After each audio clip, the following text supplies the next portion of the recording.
Be right back.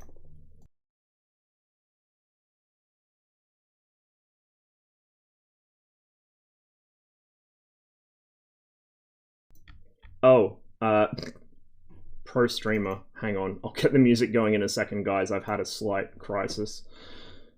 I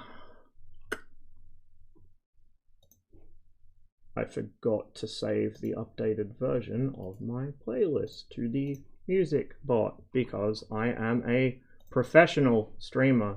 Haha. Even though I did this exact same fucking thing yesterday. At the start of the stream though, so nobody noticed. I got away with it. The oleophobic coating on them glasses. I've got the anti-glare one, which is why I appear possessed when I play GHPC and I'm driving American shit with thermals. Because it chroma keys my eyes out. It just reflects the screen.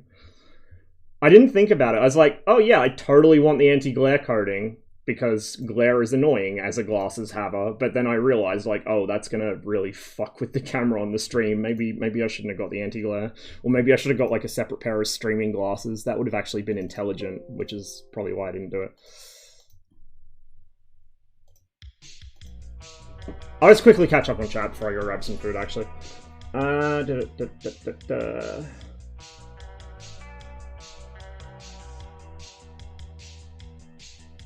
Man, I'm way back on chat, actually. Time Crisis 2? No, I didn't. Still holding out for Soldner's devs. Man, I haven't heard that name in a long time. Fuck.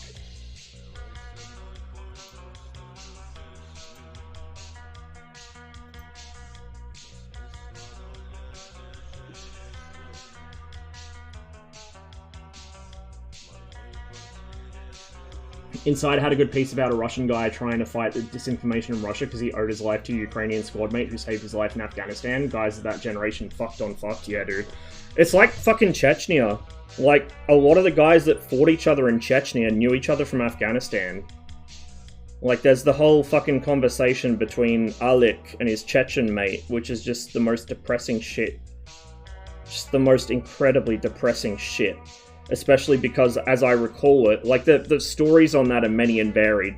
Probably most of them are just, it was revealed to me in a dream, but I've seen it relatively widely said that that was a conversation between the guy in charge of the Mycop Brigade, or at least an element of the Mycop Brigade, and an old comrade from the Afghan War. And the Mycop Brigade was essentially wiped almost to a man. Which, if that's true, it adds like a whole other level of depressing to it. But I said this before on stream, but we had a bunch of Chechnya missions in 345th. Like, it's a perennial favorite. When we want to feel really miserable, we give ourselves either Afghanistan or Chechnya. And Gilson, whenever he made a mission, would try and share his PTSD with the rest of us, which was always fun. But Brant's a little more subtle in the way he does things. Brant made a Chechnya mission, God, ages ago now. But if you actually searched the enemy's dog tags, like you'll see me pulling dog tags off dead friendlies just so I know who's been killed, and also just because it's kind of like a thing, I guess. But Brant kind of gently poked me because he knows I'm one of the few people that goes out of my way to try and investigate things in missions when I'm actually awake. He poked me to check some of the dog tags of the enemy to see who we're fighting, and Brant had gone through and edited the names of all the hostile AI, well, not all of them, but a lot of the hostile AI, particularly like if there was a really stubborn position that we had to get an airstrike on, or like that wiped out half our squad before we finally got in there with grenades and bayonets, so to speak. But he changed the names of the AI to be the names of former members of the 345th. As in, like, our 345th, not the real-life unit. So, we would finally eliminate a particularly stubborn enemy position and lose half our squad doing it. And then you'd get there and you'd pull off their dog tags and you'd see it was like, I don't know, fucking Staines or someone else who was in... I think one of them was Corporal Ross. So I'm not the first Ross in the 345th. We had another guy. I never met him because I think I joined the unit shortly before he departed. He didn't leave the unit. He left the Earth. Unfortunately, he died in one of the big hurricanes in the States a couple of years ago. The last thing we heard from him was that, you know, he was going to go try and help out his family who couldn't evacuate in time. And yeah, apparently I don't know how it happened, but apparently he died. So, like, one of the AI had his name. Just people that used to play with us and didn't anymore because they'd either left the unit or they just had gone dark internet-wise. It was, like, it's a little touch, and most people didn't even notice it because most people don't think to check dog tags. But it was like, when you think about it, it's like, this is, you know, it's a clever way of kind of getting across that a lot of these guys were killing their buddies from Afghanistan. Because everyone involved in the Chechen War, the first Chechen War at least, pretty much everyone involved in that was a veteran of the Soviet-Afghan War or a fresh 2-year conscript. There was no in-between. Like, the Chechen leadership were all Soviet veterans. Like, highly placed Soviet veterans. You know, Dudayev was what was he, like a fucking general in the Soviet Air Force? The other one, my brain's not working at this hour of the morning. The other big Chechen leader, the military leader, who did a lot of the fighting. He was a Soviet general too, from memory, or like a colonel or something. Like they were all staff officers in the Soviet army who'd served in Afghanistan or elsewhere.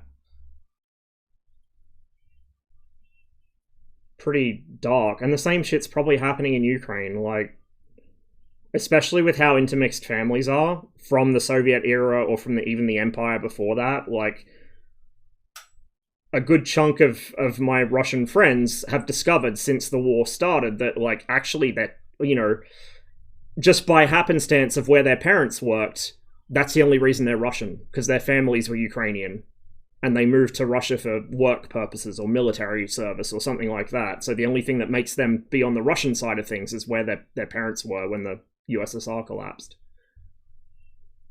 It's pretty fucking sad, dude.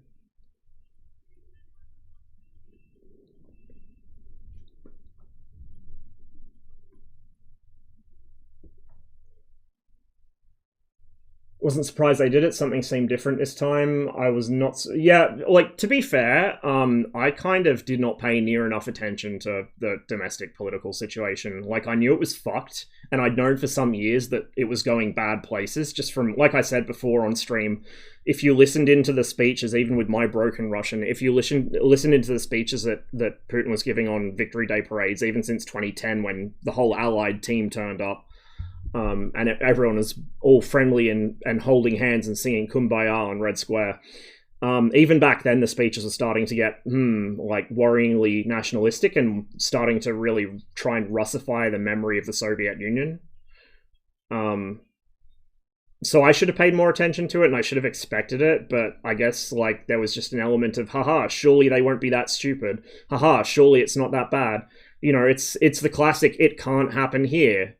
And then it does, which the West has been getting its fucking fair share of lately too. Oh, it can't happen here, Brexit. It can't happen here, Trump. It can't happen here, fucking people dying in the streets. Like, it fucking can happen here, dude. Nobody's above it, unfortunately. Carl was never the same after that company fucked over the What Would Sona Do project. I kind of fell off keeping track of that project partway through it. So I knew about the premise of the rifle and I saw a lot of their videos of the early development of it, but I didn't know what happened with the... I knew there was some kind of drama with it, but I didn't know what happened.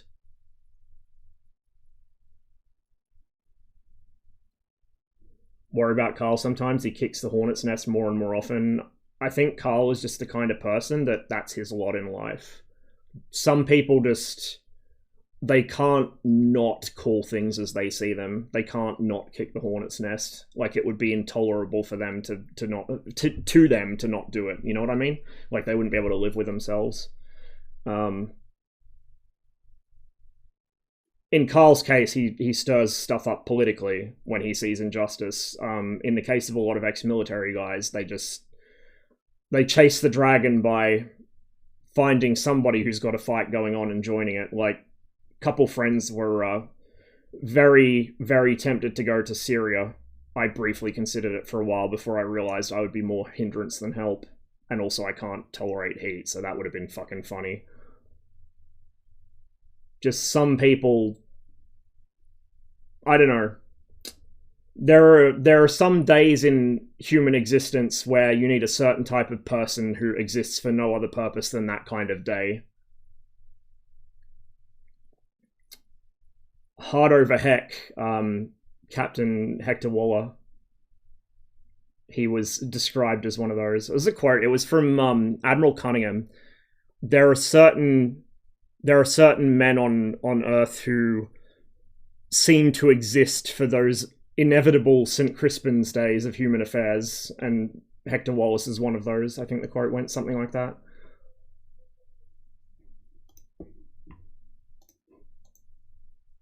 They don't cope well when things are peaceful, and they cope even worse when things are peaceful but bad. Oh dear, let me look at the territories the USSR gained. Oh, well, I'll be. They're all former Russian Empire territory. Yeah, strange.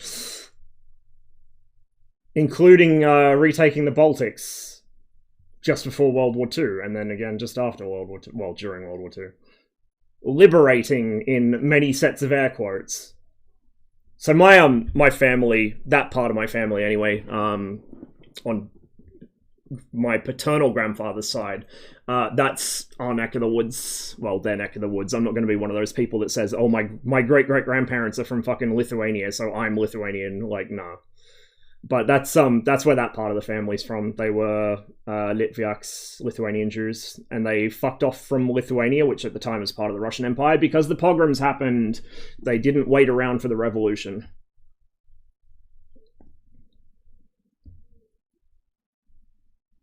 And they went to the UK, and I think Grandpa... This might be one of those things where I'm getting dangerously close to doxing myself, which I seem to do on a regular basis without thinking about it, but I'm also the kind of person that, like, I'm so self-destructive, I don't really care. But I think my grandfather, on Dad's side, was, like, the case that set the precedent for the way child neglect is handled in the UK.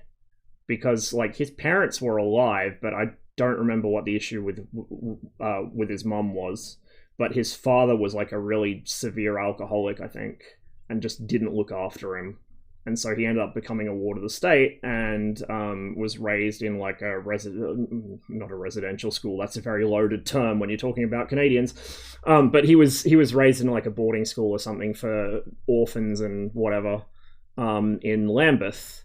And then when he was in his early to mid-teens, they sent him to Canada to a farm as basically indentured labor. And that's how my grandfather became Canadian. And he still had... It's like Dad, actually. Dad still has his same accent. Dad's accent has never changed as long as I've been alive. He doesn't have a real strong Canadian accent. He gets mistaken for like an American all the time. I guess... like the sort of Canadian / northern Midwestern accent with the deep vowels, he doesn't have that. The rest of the family does. Like, all his brothers and sisters have incredibly Canadian accents, really obvious, and Dad doesn't. His is more neutral. But he's kept it his whole life. His accent has never even slightly varied, and Grandpa was the same. Grandpa always kept his, it wasn't even like estuary English, but he had like an English accent. All his life. It never changed. And yet here's me, probably because I moved when I was so young, I've never had a stable accent. I've got a mostly Australian accent now because I've lived here for most of my life, but like the first few years when we moved from Canada to north of the UK up in Lancashire, and then we moved down to fucking Berkshire, and then we moved out here, my accent was so munted, nobody could figure out where I was from. The closest guess that I used to get was that I was Dutch. Because like I had elements of all the different accents going on at once, so it was really hard to tell where I was from. I sounded like somebody that spoke English as a second language, even though I was like more eloquent than most adults, let alone kids my age, because haha, autism. I think what you didn't go into was the role of organized crime as both a tool and a co-opting agent of government. Yeah, probably not, but that is a huge deal. Putin. So that was part of the article I was supposed to be writing,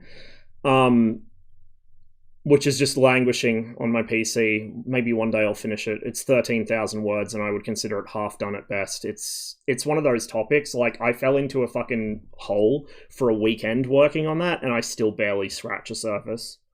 It was a dark weekend.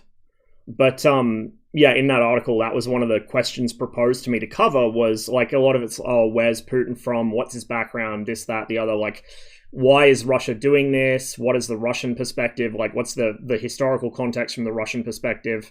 That in itself is like an entire book, several books, really. But one of the questions put forward to me was like, how did Putin get control? Like, how did Putin get rid of the mafia? How did Putin get the Russian economy under control and chase out the mafia? It's like, he didn't. That's the whole thing. He didn't. He fucking legitimized it. He made it go, like, legal. He turned the mafia into the fucking modern Russian establishment. That's what he did. Like, he just... he swapped their hats for them. That's what he fucking did. That was, like, a whole ass thing as well.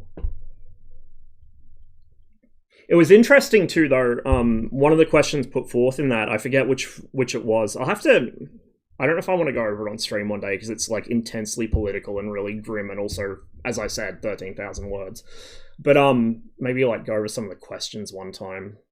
But one of the questions kind of touched on the Russian justifications for it and the build-up to it, and it made me sort of sit back and take stock of just how much consent manufacturing had gone into it. Now, we may have had a spicy discussion about Western consent manufacturing just recently, and I've had that discussion with a few other friends that are very skeptical of the whole thing.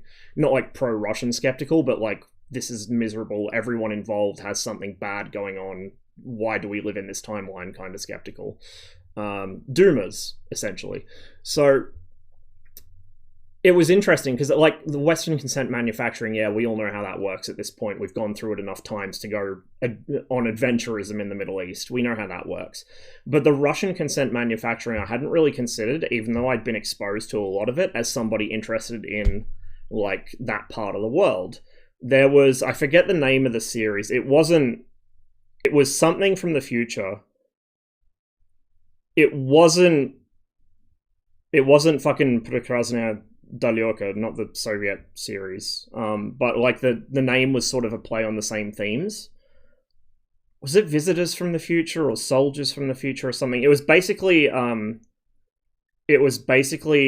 one of those, like, Russian fucking what's the word?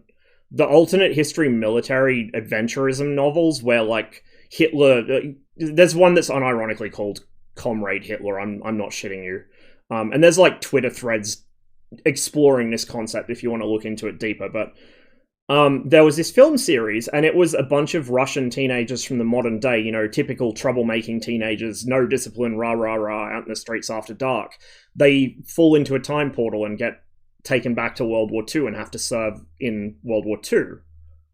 And it's like, the premise for it is kind of, you know, cool, whatever, interesting. It's like Goodnight, Sweetheart. For any of my British viewers, you would possibly remember that series. Same sort of thing. Modern man falls into time portal, ends up living through World War II, leads a double life, that type thing. But one of the movies in that series, one of the films in that series, was they're going to a historical reenactment event. And it's a bunch of Russian historical reenactors playing as the Red Army versus a bunch of Western Ukrainians who are LARPing as the Galician SS division. You know, the ones that have a fucking memorial in Eastern Canada that if you vandalize it, you get prosecuted for hate crime. That one. Yeah, so, like, it at the time, it didn't really register with me, and I was like, yeah, I know Ukraine has a bunch of issues with this, and it has for a long time. The diaspora has typically had bigger issues with it than Ukraine proper.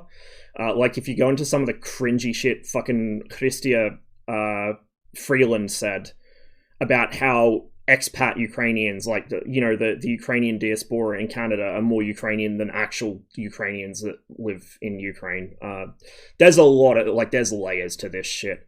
By the way, if you're ever wondering why she would say that when she lives in Canada, look up what her grandfather did during the war, which she denied knowledge of until very, very recently when she couldn't deny it anymore.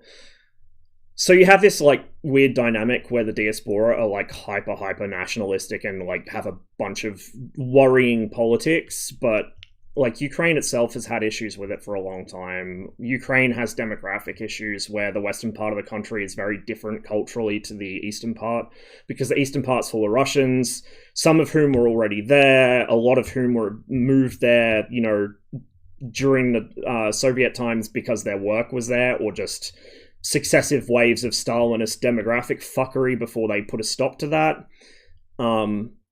Chechnya was another one of those things with demographic fuckery, both in the Empire then the Soviet Union. This is how Russians do genocide. They don't just outright Holocaust people. They move the population around until it's so dispersed and disarrayed that it can't really do anything against them anymore, and then they might let them go back to where they're from. And it's not just the Russians. Eastern Europeans in general seem to do that a lot. The Yugoslavs do the same shit. But anyway, I'm letting myself get sidetracked here. I was aware of all that stuff, so it just it didn't occur to me they're portraying the Ukrainian characters in this as being basically neo-Nazis. I wonder if there's some political subtext here. I was just oh yeah, that's a thing that exists. I'm sure that they just looked for you need a premise for the film, so why not? And it wasn't until this shit kicked off and I was writing this article, I thought, this film was made back in, I want to say 2010-ish. I forget the year. I saw it before the annexation of Crimea, before Euromaidan. So it was before the current spicy chain of events kicked off, before the timelines diverged. But this film had already been out for a couple of years by then, and that was the sort of subtext to it, is the Ukrainian youths are all Nazis. We need our brave Russian lads to go and fucking smack them around a bit. Because I'm going to spoil the film, even though I can't even remember what it's called. Both groups are at a, there's some back and forth. Oh, Moskali fucking pigs. Oh, fucking hohol scum, whatever. They're just taunting each other. It's pretty harmless. Playing pranks on each other. Bit of, fisticuffs now and then, but it's pretty harmless, right? Dumb nationalist teenager shit. But then both groups are at the reenactment event and they fall into the time portal, and the Ukrainian guys get fucking press ganged by the actual Galician SS, and the Russians get press ganged by the actual Red Army. And I think by the end of the film, they end up all the actual World War II dudes who are supposed to be there have died, and it's just the two groups of reenactors are the last ones left fighting over this fucking derelict, bombed out house overlooking a hill or on a hill overlooking a position that they need to, a river crossing or some shit, I forget. And I don't think any of the characters actually die, any of the modern characters actually die. I think some of them are knocked out, or they have a bit of a realization, and from memory, I don't remember if the Ukrainians and the Russians make up in the end. I honestly don't, because I saw it so long ago and I didn't think about it at the time that this might become significant in the future. So I don't remember if it's a happy ending where the Ukrainians realize that, hey, maybe war is bad, and the Russians are hey, maybe these guys are closer related to us than we think. I don't remember. Or I don't remember if they still fucking give each other shit as they part ways. But I did not think anything of that film and its premise at the time that I watched it. And now it's oh, this is kind of significant, huh? This was part of a massive campaign of fucking consent manufacturing, those fucking fantasy military novels about Comrade Hitler coming back to fight against fucking Churchill alongside the Soviets because somehow the Nazis are friendly now, which is really fucking prophetic given the current Russian government. Or, a modern VDV soldier goes back in time to right the wrongs of the historical record where Russia's fucking honor was destroyed by the British. It's the recurring fucking enemy is the Brits for some reason. It's not even the fucking Americans. It's the fucking Brits. And then you stop and think, And you look at the modern Russian political narrative and like the fucking Tokamak Manifesto, as Pom was calling it, wait, no, not RT. Who was it?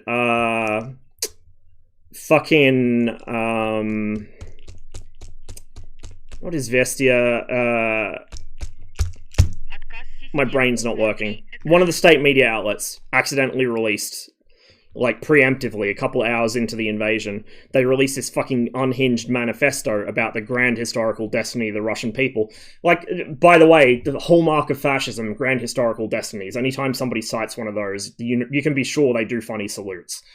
But, you know, he cites the grand historical destiny of the Russian people and the Little Russians. Little Russians in this context is like a diminishing term for Ukrainians. If you want to talk about Ukrainians without acknowledging Ukraine as an actual entity with a separate national and cultural identity, you call them Little Russians. You know, Malorossiyski. Can't get my tongue around the words at this hour of morning. But yeah, they talk about like the Little Russians, i.e. Ukraine, and the grand destiny of the united Russian people under Great Russia. That's another warning sign when somebody uses the word great to refer to themselves. Against the Anglos, not the Americans, not even the French or the Germans, the Anglo-Saxon world. Big think.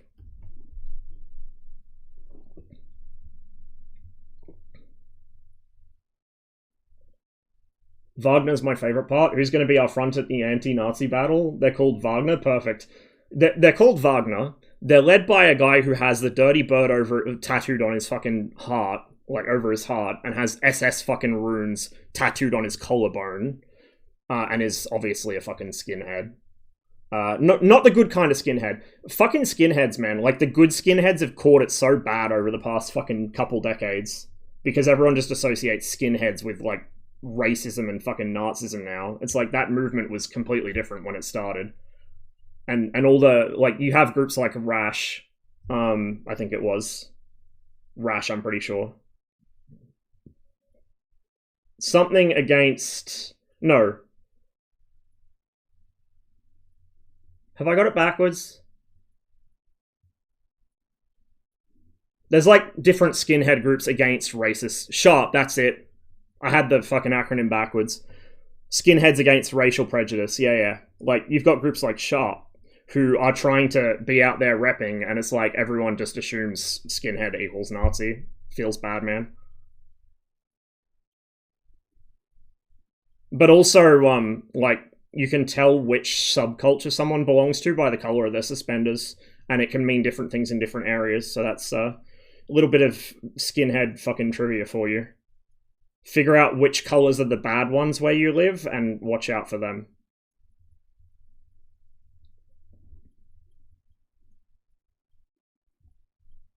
It has me wondering if all the fucking racist skinheads are doing their nut because you can't buy British-made Doc Martens anymore. They're all made overseas.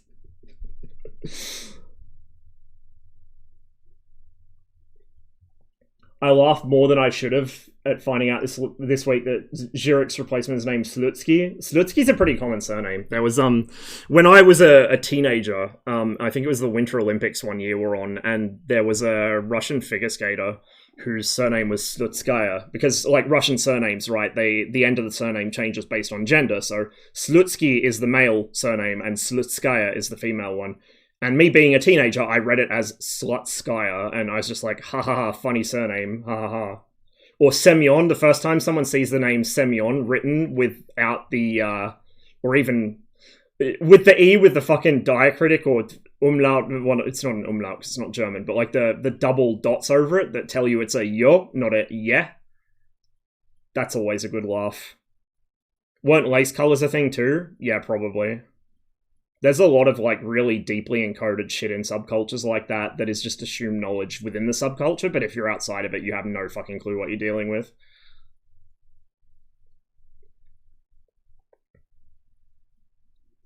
Death came for Kissinger, and Kissinger just talked his way out of it, and Death said yes. Yeah. Death was worried that Kissinger was trying to fucking scheme against him. He knew that there was some hidden fucking catch when he went to sign that pact.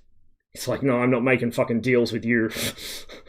The devil wouldn't make fucking deals with that motherfucker. Expect NZ's own... I always forget Barnaby's a fucking Kiwi. Yeah, I'm gonna... Okay, look, disclaimer for any Kiwi viewers, I love you guys. I genuinely love you guys. I'm not even a real Australian, so, like, anything I say about you is not even heartfelt. But I wanna... My brain is forcing me to make this joke. New Zealand is just Australia's Austria. I'm sorry, I said it.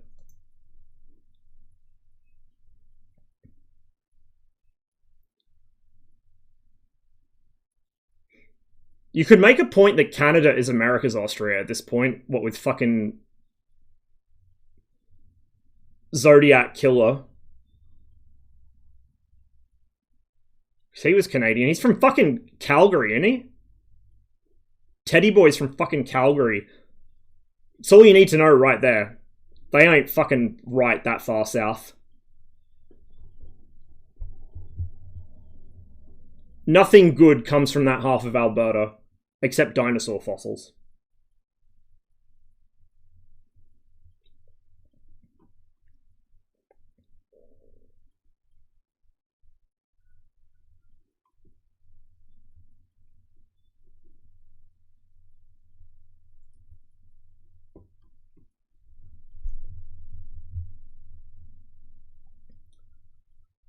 Didn't they have diplomacy then? So, I don't know, like, you guys who are in the Discord may have seen the topic of conversation come up, but this was brought up in Harry's Discord, so I cross-posted it immediately, because it's the most base thing I've ever seen, gaming-wise. There was a Cold War simulation game in the 80s, and... It was like it's the 80s, so all the graphics are text based. It's like a fucking DOS game. In fact, it's pre-DOS. It used to run on like Amigas and Commodores and shit. Not pre-DOS, I guess, but you know what I mean. Balance of Power, was it? No, it was named something else. It was the one that like caused a massive fucking moral panic when it released because the media thought it was super ghoulish because it was like the whole thing of the game was like weapons of mass destruction and trying to either avoid using them or win at using them. Fuck, I was literally talking about it just the other day. But anyway, if you scroll up far enough, it's in the Discord. It was made by a bunch of British devs. And this game released in like the mid to late 80s at the height of Cold War paranoia about nuclear weapons and like the anti-nuclear movement and everything. And, you guys have been staring at a black screen. I'm so sorry. I keep doing this. But this game was so based that if you wanted to use nuclear weapons, you had to dial a fucking 24/7 hotline, the number for which was included in the game's manual. You had to dial this 24/7 fucking hotline, at which point an automated service would give you the launch authorization codes for nuclear weapons, and it had to be done within half an hour of the prompt coming up in-game. Like, it had full-on phone authentication with the nuclear launch codes in the game to actually fucking use them. It is, like, holy fuck, that is a level of base that modern gaming could only dream of. Mum, get off the phone. I need to nuke Moscow. Like, I just fucking kneel at that. That level of dedication.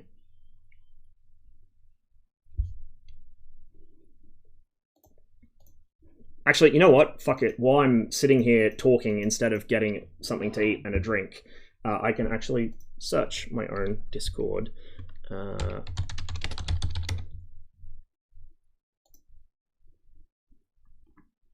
Theatre Europe. Theatre Europe. A turn-based strategy video game. I'm doing a Gagarin by reading Wikipedia here. Developed and published by Personal Software Services. Like, you do not expect the most base game in history from someone called Personal Software Services.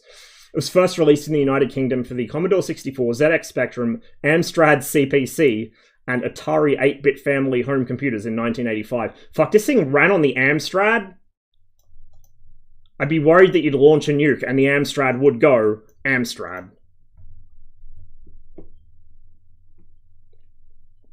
You know you've made an excellent product when the name of your company enters the lexicon as slang for something going completely fucking tits up for no reason.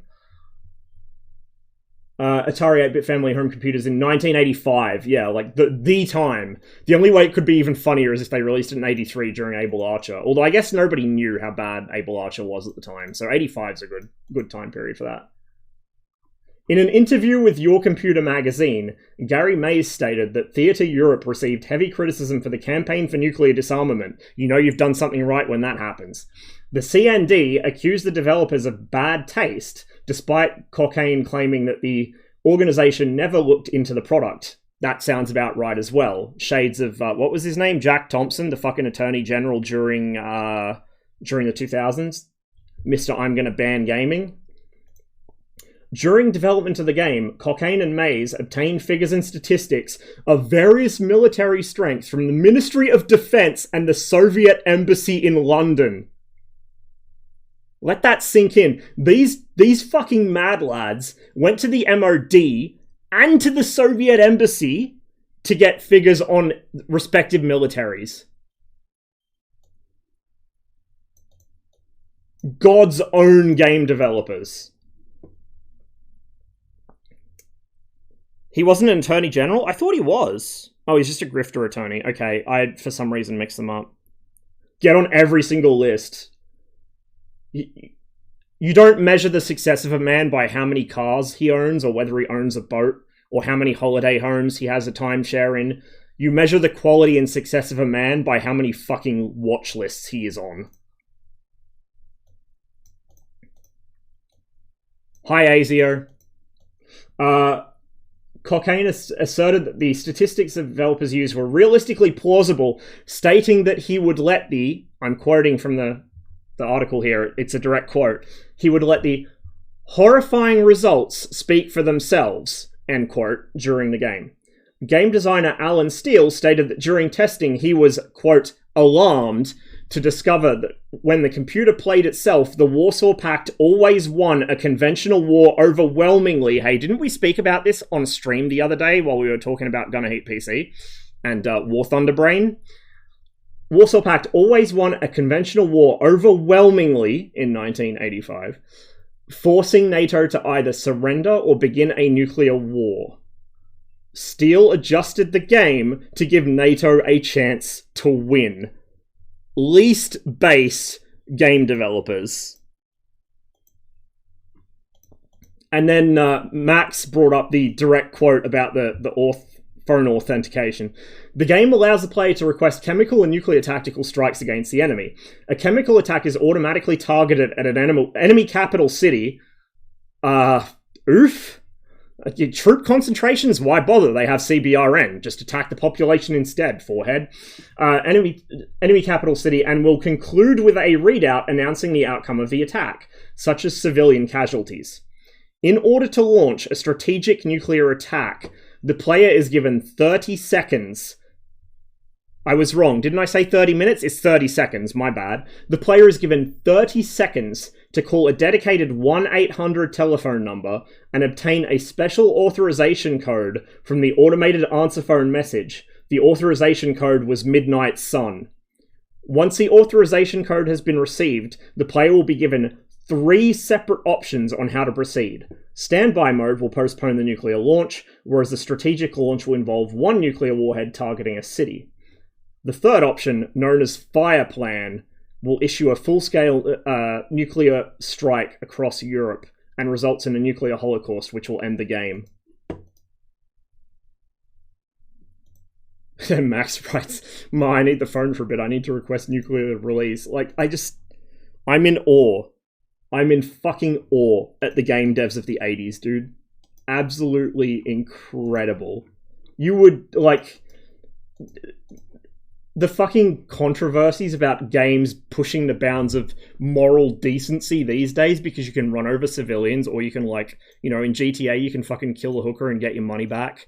That was a huge ass thing, remember that? Or like the no Russian level from Modern Warfare 2. Yeah, Modern Warfare 2, the original Modern Warfare 2. There's like 3 different Modern Warfare 2s at this point. It hurts my brain.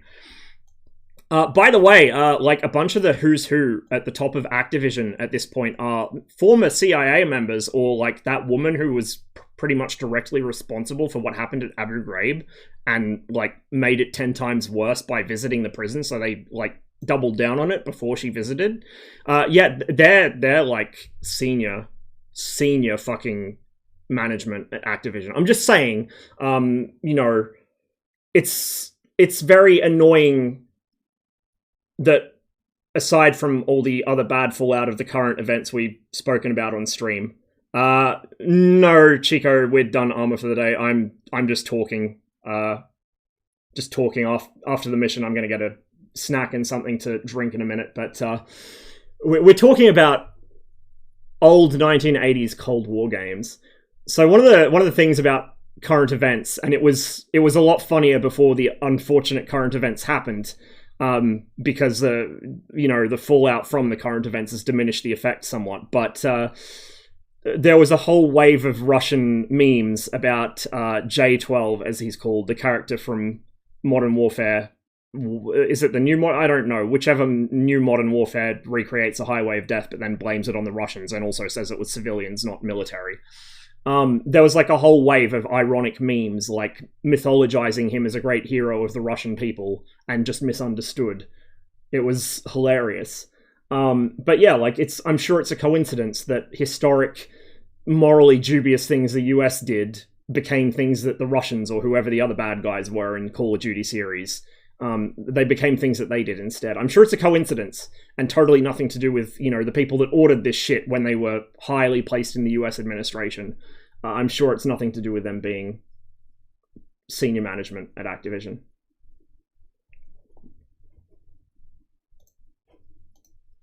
Remember how we spoke about consent manufacturing earlier? Love the smell of peppermint in the morning. Smells like delivery. Oh my god. I wish I hadn't missed that. That's beautiful. Or was that the post mission, or did you come up with that on the spot? I'm so far behind chat. Sorry, guys. I'm like an hour behind chat at this point. On filleting gun. They're very different things. I'm catching up on chat because I was busy being shot to shit from 4 different directions as this chat was happening.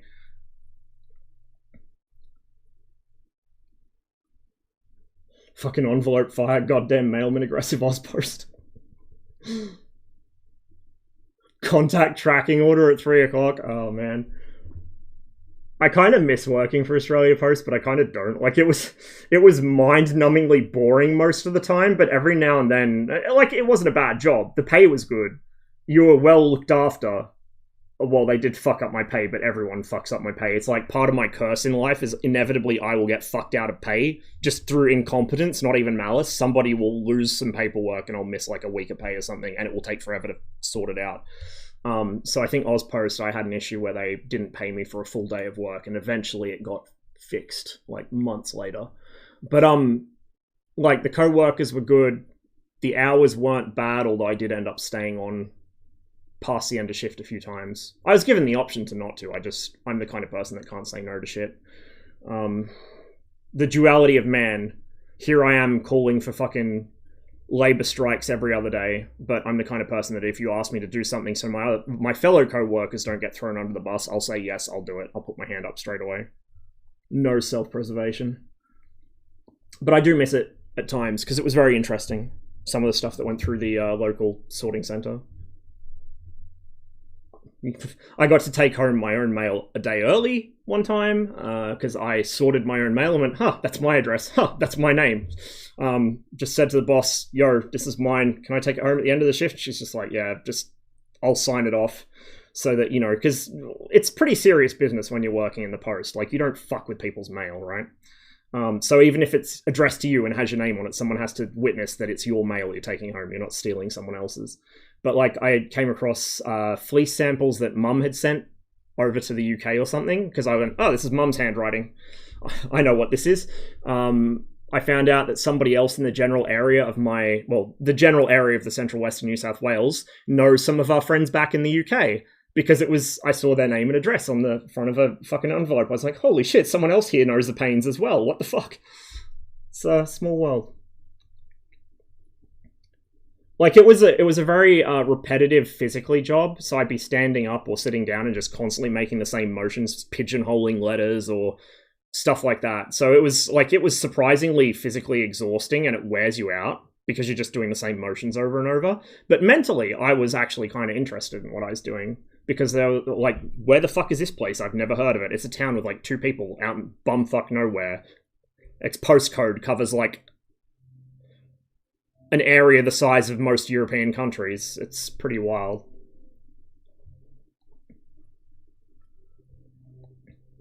Dual wield PKM SVD strong meta. Yeah, it's like the public invade and annex server meta. A sniper rifle, a marksman rifle, and a fucking machine gun. Why would you take a fucking assault rifle? Why would you take a standard issue infantry weapon that is a jack of all trades, master of none, when you can take the 2 most highly specialized fucking weapons in an infantry platoon? The virgin real life soldier versus the Chad armor gamer.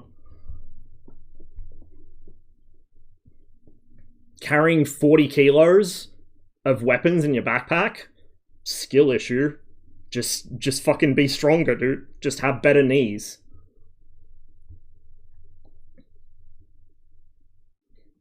You'd think it's a super big insult to brandish Nazi symbology as a Russian serviceman, what with their rhetoric around the great... Well, no.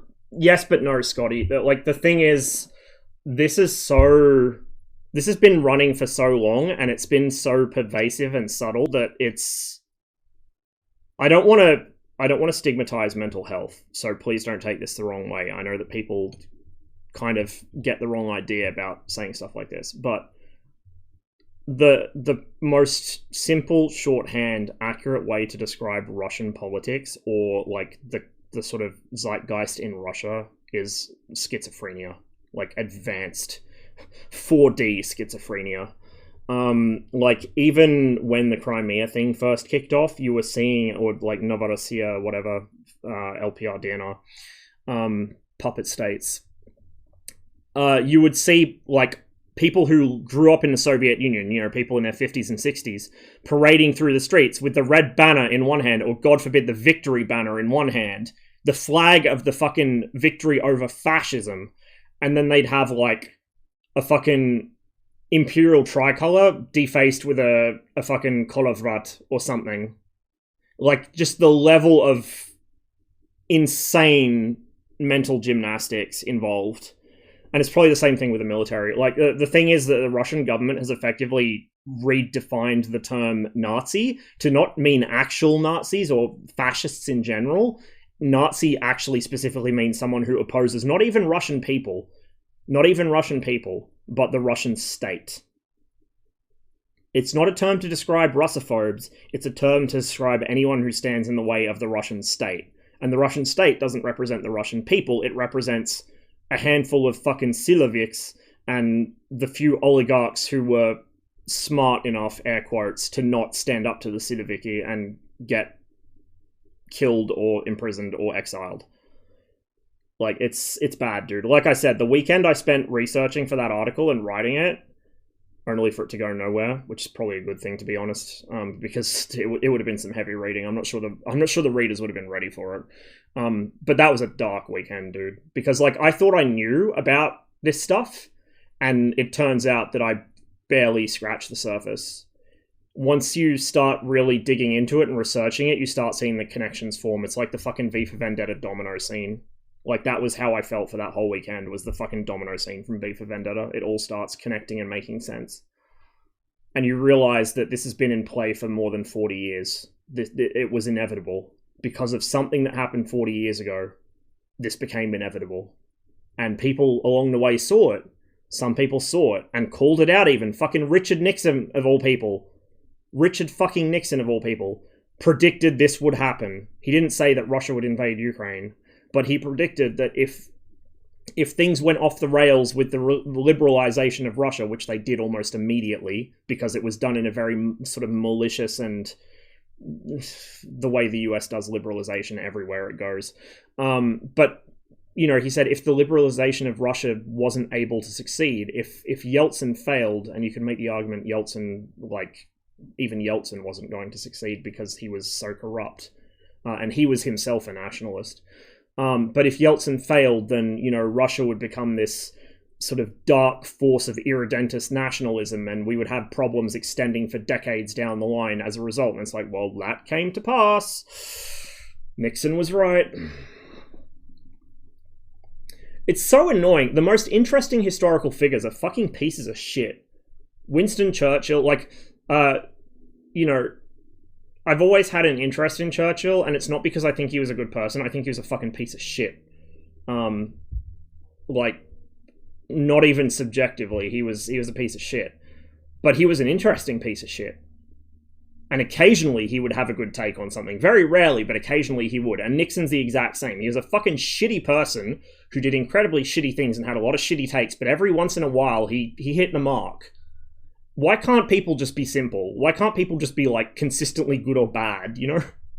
Says the guy whose own fucking beliefs are just completely fucking diametrically opposed and internally inconsistent, I guess. Zurich high as a fucking kite would have been an amazing thing. I don't know if the world would be ready for the power level that would have been created by Zurich getting high as a kite. It's not Nazi if we do it, we just need what's Russian for Lebensraum. Yeah.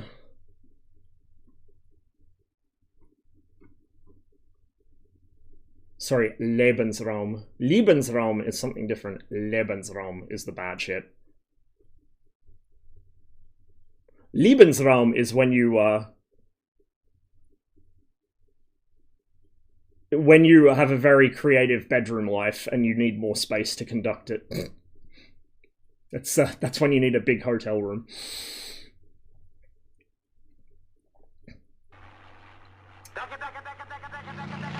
White Moon!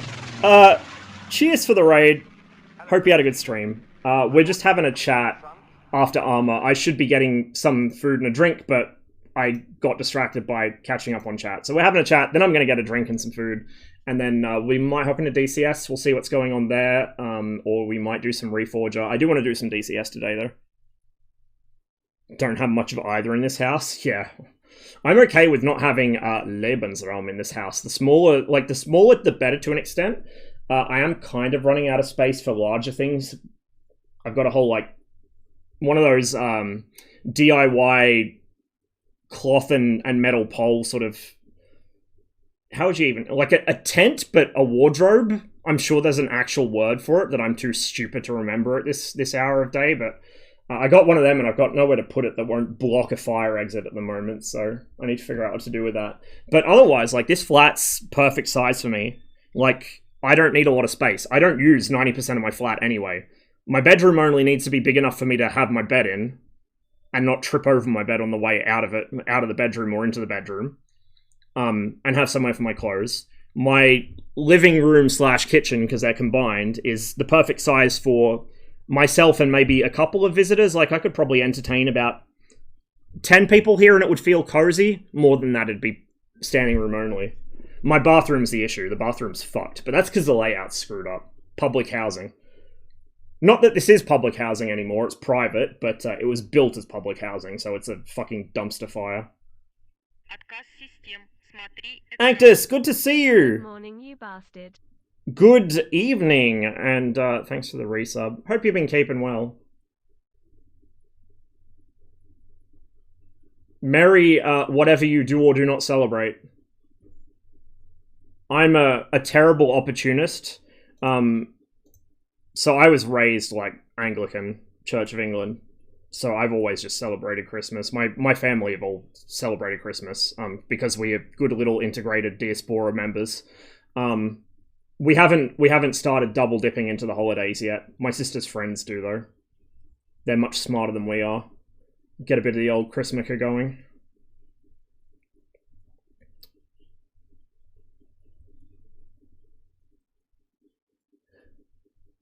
The PK... I think that's the RHS PK. I don't actually know. It could have been or it could have been Cup.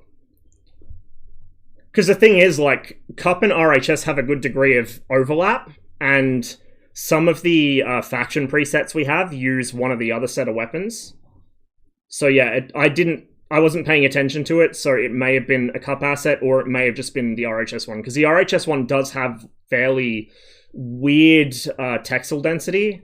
Like, from memory, the RHS top cover is kind of pixelated, where the serial number is, and it's really obvious.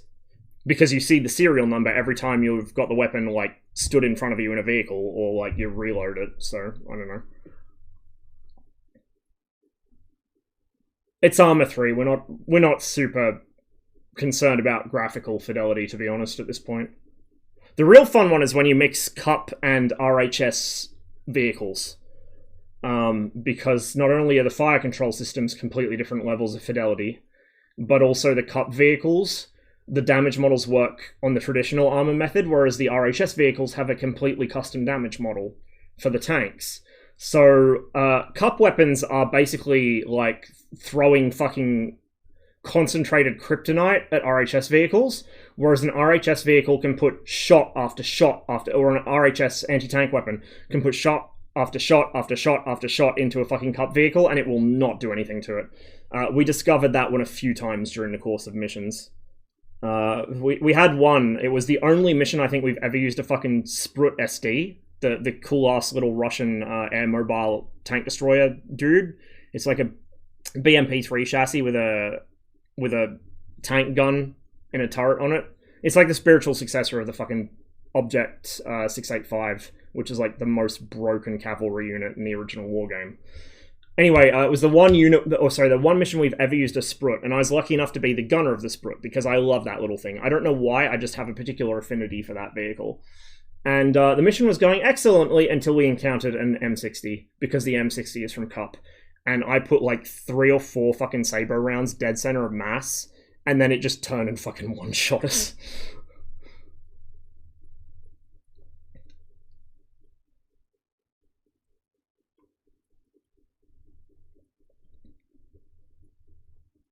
Don't beat yourself up, Ukraine got it wrong too. Yeah, I mean...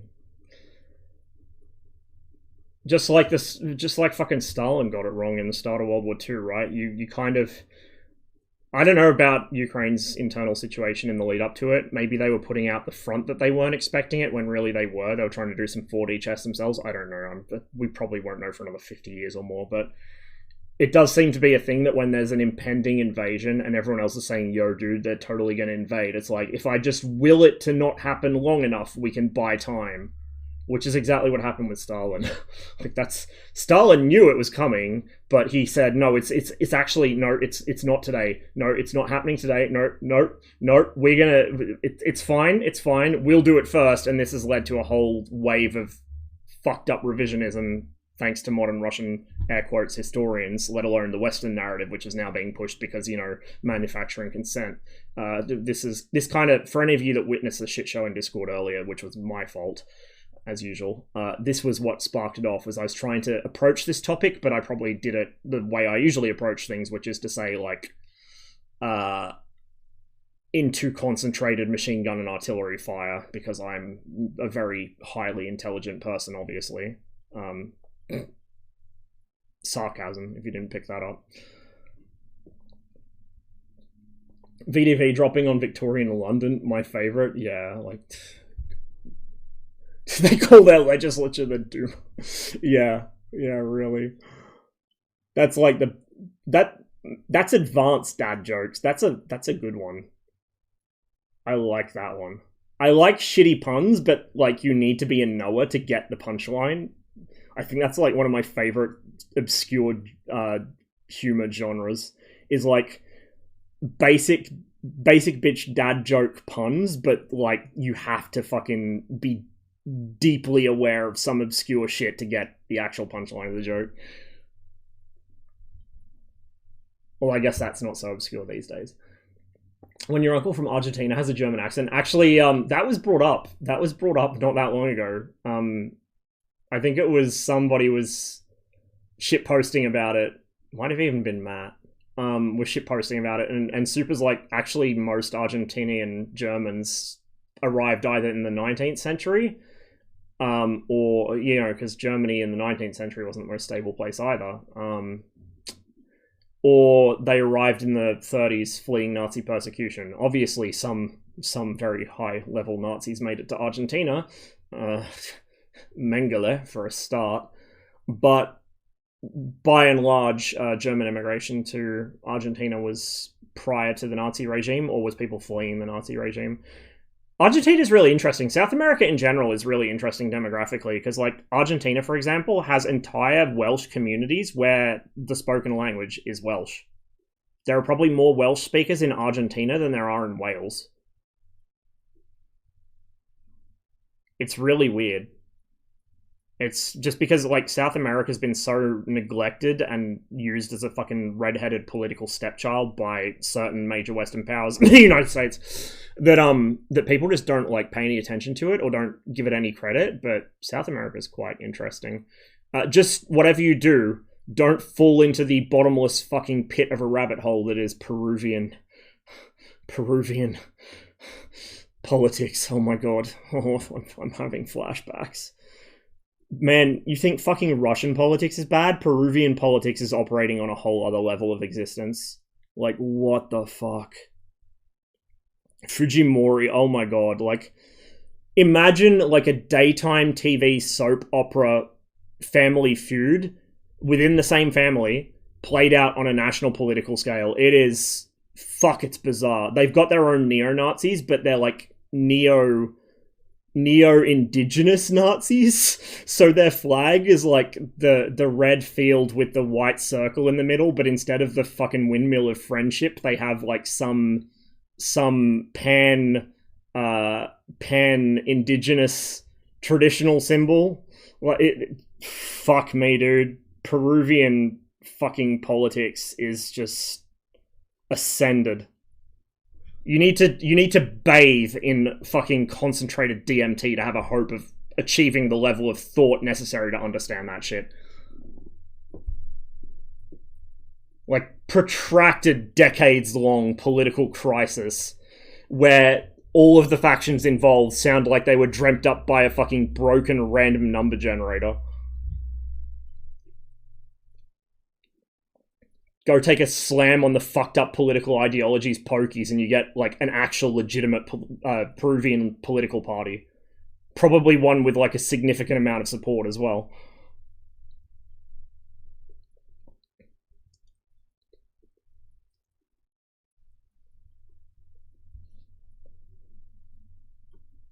Jack Thompson's a bad memory from the 2000s, yeah, I know, right? Or Stephen Conroy, when Labour was in power under, I think it was under Kevin Rudd. Well, yeah, of course it was under Kevin Rudd, because it's the only fucking time Labour's been in power until now, for fucking living memory. Since Keating. But, yeah, like, Stephen Conroy wanted to have the fucking Great Digital Wall, but for Australia. And it was the same fucking Save the Children narrative they use every time they want to push some odious fucking bullshit on people. Like, he legit wanted to do what China's done, but in Australia. Because, protect our kids. I wonder if Conroy has any shady fucking goings on with children in the past. I tell you, man, it's the most fucking guaranteed thing. The moment somebody tries to push some really sketchy bit of legislation and says, oh, but it's for the children, it's like, so who did you diddle? Because I know you have. As soon as you say that, I know you have. Who was it? And when?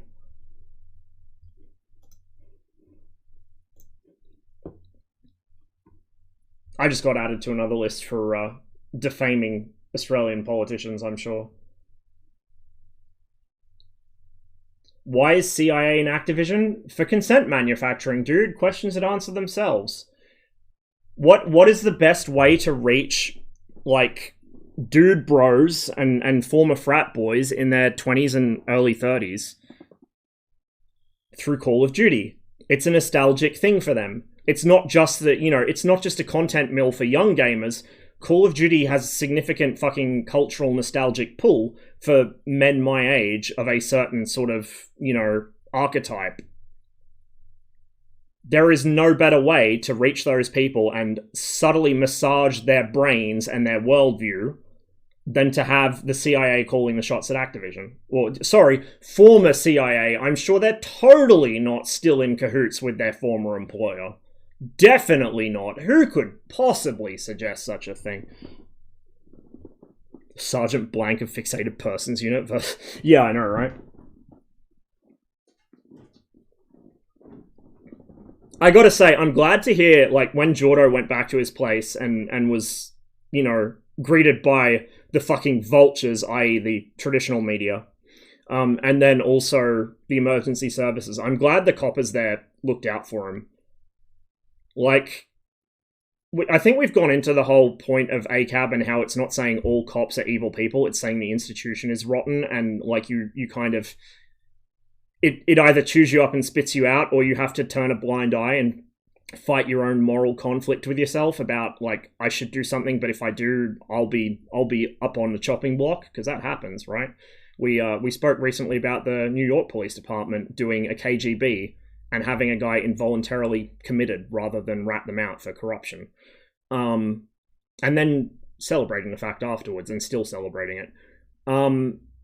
Yeah, like, it's not saying that all individual cops are bad people. It's saying that the institution's rotten. It either chews you up and spits you out, or it forces you to sacrifice your own morals from time to time. But yeah, like, that's good to hear that the beat cops looked after him and treated him well. And, you know, made sure he was okay, made sure he had everything he needed, helped him, you know, fuck the media off, whatever. Despite the fact that the higher echelons of the New South Wales police, the political, like the more politically connected, shall we say, like, I don't know, the Fixated Persons Unit, or the police commissioner, those kinds of people, the ones with skin in the political game. Very strange how they went out of their way to make his life hell, but the ordinary beat cops who are trying to do their job as best they see it, were the ones looking out for him.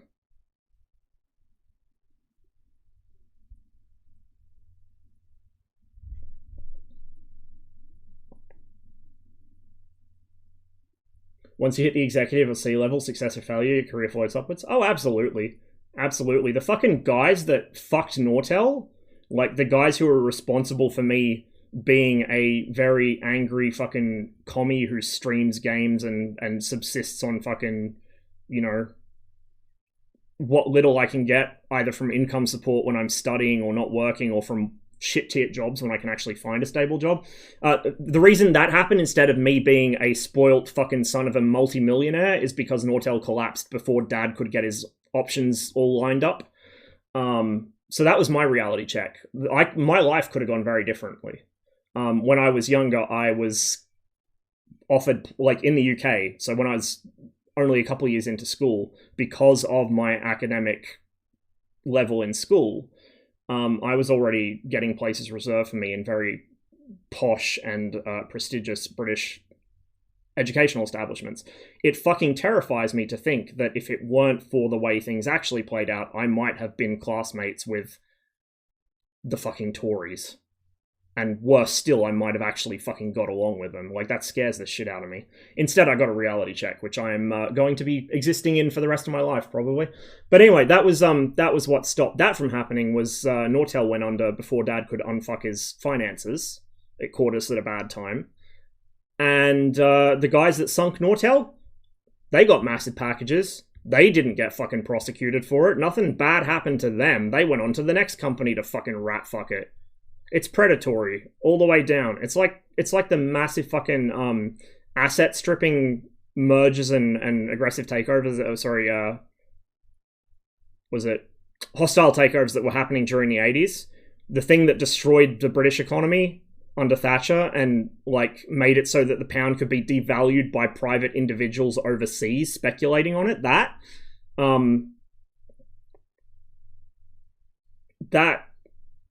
That's all tied in together. It's always, like, once you get to a certain level of grift or of social connections or of wealth, you're untouchable.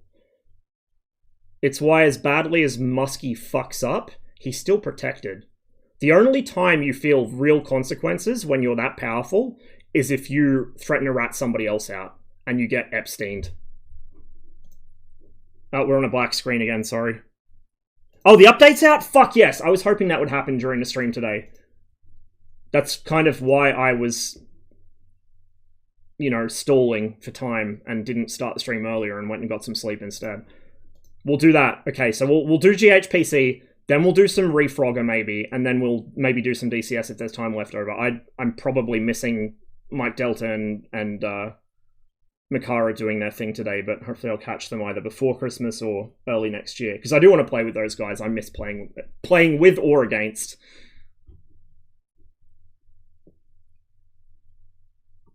Mike Delta is definitely someone who will force you to unlearn bad habits when it comes to combined arms gameplay, put it that way.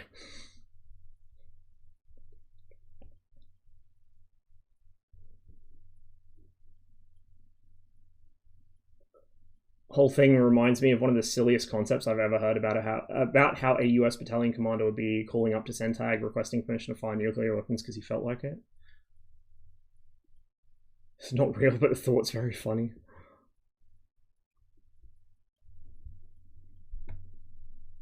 Yeah, I mean, Grass, you're right. It's the ex-CIA chief thing. He's a COO, so it's more corporate than actual. Like, it's not somebody that actively took part in regime change. However, I think she's the chief counsel or lead counsel or whatever the term. Corporate terms are like fucking newspeak. It's how can we invent 20 different titles for the same job so we can have cushy fucking salaries for these 20 people that don't actually contribute anything? I'm sorry if I just spoiled the corporate world for anyone, but that's what that is.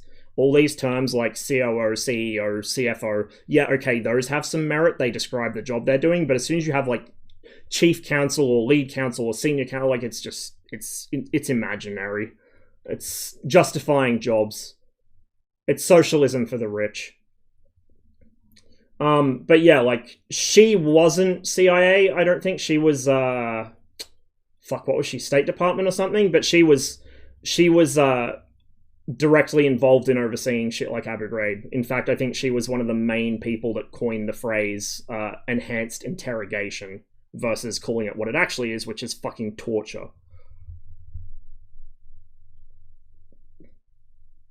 Sorting your own mail, I was going to say there's got to be a conflict of interest. Oh, there's a bunch. Eat? Yeah, we're getting there. I'm only 20 minutes behind chat now, not an hour.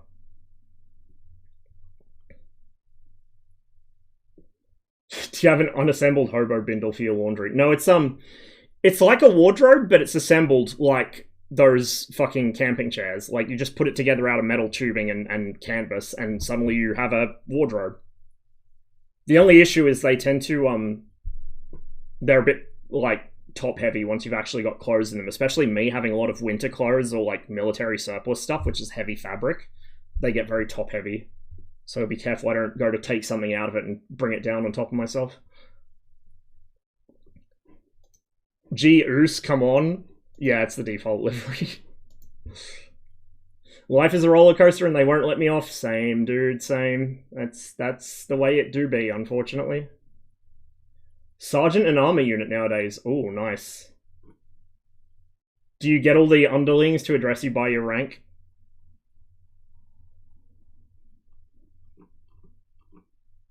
Weakest pattern.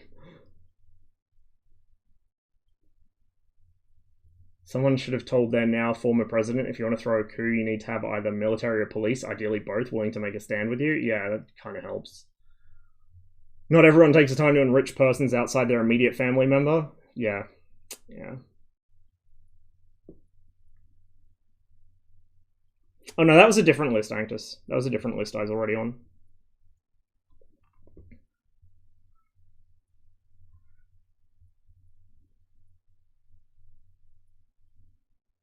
Worked with former cops, most are pretty good, but it can be politically directed, like the FPU debacle with Shank's manager. Yeah.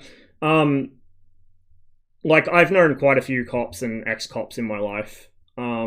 and I don't go out of my way to antagonize the police. I don't go out of my way to interact with them either. But like the interactions I've had with police have all been cordial because I guess I'm a white dude. That probably helps.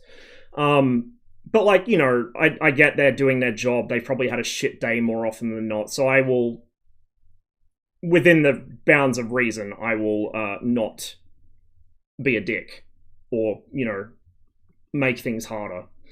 And usually if you, again, this obviously this advice doesn't go for anyone who's not a white dude, unfortunately, but if you are just generally pleasant and easy to deal with, more often than not, they'll let you off on, like, I had a friend that got done speeding by, like, double the speed limit, but he wasn't a dick about it, and he said, you know, the cop said, what the fuck are you doing? Like, you're over the speed limit by double, are you insane? And he's like, oh, yeah, I know I'm wrong, dude, I'm not gonna make an excuse for it, I'm not gonna pretend, like, there's no excuse for it, but I just got the new car and I wanted to see what it could do, and I know I'm totally in the wrong, you got me banged to rights, do whatever you need to do. And the cop said, you know what, we do the same thing when we get new cars. Don't do it again, and let him off.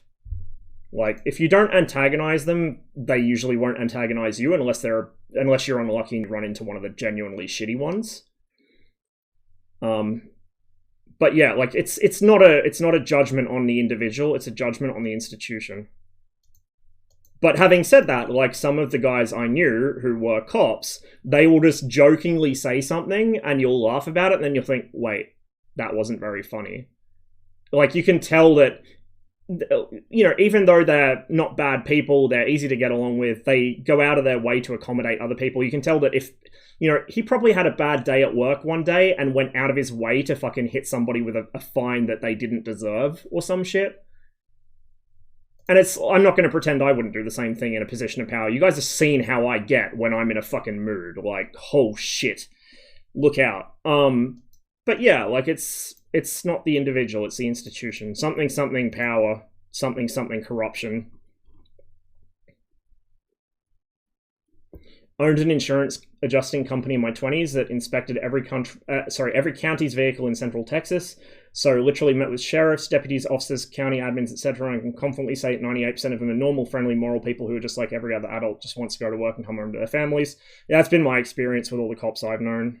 But I did meet 2 people during those 10 years that were disgusting, abhorrent people. Yeah, and unfortunately people like that are very adept at positioning themselves in places where they're untouchable. So I had a friend, for example, he lived in Washington State. I'm not going to say which county because I don't know if this is still topical there or not, but he lived in Washington State and his local sheriff was a fucking piece of shit, and the apple didn't fall far from the tree. His son, you know, if you're sensitive to descriptions of particular kinds of assault, close your ears. His son raped a local girl, and the sheriff not only covered his son's tracks and destroyed all the evidence, but also started going out of his way to harass or falsely imprison anyone who brought it up or tried to do anything about it. And because it's one of those small town America type places, the local sheriff is the be-all end-all of authority. Nobody can do anything without the local sheriff, like, allowing it or blocking it, you know? The same shit, was it the Battle of, no, not Atlanta as in the city Atlanta, but it was the Battle of something Battle of Athens, that's it. Athens in, south somewhere, Tennessee, ? Right after World War II, the GIs came home to find that the local sheriff had, and this is, mind you, this is back when the Southern Dems were, like, worse than the Southern Republicans, for context. Like, they were the bad, segregation people. There was this political machine. The fact that there's such a term as a political machine tells you all you need to know about how free and fair and honest democracy is in countries that consider themselves democratic. But there was a very firmly entrenched democratic political machine in Athens. And the GIs came home and saw the shit that was going on and decided they weren't having any of it. So they raided the armory, and there was a pitched battle. Surprisingly few people were killed, considering it was the GIs fighting the cops. And they're like, this wasn't fucking Elmer Fudd and his double barrel. This is hardened World War II veterans with World War II issue weapons and Tommy guns, BARs. Like, they broke into the National Guard armory or something. They were fucking kitted to the teeth. Unfortunately, the long-term effects were basically return to status antebellum. Over the long term, it didn't really achieve anything, but it was a pretty interesting little historical footnote. And a demonstration that, you know, sometimes it does take a bit of the old 30-06 to grease the gears of justice. Unfortunately, when everyone says, okay, we've done enough shooting, we'll now let the legal process take over. Well, yeah, you know, legal processes don't work against people that explicitly game said process. Something modern parallels.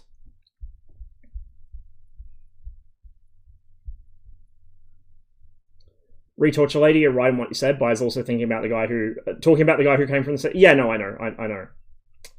It does say a lot about an organization if they recruit their C-suite from ex-spooks and nasty side of government. Yeah, absolutely. Look, I'm not going to disclose things that were disclosed to me in a confidential environment, but there's some deep lore in game development that you find out when you're friends with game devs. And there's some involved there.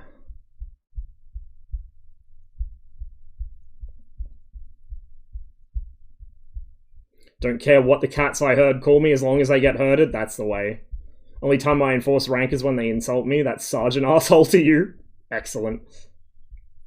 Popularly elected law enforcement is fucked. Yeah, I don't know why that system exists. The US model of law enforcement is fucked to begin with. Like, it's so politicized. Like, why do you need that many levels of police? Now, granted, the US is a massive country. I get that. And it's a very diverse country. Not even just in terms of, you know, you've got all colors under the sun there. But, like, from district to district, people have very distinctly different value systems and so on, what, you know, once they integrate into the local sort of community. So I get that, but at the same time, I can't help but feel that system is almost intentionally set up to be abused. Like, it makes no sense why you would retain it. So, Australia, now granted Australia's population is highly centralized. Is it even centralized if it's around the outside of the country? It's like,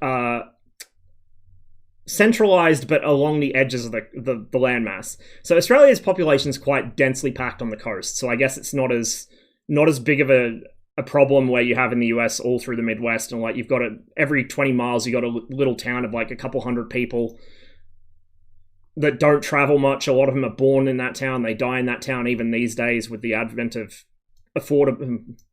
temporarily affordable mass transit and like the internet and shit.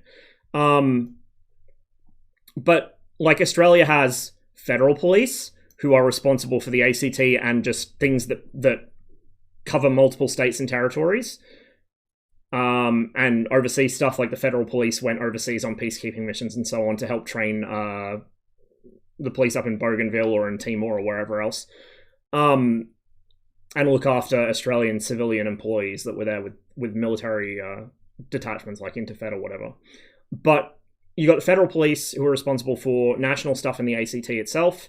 You have state police or territory police. So, for example, New South Wales has the New South Wales Police. That's it. There is no level below that. There is no additional level. You have local area commands, which are still part of the New South Wales Police, but they are still part of the same entity. Now, does that stop corruption? Not really. The New South Wales Police are notable for nothing if not the fact that they have been corrupt since day one of their existence. And, in fact, there are entire television series whose premise is New South Wales is corrupt, Pikachu face.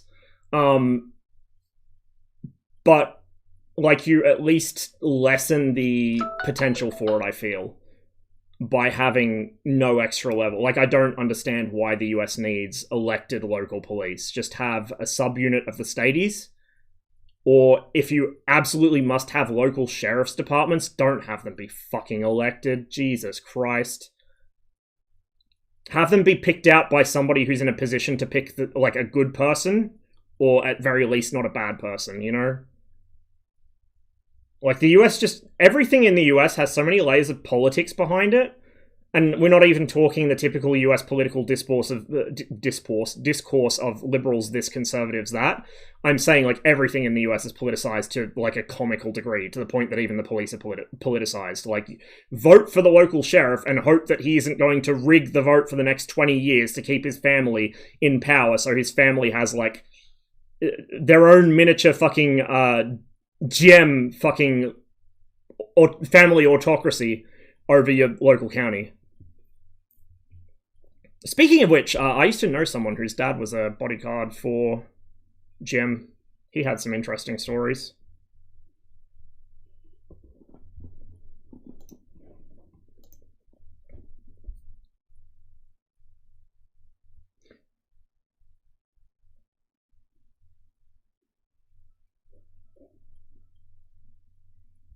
It's Tennessee, yeah. I knew it was somewhere in that area. Flank Fiasco as your first mission? Oh, that sounds like a good time. That sounds like a good time. Literally just watched some YouTube video detailing the chain of events for Battle of Athens, yeah. Alright guys, I've finally caught up on chat. Yeah, this song is very fucking fitting, isn't it? I'm gonna get some food before I find another fucking rabbit hole to fall down. I'll be right back.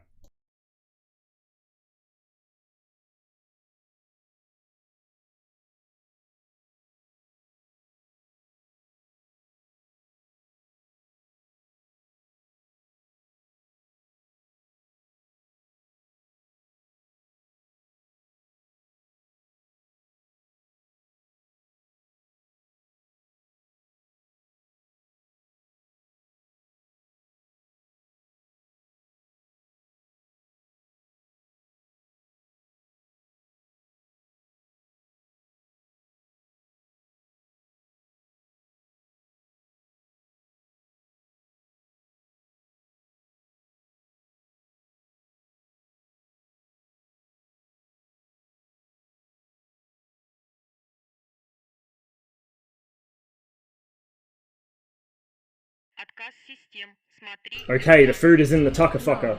Hey Marius, cheers for the resub. Good to see you, man. We're just talking shit at the moment while I stuff my face. And then we're going to do some GHPC since the update just dropped. I thought it might today.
Let alone within the first two, might have school. Fuck, I forgot about that. Yeah, like the idea of individual schools or universities having their own police department is like, what the fuck? What the actual fuck? And like, and people wonder why there's so many issues with cold cases in the US. It's because every time something happens, there's a fucking 5-way slap fight between every law enforcement. You know what? It's probably an accurate way of describing it. Every law enforcement agency within 20 miles, they all have a jurisdiction fucking dick fight over who gets to take the case. And they're all like, it's insane. It's like the fucking 20 different 3-letter agencies that all have the same remit. Like, I don't know how the US is still functional, because when the Nazis tried this shit and when the Japanese tried this shit, they fucking imploded. Like, the US has such a high ability to have 20 different government agencies that all have the same remit. They're all squabbling for funding. They all have a private army for some fucking reason, God knows. Russia does this too, by the way. The Russian tax service is better equipped than the fucking Russian military. That's not even a joke anymore. But, like, why do they do this? I don't get it. And they're like, yes, big government bad, small government good. It's like, my brother in Christ, have you, like, looked at your government recently? Like, no fucking wonder you've got problems. Holy fuck. Like, you don't want to fucking get involved in paying for healthcare for people on a national level, but shit, you're happy to have 20 different agencies to recoup fucking unpaid taxes and bust down fucking doors with Abrams if somebody doesn't answer a court summons. Like, what the shit?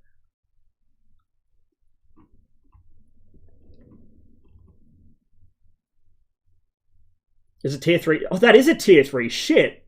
Fuck, Marius. Thanks, man. I hope work's been going well, dude. You may actually, I mean, you probably don't know the person involved, although they hang out in my chat from time to time. Another DCS streamer. Darth Urso, he was here just yesterday in chat.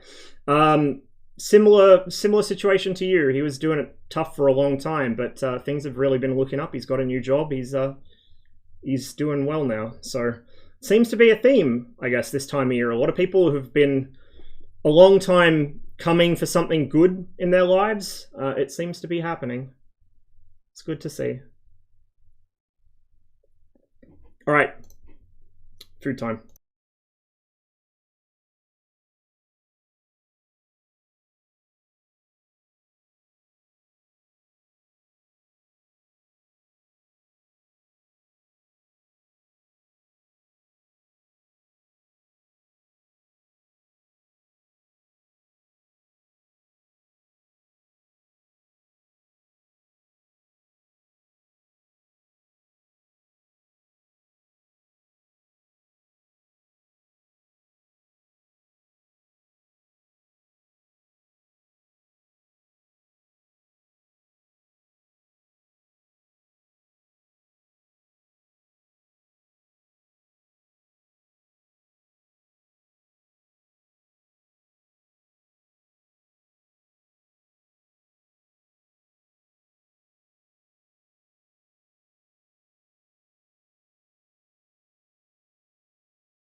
One of the positive but annoying aspects of having access to more than 20% of my available brain power, thanks to meds, is that I keep coming up with ideas for things I want to talk about on stream, but there's never enough time. I just thought of a topic I'd like to bring up at some point. It kind of ties in with a lot of what we've spoken about over the past few streams with psychiatry and the abuse thereof, and like real conditions versus trying to find a way to medicalize normal range of human behavior, whatever. I think I partially covered it in the Discord, and I might have brought it up once or twice on stream, but I want to talk about it at some point. But that point is not now, because we need to, like, I need to get food in me, and then we need to do GHPC and some DCS. But I just, I should start writing down ideas for these streams. We can actually have, like, God forbid, we might one day have an actual legitimate Just Chatting stream where I'm in the Just Chatting category and, like, I haven't got DCS sitting in the server browser or something in the background and you guys being bored out of your skull staring at a static screen with me down the bottom corner, like, animatedly waving my hands around. Although, the problem with the Just Chatting category is it lets the normies in. One of the nice things about playing the games I play and just leaving the category set to the game when I'm on these tangents is it keeps the normies out. Like, I did a stream, was it a food and cooking stream or whatever the category is, a while ago, because my Discord fucking bullied me into doing a cooking stream with my sister. It was a disaster in the best kind of way. But we had a bunch of people come in, and a few of them stayed in the community. But, like, there were a bunch of people just kind of drive-buying from, I guess, the category or from other streams. It was that time of evening that, like, we were probably getting a lot of people who were just bored and had a few drinks in them, which is fine. But with a lot of the stuff I cover on stream, I kind of want to, particularly when things get political, I kind of want to stem the tide of normies. We've already had one fucking unironic Putin bot show up in my chat. We've had a couple other people drop spicy takes. For those of you who remember my trip around the former Soviet Union that I was doing, I still want to finish that, but I literally have not had the, like, mental fortitude or energy to pick it back up since the invasion happened, because we landed in fucking Melitopol. And yeah, like, I don't want a slap fight in the comments between Ukrainians and Russians, or more likely Westerners with a stake on either, well, sorry, with no stake on either side, but very strong opinions because they're very far removed from the fighting and have no family or friends over there. It's interesting. Funny how whenever there's a major war, the people who are the least enthusiastic about the major war are the people who actually, like, have skin in the game. Very odd.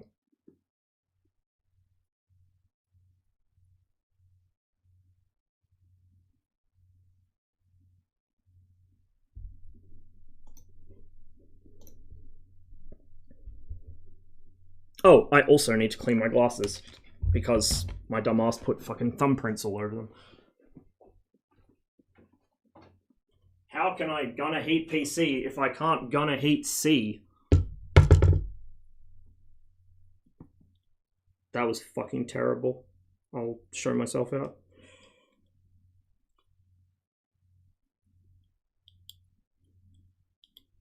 I got some new glasses, like, 6 months or more ago now. So, like, I've had these ones for a while. You guys probably wouldn't... Well, some of the more observant ones would have noticed on stream. But cleverly this time, they showed me all the different frame styles. You know, I'm not much of a fashionista. Actually, that's not true. I have a really strong fashion sense, but only on other people.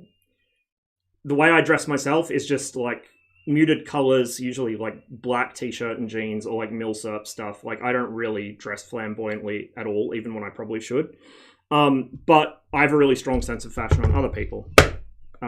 So I will sit playing fucking dress-ups in Armour, for example, in the fucking Arsenal, or like I play The Sims. The best description I've ever seen of The Sims, and no, we're not doing it on stream because, like, that would attract turbo normies, which I don't want. The best description of The Sims I ever saw was The Sims is a psyop designed to make girls on the spectrum associate fun with concepts like breeding and housemaking. And honestly, it works for guys on the spectrum too. I can account to that personally. But anyway, back to the glasses, which is how I got onto this topic.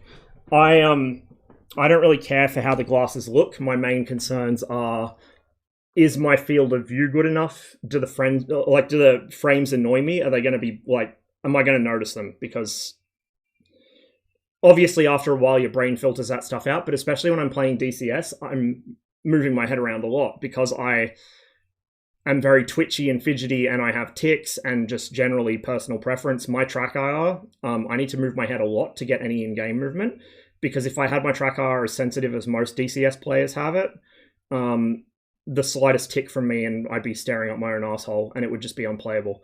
So, that's the thing for me. Like, will my glasses impede my ability? Do I have a big enough field of view that I'm not running out of lens? These ones are actually, because the lenses on these are bigger than my last pair, they kind of distort the image towards the edges, which has had implications for my spotting in DCS. I lose people a lot easier. I'm still adjusting to them. So I've got, like, more magnified area, but it distorts towards the edges quite noticeably, because the bigger the lens, the more the distortion's going to be, right? So those are, like, that's the kind of shit I care about when I buy glasses. I don't really care how they look as long as they don't look goofy. So I usually just get, like, plain frames, medium size. Like, really big frames look silly on me. Really small frames are inconvenient, although they probably look pretty... no, they probably look silly on me too, because of the shape of my face. But yeah, like, the glasses I'm wearing now, when they were talking me through all the frame options, they're like, oh yeah, these ones are I think they're titanium. They're non-ferrous, whatever they are. But they're like, oh yeah, these are, you can sit on these and you won't break them. The frame itself, like the whole frame itself, is quite thin pressed metal, and it has some give to it. And then the hinges on them are fucking ball joints. Well, they're not ball joints, but they're like universal joints. So the arms can be bent 90 degrees in any direction. Well, 80 degrees in any direction, and it won't bend or distort the frames, and it won't break the hinge. So I jumped on these immediately because I'm the kind of dumb fuck that sits on my glasses or drops them and then steps on them, or the reason my previous glasses were kind of bent out of shape and I was having issues with them not fitting properly anymore is because I embedded them into my face when I fell out of a cab while blind drunk. So I figured I'd get these ones so they are less likely to embed themselves in my eyebrow, although, I got a pretty cool scar out of it at least. And also less likely to break or bend or permanently distort in shape.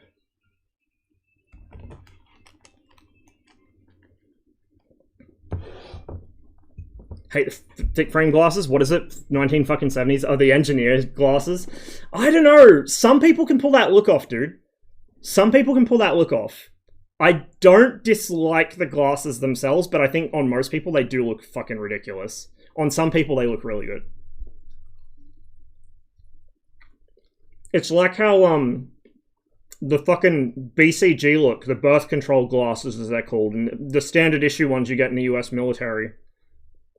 BCGs became fucking trendy like 5 years ago. Like, what the fuck? Civilians are fucked up, dude.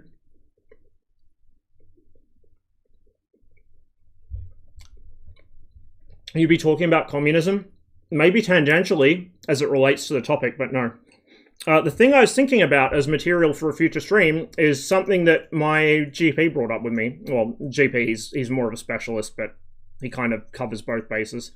A couple of appointments ago, we were talking about, like, my struggles with maintaining gainful employment, or, like, having meltdowns every 6 months to a year and quitting everything. And, like, just to give you guys some perspective, I've been streaming on Twitch since about early 2017, mid 2017. Mostly just armor missions. I was streaming to like 2 people and a dog. I've been streaming like to an actual audience since late 2018, early 2019. I think I first had more than 2 or 3 average viewers early 2019 because Tawny kept dumping raids on me because he's a fucking legend. He basically single-handedly built my community. So I've been streaming now for almost 4 years.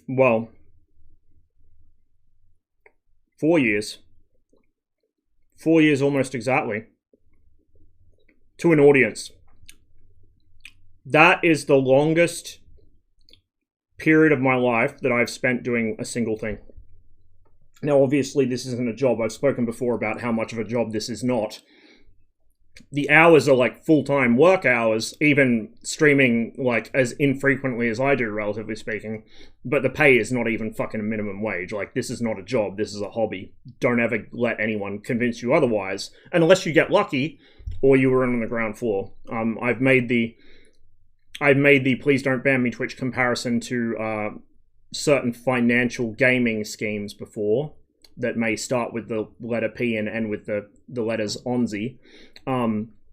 Twitch does feel a bit like that at times. If you were in on the ground floor, you probably have massive viewership or at least a lot of viewers. If you come in late, you can do everything right. You can follow the fucking new streamer 101 rules for success. And I've known streamers that did this. I've known one that burnt all his bridges in the process of trying to do this, and I've known a lot more who don't, but like, they deserve more viewers. They're great people. They're great streamers. They have, like, I'm not going to use the C word. I hate fucking content, fucking shit corporate language, but they have really interesting games they play. They have great insight into the games they play or the issues they talk about, and they don't ever have viewers. They frequently have like 0 or 1 viewer. And it's just like, how do I have viewers? How can I have so many people sitting here watching me just fucking blabber over a be right back screen consistently, and these people have nothing? I don't get it. Like, it just fucks with me, dude. But anyway, suffice to say, Twitch not a job. But this is the longest I've stuck with any one thing. I was in the reserves for technically 3 years, but I was active for a lot less than that because of my injury. So I think I was in for about half a year before I got to basic, and I got lucky on that. I probably would have been waiting over a year if I didn't didn't manage to get my name on the list through very direct means on a training weekend. So I was probably active, like actually active in the Army Reserve for maybe a year, maybe not even that, because most of the time I was just spending it recovering from my fucking knee injury, which I never actually did recover from. So if you want to give me the loosest definition of being in the Army, I was in that for 3 years. Almost to the day. I worked at Coles for, I think, a total of 2 years, but it was in 2 separate blocks. So it was like, let me think. 1 year block, so a solid year at Coles, or like 11 months or something. Then I quit, went home, got back, fucked around a bit, burnt through my savings the way I always do, and then went back to Coles because I was told, like, your spot's always going to be open for you by the store manager, because he was a good one. He looked after us. More than can be said for our own chain of command. And then I worked there for another, I want to say 6 months before I quit, and that was when I actually quit. So yeah, about a year and a half of actually working there, but 2 years of my life it took up. I worked at Newcastle. Well, I worked for fucking Transfield, Broad Spectrum, whatever you want to call them. I worked for them for like slightly over 6 months. I want to say like 9 months. I think I worked for them for. So anyway, I'm sidetracking myself yet again. What a surprise.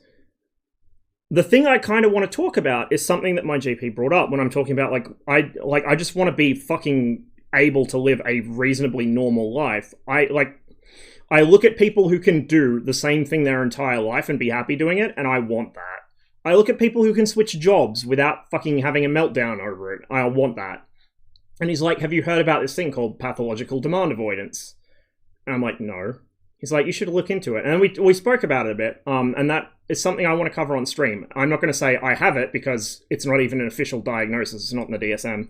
And there's issues around it, which I think I've touched on before, but it's one of those things where nobody can agree if it's even a real condition or if it's a subset of ASD, or like the woman who coined the actual term walked back on it later and started calling it excessive demand avoidance, because it was realized that the word pathological implies like something negative. But the long and the short of it is, we can cover the long and the short of it, and we'll talk about it in detail some other stream, because I think it's genuinely interesting. I think it probably does apply to me in large part. And it kind of, it's one of those things that people see somebody that struggles to maintain gainful employment and are like, oh, they're lazy, or oh, they obviously just want to game the system or whatever. And it's more like, I wish I could actually remain gainfully employed, but like I am biologically compelled to not, and I fucking hate it. But broadly speaking, what it is it tends to coincide with autism to the point where it's generally considered to be just a symptom of autism. Like it's not considered to be a separate condition. It's thought to be just an aspect of ASD that some people have and some people don't. But for some reason or other, even starting in early childhood, a person with this doesn't they can't deal with challenges, and they don't want to deal with they don't like dealing with things that are difficult or scary or new, and so they'll avoid it as much as possible, and they will socially engineer things so that they can avoid dealing with it. And it's like, yep, that applies. Like all through my childhood, well, not when I was really young, I'd talk to strangers all the time, to the point where my parents were worried about me running off with somebody when I was a kid. But like, for a long time, I would not talk to people if I didn't know them. I'd get someone else to introduce me to them, and then I might start talking. Or like, my parents still take care of a lot of like administrative stuff for me, because I can't do it myself. Like, I've tried to force myself and I just can't. It doesn't happen. My sister has to do it for me sometimes. Like, me and my sister look after each other because neither of us can look after ourselves. And it's not like malicious social engineering, like, oh, why would I do this when I can get someone else to do it? It's like, there is some deep-seated, internal, I don't even know the words to describe it, insurmountable obstacle to being able to do this thing. I don't know why. And as soon as it's a responsibility, it makes it 10 times worse. So, like, if you tell me to do something, I will find any reason under the sun to not do it. But if you suggest maybe we should do something, I'll do it right away. Like, you have to... It's you know what, fuck it, let's talk about it now. We'll do GHPC after, but we'll talk about it now, because this is interesting shit. And excuse me while I figure out where I saw the... There was a really good description of it I came across the other day. We're gonna look that up.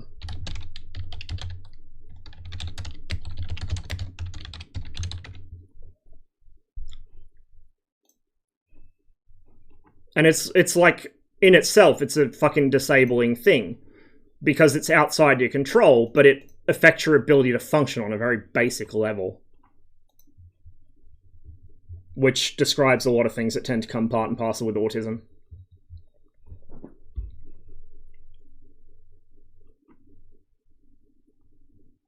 So here we go. There's like a summary and how it was discovered, and it was Elizabeth Newson that came up with it. Newson, sorry.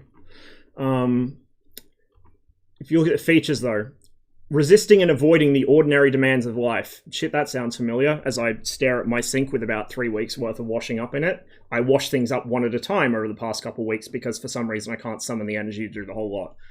We're not at Asmongold level, but it's, you know, my lifelong struggle living by myself is avoiding reaching 1 Asmongold.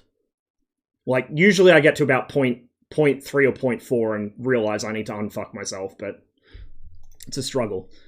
So, resisting and avoiding the ordinary demands of life. This might include getting up, joining a family activity, or getting dressed, to name but a few. This may be the case even when the person wants to do what has been suggested, such as watching a film that they've been looking forwards to. I have a story about that, we'll come back to it. When initial avoidance strategies, such as those described below, fail, the situation can quickly escalate and some individuals may resort to more extreme measures to avoid the demand, such as shouting, swearing, hitting, and damaging property. Dad and I do that with each other. In fact, a lot of my worst disputes I've had with my father, especially in my teens, were because of exactly that.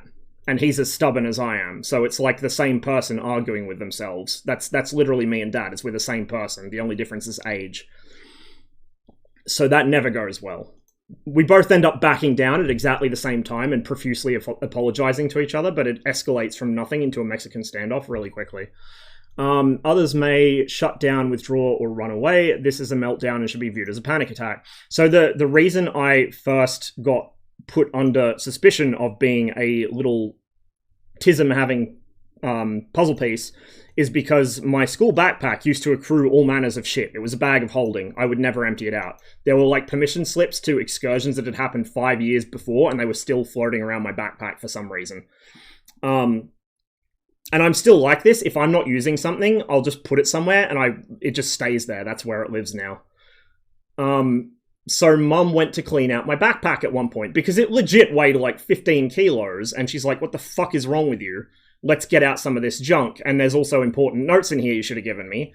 And apparently, I have no recollection of this event, but apparently that led to a full-blown meltdown that even my sister remembers, and she was really young at the time. So, yeah, like, that was the catalyst for me actually being taken to speak to somebody, and the whole, oh, this isn't normal? This isn't what actual normal kids do? This is probably autism? Oh shit. Because my whole family's like this, right? My whole family, my parents assumed I was normal and everyone else was weird. But going back to where it says, even when the person wants to do what has been suggested. So Dad got us tickets to a lecture at the Australian Maritime Museum down in Sydney. We've flown over it a few times in Misfits, actually. It's the one with HMAS Vampire and HMAS Onslow parked outside. It was a really interesting lecture about archaeological finds in the Black Sea. And I'd been looking forwards to it for weeks. And literally the morning of, I didn't want to get out of bed. My parents dragged me out of bed. Not literally, but like my parents kind of needled me into finally getting up. And then I didn't want to go. I threw such a fucking tantrum. Like, oh my god, it was bad. It was fucking bad. Like, I absolutely point blank, resolutely fucking refused to go to this thing that Dad had got us tickets to because I wanted to go to it. And I feel really bad for him because he had to put up with this shit. But anyway, in the end, somehow Mum talked me around and I went, although I wasn't happy about going and I was having I was huffy and, I don't want to go, I want to go home, why do I have to go to this stupid thing? Who planned this anyway? Well, I did. But the whole way down in the car, all the way to Sydney, poor fucking Dad. But when we finally got there, it was great. I loved it. It was fucking amazing. I was all smiles for the rest of the day. My poor fucking parents have had to put up with this shit for 30 fucking 3 years.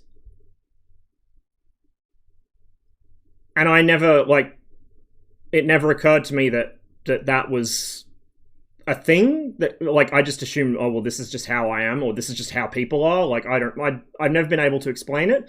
And then he said, like, he told me about this, and I was like, that sounds like my entire lived experience summed up. Like, this is exactly my fucking problem. Some of the most, like, not traumatic per se, but some of the most memorable for negative reasons events of my life were literally this happening. Like, I'm not going to go into it on stream because, like, you guys know me, I fucking don't give a shit. I'll self-disclose stuff all the time. But it's more because it's levels of esoteric. You would need to know a lot about my life to actually understand where it comes from. So you guys wouldn't have the context. And if I did give you the context, I would really be, like, doxing myself. But anyway, there was something that happened. It's one of my earliest memories. And I was given a gift. And it was like not a Secret Santa, but it was something similar. I was given a gift. And when I got home and opened it, I found out they'd given me the wrong gift. And like, it was like a doll of some sort instead of what I wanted, which was like a Transformers toy or something. And I had a fucking meltdown until my parents went and took it back and got me the gift I wanted. And then I had another fucking meltdown because suddenly I felt really, like, remember how I said, I think, like, last stream and the stream before, I was just talking shit and I said, like, Toy Story affected me on a deep level to the point where I'm really, like, this is probably a diagnosable condition in itself. I remember the fucking shrink's eyes going wide when I first described this to her, but I treat inanimate objects, at least, like, mentally and emotionally, like I treat actual living things.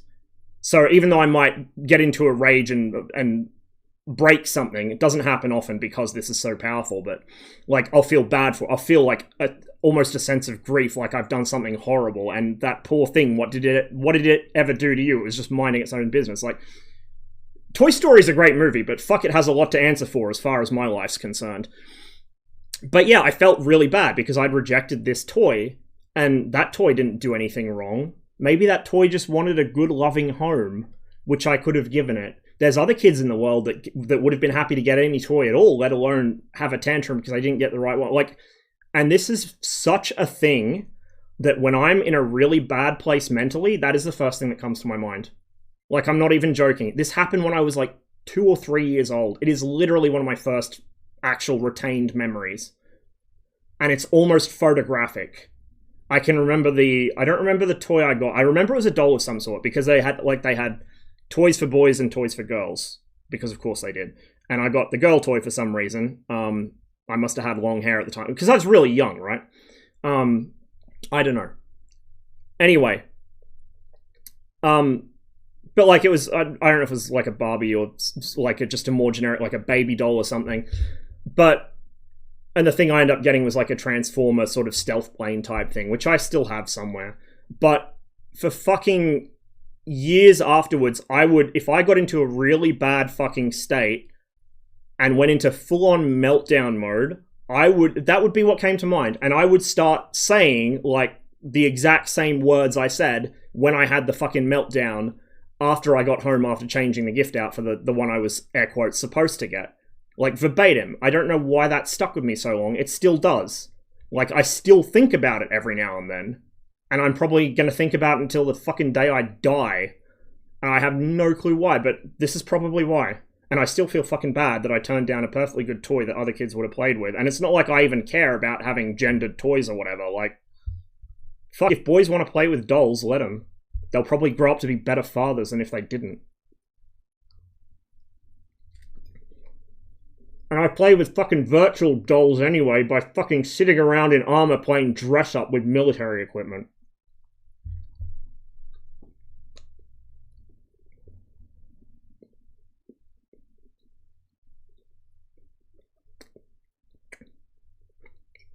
Normally I'd mute the mic while I'm eating because I know I make all kinds of ungodly noises, but if I do that, the stream's going to go 3 times as long as I constantly mute and unmute to talk between mouthfuls. So you guys get the ASMR experience today. Overly attached? Yeah.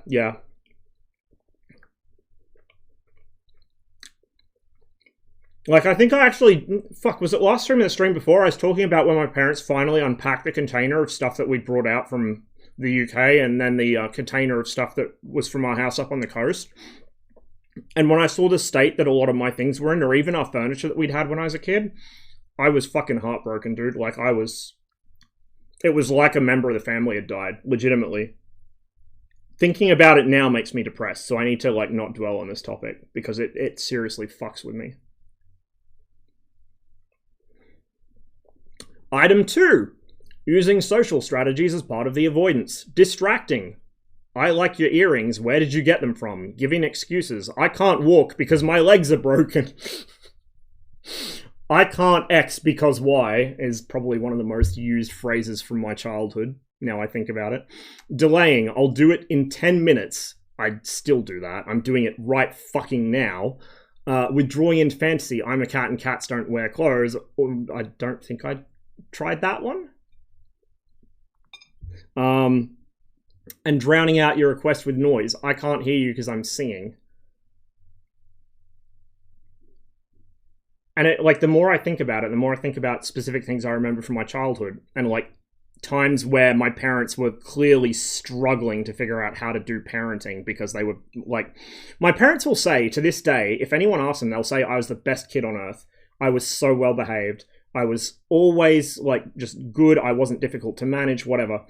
But there were a few cases where they wanted me to do something and I refused to do something, and it escalated to the point where Dad and I were screaming at each other, or like a toy of mine got threatened to be thrown in the bin, and that would just make the meltdown 20 times worse, right? Because of what I just described. It got pretty bad. Not like, you know, it's not like child abuse bad or anything. And my parents weren't doing any of this deliberately. They just didn't know. Because I didn't know either, right? Some parents are legitimately shit, but most of them just don't understand better. They don't know what they're doing. They're doing the best they know how, and sometimes, unfortunately, they don't know the best. My parents mostly did. Like, I couldn't really have asked for a better family. But, yeah, like, a lot of stuff I think back to as a kid, which I still remember to this day because it was so emotionally stressful for me, is because my parents didn't understand that the more they tried to make me do something, the worse it made it get. And a lot of the ultimatums they tried to come up with that they thought would make me do something had the complete opposite effect and just doubled me down even harder. And Dad's like this too. Fucking Dad does this shit all the time. He's probably where it comes from. My sister did it. Fuck, having to manage a fucking 10-year-old with this kind of behavior at LA airport when I was in a wheelchair. And the TSA was fucking with us because our tickets weren't, like, she'd got an exit row seat and I'd got a fucking seat on the other end of the plane. Oh no, sorry, we both got exit row seats. But because she was a 10-year-old, she couldn't be in an exit row because you need to be physically fit and strong to open or to a certain degree to open a fucking exit door. But I'd got the exit row seat because I'd asked for one with legroom because I'd just fucking had knee surgery. So we nearly missed our flight because of that. But she was doing this shit while we were in the terminal.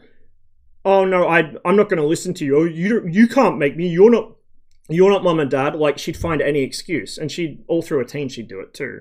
So she probably had the same sort of experience through her teens that I did, because Dad still didn't understand what this is, let alone that he's where it came from, most likely. Appearing sociable on the surface. And this is, I think I've spoke before about how, like, the stereotype of especially boys with autism, is that they won't make eye contact and they won't be sociable. I'm the opposite. I will make eye contact almost to excess because I've learnt to do it. Like, the whole COVID not shaking hands thing fucked with me so hard because I spent so much of my life learning to mimic a normie and shake hands with people and not appear to be caught off guard by basic social gestures that I then had to rapidly unlearn it because I'd be going for a handshake and everyone else is like, what the fuck is wrong with you, plague rat? Like, oh shit, right. That's right, we're not doing that anymore. Flightsim.to, Jack. Flightsim.to.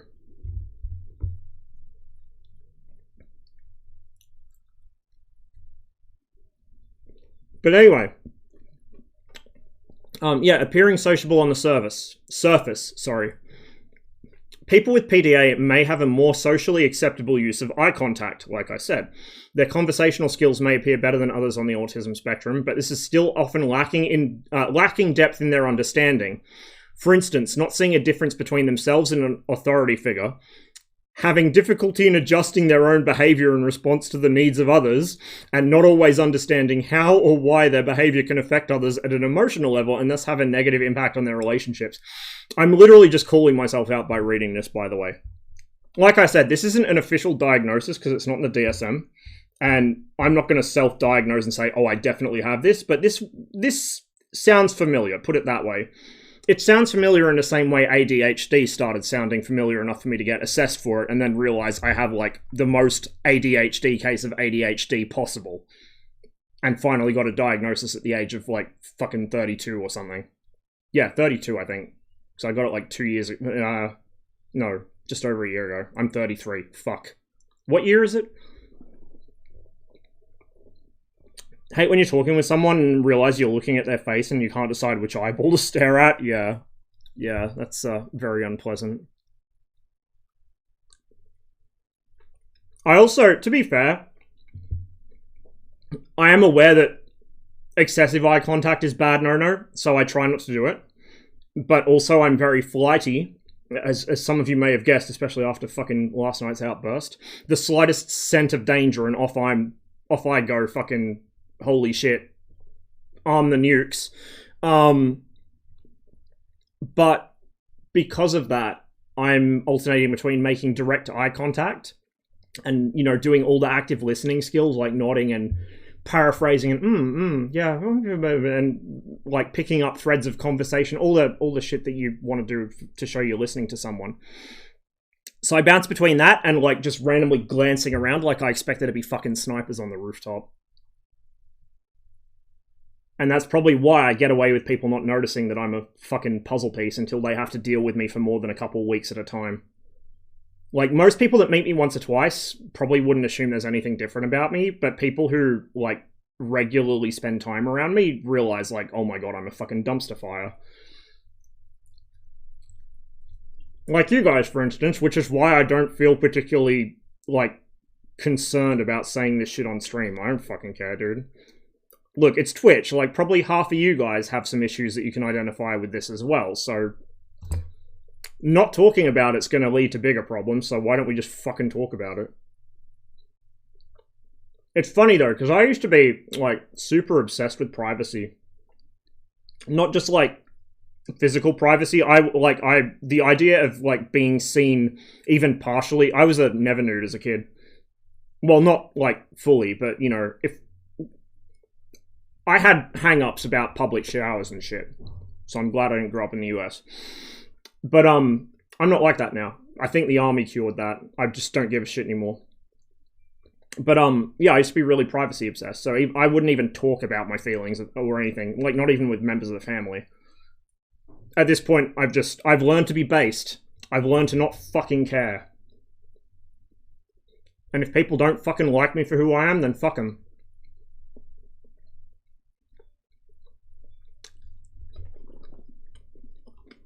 Number 4. Excessive mood swings and impulsivity. For example, they can have great difficulty in regulating their own emotions and controlling their reactions to situations and people. We literally just spoke about that. The individual can rapidly switch from happy and engaging to angry or sad in seconds, often with no visible build-up or warning to others. This can be in response to pressure of demands and perceived expectations.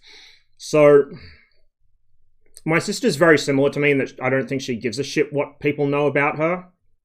So, I think I've said this on stream before anyway. Like, my sister's diagnosed with borderline personality disorder. It took forever for her to actually get a diagnosis, because, first of all, girls with autism just get treated like fucking...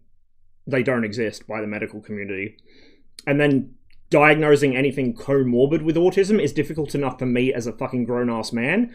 For a young woman in her early 20s, it's near impossible, because a lot of doctors still don't take women seriously about shit.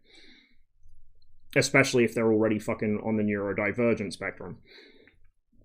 So, yeah, my sister got diagnosed with borderline personality disorder, and it's because, like, you know, she has all the typical symptoms of it. She only thought to check up on that because, again, same as me with my ADHD, she realized, oh, all of my friends have this diagnosis, and we're all alike. That's why we're friends. I wonder.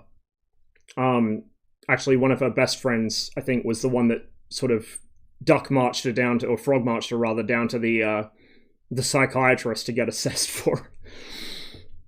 But, yeah, like, it's the same sort of thing, though. So for a long time, I wondered if she has it, I wonder if I do too. Because my moods are immensely unstable. I go from happy, over the moon, best day of my life to I am going to fucking choke a bitch in the course of 2 or 3 minutes. Sometimes quicker. And it's one of the reasons I can't work long shifts.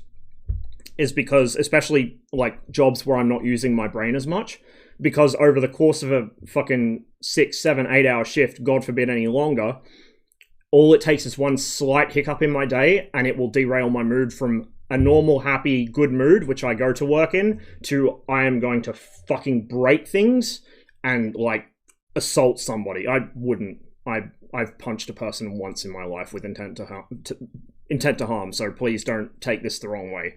But I feel like I could do it, right? I feel like I could do it, and the fact that I feel that I could do it is enough to make me just nope out of the situation and avoid the risk altogether. Which I've spoken about on stream before as well. We might as well just fucking start talking about psychology without being a psychologist fucking day for the stream, I think. But,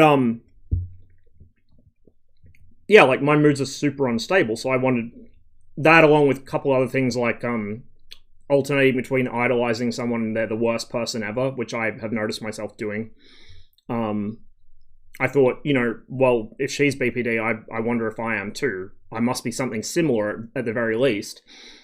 I'm the kind of dumbass, namely a young man, who will not go to a doctor or a medical professional unless I need drugs or I feel like I'm dying. Or somebody forces me to go. So my only diagnoses are autism and ADHD. I've never even been diagnosed with depression. Well, actually, technically maybe, but not like chronic or anything. It's just like, oh yeah, he's a bit depressed and anxious. He needs some time to recenter himself. I don't think that counts as a diagnosis. It was just a letter from a doctor. But, like, I'm not even diagnosed with that. Just the autism and the ADHD. Nothing else. But I'm pretty sure there is something else. But I don't know what it is, because every time I've spoken to a fucking shrink about it, everything is like, oh yeah, that's just your autism. Yeah, that's totally normal for an autistic person. I'm like, no, you're not listening to me. I'm not talking about normal autistic experience, which I'm quite familiar with, 33 years into experiencing it. I'm talking about something very different. And maybe it's this, because there's quite a lot of overlap between the symptoms of this and the symptoms of, like, having some, you know, relatively mild form of personality disorder. 5. Being comfortable in roleplay and pretense, sometimes to an extreme extent, and the lines between reality and pretense can become blurred. Oh my fucking god, let me tell you about the number of days of my life I've wasted on fucking roleplay servers. I went on, like, literally, I fell into the roleplay hole because I thought, haha, I'm gonna go grief the roleplay nerds.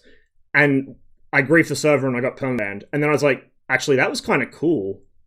So I then engineered my way out of being permabanned, became best friends with one of the admins. Not in a malicious way. Like, I never played up on that server again.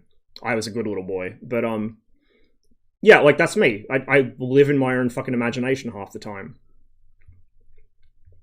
Example, often adopting the persona of a figure of authority in roleplay scenarios. Well, I think everyone does that, to be fair. I don't think that's necessarily specific to this. To such an extent they believe that they are that person. Okay, I'm not quite that far gone. This role may often require them to oversee and direct others, and as such remain in control of the player, e.g. taking on the role of a teacher when playing with peers. Roleplay can be used as a strategy to avoid demands made by others, such as, I can't pick that up because I'm a tractor and tractors don't have hands. I love that. I fucking love that. That's such a good example.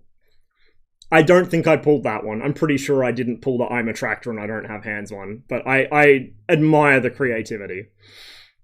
Or role-playing the compliant child in school to reduce demands by flying under the radar. I became really good at being the grey man. I am such a good grey man that when I discharged, the unit adjutant said I am not known to him. Like in my paperwork, it says, member is not known to me from the unit's adj. I didn't exist as far as the army was concerned. The guys in my own company knew me, although a few of them mixed me up with another guy that wore glasses. But I was such a good grey man, the adj didn't know I existed. Which I suppose is mostly a good thing, except when it comes to pay issues, of which the Australian Army had no shortage.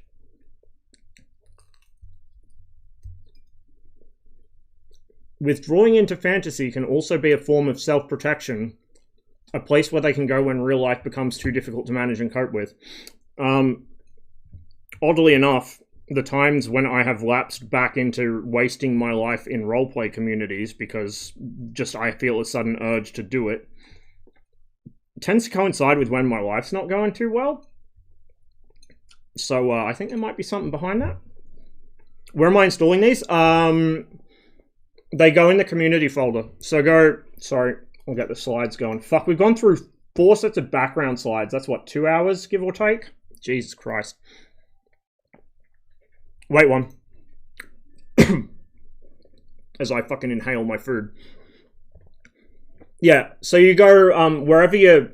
Not the install folder, but there'll be a separate library in MizFizz, and you may need to go into the in-game options to see where it saves. It'll have like a... It's in general options, I think. You have to go through and find where it is. It's like data management, I think. But it'll have a field that says where it's stored. I just realized, no, it doesn't. That's for the rolling cache. Okay, this is a deep lore thing, Jack. So look for a folder called Microsoft Flight Simulator, then a subfolder called Packages, and then a subfolder called Community. This is on the Steam installer. The standalone is different. I don't know for the standalone, but for Steam, there'll be a folder, Microsoft Flight Simulator, Packages, Community. It goes in Community.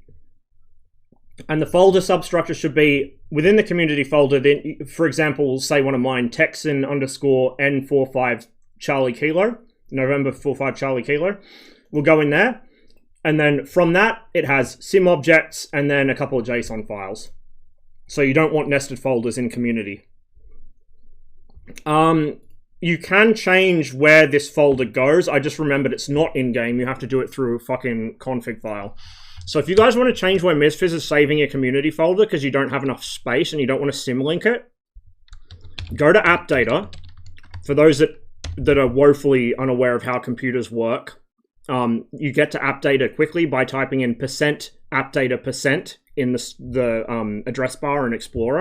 Hit enter on that. Goes to your username, App Data Roaming. Look for Microsoft Flight Simulator. Go into that. You'll see all your flight plans are in there. All your saves are in there. You're specifically looking for usercfg.opt. Usercfg.opt in the App Data Roaming Microsoft Flight Simulator folder. Open that in the text editor of choice. I just use Notepad because I'm old-fashioned. So you open that in Notepad. It'll have all your video settings, all your resolution, your graphics settings, what rendering engine it's using, blah, blah, blah, blah, blah. Right down the bottom of that, it may or may not have this line. You might need to add it manually. But down the bottom, outside the last set of brackets, literally at the end of the script, you write installed packages path and then your desired path. So for me, for instance, my MizFizz SSD, my NVMe SSD, which MizFizz lives on, is the X drive. So that's what I have written in down the bottom of that user cfg.opt file. Outside the brackets. You don't want any nested brackets with this. This falls outside that script. Or outside the whatever, outside the code brackets. So you don't use that directory, use whatever you want. So D or G or fucking Y, I don't know what your drive structures are like, but that's what you do. The sim may have a bit of a meltdown when you first launch it after changing that, because it's got to figure out where everything is and move it. I don't recommend changing that frequently. I would recommend setting it as soon as you've done a fresh install of the sim before you actually get any extra packages. So it's moving this, it's moving the smallest amount of shit possible. If you wait until you got like 20 gazillion different things installed, either from community or from marketplace, it's going to take forever. And it's probably, you know, something's probably going to break. But that's where they go. So they go in whatever directory that goes to, packages, community. And then you don't have nested folders. Some liveries will have instructions included with them for installation. A lot don't. It's hit and miss. A lot of the ones you download as well actually are in nested folders, or they've got some fucked up folder structure because they didn't clean it up after they generated the JSONs. So it's a pain in the ass. Fuck, I barely eaten because I've been so busy yapping.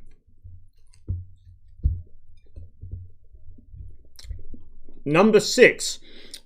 Obsessive behavior that is obsessive in quote marks, by the way. Obsessive behavior that's often social in nature. People with PDA may often become obsessive about other people, either real or fictional, from either a love or hate perspective, which can make relationships very tricky. Again, big overlap with BPD right there. That's like one of the core traits of borderline personality disorder. Newson et al., Newson, again being Elizabeth Newson, the one that pioneered this, noted that demand avoidant behavior itself also has an obsessive quality. I don't know exactly what they mean by that terminology, but if we assume that this is the thing I am dealing with, subjective, like from a subjective standpoint, from my experience, it feels like a deep biological compulsion which I can neither explain nor resist. I know I should do something. I know that I need to do something. I know that there's nothing to be gained by not doing it, and I'm actually making my life worse by not doing it. But at the same time, I, for some reason, still can't do it. And the more I'm aware that I should be doing it, the more I can't do it. It's not just resisting authority or telling people, no, I don't want to do that because you told me to do it. It's literally inwards as well. I won't do something because I've told myself I need to do it. It's kind of annoying that it's not recognized as a separate diagnosis, because this is like a really significant fucking disability. I'm going to be real with you. Like, this is fucking big boy disability. But it's not even diagnosable, so it doesn't reel as far as the medical community is concerned, let alone trying to get any sort of help with it.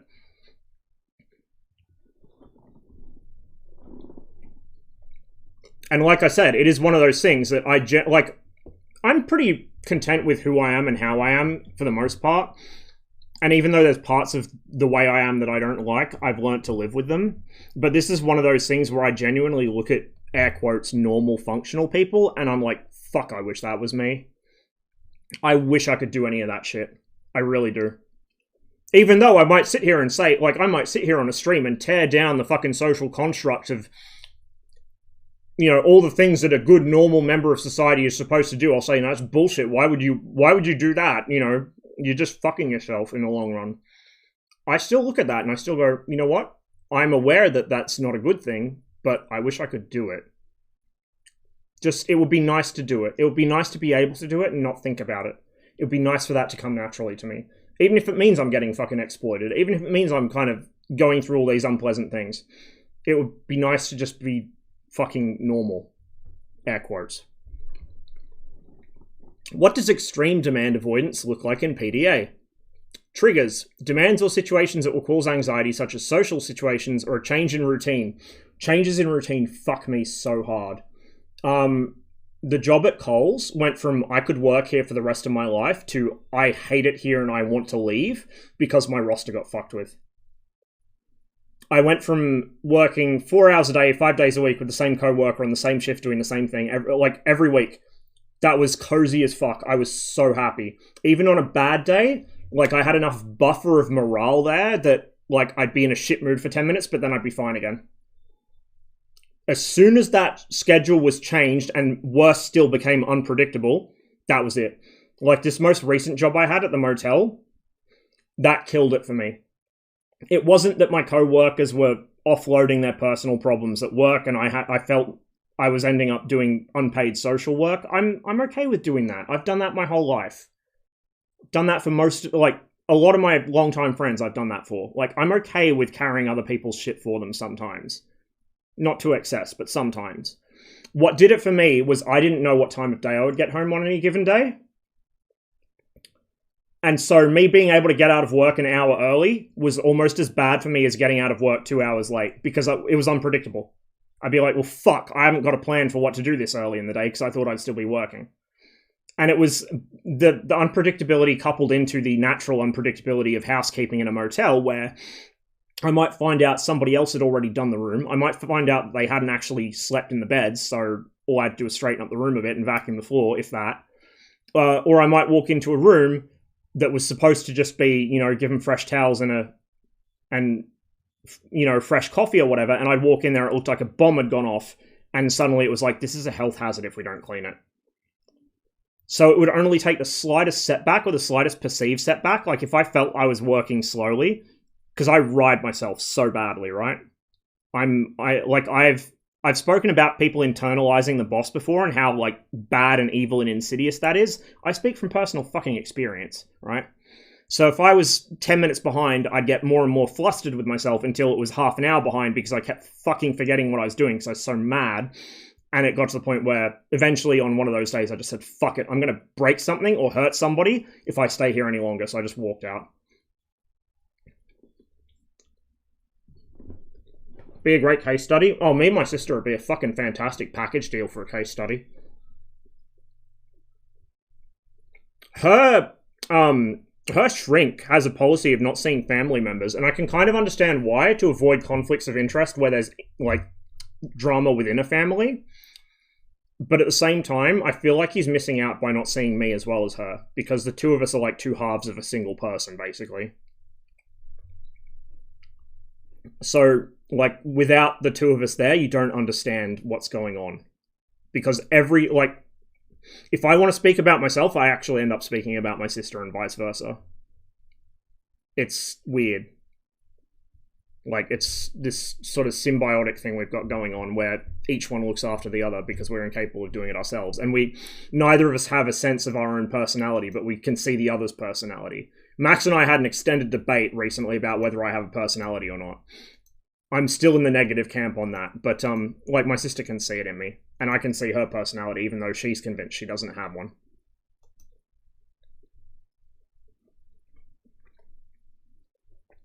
So yeah, including activities the individual would usually enjoy or want to do, like I said, that was a big thing for me.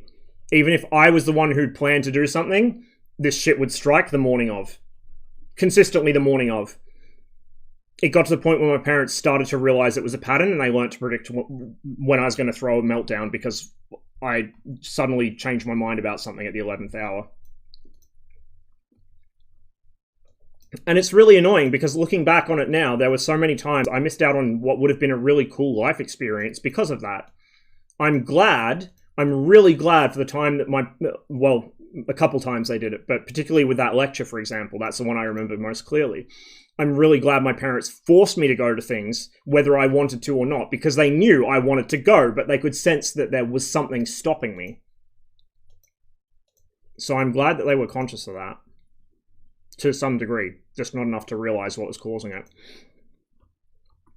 How someone with PDA profile, because like I said, it's not an actual diagnosis, it's considered to be a subtype of autism, avoids a demand. Usually uses social strategies to begin with, such as making excuses, using distraction, incapacitating themselves. You remember, any of you guys remember a couple of years ago, there was some big fucking story about, I think it was a guy in Austria or something. It's always fucking Austria. You can't trust those people. There's a guy in Austria or something. He was unemployed and he amputated one of his own limbs. I think he amputated his own leg or something with a fucking hatchet rather than take an offered role, like offered employment. And everyone's like, oh my god, what a fucking bludger. How fucked up do you have to... How lazy do you have to be to cut off your own leg to avoid work? It's like, no, I get that. I never did that. I never went to that extreme, but I get that. That's how far it can go. Like, there is some primal force within you that you don't have an understanding of that tells you, no, you can't do this. This is completely haram, not allowed, do not do it. Do anything you can to avoid doing it, and like you can't control it. If these strategies don't work, sorry, I cut myself off. Incapacitating themselves, drowning out the request with constant interruptions, or adopting the persona of another person or character. If these strategies don't work, someone I know, not like personally, but a historical figure. I wonder if he was displaying this because he had that happen quite late in his life. If these strategies don't work, more extreme strategies can be used, such as shouting, swearing, aggression, or fleeing. Yep, been there, done that. Yeah, but Anctus, I know you're cut from the same cloth as me and you won't actually do it. We're cursed to experience this life despite being brought into it without our consent. So that's kind of why I've adopted my my mindset of, well, I'm not going to do anything about it, and I'm probably going to have a pretty long lifespan judging by the rest of my family, so I may as well just make the most of it. And it's going to suck, but at least I can minimize the suck a little bit. Luke, listen to the Force. The Force, Legant. Yeah. Like, it's... And that's going to be a lifelong disability, dude. Like... I've not done anything lifelong to myself through a meltdown, but I've had meltdowns, the fallout of which did cause very long-term effects on my life. Debatably, I only got diagnosed with ADHD as a result of one of them, so it's not always negative, but it's a thing. Pardon me. Strategies to support. This is the good shit right here. Listen to this. Provide a flexible and adaptable approach that is constantly in sync with the person's anxiety levels. The low arousal approach, and there's a link to it, encompasses these ideas for recognizing when arousal... Wait, I'll get the link. Fuck, that's a loaded URL. I promise that's safe. The low arousal approach encompasses these ideas for recognizing when arousal mechanisms are becoming engaged, and when and how to reduce demands, and how to support a person who's highly anxious or stressed. Reasons for demand avoidance, such as sensory overload, which is big in autism, emotional overload, likewise, communication difficulties, fear of uncertainty. Fear of uncertainty is a big one. And yes, I love this song. It can be addressed using autism strategies, but they must be adapted so they are delivered in a non-direct manner. Non-direct. Again, low arousal approaches will help here.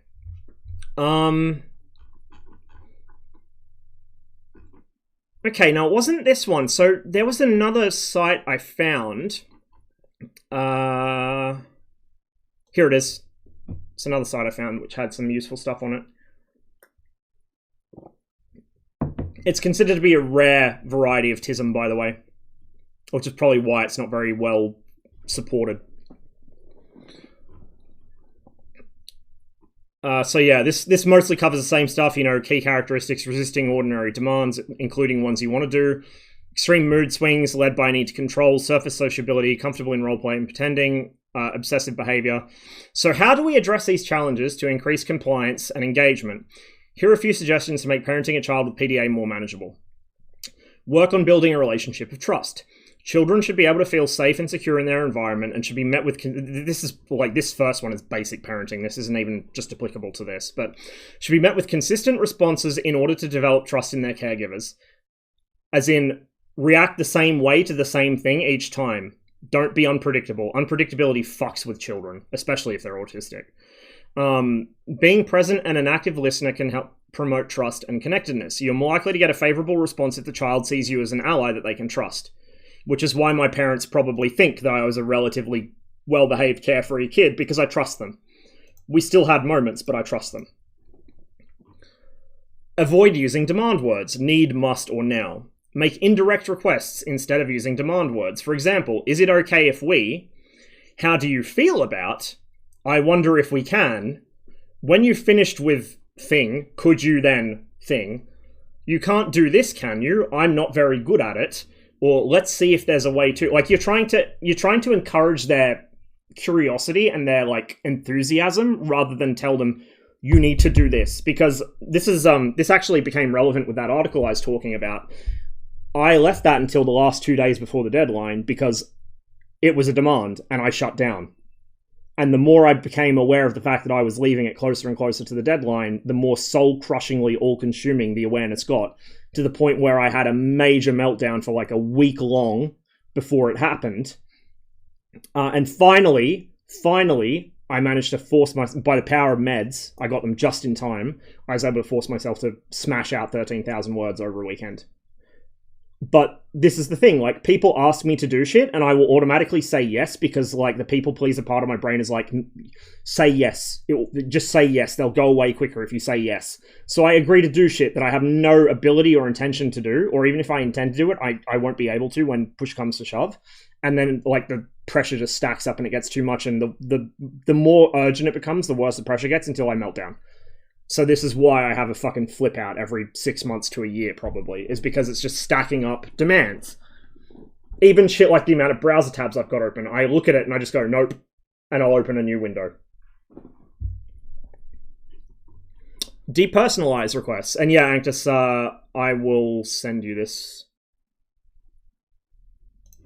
I'll drop a link, actually, to the site I'm reading this from now. And the other one I was reading from before is this one. Fuck me, it murdered that link. Also, yes, I am using Bing because I didn't open Firefox because I didn't want to blow up my PC. I'm browsing in Edge to avoid opening my regular browser because I don't want to do it midstream because it'll fucking crash. This is how many fucking levels of open tabs I'm on in Firefox. There you go, that's a better link. You're a good person, being as open as you are and sharing all this stuff takes a lot of balls.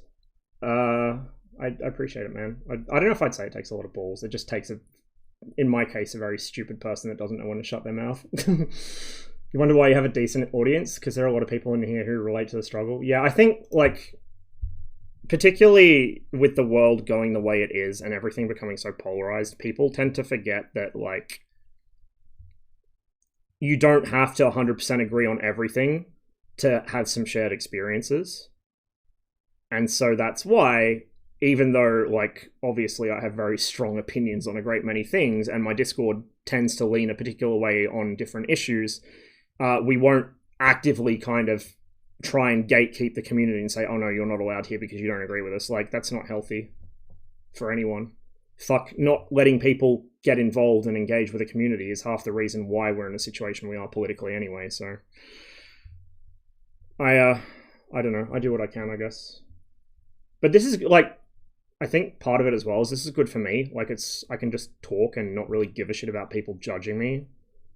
And I know it's not gonna, well, it might one day, but it's not going to immediately backfire on me in real life because it's the internet, right? I didn't let you post Goatsy. When did I say you couldn't post Goatsy? I mean, don't post Goatsy, but when did I say you couldn't?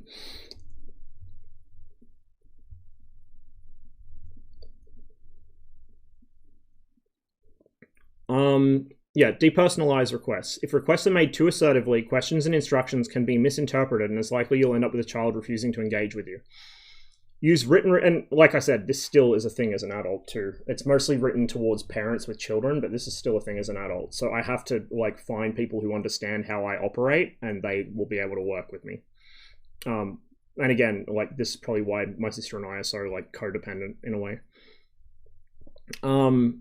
Use written requests or visual prompts to depersonalize the command. Attributing reasons for a request to other factors such as health and safety is another way you can get a child to comply. For example, brushing your teeth can help you keep your teeth and gums healthy and also keep your breath fresh. That one doesn't work on me, but I think that's also partly the ADHD. I don't actively try not to brush my teeth of a morning, I just forget. Thank God I have such strong fucking enamel. Puppets and toys can also be used as a third person to depersonalize requests and suggest ideas. Obviously, that works better with children than adults. Although, honestly, if you tried that on me, it would probably still work. Remain calm and try not to take your child's behaviors personally. See meltdowns or tantrums as severe panic attacks, which they are. I can tell you right now, they are. It is not a pleasant thing. Panic attacks that need your support to manage rather than as acts of defiance. Try to avoid giving consequences as this often makes it worse. Like I said, use the 3 R's, regulate, relate, and reason to validate how they're feeling and to respond to meltdowns instead. At this point, they need reassurance and not be made to feel ashamed for their behavior as they're not in control of it. And I think that particular last bit is why Liz Newson started pushing for a change in terminology from pathological demand avoidance to excessive demand avoidance, because she probably realized that the word pathological, it does have a medical meaning, but to normies, it's going to be interpreted as, oh, they're biologically programmed to manipulate me into doing things for them, which might be actually what's going on, but it's not like deliberate, and they have no control over it, and they're probably aware of it to some degree and feel bad about it.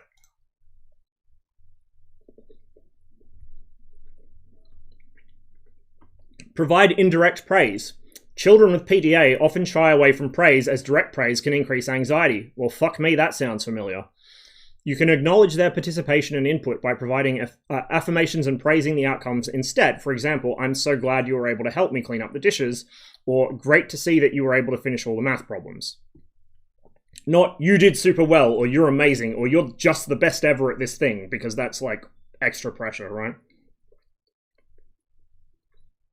Use humor to make demands feel less oppressive to the child, but you can't. Be consistent.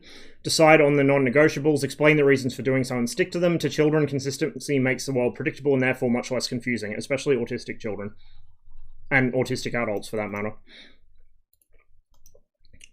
And finally, be flexible. Allow your child a sense of control and be prepared to negotiate. Thank fucking God my parents are the people they are. Because they did, usually.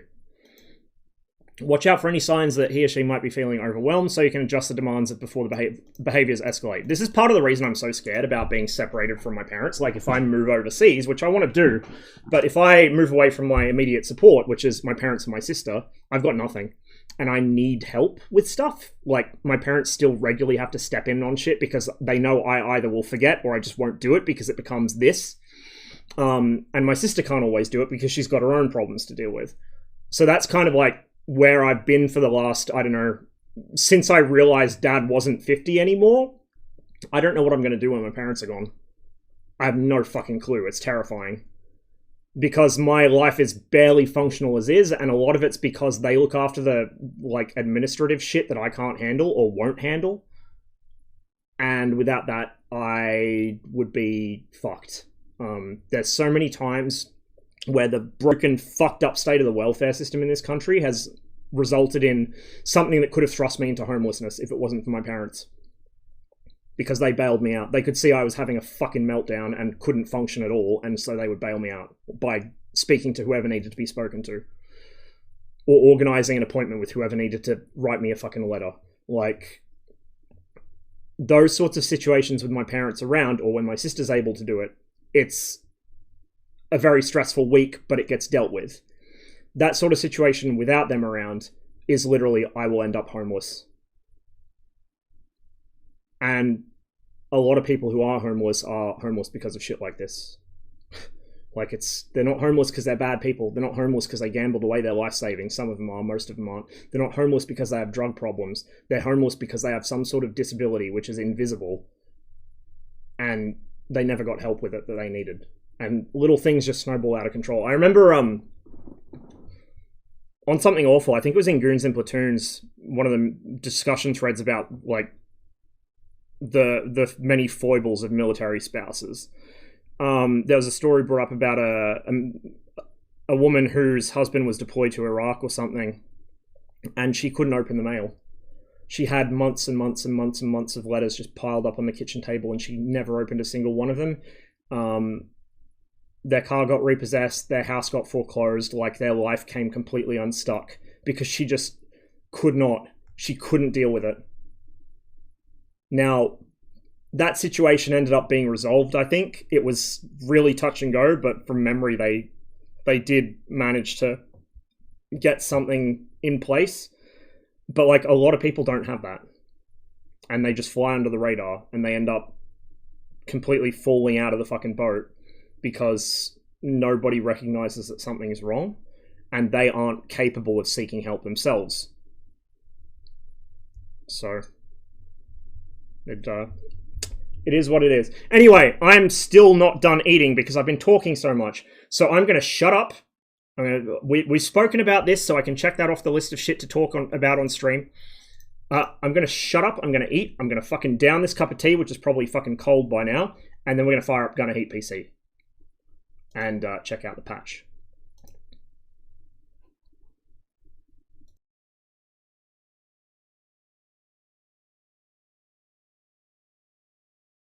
No, don't, Max. It'll bring in the normies.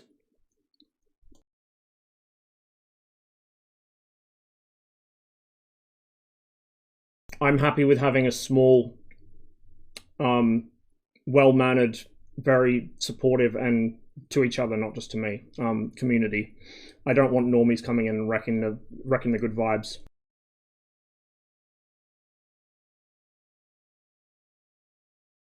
Hey man, it is what it is. Everyone has struggles of some sort, and you learn to, well, sort of learn to live with it, I guess. I mean, yeah, but there's a higher chance of, like, too many normies.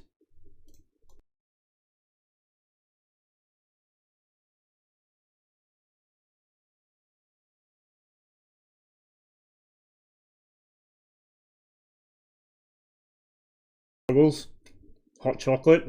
Nice. I was going to say it's a bit warm for hot chocolate here, but I just realized I've been drinking tea non-stop, so kind of what? So cool thing, I spoke for so long that I'm actually not really that hungry anymore. I have eaten, don't freak out, I've eaten a bit, I'm just not as hungry as I thought I was. So, I'll just finish munching on this fucking bit of garlic bread, and then, skull my tea, and it'll be GHPC time.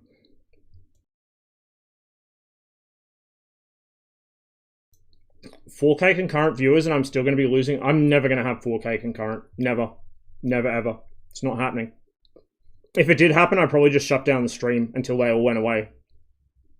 Alright, is it safe to come out from under the rock yet? Have the normies gone? Because that's the thing. When you have fucking 4K concurrent, shit, even when you've got 300 or 400 concurrent, or just 100 really chatty ones, you're not really interacting with your community anymore. You're interacting with chat as a collective. And chat as a collective is kind of hard to interact with on a meaningful personal level. And, I mean, obviously there's always going to be a degree of parasocialness to this, because I don't know you guys in real life except Max and a couple of others here. I'll probably never meet a lot of you. But because we all actually talk to each other, and, like, you know, chat moves slow enough that I can usually keep up with it, we can talk about these things with each other, and we can discuss our different life experiences and learn from each other. Whereas if chat's fucking 3,000 clip chimps hammering away on their emote spam fucking macros, it's like, how the fuck do you engage with that? Like, I don't want to become a React Andy. I don't want to become fucking pointing soy face. That's not who I am, and I don't, like, that kind of shit does nothing for me. I don't really enjoy it, and I don't see the appeal personally.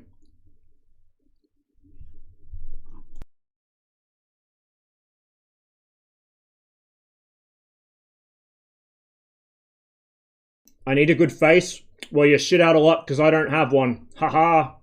No, actually, that's... It's self-deprecating humor, chat. Don't worry. The reason I don't shave more often is as a mercy to all the people who, you know, who can't have my stunning good looks.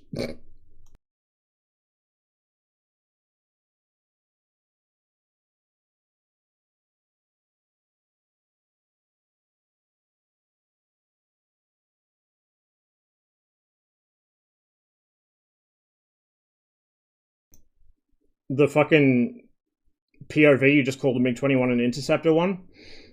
I wasn't even that young. I was like 25 when that photo was taken, I think. 25 or 26.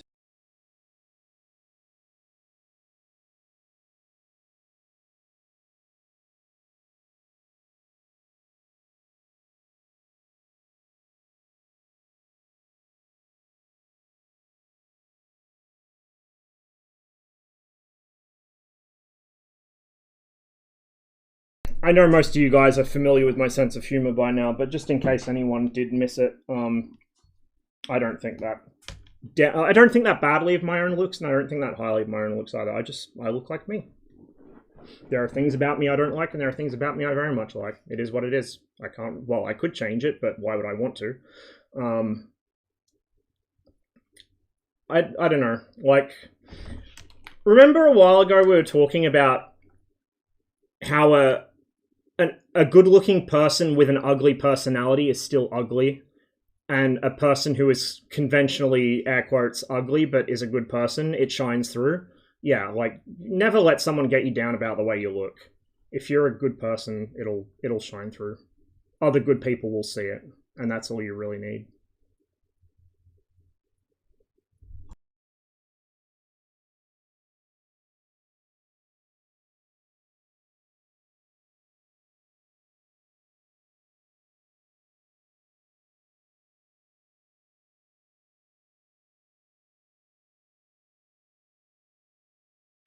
Homeboy's built like a fucking G.I. Joe character, only from the neck up. Definitely only from the neck up. There was a radius. Eric Winko, thanks for the follow. Welcome to the stream. We're just about to fire up Gunner Heat PC. We've been doing some stealth just chatting while I was having something to eat.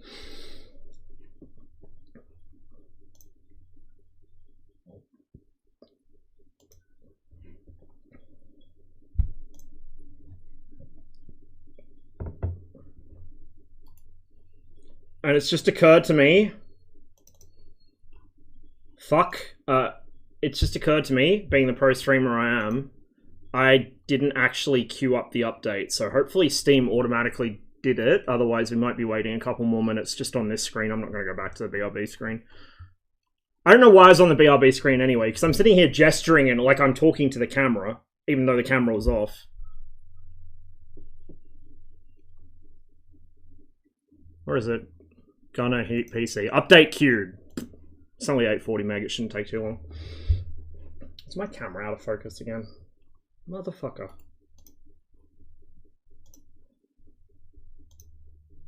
Oh, yes it is. How the fuck did that happen?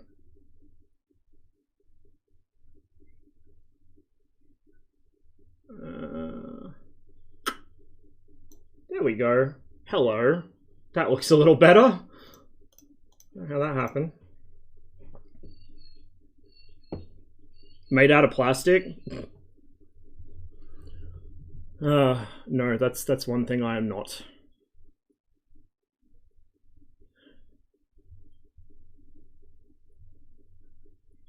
Everyone outside. Oh yeah, because you guys won. Congrats. One of my things I want to do, and it's one of the reasons why I always try and like have at least about $1,000 or so that I can access. If not in my bank account, then like I can beg, borrow, steal off my parents. Is if the Oilers get to the Stanley Cup Finals, I want to just drop everything and fly home. Even if I won't get tickets. There's no way I'd be able to afford them. But if the Oilers get into the finals. I want to be home for it. Whether they win or lose, I want to be home for it. Oh, are they... I haven't been keeping up so far this season. Have they been taking a dump again? They looked like they were going all right at the start. I've been meaning to go down to the Caribou and watch a couple games, so I haven't got around to it yet. There's a Canadian pub just over the border, which shows the hockey whenever it's on, so we're on first name basis with the publican. We've got massive blood pressure spikes right until the end, 3-3, and then... Those are the best games, though. Those are the best games. I love a close fucking game. Scottish Quail was kicked from the Content Partnership Program. Oh, what did he do for that?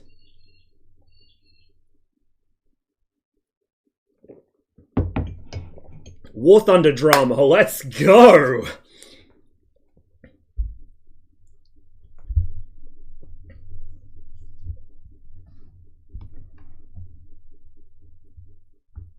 Must have been fucking spicy for Snail Company to kick somebody from it.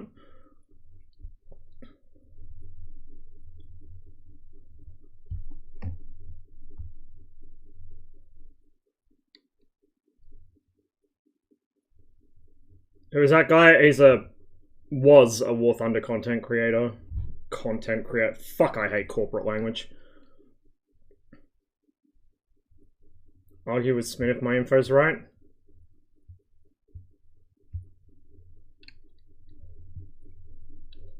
Leaking CC Discord information, profiting off Ukrainian war, using racial slurs constantly when referring to Eastern technology, using racial slurs in insult of others, insulting other CCs, lied about what happens inside the Discord itself, etc.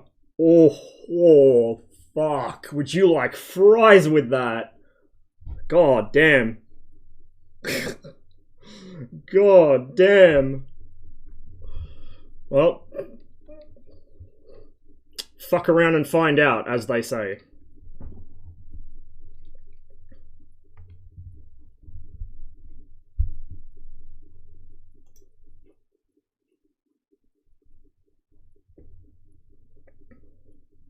He's pretending he left himself when he was going to be removed when the content management team was back in the office.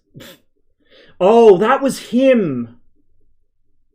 That was... Okay, yeah, no. Chalk up another reason, then. New visual update images. Oh, Cliffs of Dover Blitz is getting an update? Let's check that out while we wait for GHPC to patch. If I click that, it's going to open my browser, though. Shit, I just realized. Maybe we shouldn't do that. Actually, will it? I'm not going to risk it. But I'll have to look at that. It looks like they got new clouds, which is nice.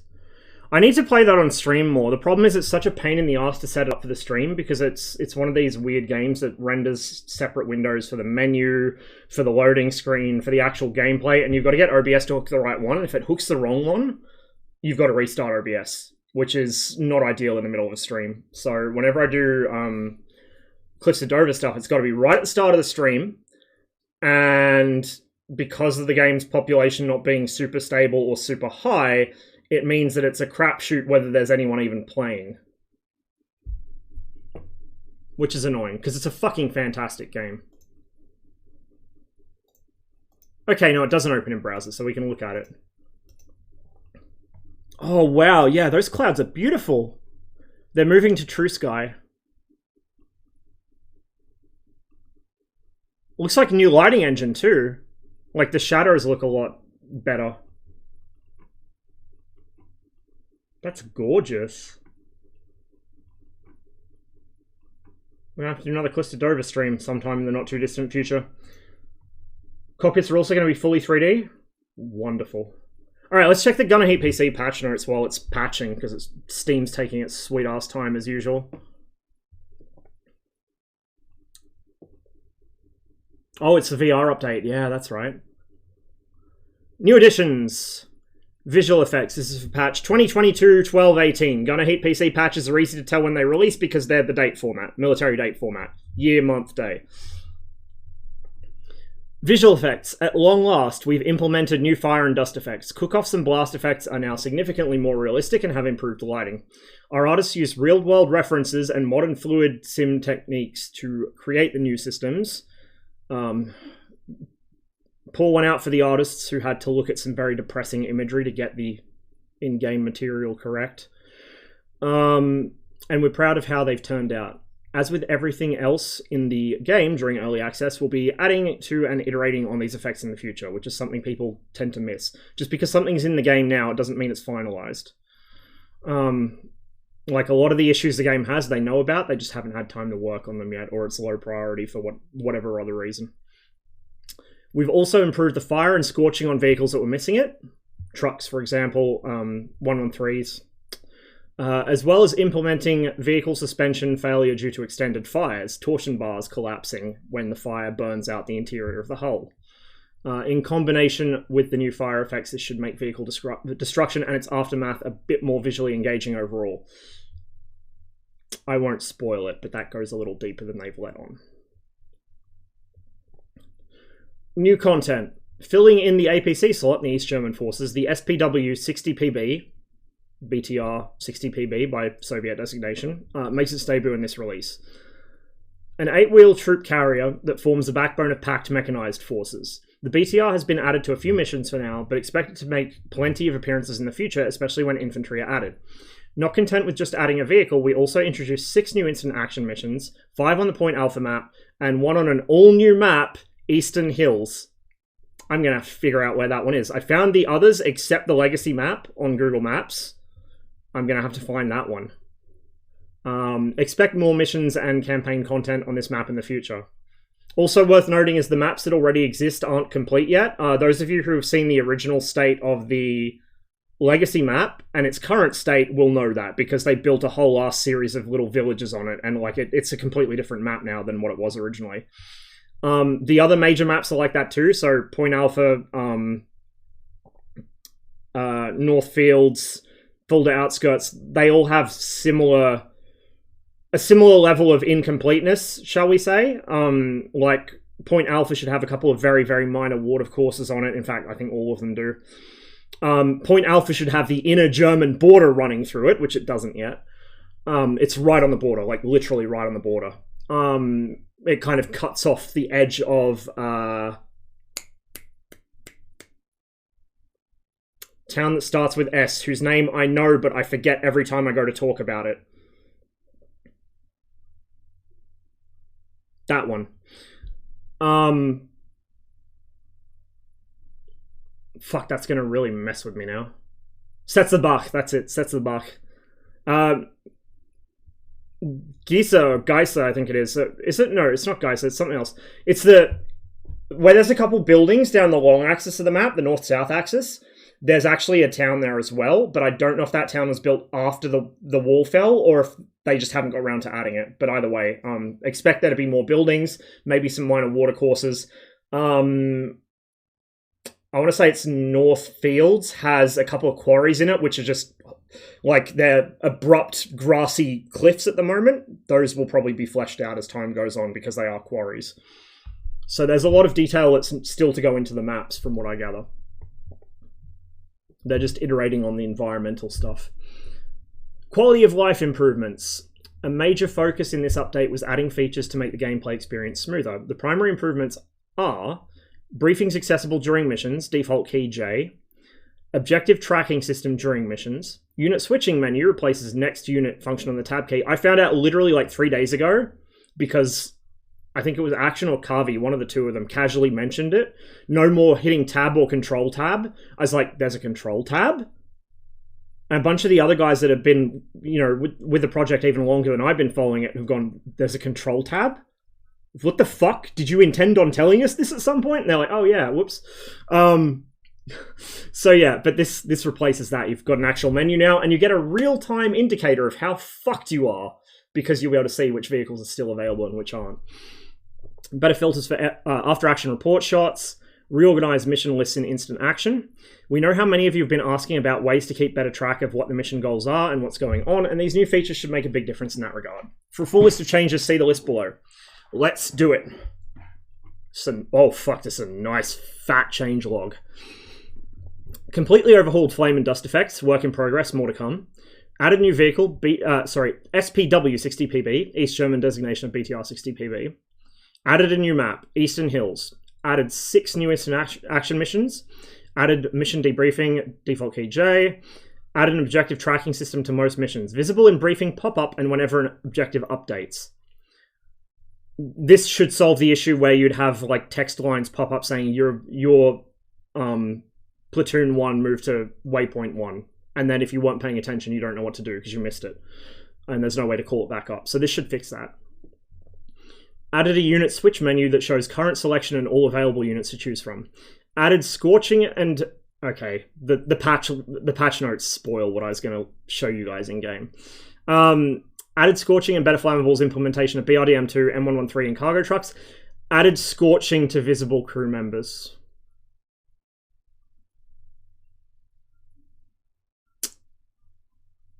It's time to be sad. It's time to be fucking sad. Yeah, we're mega scuffed. We're mega scuffed. I know there's a black screen going on.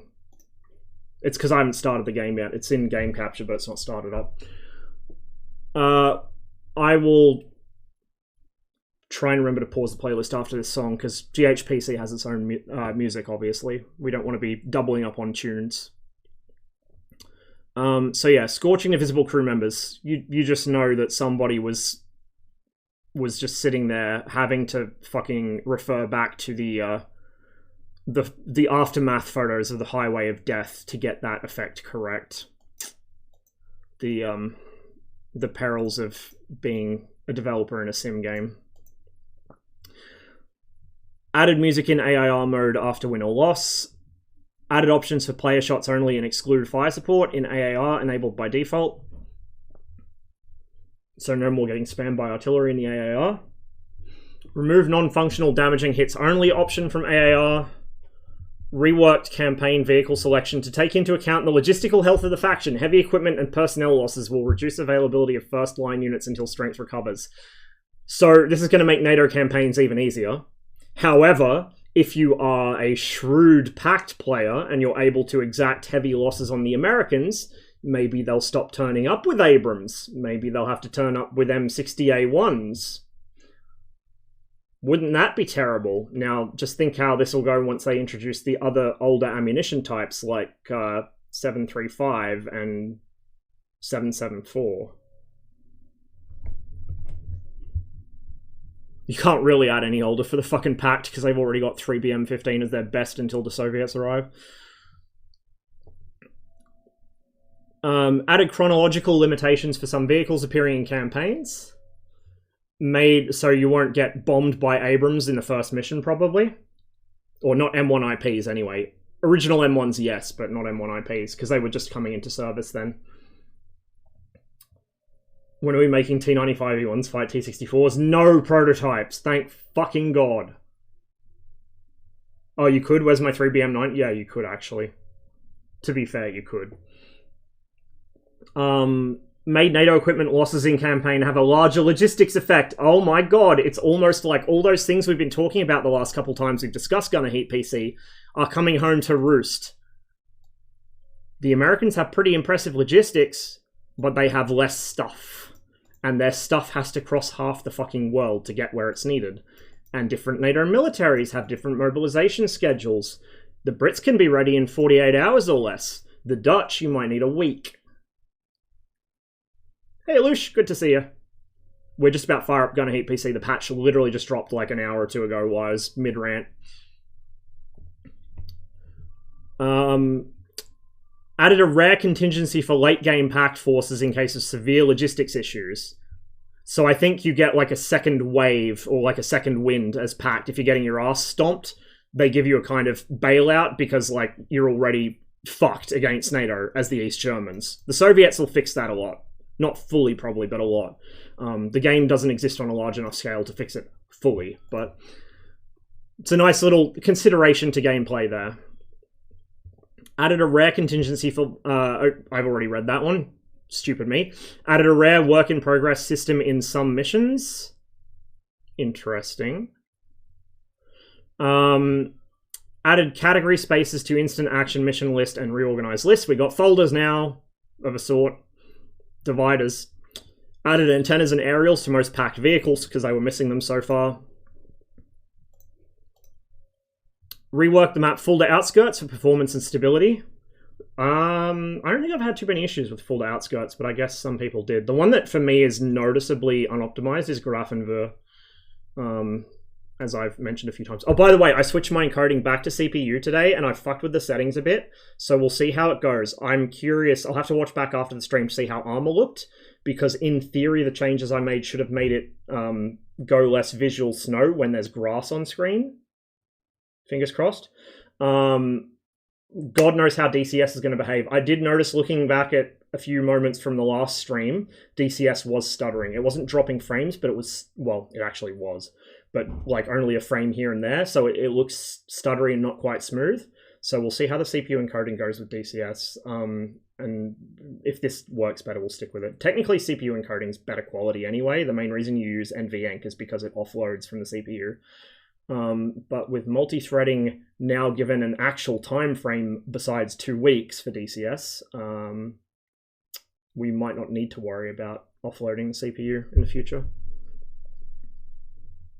Okay, let's get GHPC running so we have the background music, and the game is ready to go. And I'll continue reading the patch notes. Bro, oh, there must have been a hotfix because it wants to update again. One moment, it's only a small one. Just saying, our frontline units were meant to evacuate the garrison within 15 minutes of alert sounded, including dispersal in defensive positions, otherwise tornado happens. Yeah, like the East Germans as well. The NVA were renowned for being able to mobilize their entire military in like a ridiculously short time frame. You could make a pretty strong argument that the Nationale Volksarmee were probably the best trained continental army in Europe, like not counting the Brits or the Americans because they're not continental Europe. They were in Europe, but they weren't Europe. But yeah, like you could make that argument. A lot of people would say, no, you're a fucking, what the fuck are you smoking? But again, it comes down to differences in doctrine, differences in theories of war, operational versus tactical. The Soviets were obviously conscripts you can only get so far with in 2 years, but like especially with the longer term professional military people like pilots, for example, or officers, the Soviets and a bunch of the other pact forces, not all of them, some of them were notoriously corrupt, but they were very big on discipline for reasons, not just because, oh, they're unthinking automatons, but because discipline was necessary for the way they wanted to wage war. You can't have someone going off doing their own things that throws a spanner in the works for everyone else down the chain. Okay, Steam is taking forever to install this, so let's just keep going on the patch notes. Sorry about the lack of background music. Kellenet's dedicated radar core, I'm in danger. I'm sure he'll be able to port it to whatever multi-core system they're using without too much trouble. The fact he was able to implement it himself like that says it's probably pretty well done. We'll see how we go. Let's see. I'm looking at the wrong change log. Where is this change log? Load more activity. Hello. Am I going to have to go back to the... I am going to have to go back to the thing. Okay, we can launch it now at least. So let's go. Gonna hit PC. Oh, it's because I already opened it. It won't reopen it. Fuck. We'll read the rest of the changelog in game. This is how professional this stream is. Fucking pro streamer. And the first time you launch it after an update, it displays a changelog automatically anyway. Okay, so where were we up to? Did we get to the add music in AI mode after win or loss?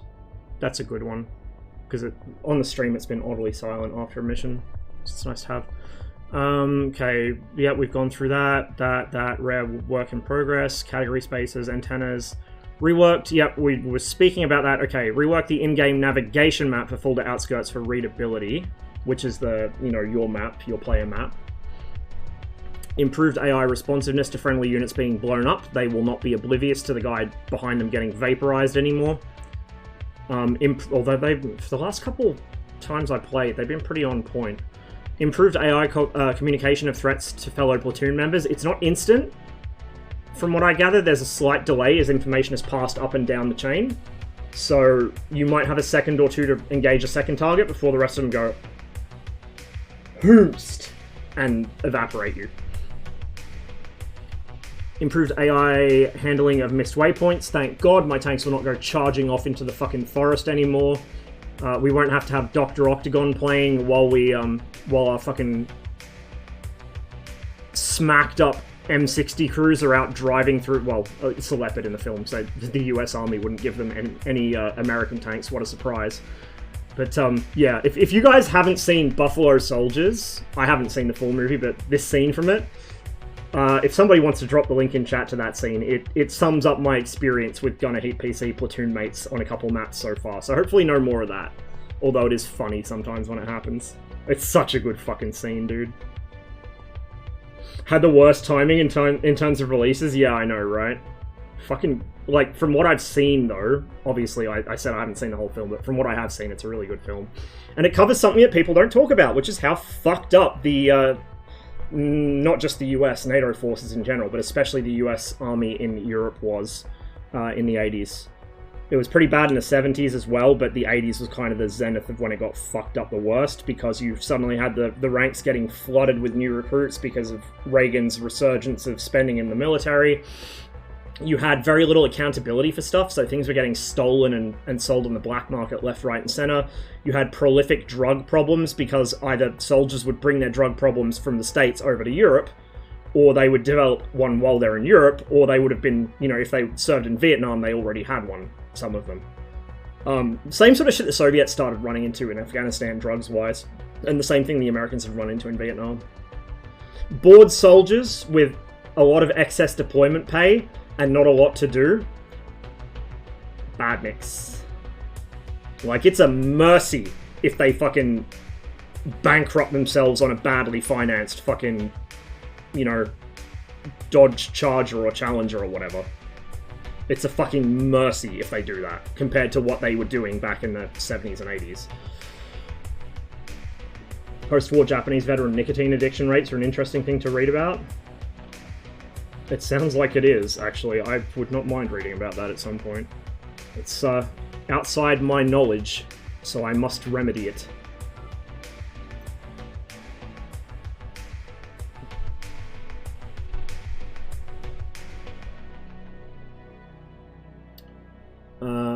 Vehicle decals, decals.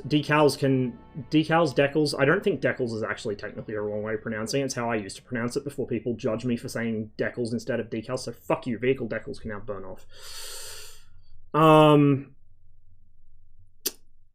Axle springs and torsion bars can now melt and fail during a prolonged vehicle fire, causing the vehicle to gradually collapse on its wheels. This is very well documented.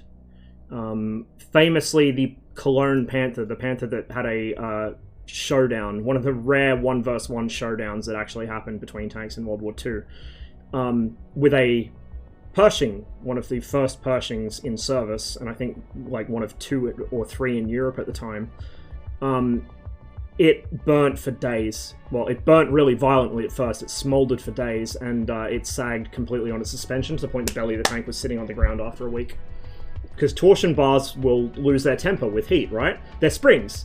They're a bar, but they're a spring of sorts, right? You're using the torsional strength of the metal instead of the compression strength of the metal.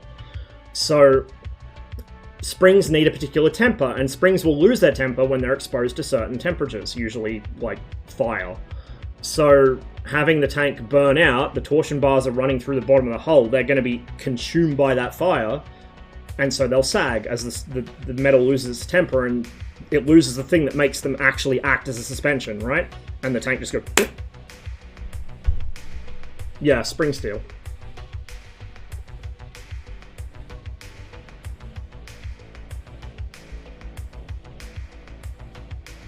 Father and a shipmate nicked 2 big chain falls off the dockyards. Yeah, I think you told me about that one time.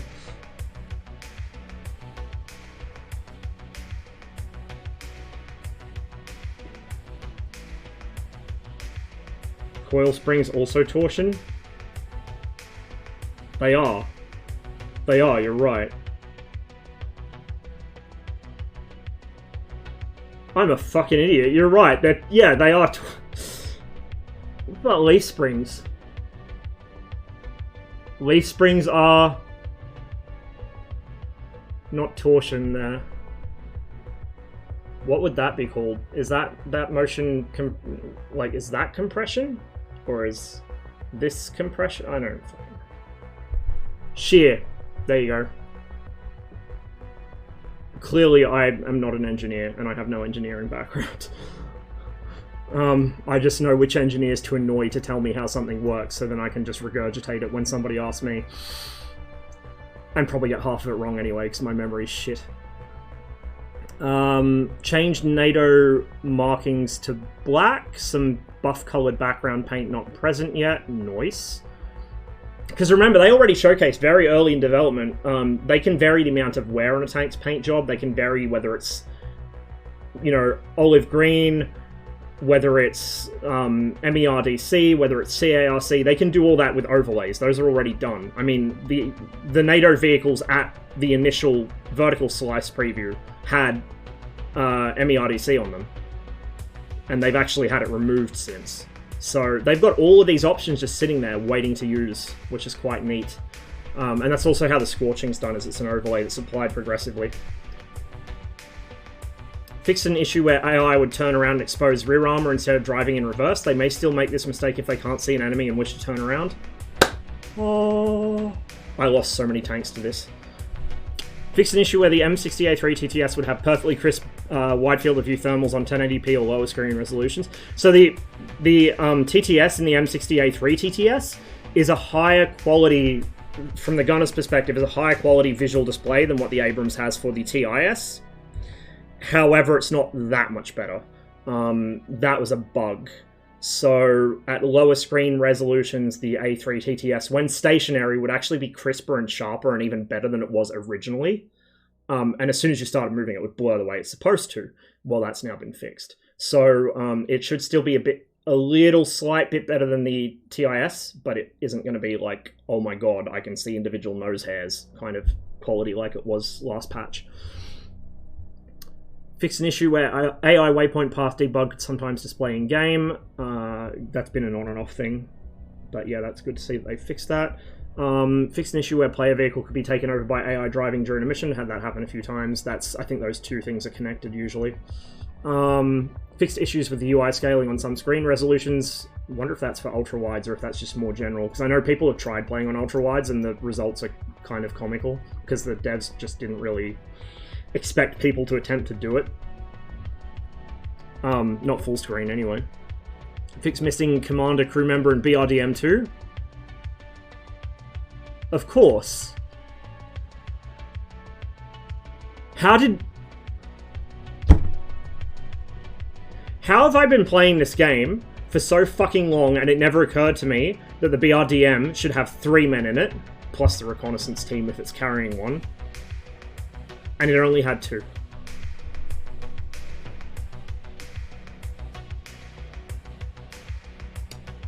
A shameful pact, Kuma.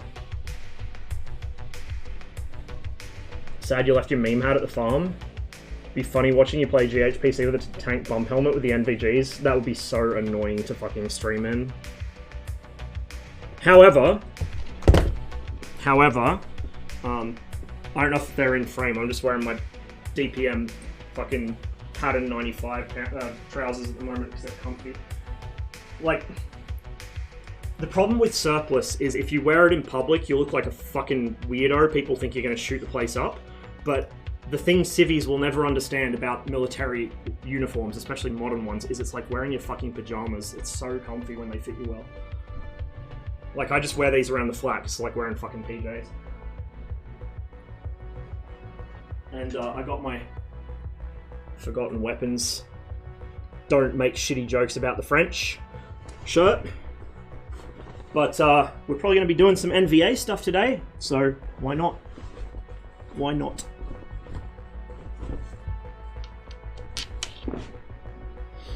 We really need to do some more glob mob stuff in armor.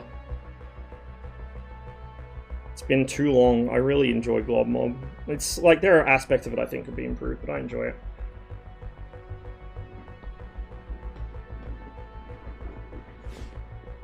Live in the Swedish version of the Outback so I can wear suckers whenever I want. I mean, like I said, I don't really give a fuck. So I will wear this shit out in public. Like, I have been wearing this out when it's been breezy enough to need an outer layer, but not cold enough to need, like, an actual outer layer. I've been wearing this, I don't care. And the cool thing with Stricton is it looks like it doubles as a fashion statement. It doesn't look explicitly camouflagey to people that don't know better, aside from the fact it's camouflage colors. But, like, this just looks like some, like, tacky 70s print fucking fashion, right? So...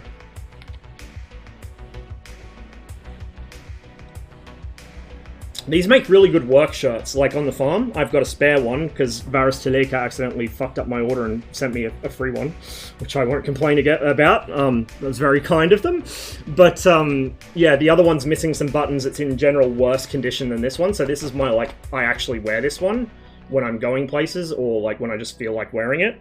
But the one out at the farm is my work shirt because it's like, it's heavy enough that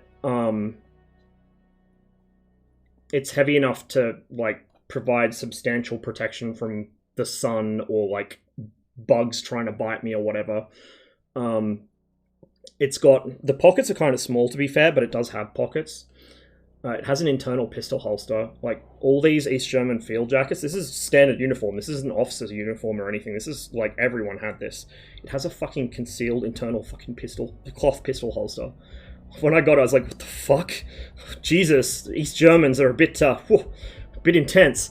But yeah, like, they're great work shirts, so I wear them outside quite often when I'm at the farm doing stuff, because it's kind of like, I don't know specifically what the name of the fabric is. It's cotton, but, well, it's East Germans. It's like cotton mixed with underpant, fucking Duraplast leftovers or something, but it's not denim, but it's more coarse than normal shirt material. So it's quite a coarse weave, but not coarse enough to be uncomfortable against your skin. So it's really hard wearing. But it's also not too heavy for a hot day. So they're great. Highly recommended. And it doubles as a fashion statement, because in my opinion, it looks quite cool. Okay, so what are we up to? Fixed BRDM2 engine eating shots in situations where it should not have. The BRDM2 also has some complicated internal structure where the pump jets are ducted through. So quite often when you're looking at an after-action report, you'll see spalling come in and then appear to deflect off an angled plate. And everyone's like, what the fuck? Why is it just deflecting out of nowhere? Why did it not hit the engine? It's like, there is armor there. It's not very thick, and you can't see it because it's inside the vehicle. It's concealed, but there is an armor plate there. There's a lot of internal structure on the vehicles that doesn't necessarily show up in the X-ray because it's not a critical component, it's just part of the structure of the vehicle. So if you've ever wondered why you're getting weird ricochets around the inside of a tank or a BRDM or something, and you can't find an immediate explanation like after action report desync, which is still a thing, and probably not really solvable to a full degree, that's probably why. There's probably some internal structure which the offending spall or round has hit. LARP time. Yeah, I know, right? Not with this fucking hair. I need to get a haircut. Get this shortened nicely. Shave this. I kind of feel like growing out the fucking Soviet-Afghan deployment stash again. I think that fits me. My sister said it makes me look like a fucking creep, but I like it, so fuck that. Let's see. Fix an issue where M60 series tanks could get their gun breech X-ray model rotate out of place. I haven't seen that personally, but I've seen screenshots of it. It's fucking funny. Fixed an issue where certain gun sight elements would draw over the top of the navigation map and block mouse inputs. That's mostly the US stuff with the thermals. There's also an issue where vegetation layers will draw over the part of the optics overlay, particularly the M60's gunner's primary sight. I don't know if they've fixed that yet. I'm pretty certain they're aware of it, because I think I've seen them talk about it before, but it's low priority because it's not a big deal. So that's probably still a thing, but we'll see. Maybe they fix that as part of the same thing here. Fix dirt piles and certain other props not interacting with wheels or projectiles. So actually hiding behind dirt berms will confer some level of protection now. Fixed an issue where... Although remember, the best hold down position is dug into the ground, not built up. Building up a position around your tank is a kill me. It's like, here's a tank, it's hiding behind some dirt, just shoot the dirt. The Sabo will still get through and probably have enough pen to hit it. Or to get through it.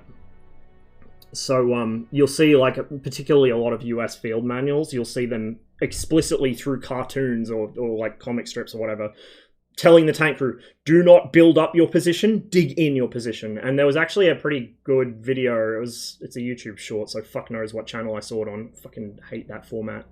But it was during the exercises in Crimea, in the build-up to Duma event 2022. And it was showing a T-72B3 that was, it was in like a Y-shaped position. So the arm of, or like the stalk of the Y is the ramp into the fighting position. The fighting position's dug into the height of the top of the turret. Like, the tank is completely turret down. You just see a pair of eyes peering over the side of the trench if the commando's turned out.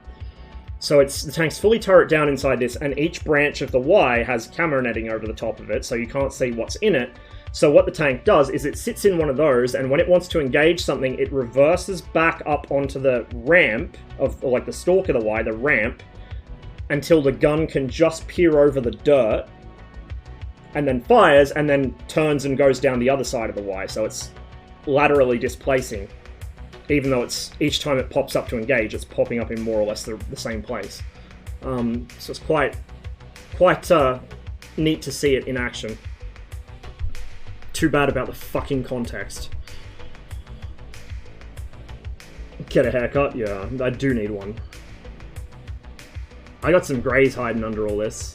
I gotta show them off. It's my status symbol. Look how fucking stressed I am.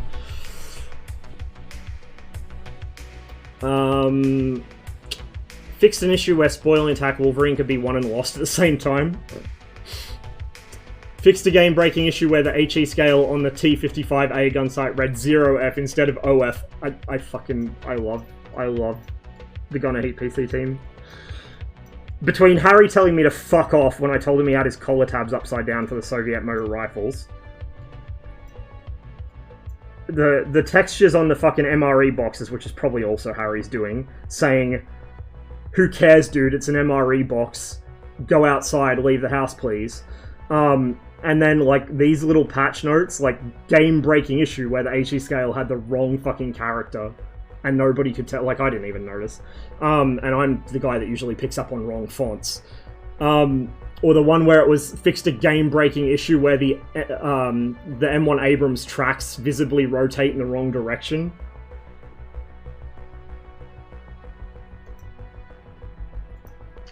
Okay. Hey, wait, ooh. Okay, what did you say it was, Max? Flank fiasco?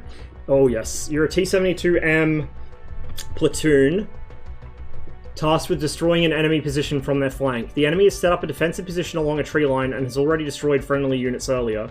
You have successfully found a flanking route and are to proceed to conduct a hasty attack to destroy the enemy forces. Wow, that doesn't sound like I'm going to get an unpleasant surprise at all. Enemy, 1 platoon, plus with attached ATGMs, joy of joys. 1 M113 platoon, 2 M60A1.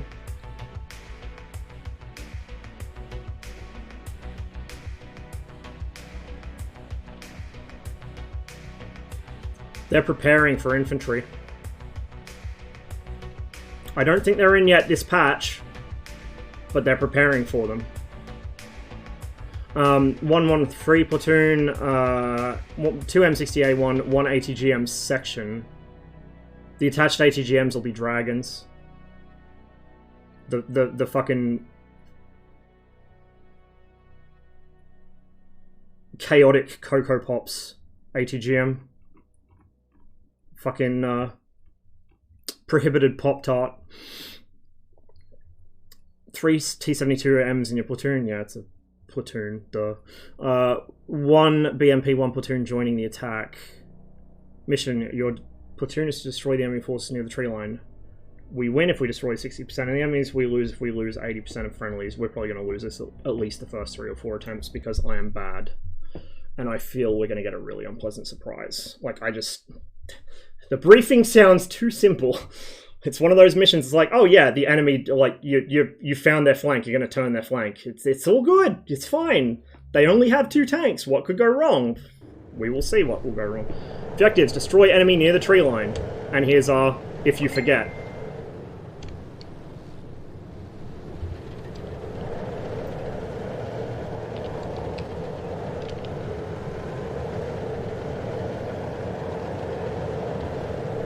The BMP is going to cut straight through the trees? I think they are.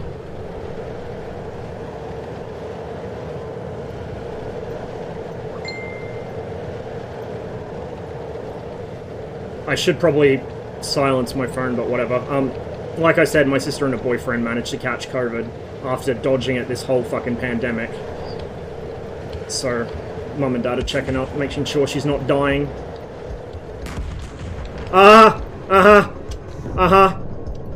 I thought so. Okay, someone else dealt with him.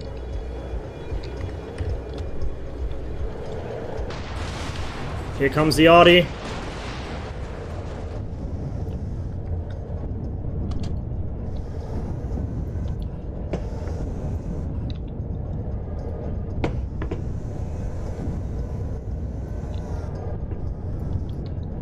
Unity site's good for general observation, but not much else. Definitely not really a backup site. It's just so the gunner can see what's going on outside in the immediate vicinity of the tank. They're moving in fucking column?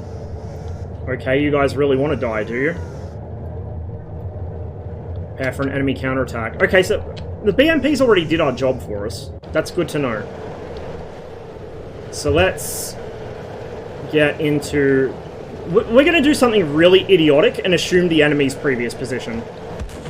Because they definitely don't have it pre-sighted for artillery or anything, right? No way would they pre-sight their fucking own position for artillery, just in case, right? Who does that? Nobody. We'll wait for them to roll over the fucking berm. I forgot I should probably have told my guys to get in a column for this, but... And then have them go back into line. We'll wait for him to come up the reverse slope. Does he see a fucking ATGM? Where are they even coming from? That's a good question to ask. Where the fuck are they coming from? Oh. Oh. Oh. Oop. That could have been fucking bad. That could have been real fucking bad. Hey, Nebulord. Good to see you.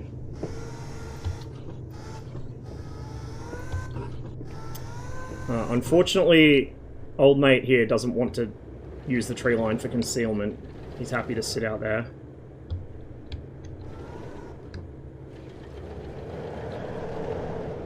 This one's hugging a tree.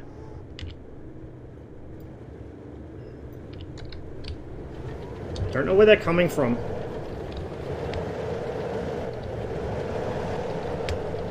We're going to abandon the position, because nothing says good idea like hesitating, second-guessing yourself and abandoning a fucking concealed position, although it was a shit concealed position, so you can move somewhere else in the expectation that you will just, you know, happen to see the enemy before he sees you.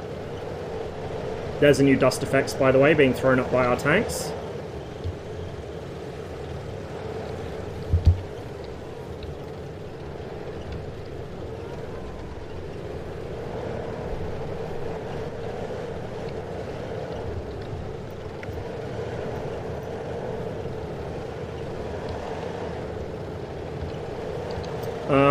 Something that, it may even exist and I just haven't noticed it yet, but I don't think it does. Something that'd be nice is being able to map quick keys to different formation types. So I don't have to go through the whole menu to tell these guys to get into or out of march. I'm probably pointing that. Oh, no, I'm not. Hello.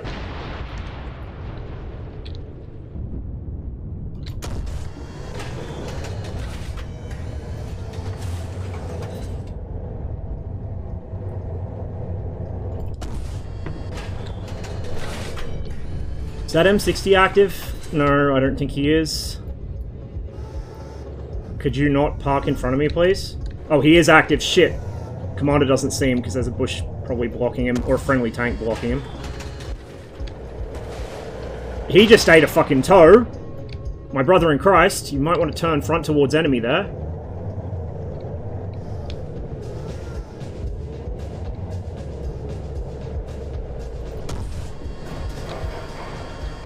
Shit.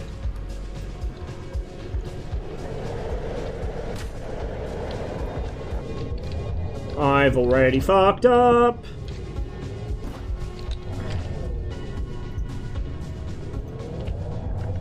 I've really fucked up. Oh, Jesus, I am so screwed. I've gotta love that Soviet tank reverse speed. It's my favorite thing. Love it.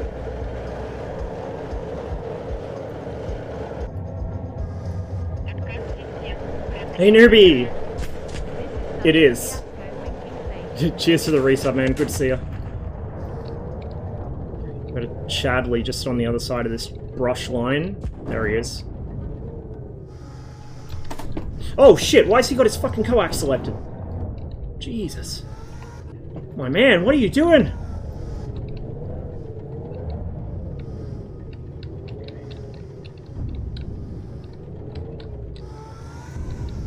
This is, like, very much less than optimal. Something's going to pop me from further out. I don't know if the AI can see through artillery smoke plumes and dust. If they can't, they probably won't be able to in the future. Or, sorry, if they can, they probably won't be able to in the future. That's the kind of thing the devs care about getting right, but I sure as shit can't see through it. It's a 113. There's our long reload as we go to heat. We'll put another one in him just in case. I see movement to my right. Oh, yep, okay, he's still up. Fuck, look at the heat round hit. Oh, that looks so good now. It's a fucking M60 or something there. Oh, no. There you are, there you are, there you are.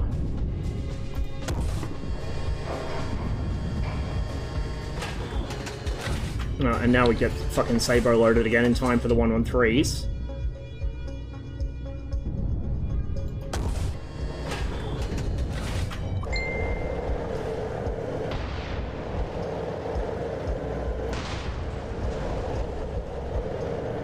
Well, we lost 2 of our T-72s out of 3. Cruelty against the Gavins. Sparky on fucking suicide watch. Alright, let's park up. And let's go to free cam. Look at those new fire effects, don't they look nice?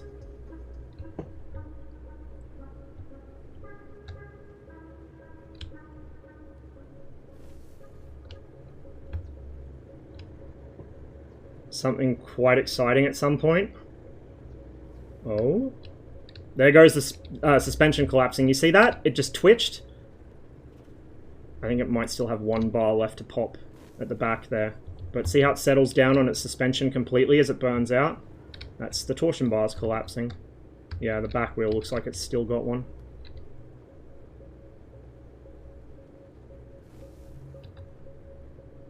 But I don't want to sit around watching one tank burn out for the rest of the fucking stream, so let's keep going. The flames scale quite well. Like, it's really well done. Looks much more naturalistic. See, they're affected by wind. The smoke has always been affected by wind, but a lot of the missions didn't quite have wind or noticeable wind, so you didn't see it as much. But the smoke effects have also been redone. They should perform better. The old ones would kind of kill the stream. Like, the games always run beautifully smoothly on my end, but OBS fights with it for resources sometimes, so it causes dropped frames. And smoke, the old smoke used to drop frames really badly, whereas the new smoke It has a more wispy sort of quality to it, but it also seems much better optimized.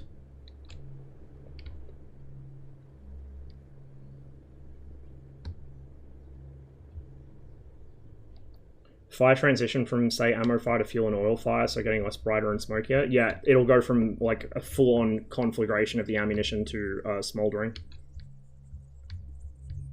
What happened to this guy? Is he KO'd? I wonder if the artillery blew out his suspension or something, and he just... Well, he hasn't abandoned the vehicle. The hatches are all closed. I wonder... We'll see in the after-action report. I wonder if an arty round actually penetrated the fucking roof and blew up inside and killed everyone. But then you'd expect the vehicle to burn out too, so I don't know what happened to him. Curious. You can smooth out the free cam movement by holding right mouse, like you would hold right mouse to slew the turret, but I do it when I'm trying to be all cinematic. There's not much point doing it. I'm just looking around to see what's going on. Oh, we got a lost Abrams. His driver's having a panic attack, clearly. Understandable. The AI is still heavily work in progress. It's little steps. Little steps.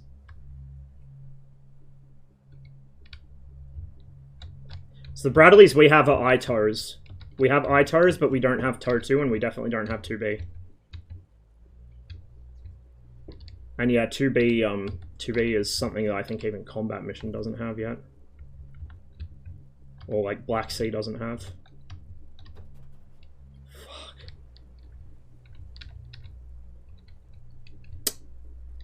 Welp. Crispy critter. Is it 2B? It might have been Shock Force then. Yeah, Shock Force I was thinking of. Is he okay? I don't think he's okay. I could be wrong, but I don't think he's okay.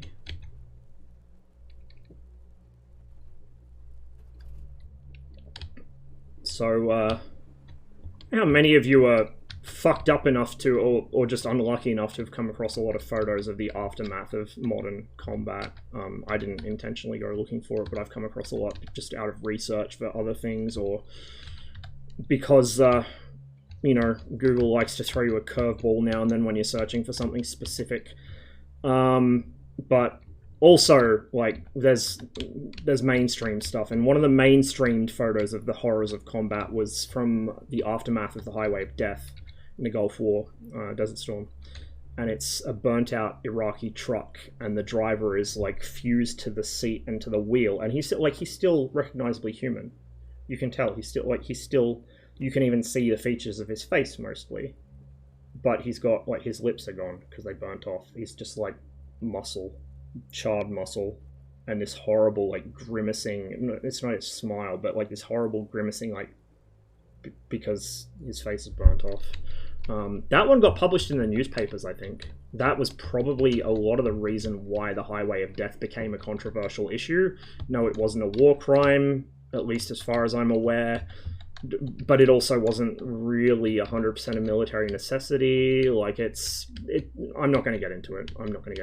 Like, I'd rather get into fucking Dresden or fucking Hiroshima and Nagasaki than get into that, because at least those you can, you know, they're a bit more clear-cut and the history is a bit more solid. Spoiler, they weren't necessary. But also, by the logic of the time, it's not surprising they happened. You know, second-guessing history is kind of a thing that's not always constructive. You'll notice there's still backface culling with the open hatches in the Bradley and a few other things. That will be addressed in the future. It's not a big deal right now. They're not going to be modeling full interiors anyway, so literally all that is the Bradley will probably just get some very simplistic turret interior geometry like the tanks already have. So this doesn't throw turrets, at least not yet. Maybe it will in the future. I assume a Bradley could throw a turret, but I don't know if it would. I don't know what the prevalence of that actually happening would be. But like, yeah, like the tanks so far have a vague interior of the turret model, just so when the turret's thrown, you aren't seeing this. And just like the T-72s, you can see the Bradleys have sagged on their suspensions as well. And the M60 also has.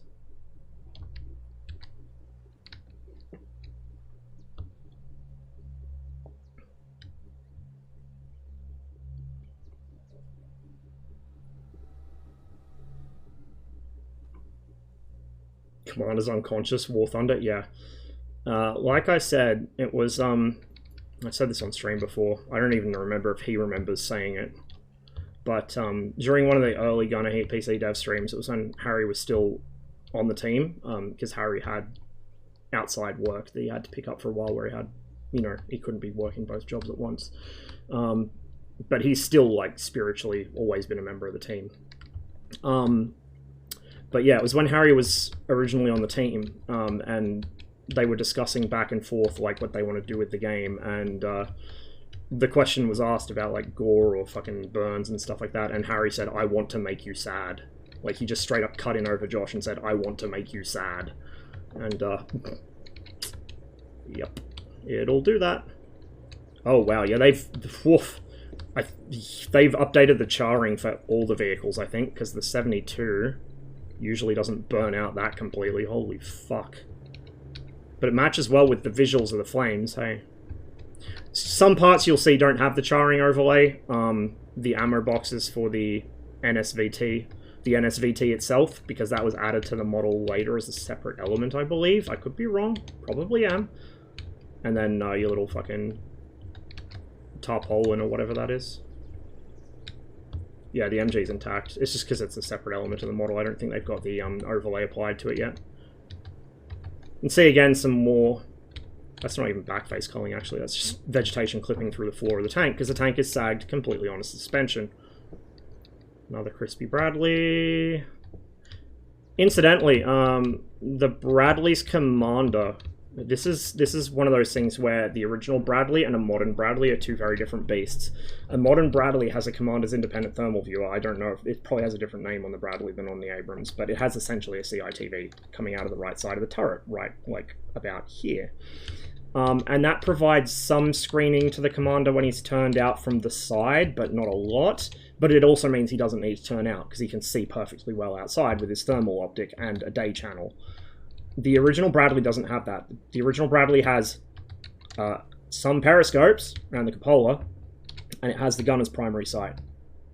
That's it. The GPS has an extension that crosses the turret to the commander's side from memory, so he can see into the GPS from his side of the turret, but it doesn't have any other real way for him to look outside besides his periscopes. So if he wants to get a good view outside, he's unbuttoned, and the hatch opens behind him, not in front of him. So he's going to be a big target with, like, head and shoulders out of the turret. Now, having heard from different armored vehicle crew, not just tanks, IFVs and shit as well, different crew members will come up with different ways of seeing outside without exposing themselves. Taller guys are typically going to have a harder time because they're tall. But, you know, like, not standing on the seat, but rather standing on something else inside the turret. I think Nick Moran, the chieftain, was saying when he was in, was it when he was in Abrams? Or it was something he served on. He wouldn't actually stand up fully. He'd kind of like lean against the seat, so he wasn't at his full height. Yeah, he's talking about the M1. You want the hatch behind you. I mean, you want the hatch behind you to see outside, but in terms of protecting from incoming small arms, there's something to be said for this, which is probably why the Soviets retained this hatch layout from World War II. And then if you need to see around it, you just lean around it, which is like the characteristic photo of T-34 commanders during the war, is leaning around the hatch like this, peeking out from behind it. Which is kind of adorable, to be honest.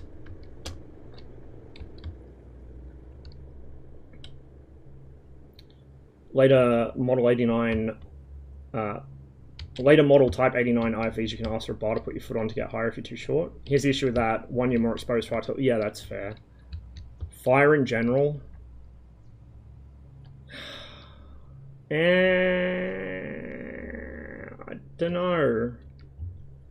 don't know. Like... Oh, yeah, like, if you have to stick your whole torso out, yeah, like, I get that totally. But, like, if you do have to stick your whole torso out anyway, which you may or may not need to depending on your height with the Bradley, then you're kind of, you know, with the Abrams and, like, with, well, NATO tanks in general, most of them have an open protected position, so you don't even need to do that. You just got your eyes peering out behind the fucking periscopes and then a lid over the top here, but...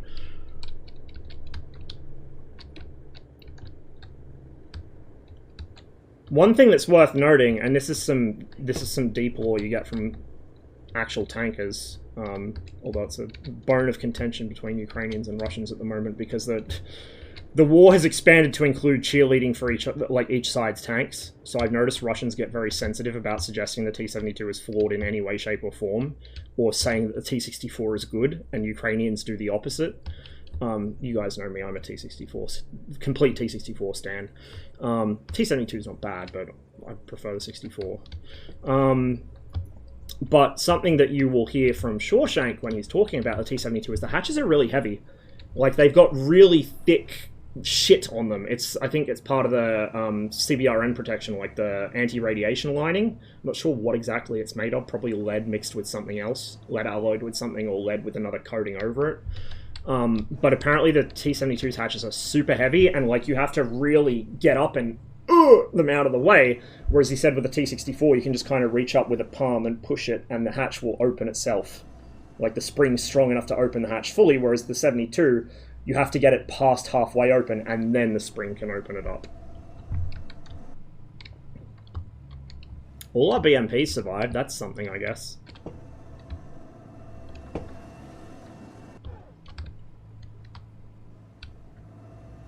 Yeah, you can see the antennas there. I don't think they were there before. Oh! We're missing some textures. That'll get fixed at some point, no doubt. Marduk, cheers to the resub, man. Every time I find something like this, and like when I'm streaming, I'm like, I should probably go report that, but half the stuff they know already. Like, the devs are pretty on top of it. It looks like it's just a general missing texture for the Warsaw Pact aerials, so they probably already know. I might annoy them later and see if they want an actual report for it.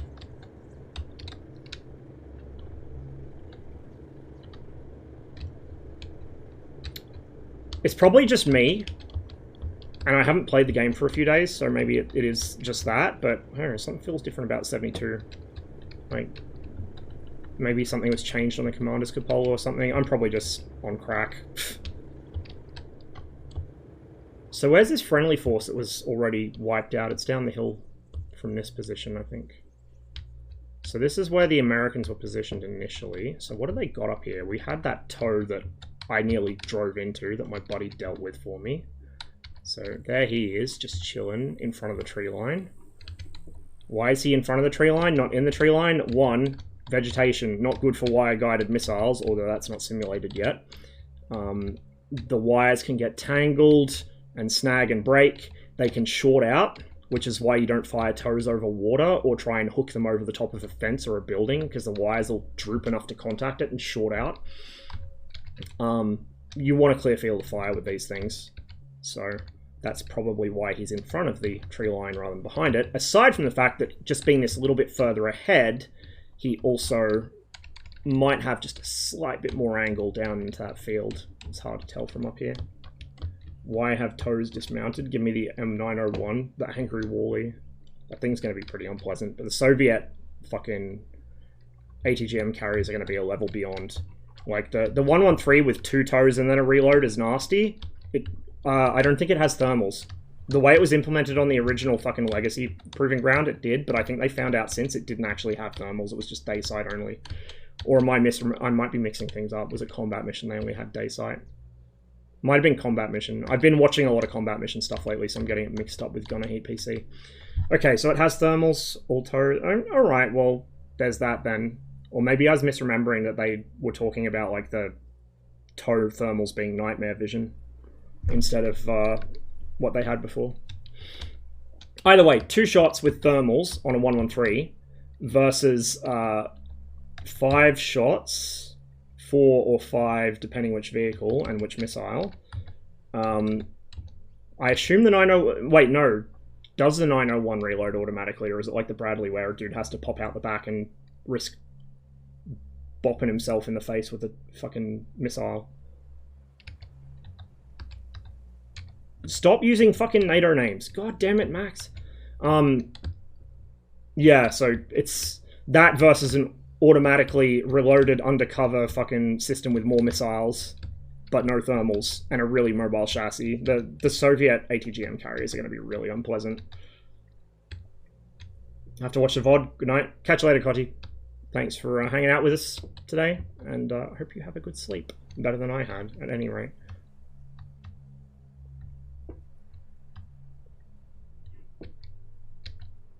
1.3 is very mobile too. In theory. In game, it's probably very mobile. In real life, I don't think I've ever seen a 113 go more than about 5 minutes driving without breaking down. To be fair, though, the ones I've seen are all very much at the end of their service life. Not relatively new as they would be here. The attention to detail with, like, the charring and stuff. It's so good. Like I said, the overlay's not applied to everything on the tank, so obviously some of the newer elements of the T-72, like the anti-aircraft machine gun, ZPU, and the external equipment like ammo box. Oh, this ammo box has some charring on it. The external stores don't, though, on the tanks. I assume that'll probably become a thing at some point. Well, maybe, maybe not. It's not a big deal, but it'd be neat. Is it mobile until it breaks down? I mean, I guess.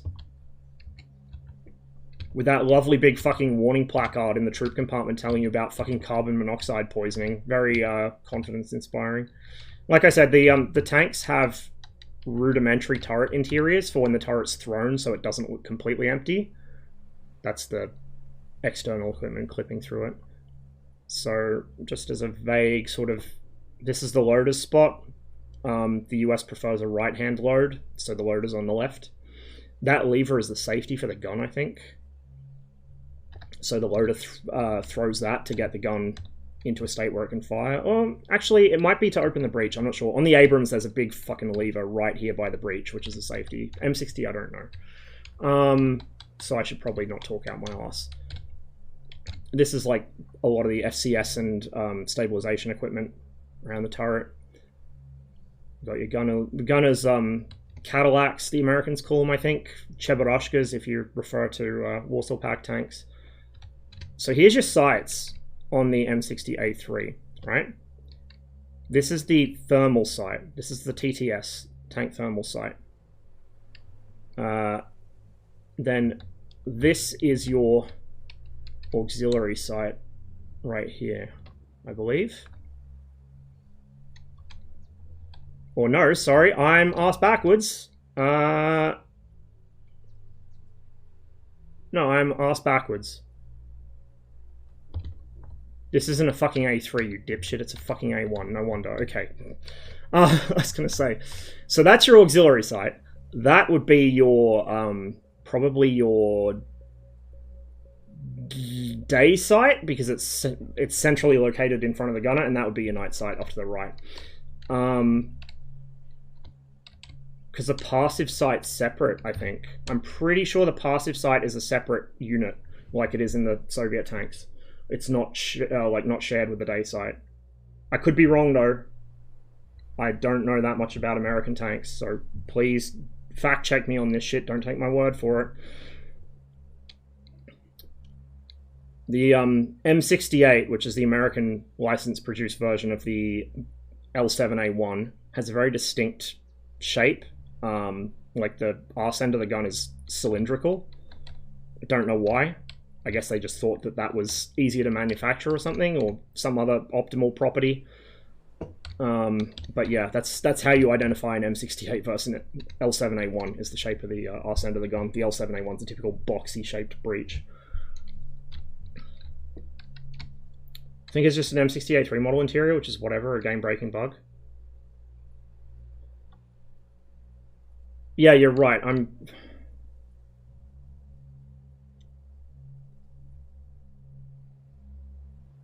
trying to remember. Was the 60A3 day site separate? It was. No, I thought it was combined. I'm trying to remember. I did watch the Chieftain Switchology video for it, but it was a while ago, so I don't remember. I thought it was combined for the TTS. Whatever. Yeah. Okay, so that is a thermal then. So then that's a day sight and that's the AUX. Then the gunner's primary sight extension is...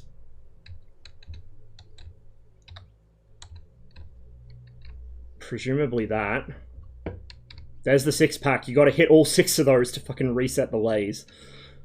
Because ergonomics. This is where the coincidence rangefinder goes in the M60A1. You can see on this side it's been blanked off because it's non-functional. And on the A3, you've got the laser coming out the right eyeball. So the laser's just been put in one side of the coincidence rangefinder on the A3, and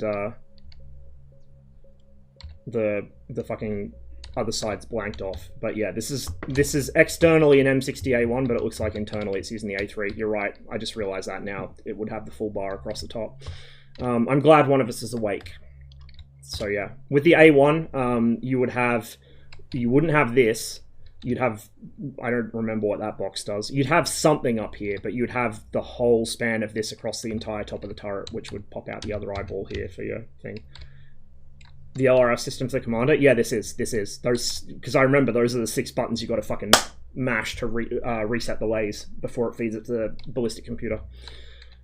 Like I said, this thing's a fucking ergonomic nightmare. It's just stopgap on stopgap on stopgap, kludge on kludge on kludge. So, remember how I've spoken before about how the gunner doesn't have the rangefinder, the commander does? The commander's using it. So, in a situation where you're operating in a degraded state, for example, where for some reason you can't feed the fucking super elevation correction to the fucking gun from here, you would need the commander to tell the gunner, set the range to whatever. Or with the M60A1, with its coincidence rangefinder, the gunner can't see that. It's behind him. That's why, at the moment, when your commander gets killed in the M60A1, it locks you out of the day sight, because if you had access to the day sight, you could use a coincidence rangefinder, right? So it locks you out of that and locks you to the auxiliary sight. Well, there's a reason for that. The commander has the rangefinder, and he is telling the gunner what the range is in the A1.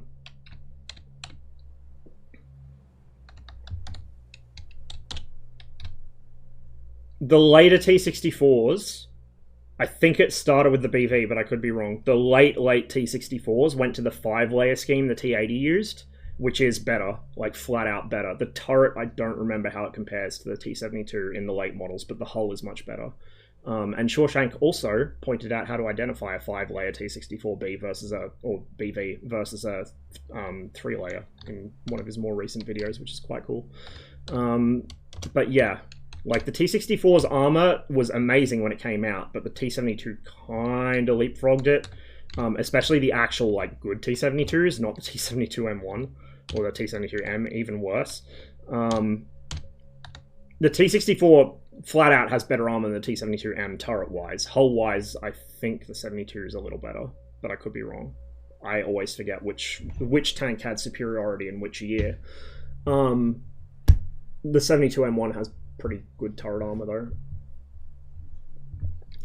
The T64's big selling point, particularly for the B with the upgraded fire control system, is a more advanced fire control system than the T72. The T64A doesn't have one, it's slightly less advanced, but the 64B is far more advanced. The autoloader has some better features, but is also more likely to go up if the tanks hit, so it's kind of 6 to 1, half a dozen to the other. I have heard, and I don't know if this is going to be modeled at all in Gunner Heat PC, it'd probably be difficult to do, but I've heard very much, what's the word?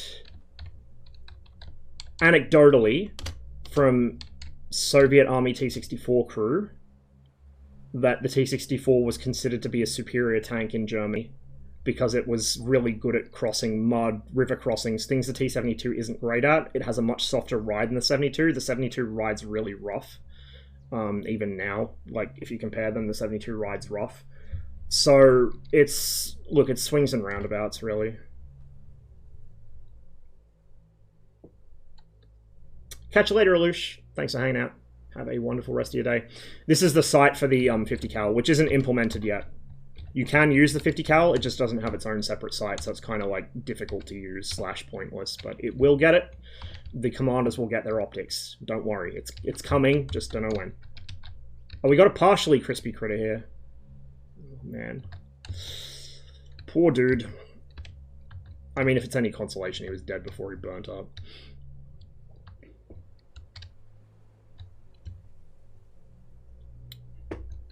Something worth note is the T-64B and the T-80B have identical fire control systems and gun sights, so there's functionally no difference between them in that respect. The difference is in armor and propulsion and suspension.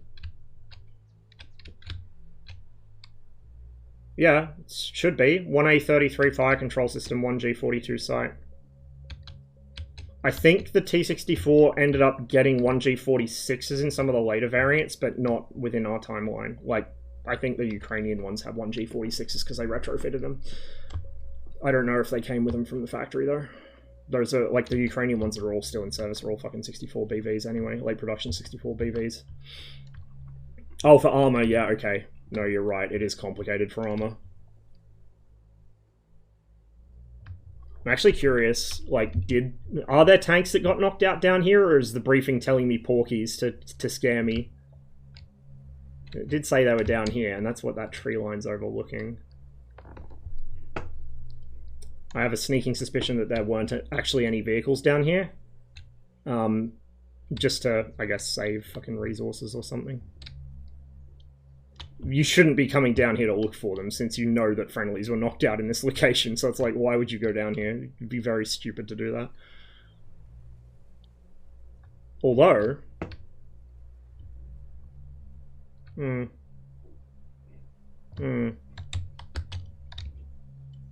was thinking maybe Rex were here and they despawned, because like the ground looks like it's been disturbed, but I don't know if that's a feature of the map in, like, by default or not. I don't remember. Either way, mission success, but with heavy losses. Let's check the after action report. I'm going to get rid of show player shots only because I want to see everything that happened. I'm going to get rid of exclude fire support because I want to see what my artillery did.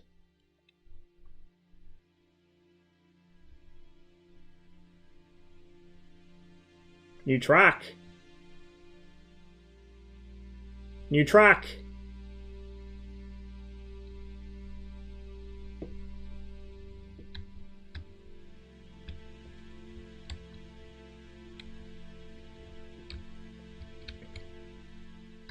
So that, because the initial engagement wasn't shot by me, this is the initial engagement here, so...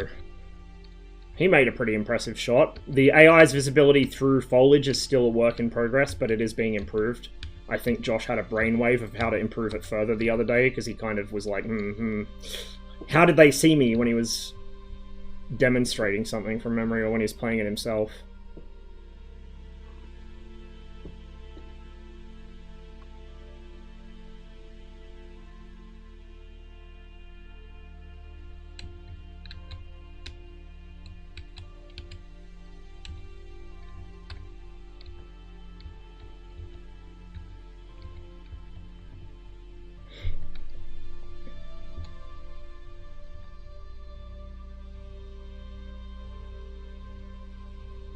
Am I looking the wrong way? Were the friendlies at the bottom of that hill? I thought they were back that way.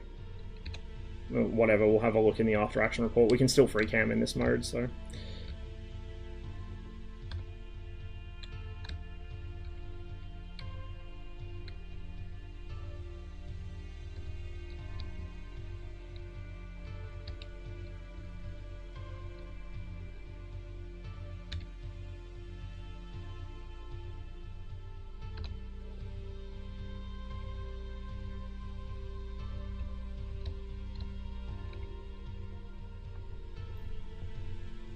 Wait, I was what? Are you a bit delayed on the stream? Like, I don't know. I'm having trouble keeping up. There were issues with the ceramic matrix.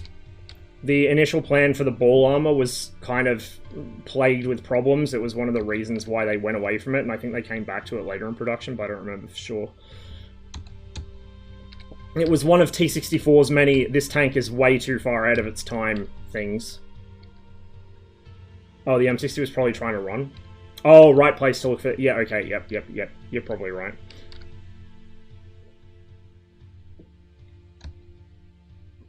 Hey, yo! This is why you don't travel in fucking column when the enemy has enfilading fire on you, by the way. Knocked out him. Or knocked out his turret crew at least, and then fucking cook this guy.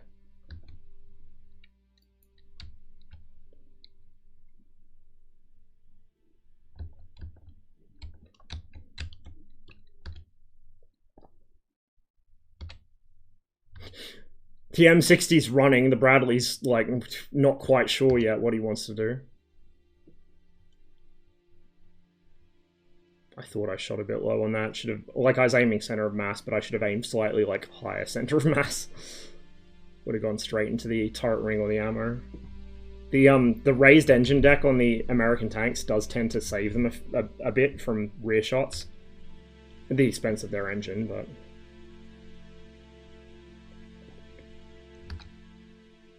point I feel like the material science gets complex, so ideally we would want to see test firing results. There are test firing results, but also there's like documented issues with production for the ball matrix.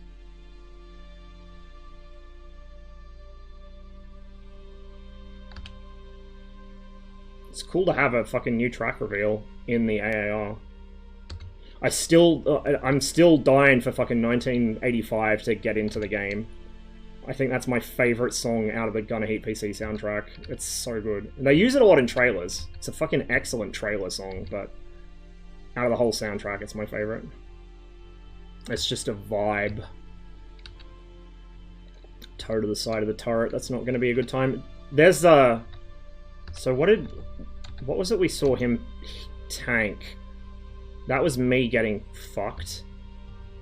So that was a Sabo. I thought I saw him eat a toe to his side, but I might have just seen the fins on the Sabo and, like, assumed it's what kind of projectile it was without actually paying attention. He just got wrecked. BMPs were taking direct fire from the Bradleys, but none of them got knocked out. Yeah, BTR's out. We'll see if we can find one in another mission shortly. This guy got lucky. Kind of snagged it right on the toe mount. Crushed the round so it didn't detonate, you see that?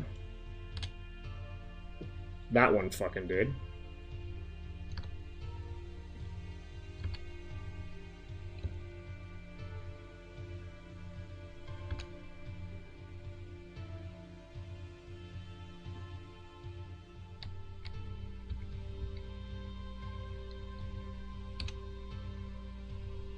Cool. We'll do another mission, then I'm going to take a short break, because I need another drink, I think. A quick loo break. Arduous advance. BMP 1 platoon. Oh, suffering. Joy of joys. Tasked with finding and fixing the enemy contact to the front. Support 2 company. The enemy has set up a defensive position somewhere to the front. RBRDM2 reconnaissance vehicles attempting to locate them. Fix the enemy forces, engage them, allowing 2 company, 2nd company to bypass them and continue their objective. Bypass. We're starting to see more things come in, which, why engage the enemy if you can simply go around them and make it irrelevant that they're even there, because you'll cut off their supply and their chain of command. Enemy, 1 platoon plus with attached ATGMs. That'll be when the infantry come, probably. 113 platoon, 1 M60A1, 1 ATGM section, so it's similar to last time, but toned down a touch, 1 less tank. Friendly... well, we had Abrams last mission, which we didn't expect. 3 BMP 1 in your platoon, 2 BRDM 2 conducting a route reconnaissance, 10 BTR 60 PB attempting to bypass. There we go. We'll see some BTRs.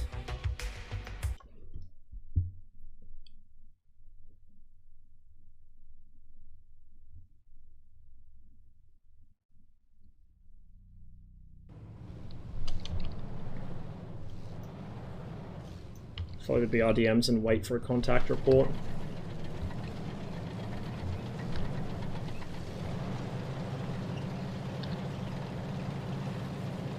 We'll let them run ahead of us a bit. Don't want to be caught off guard. We've only got a small element here, 3 BMPs, and BMPs are quite squishy, so... I'm not sure what Buddy there's doing. Bit lost, perhaps.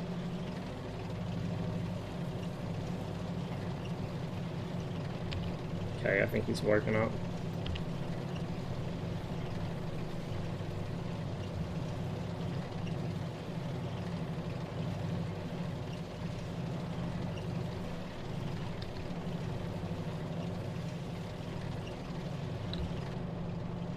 The dust is quite nice. Size of the dust cloud you raise is dependent on your speed and the actual kind of ground you're on. So you'll notice it's much worse on dry, sort of dusty ground or bare dirt than it is on grass. Fix the enemy to the front. So there's probably an enemy up here somewhere. 136, contact front, we're retreating. Be in this tree line, or the other side of this tree line somewhere. I can hear tank guns going off, which is never a good sign. Let's deploy into line.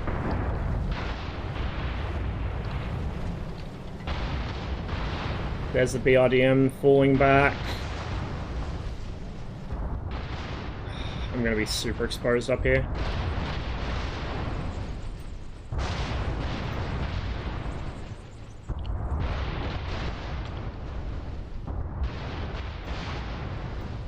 Survive until second company reaches their objective. Oh boy. We've got a survive objective. Adhere to the doctrine.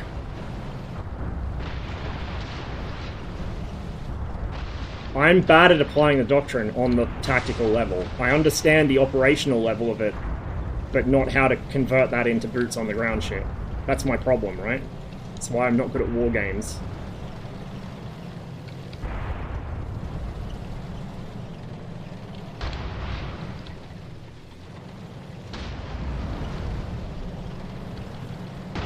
I'm also very smart. I just called artillery on that position and began driving towards it in a fucking BMP.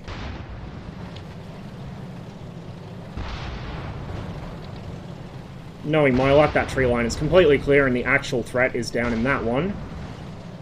Or that one, on my flank. My commander sees something.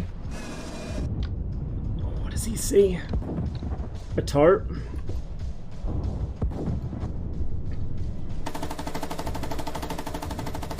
Pretty close, 600 meters or less. Well, 400 maybe even.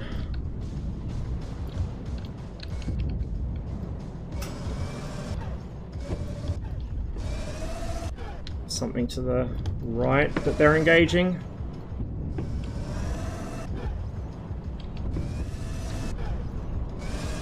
Guns unstabilized, sights unstabilized, makes engaging like this a royal pain. Oh shit, hello. Hello, hello, hello, hello. The heat impacts look so good now.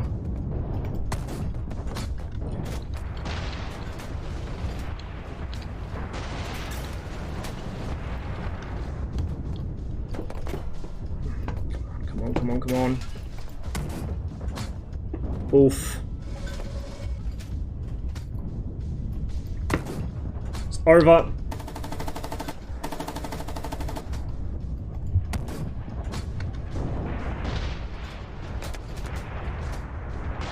What did I just hear? What did I just hear? My beloved! My beloved! I know I'm getting shot up.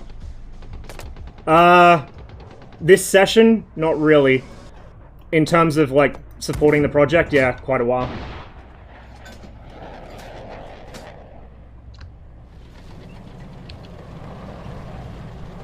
That's not a BN. It's an ML. I don't think they've modeled the BN yet. It's pulling fighter bomber duty, though.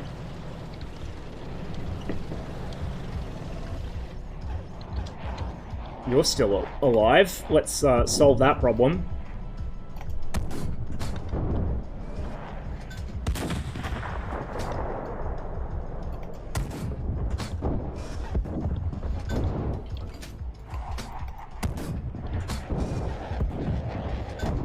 The drivers are still up.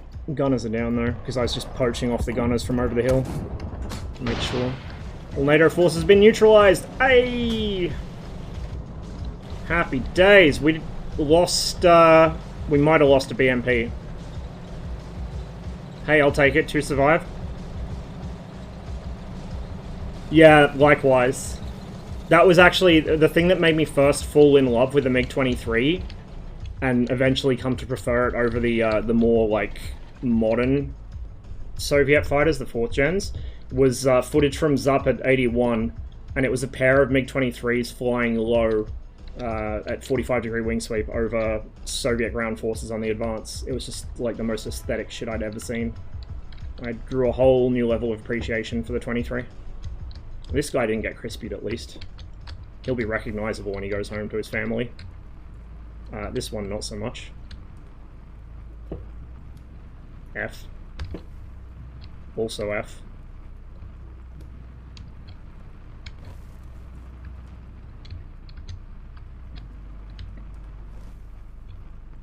Give them a while and they will become crispy as the fire burns.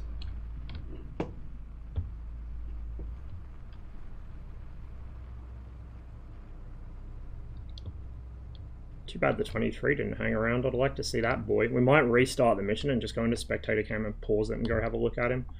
The model's not going to be super detailed, and there are, like, I've seen renders of it. There's some minor, like, things that DCS autists like me will be able to pick out, but you're going to see it from a distance very briefly while you're getting shot at, so it doesn't matter. It's like squad or postscriptum. Some of the aircraft aren't rivet perfect, but they're good enough.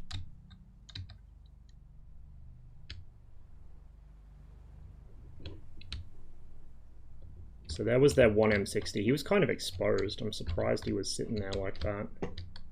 I think he was engaging the... Well, he might have been either engaging my dude. Oh, there's the BTRs, actually. He was engaging them, I guess.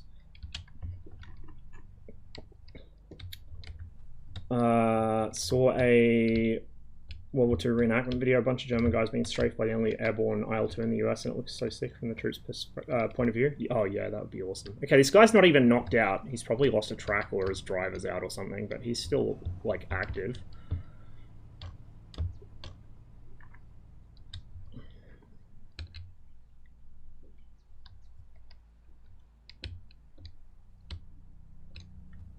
Two knocked out. Correction, 3 knocked out BTRs. They're having a bit of a cuddle.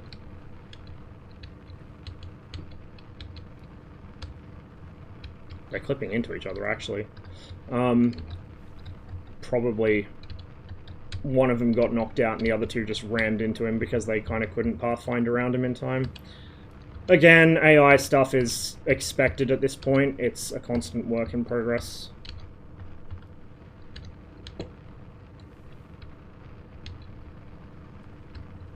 The vehicle looks pretty good. Pretty good. I doubt it's going to have an interior modeled because you're not going to see it, of course. When it actually has infantry to dismount, they might model some sort of like pseudo interior around the doors, but I doubt even that, really. You don't need to. You're not going to see it up that close typically.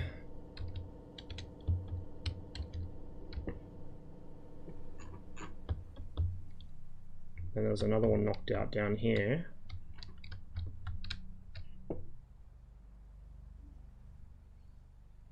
Interesting.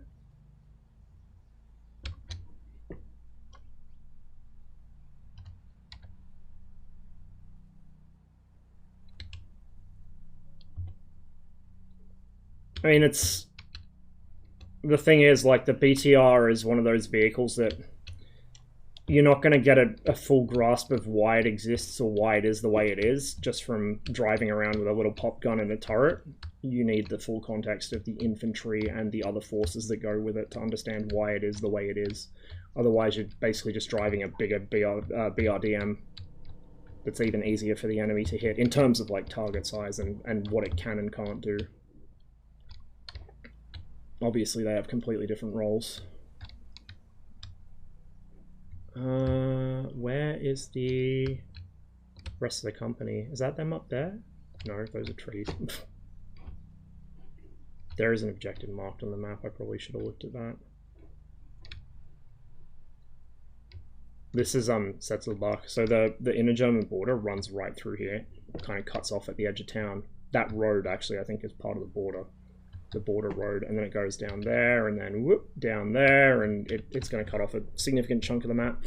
The actual checkpoint, the border checkpoint the map gets its name from, Point Alpha, is like up in that direction, off the edge of the map slightly, or like right on the edge of the map rather.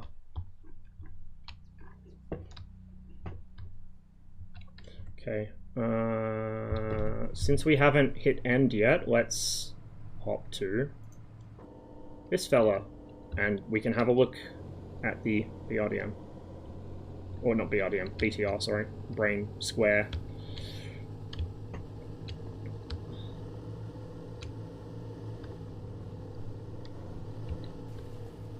There's not much to it.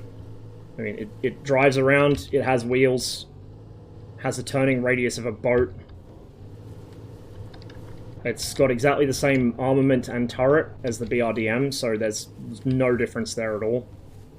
Nothing to see that you haven't already seen in the BRDM. So yeah, like it's...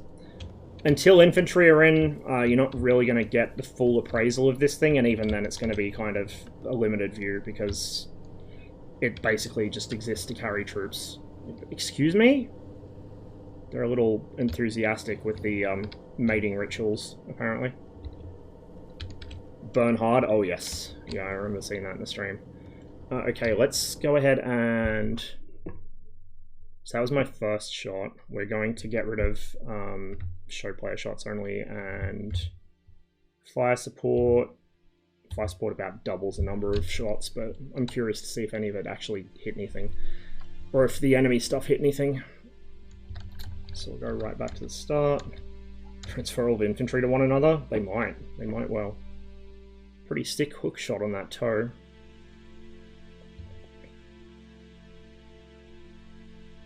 Yeah, the M60 is engaging these guys.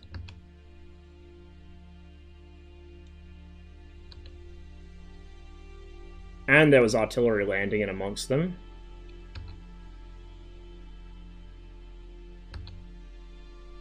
You can see the interior there, they have two engines side by side. Nice big prop there for when they're in the water. It's a pretty chunky vehicle.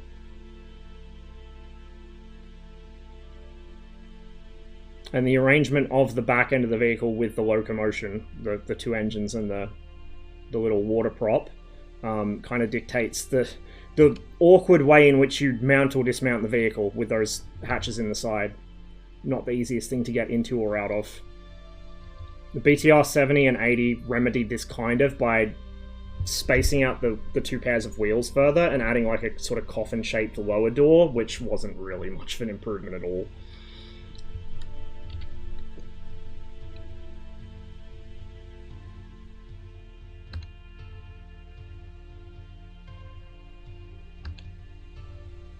There's my shot.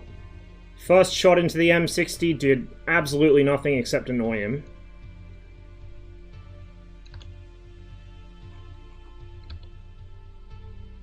Second shot, which was from one of our wingmen, did much better. And then that was the third, which was from me, and that burnt him out.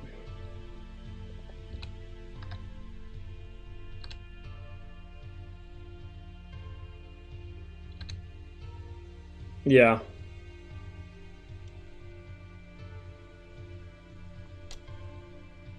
Yeah, it's not ideal.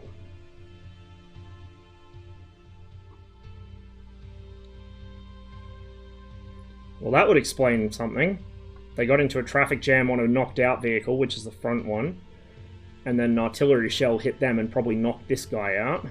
And then the other one just decided to eat paint chips.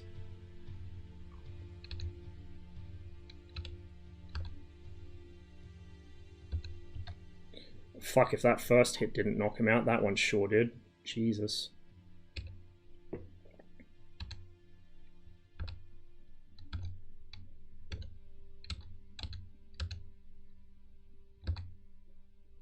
Cool. Let's restart the level real quick and just pause it and go look at the MiG-23s. Can I actually call them in? No. So it's predetermined in this mission. They're random? Really? Fuck, well let's just play the mission again and see if they come back. If they don't, then whatever, we'll keep an eye out for them in another mission. Awesome to see though.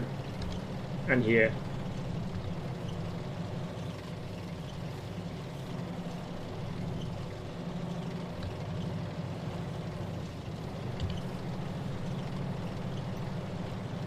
So their objectives down there.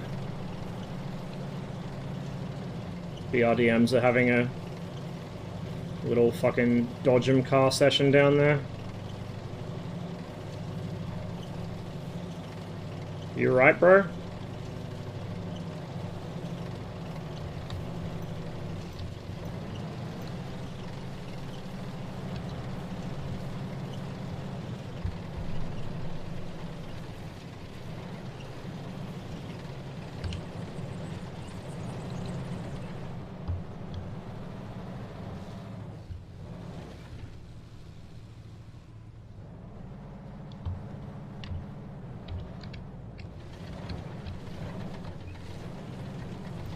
Contact left. Remember how they said contact front before?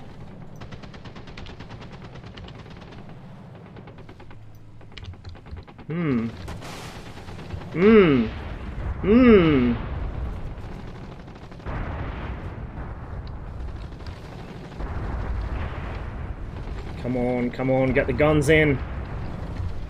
Let's go.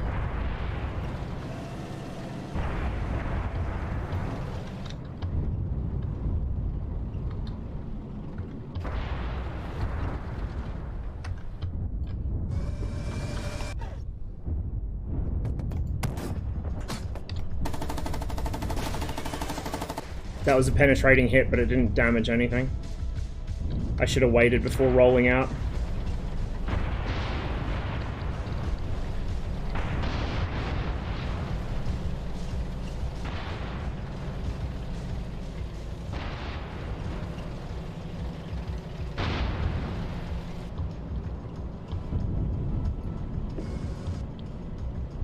Another 113, his gunner will be dead. His isn't. Notice the vehicle takes a few seconds to stop rocking after you hit the brakes. Oh, for fuck's sake. Want to buy aim.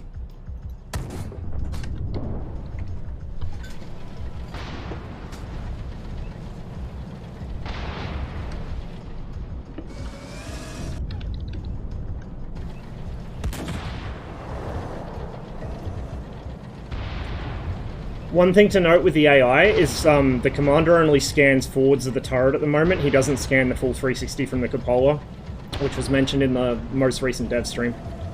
It's a known thing that will be worked on, but if you felt like some of the vehicles are a bit oblivious to you rolling up behind them, that's why they can only scan where the turret's pointed within a certain arc.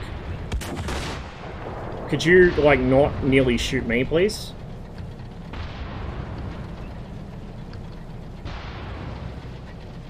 Oh, you're right, it is randomized. They're going a completely different way now. That's awesome.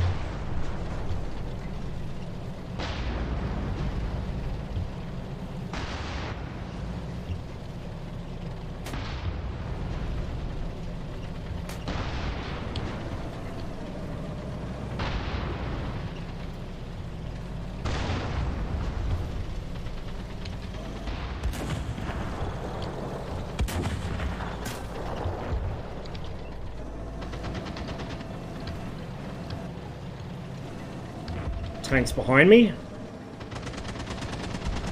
Shit. Oh. Where did you come from?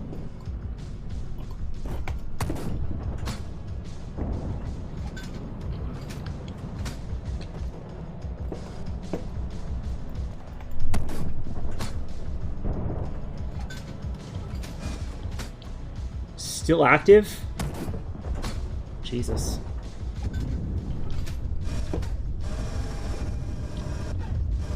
Okay, 113. Some of them are still up because the drivers aren't dead yet.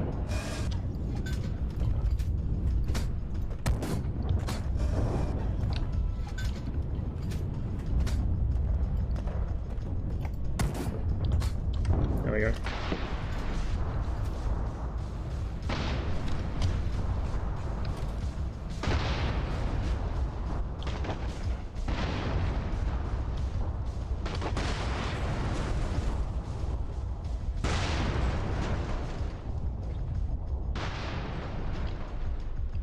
Now they're going to have a little demolition derby up here. Because they've hit their end waypoint, I think. They don't know what to do afterwards. The fucking fire effects look so good, man. It's awesome going back through some of my older screenshots or streams or videos and seeing how the game used to look like 6 months or a year ago, and then how it looks now. It's like a whole other game. It's awesome. There goes his torsion bars snapping from the fire, burning them out. The other AI is having a bit of a moment.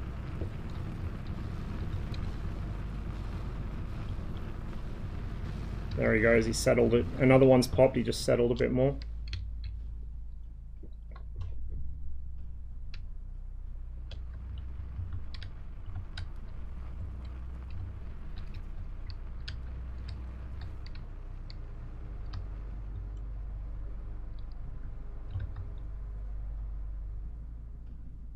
His turret finally popped. We fucking penetrated him a few times. I'm surprised it took that long to actually kill him. So yeah, it looks like the air support is indeed random, which is pretty awesome to see. This guy here. His suspension is also given out.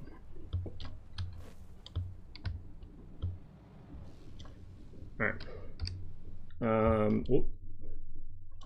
Because I'm still in the free cam. We'll do the same thing. We'll get rid of show player shots only, and we'll allow the fire support. Because I want to see.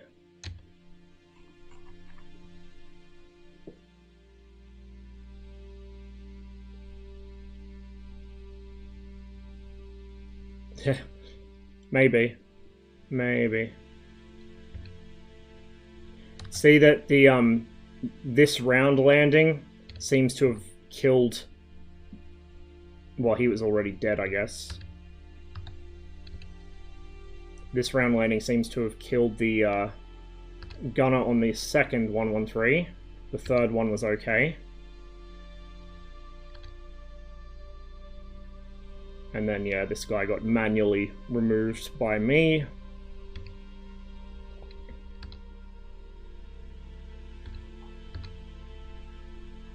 That was us getting ambushed from behind because your boy wasn't paying fucking attention.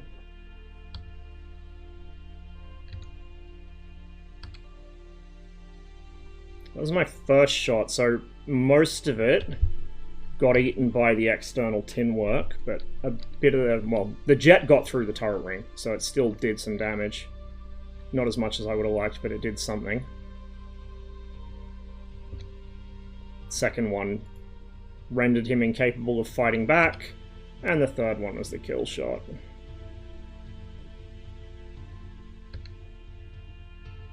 And then we're just finishing off the drivers in those. Alright, I'm going to be right back, because I need a quick toilet break and another drink. But we will continue with GHPC once I am returned.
More gunner heat PC. I'm just grabbing a drink. I do still want to get some DCS in today, but we'll see how we go for time and how I go for staying awake because I'm pretty tired. But I want to get like a bunch of GHPC in because I've been waiting for this patch a lot. I was very eager to get it streamed pretty much the day it came out, as long as I was home to do it. So that's what we're doing.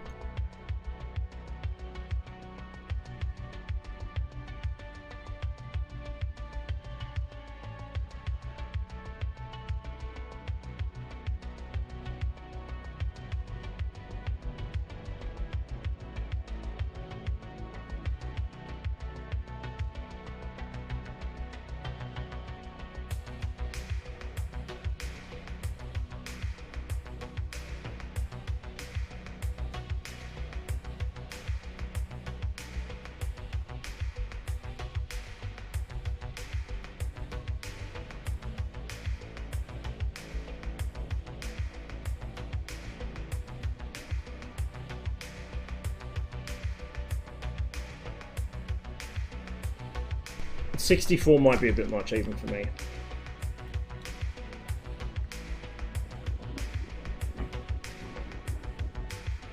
Just a little bit much, you know. Nearly 3 full days. It could be a bit of a health issue, even.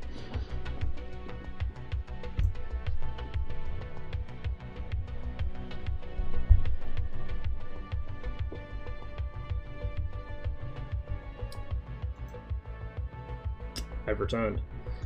Right, let's keep going with it. So that was Arduous Advance. Deliberate Destruction. You're an M60A1 platoon. Oh, this sounds fun already. Tasked with supporting an attack on the farmhouses ahead. The enemy has set up a defensive position near the buildings and the surrounding farmland. You're to destroy enemy armored vehicles and locate and destroy the enemy ATGM teams in order to support the enemy. The friendly attack in 2 minutes. Enemy 1 company miners with attached reconnaissance, 1 BTR-60 platoon, 1 TPT-5A platoon, 1 BRDM-2 section, 1 ATGM section. We've got 4 patterns, 8 113s that are actually conducting the attack, and we're probably going to get our ass whooped. Let's see how we go.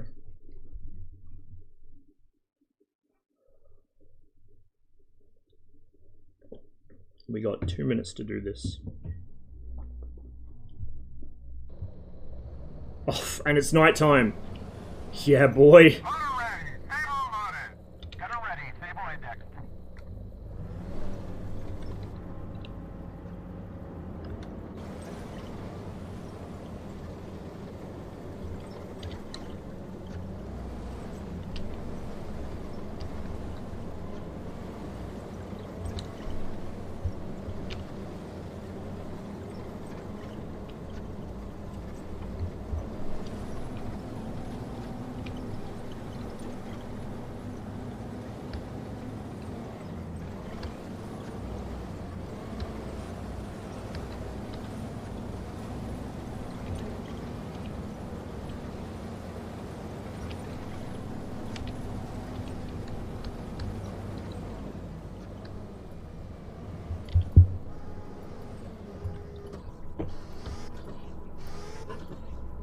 It is dark as fuck.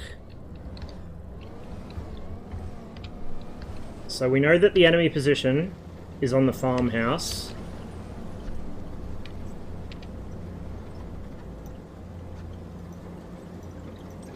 Can I? Doesn't want me to. It will let me do that. Oh, because it already had pre-called artillery on it. Okay, that makes sense. Let's go formation line. I think the Americans tend to prefer wedge, but line seems like it would be more useful here. Get everyone up on line at once, rather than have 1 or 2 guys kind of occluded where they can't shoot. We're going to set the Orc site up for the inevitable. There we go. Gunner, table the anti-tank. Reverse right. On. Identified. Fire. Clear heat. On the way. Careful. Re-engage. Re-engage. can't even fucking see him. He's in there somewhere. Careful. Engage. Tanks around me are taking hits. God damn it. Gunner heat anti-tank. Identified. Fire. On the way. I can't even fucking see him. Target. Cease fire. Oh, this is what I want to see. All the smoke and dust from gunfire. Oh, yes. Yes. Give me more.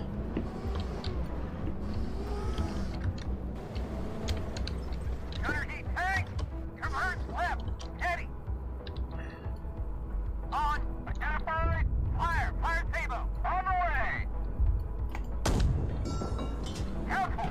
Re-engage. UA. Well, we just ate shit. We have one tank left.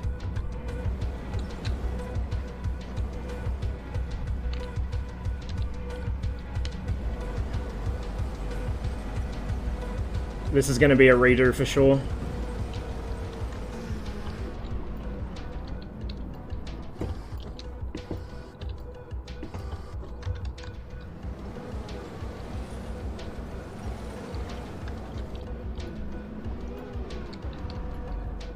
Gunner Tabo tank. Identified. Fire. On the way. I'm just going to battle side it. Fuck it. Target. Target. Cease fire. Another one here somewhere. Where did I see that? There? Target locked. Tank. God. Oh no no no no no no no no no.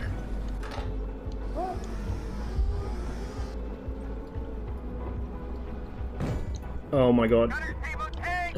Identified. I can't see him through his fucking muzzle blast. Re-engage. Yeah, I'm working on it.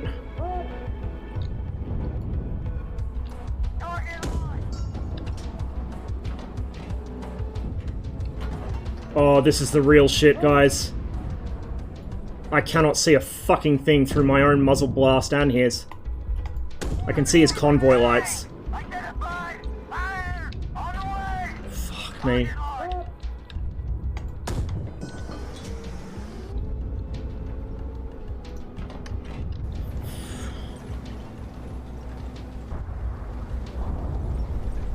Yeah, it is.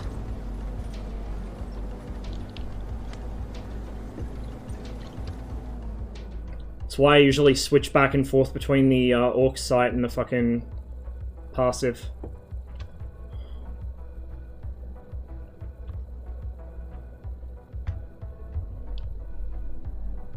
We are not going great. We're really not going great.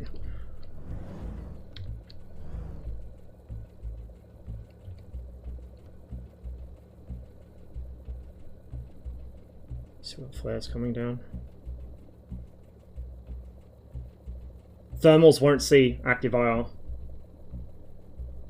Well, I mean, they might see some of the heat coming off the lens, but they won't, like, it doesn't bother them. The glass gets pretty hot on, like, a really powerful lamp, but if anything, that'd be all it'll see. It'll just see the glass as maybe a bright spot. Not like a super bright spot, but like a, hey, this is warm kind of spot.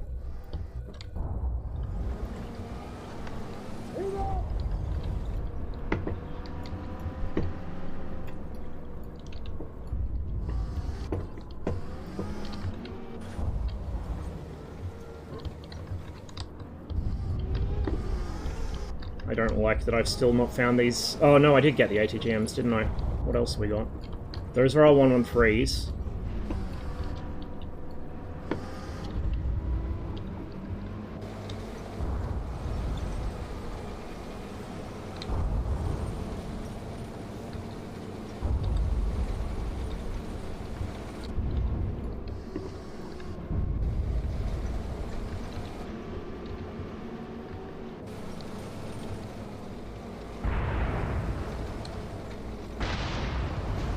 I should have put the illumination flares further back behind the objective, not between me and the objective. My dumbass lit myself up, and I still couldn't see the tanks further back. I'm not going to take the chance on this guy. That's a long damage log. I assume this one's probably dead. But you know what they say about assumptions.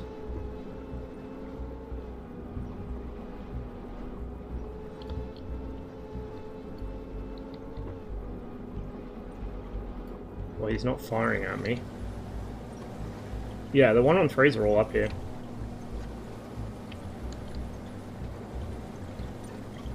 But it hasn't ticked off any of my objectives yet. So I wonder if I somehow broke the mission state, or if I'm just such a fuck up that I haven't got anything yet. Yeah, he's probably abandoned his vehicle, or the crew was killed or something. Avoid the counterattack? Oh shit, I didn't even see that fucking... Yeah, you're right.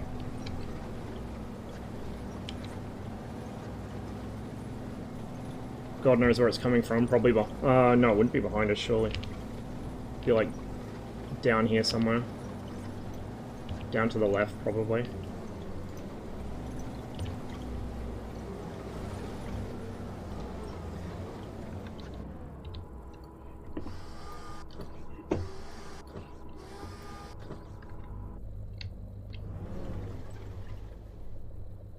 That's them flaring on me. Because my illume flares are set for down there.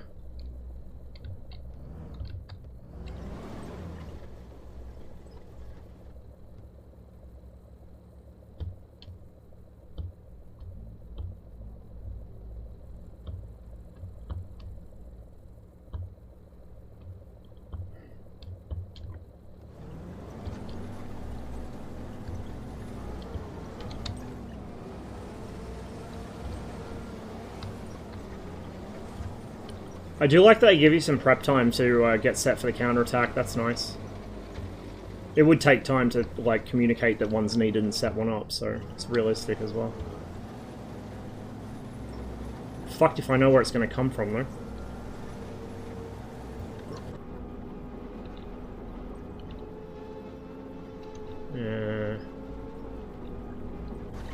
Whoop.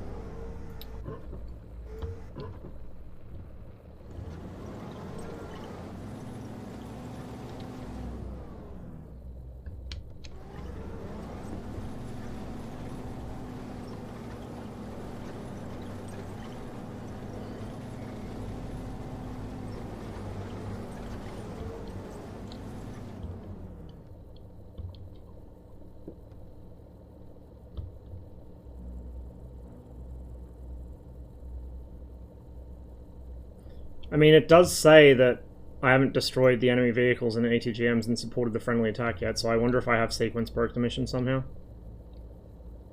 We'll give it a couple minutes, and if it doesn't do anything, we'll restart, because I probably did bust something up. Ignore those, you reckon?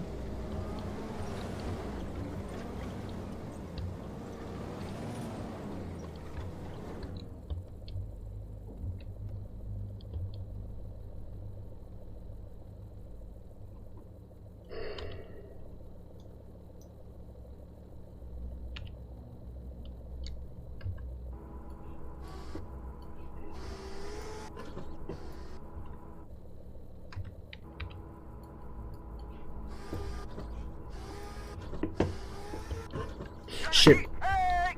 Identify! Fire! Fire table! On the way! Target! Get the fuck out! I went to switch optics and I wasn't quick enough. We'll restart the mission.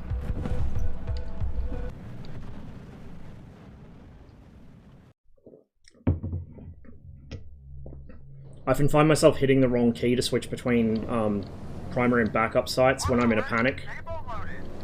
Gunner ready. Table index.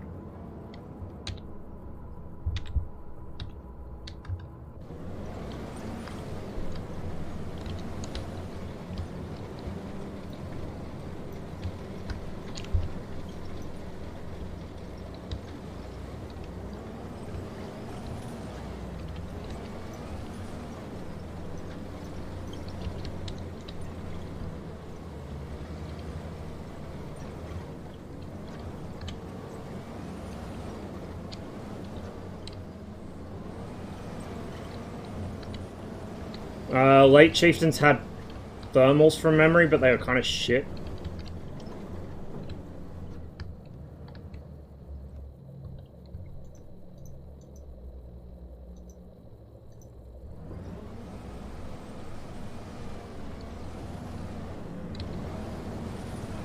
Gunner, stable anti-tank! Reverse left! Target lost!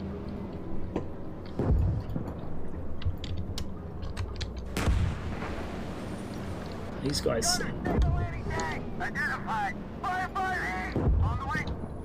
There you are. Target! Cease fire!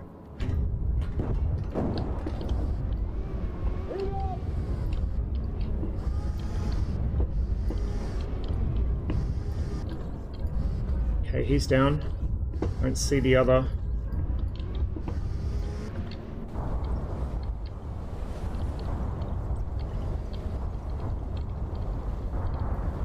Tanks have moved, I think.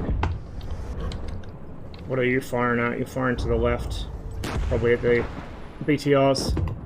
Gunner EPC! Identified! Fire! On the way! Next target! Gunner EPC! Identified! Fire! On the way! Cease fire! Taking fire from something. Heat rounds.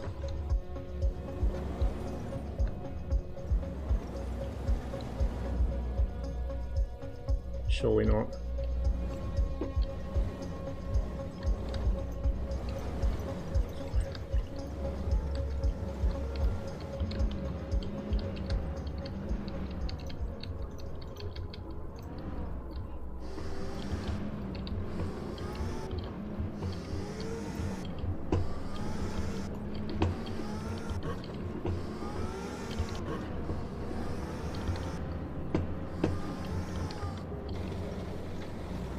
Concerned.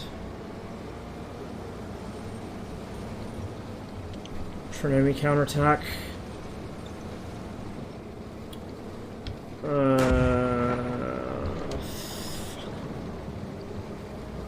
Really? Oh shit. Gunner EPC! Identified! Fire! On the way!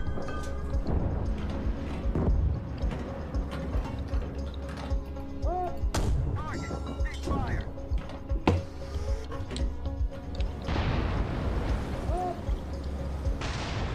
What I might do... You guys come with me. Wedge.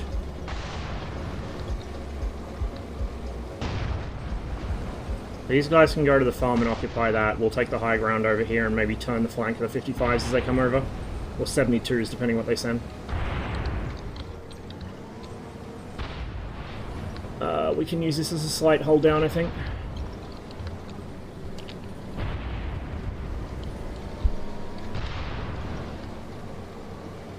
Yeah, I know. Although we're at pretty much knife fighting distance here, so I don't know if there's much point, really. Okay, let's get these guys into a line again. I wanted a hold down, but I'm not going to get one here. Maybe for one... Well, no, not even for one tank. I could maybe use that as cover, but it's not going to be very ideal. We'll just chill out here, I guess. Okay, let's... Yeah, let's get rid of that. Get that on. You know what? Yeah, I'm just gonna sit with a battle sight. There's no point. Like, we're so close, there's fucking no point. Not even. Hello? Can I have a Illume Flare, please? Artie's busy working on something. When the guns are already in use, you can't order a fire mission. That looks like an enemy barrage though, unless our guys are really intent on killing themselves. We'll give it a minute.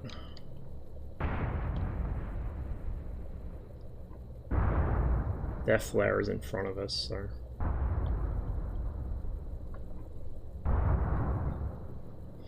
Yeah. Yeah, like when I used to play Red Orchestra Ostfront RO2, you couldn't get out the fucking tank, which was a stupid idea. Hey! When I used to play Red Orchestra Ostfront, I would routinely get out of the tank to survey the area. Fuck me.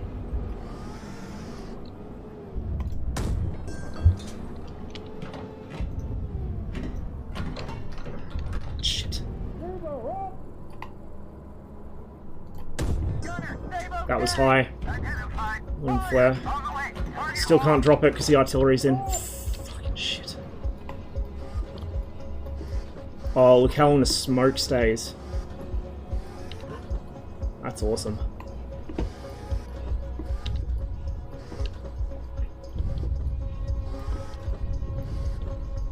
Dust settling too... well, it's not even smoke, it's dust mostly, but dust settling too quickly after shots was something that I whinged about before. And it's awesome to see it bumped up. People are going to bitch and moan about it, which is good. Yeah, it is. It's blown out my night sights.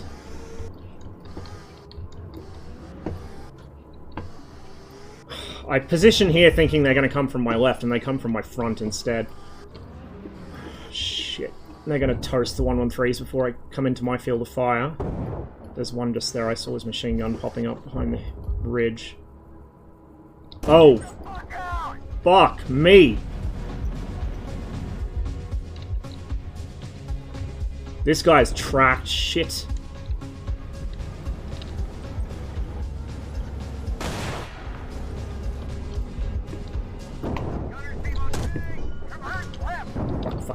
Fuck.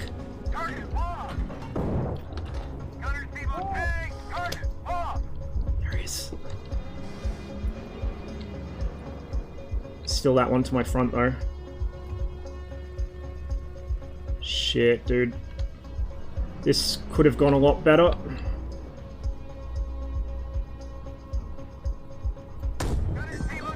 Oh no.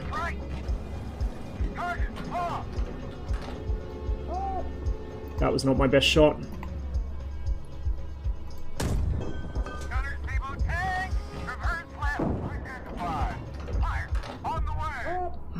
Fuck.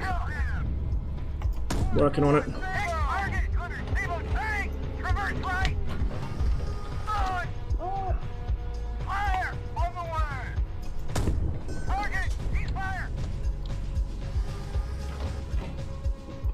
Oh, night battles are so fucking tense now. So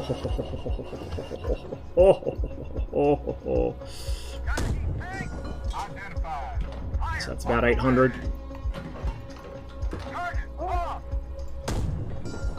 That's a good hit.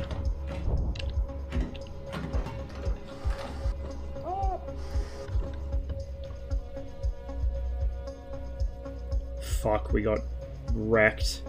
113s are not doing too well. I've lost most of my tanks. It's just me and the track guy left, I think.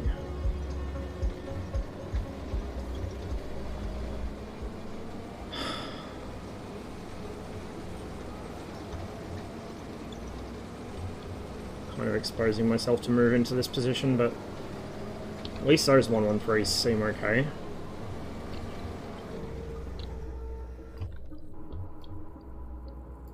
I think he's dead, but we're gonna make sure. Man, those new heat impacts look so good.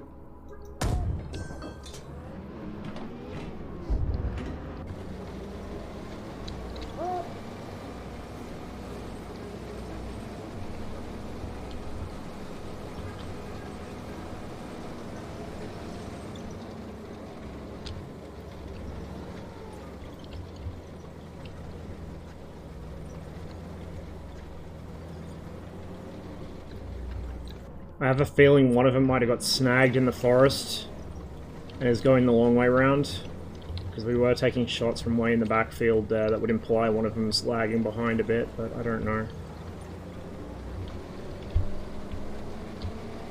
Oh, whoopsies. Whoopsies. We got a slight issue here. Just a slight issue. Units expected a bunch. It's a bug, but I like it. Check town to your left. Not a bad call. I just don't want to expose my right flank to the direction those guys came from. Let's get a loom flare behind the town. Let's get back into our... Get the loom on for that, just in case we have to go back to it, but...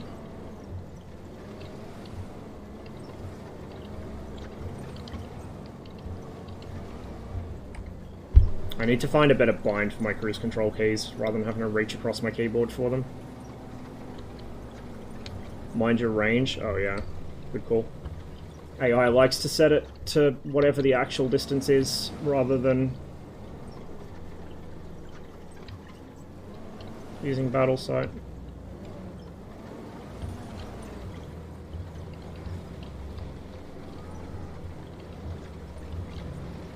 This seems like a very bad idea. In about every way possible.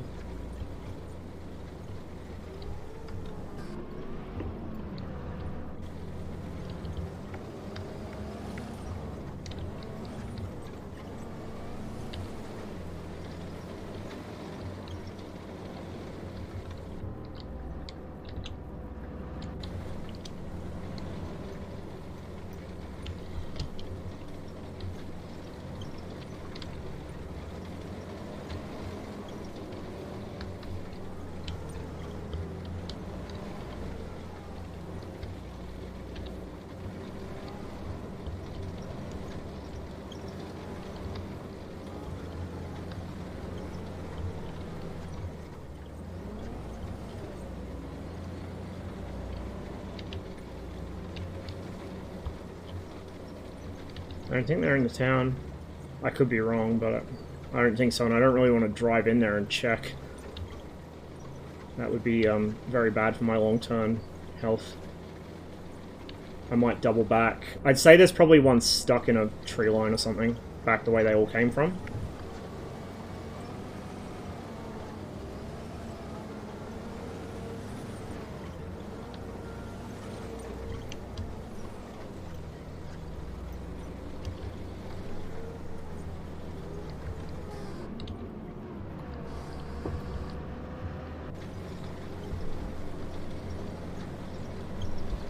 Yeah, it just hasn't actually completed the objectives.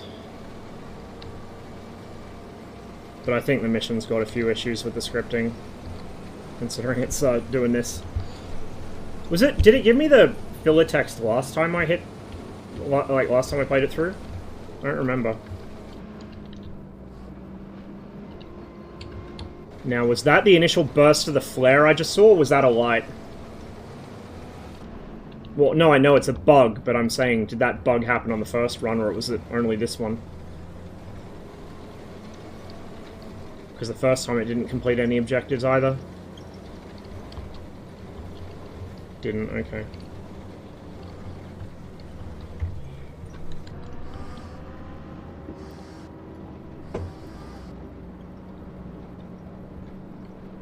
Got a bad feeling about this.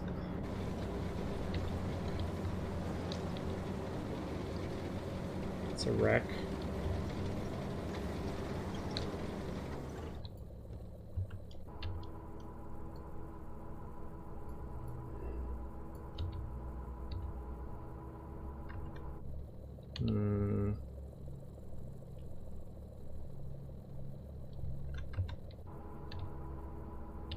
Funny shaped tree.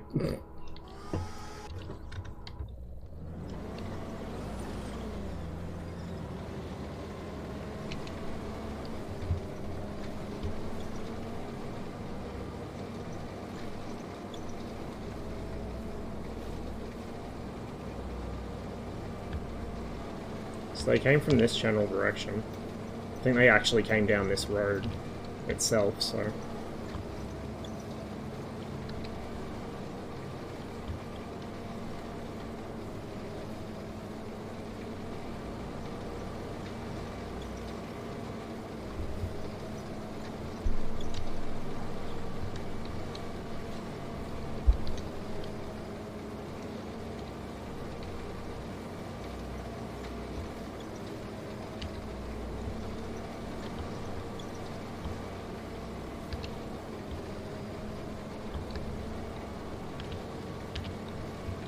I see a light. He's down here. Don't know where yet, but he's down here. Right down there somewhere. Is that a gun barrel? Or a tree shadow? It's a tree shadow. It's down there.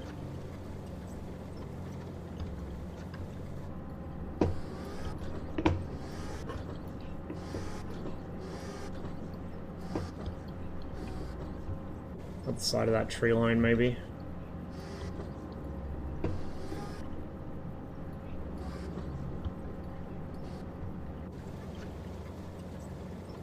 There you are. There you are.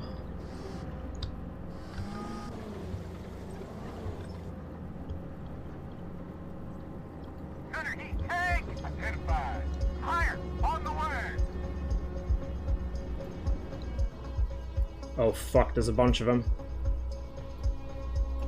Hit target. Gunner heat tank identified. Fire on the way.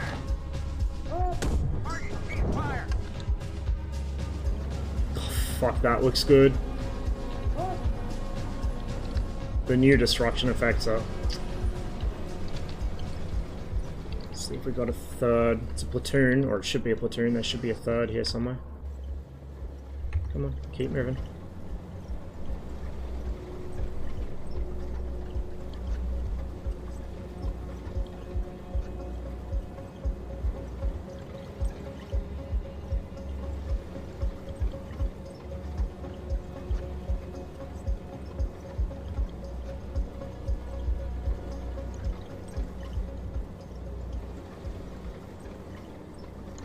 So the way you're going to want to play the game as it develops is very slowly and meticulously. You won't want to be charging down roads or across open fields, especially in infantry area. I was actually thinking just the other day when I was doing a campaign as the Americans. I got a reconnaissance in force mission, and I was just looking at it and thinking, if I had an infantry scout squad with my Bradley, this is the way I'd play it. I'd, you know, get the infantry into the forest to scan and make sure that there's no nasties hiding in there waiting for me. There's still something else down there.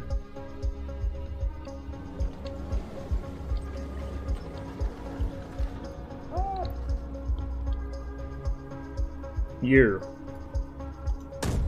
Are you dead?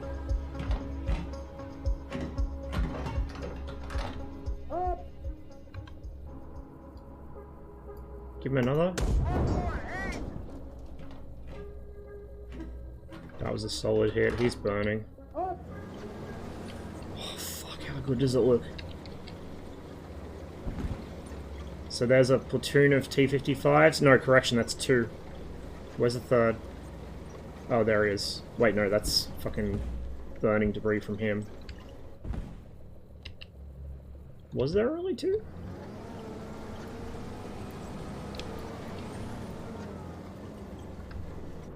Maybe the lighting I'm seeing is just flickering from the fire. It probably is. Yeah. Two T-55s and a BRDM.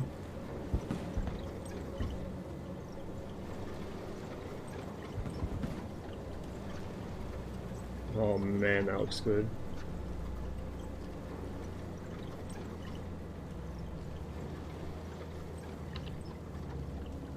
Alright. I'm happy to call that accomplished. Took some pretty nasty losses doing it though.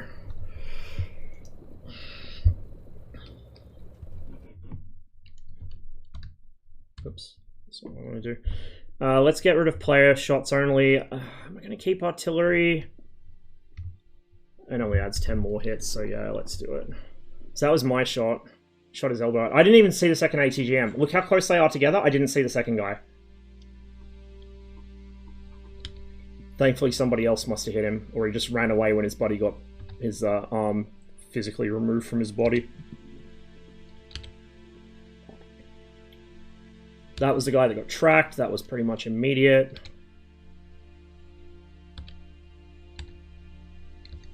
Digging this new track.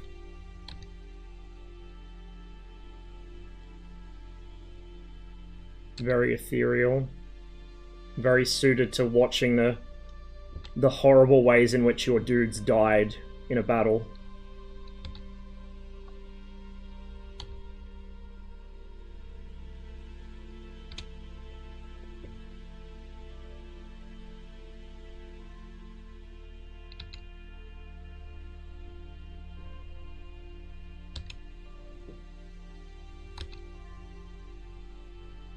It was the same tank getting hit in the track again. Or actually, no. This is a different one. That was the first one that got hit, I think. I was wondering why that didn't have much of an effect. So there's a commander in the BRDM now, sitting to the driver's right. With the IR spotlight. If you want to know where the commander sits on a Soviet vehicle, look for the big lunar spotlight. If it's not a tank, where it's next to the gun.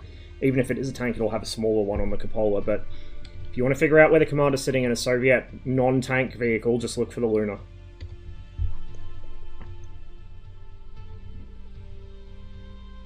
Yeah.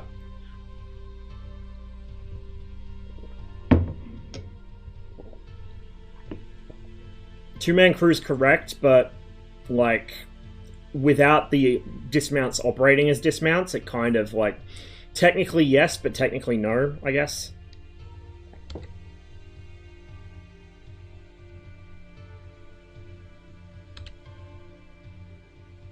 Oh, that would have toasted him with overpressure.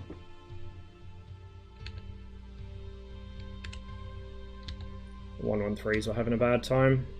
So that was us getting knocked out. That was a pretty clean shot from old mate through the trees while on the move. So there's a bit of desync going on. To be fair, when he shot it, like looking down the trajectory of the shell, I mean, he was doing it through night sights, or at least, you know, theoretically, I don't know if the AI does actually have a different set of visibility rules for nighttime, but I mean, it's only a 1300, 1400 meter shot. That's believable, to be honest. It's a lot more believable than the BMPs lobbing like 2000 plus meter shots over terrain that they can't see past. Which will no doubt be getting fixed at some point. Again, the AI is probably the most blatantly work in progress element of the game at the moment. Yeah, they definitely do. Oh, you're right, yeah, there's flares, so he didn't need to use a night sight. My brain, 2 hours of sleep. So my mantlet tanked that one, lucky me.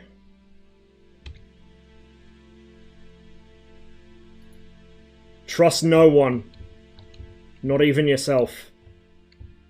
They still do this from time to time. He would have been trying to track the that moving T-55 I shot at, so he was pulling lead, and he neglected to notice as he pulled lead that he could see the big fat ass of his platoon mate.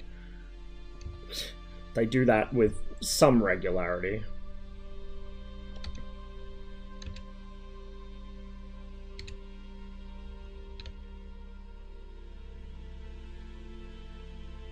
He was already abandoned, but it never hurts to be sure.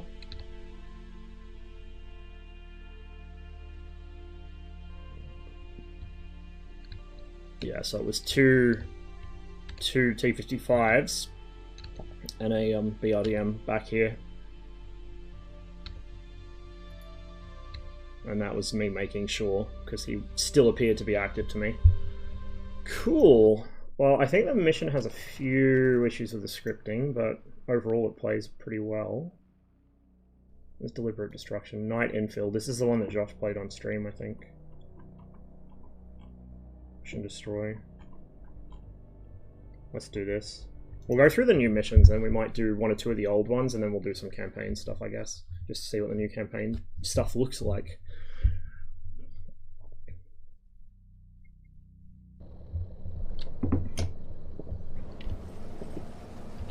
Motor ready! Tabo loaded! Cutter ready. Tabo index.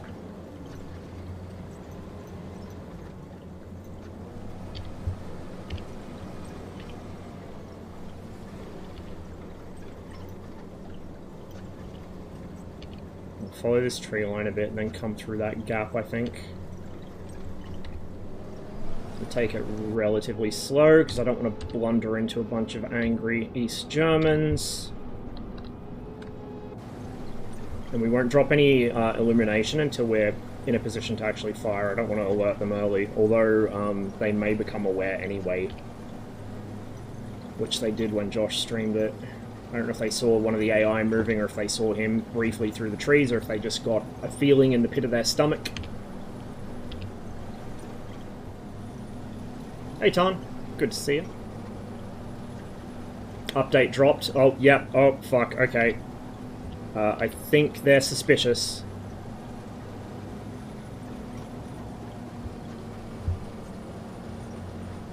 Okay, let's get down into the trees and we'll get the gun stabilizer running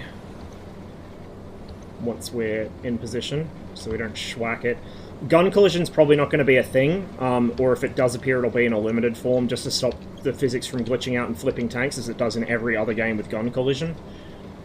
It's unfortunate that it tends to be a technical nightmare to implement, because it is an important aspect of tank warfare.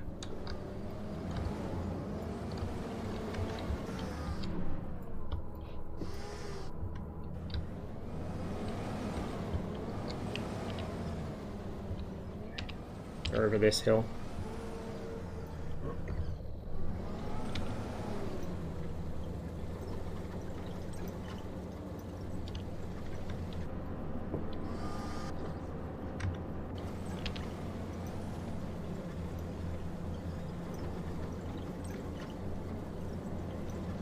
Must be a quarry. I think that is the quarry, actually. If I recall correctly, this is the map that has them.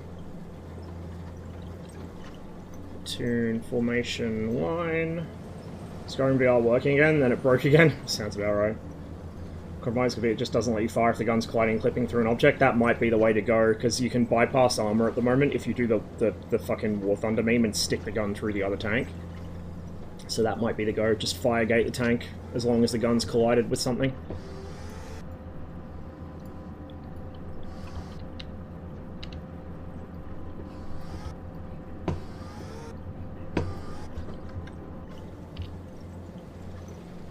Let's drop some actual artillery, just to get them disorganized.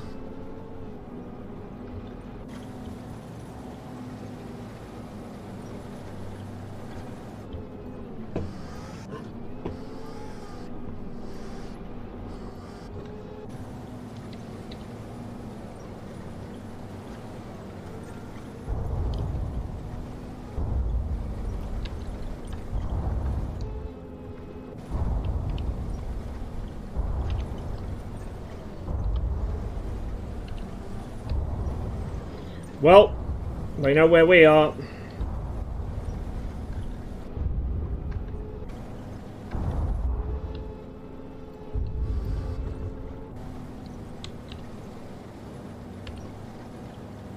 They definitely know where we are.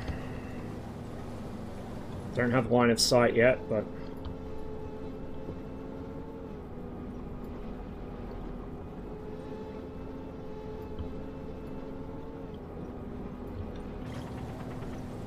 Oh, I see trucks.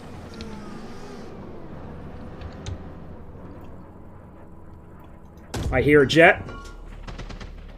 Please be friendly. Oh, fuck, hello. Go away.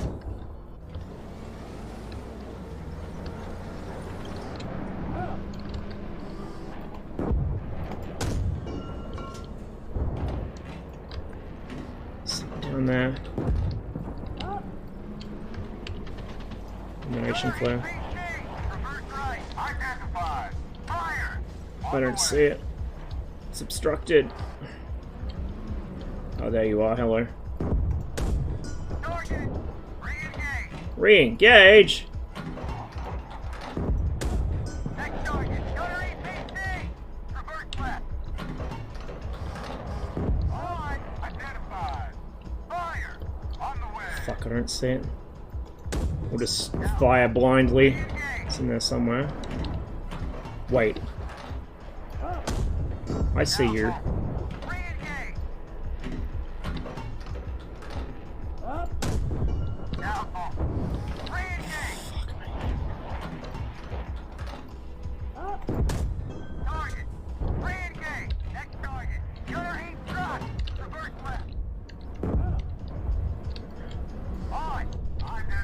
We'll just go with the coax. I don't want to go through all my heat. Someone else got him. Okay. Looking for scary things like tanks.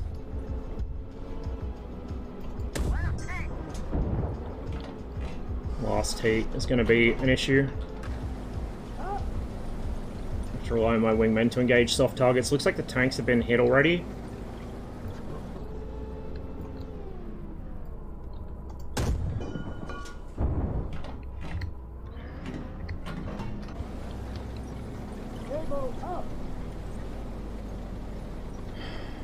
There's the 113s, another M60 over there.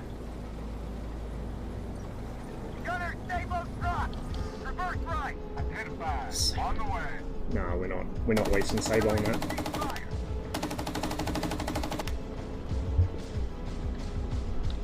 What we are gonna do is, hey, now you're talking. I don't know if there's anything left to shoot with it, but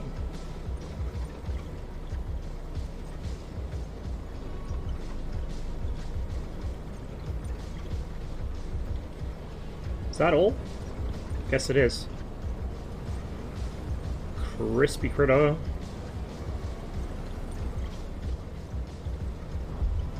I hear tank shots still.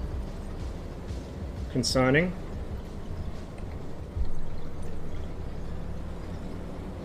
Okay, well, we're gonna hop back down into the actual turret.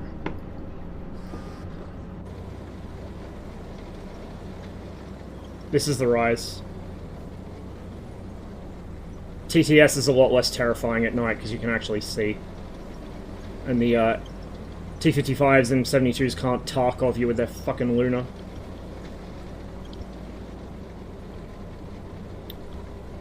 Heard gunfire over here somewhere. Don't know where.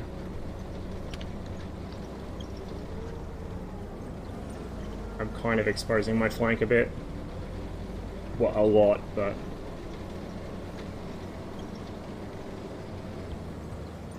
What is this?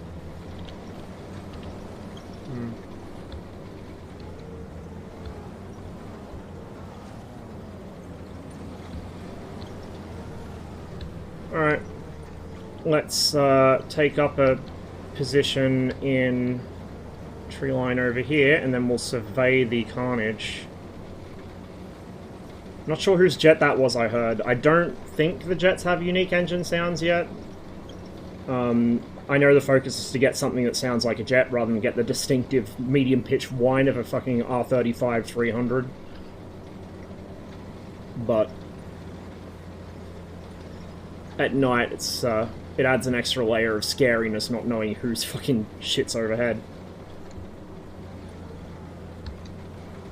This is actually like a shit position because I don't actually no, it's not bad. It looks reasonable this direction. Kind of a medium sight line. It'll work.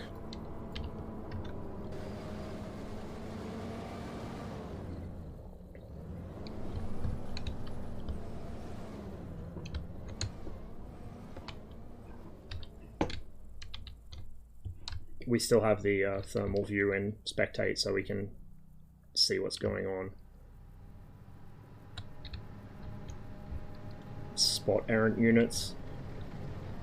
Notice the 60A1s are not quite so bright on thermals. Tracks are. The external equipment is, but that's probably because it's separate elements of the model that haven't been given proper thermal textures yet. But the tracks are hot. Engines not yet. I know that thermals are due for a lot more revision. So don't worry about that. That will be happening.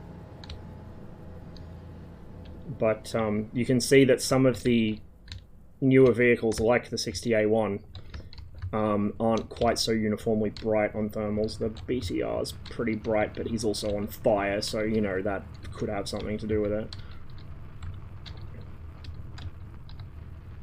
We got medium, blue, blue. We got a well done somewhere. Probably inside the fucking BRDM.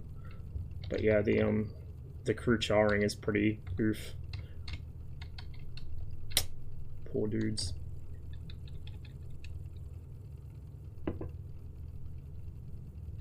He doesn't have boots. I just noticed. He does not have boots, because I guess the interior of the truck's not fully modelled to not kill frames when there's a lot of them on screen.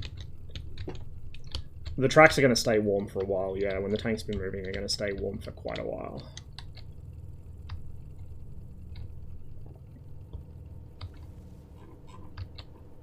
The gun will stay warm for a while after firing as well. Armour's got, like, Armour had a full-on fucking thermal revision. I've not used thermals in Armour since they did it, because 345th doesn't fucking have access to high technology, usually. I should have done that while I had Armour open. Might do it later or next stream, depending how long I go today. I'm kind of feeling like today might end up being another bad life choices stream, where I go for, like, way longer than I should. Because I think I've hit my second wind. We'll see. There's some peculiarities of how thermals work that a lot of games struggle to model, because the way they fake thermals doesn't account for it. Now, Armour could actually model it right, I don't know. But it tends to be pretty quick to spot it. Like DCS, for instance, a lot of things show on the thermals which shouldn't. Smoke. Certain, well, dust to an extent will still show, like your own gun muzzle blast will show, not as badly as it will in visible light, but you'll still have some issues with it obscuring your sight from what I've heard and what I've seen, like third hand. But smoke, they don't care about unless it's multispectral. White Foss even, I think, only is kind of limited against thermals because it settles so quickly. Engine hot smoke, they don't care at all. It'll see right through it. As Shawshank showed in a video he uploaded like a year or 3 ago.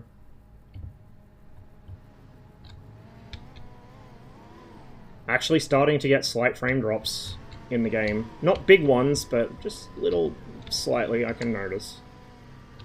That said, I'm running it with the graphics cranked as far as they go, and they haven't really optimized much so far because it doesn't make sense to optimize heavily this early in development.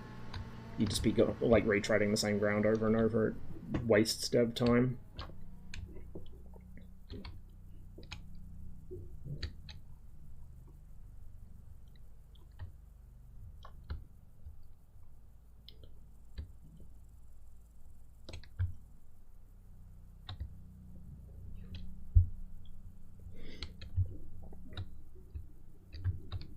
So this wasn't one of ours, I don't think. This was an AI tank that got knocked pretty early in the piece.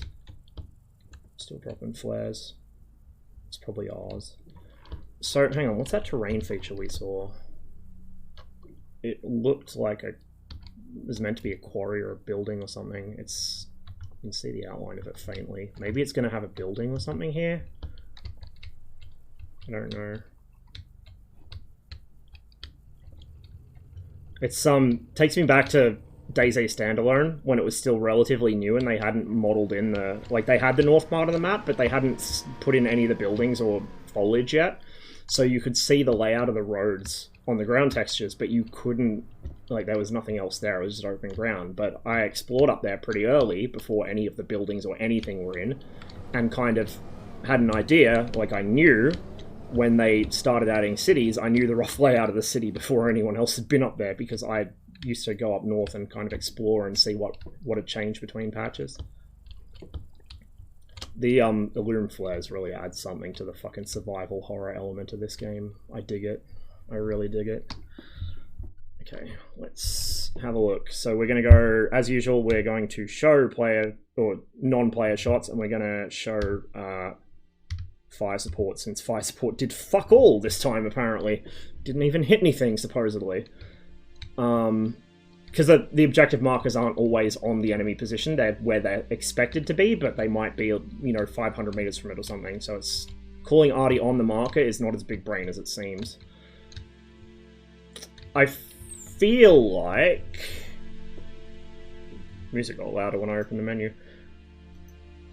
I feel like there might be a benefit to having an option for whether it defaults to showing everyone's shots or player only, because I'm the kind of person that I want to see everyone's involvement, so I'm going to be turning player only off every time I go to after action unless I'm looking for a specific shot. Oh yeah, I've had that.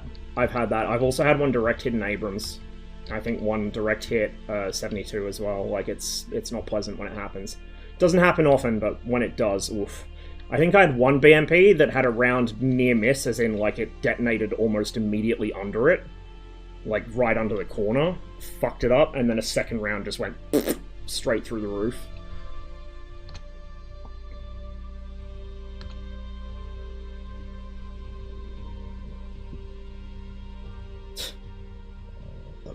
Sprayed the second guy, did fuck all to the first and sprayed the second. Such is life when shooting at soft-skin targets.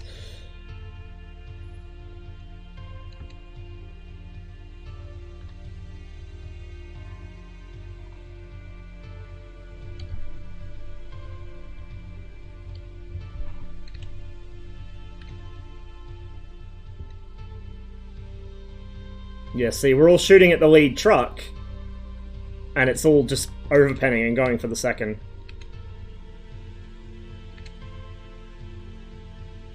So, in this situation, switching to the coax and just hosing him down was actually the correct move. This is, desync. After action report desync. It's a known issue. It happens from time to time. I don't know if there's any rhyme or reason to it, like any consistency you can predict, but... that's what it is. Oh, sorry, no, I'm not. I'm wrong. Words. Oh, it's slightly desynced. It's slightly desynced, but I thought the shot was going the other way because I can't read. So, he fired, and in the time it took between his shot leaving the barrel and this hitting, the M60 had moved forwards about 2 feet. Which is why it appears to just stop in midair.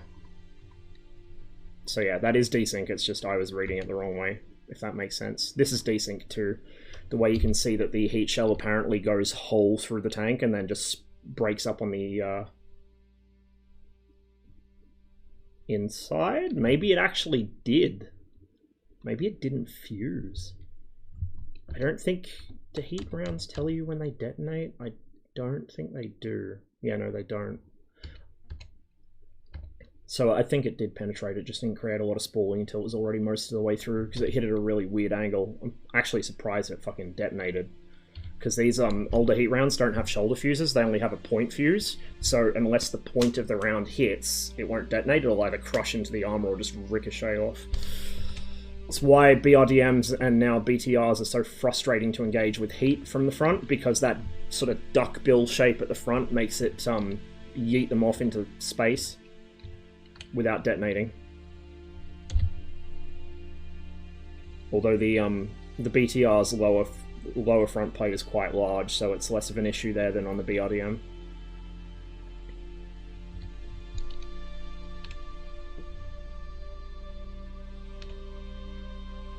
See, he was already bailing when this hit came in.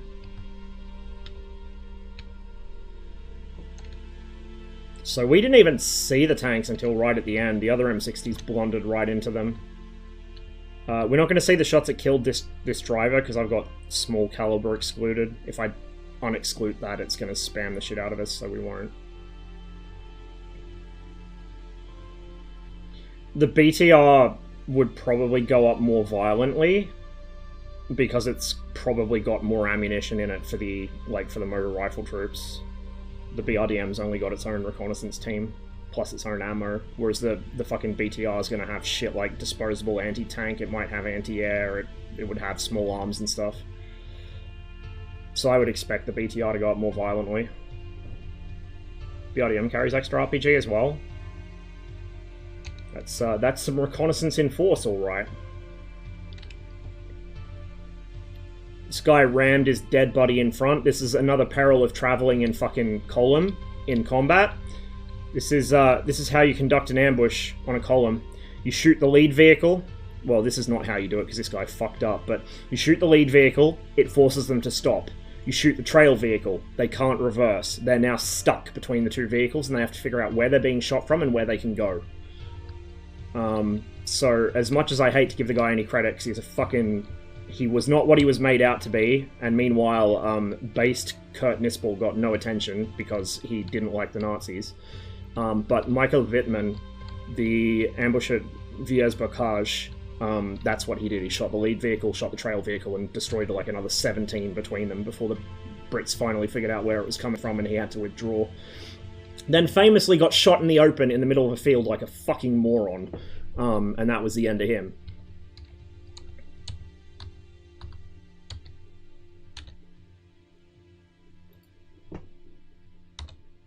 It's also kind of occurred to me how funny it is that people remember tank aces, but the tank ace is the commander of the tank. They never remember who the gunner was, or the driver, or the loader, which are all very important jobs, but the gunner's the one making the shots. The fucking loader's keeping the gun fed. The driver is putting the tank in the position. Like, it's not just the commander that does it. I guess maybe it's rationalized as the commander takes, like, collective credit for the whole crew, and it's just implied, but the fact that people will go, oh, Michael Wittmann this, fucking Michael Wittmann that, you know, even guys like Oskin, Kolobanov, all of them, like, they remember the commander, and unless it was an early model Soviet tank with a two-man turret, they won't remember the gunner. The early two-man turrets, the gunner and commander are the same person, so they kind of get away with it. I think a skin was a two-man turret tank, I think. So technically, yeah, it's fair for him, but something I've kind of, I don't know, over the years it's become more obvious to me that most of the crew are not getting the attention they deserve when people talk about tank aces.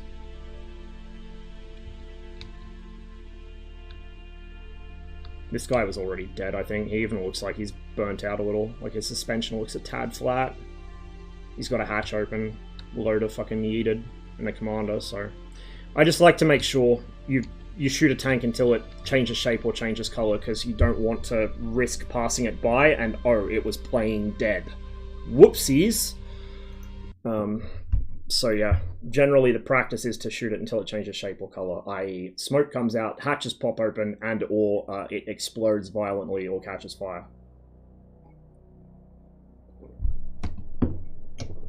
And the hit log on the top right of the screen, the big red fucking doomer list of all the things you just did to the tank you shot or vehicle you shot, that will be going away. That's mostly just being used for squashing bugs at the moment.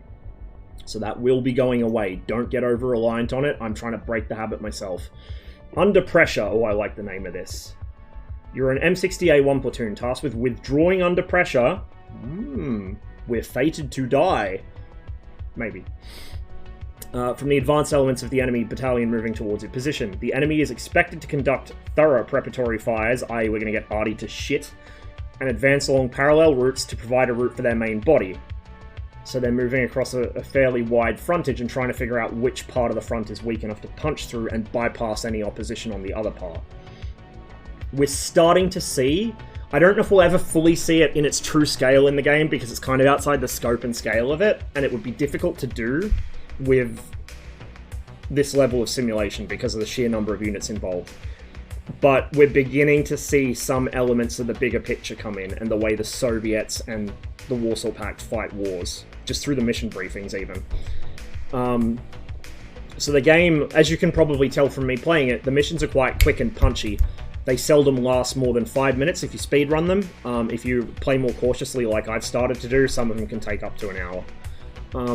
But the whole point of this is to not be like you're sitting for 10 hours planning and then 5 hours executing the mission to take 3 kilometers round. It's not like that.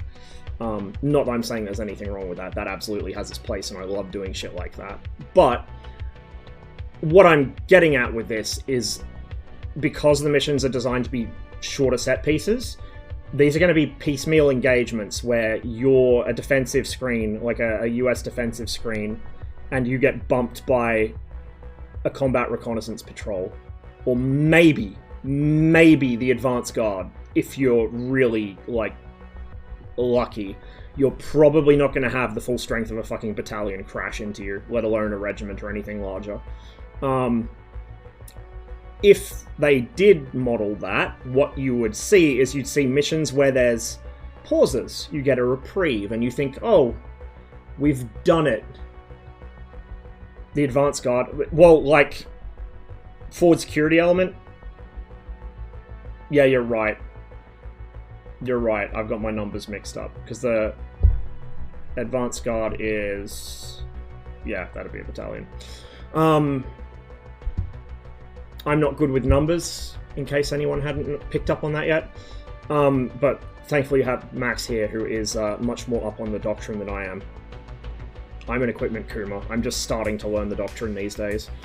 But what you would see is you would see a reprieve between waves. Not waves as in, oh, human waves. Blah.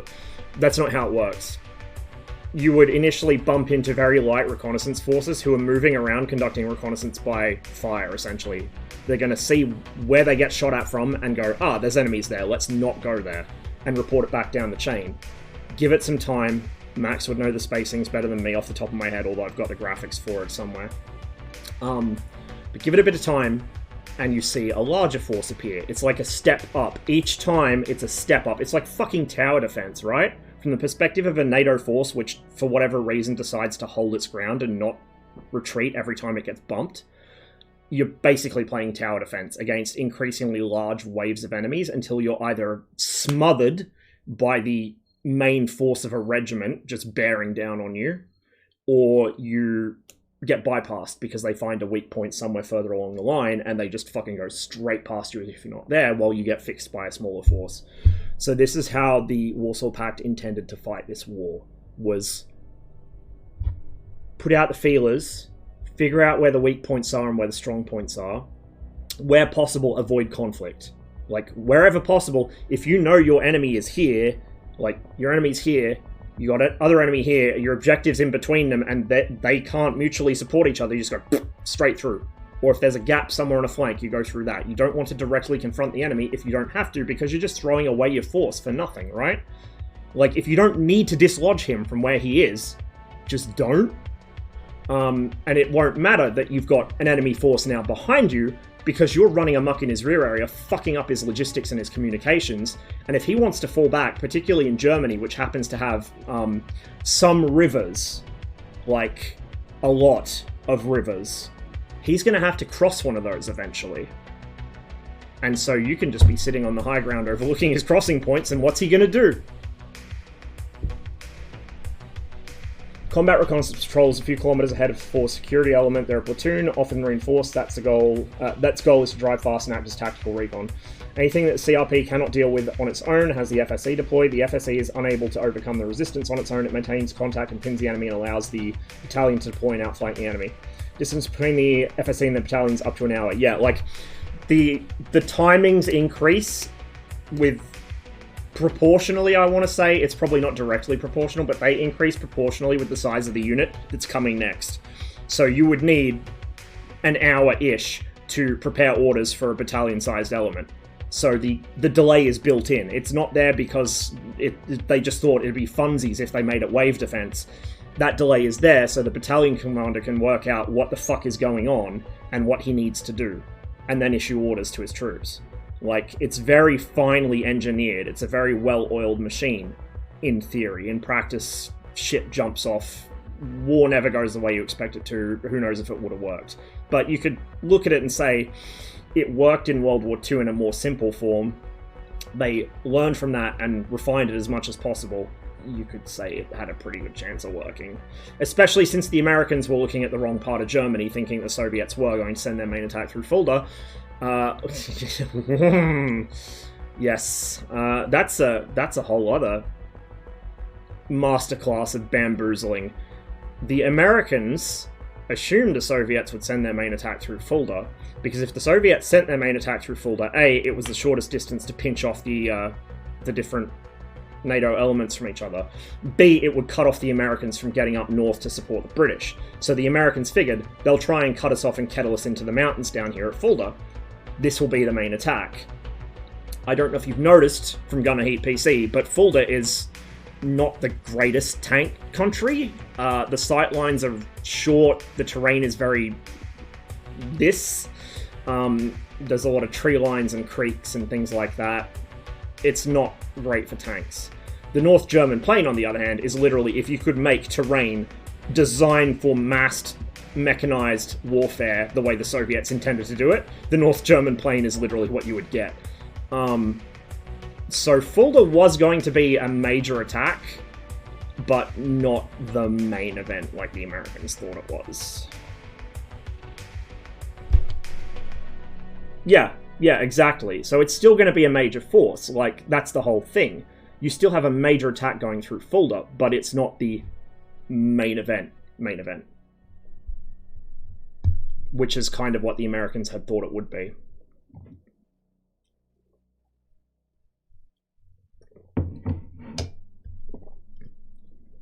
How common was... I assume you would know this, I certainly don't. How common was Leopard 2 by this point? Because Leopard 2 is fucking yobba as shit. Like, it's really good. It's got the 120mm gun, it's got... I don't think it has a CITV yet, but it has actual, like, a decent commander's cupola with decent sights, which is way better than what the Abrams or the M60 have. It's better than what the Soviets have either. Well, yeah. Also, words. Fuck, it likes giving me nighttime. What was our mission? Withdrawing under pressure. We're kind of on a ridge here. This is not ideal.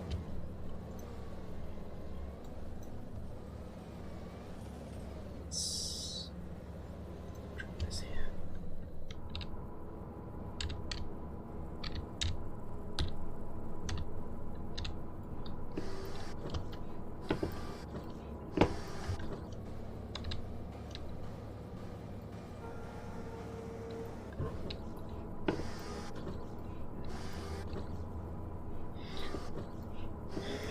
We'll call the barn battle site. What the fuck? Jesus. These guys are cracked with those machine guns. E.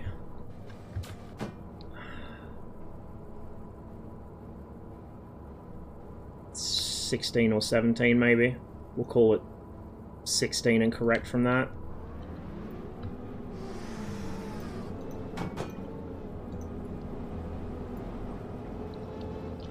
Bro, he's through the trees.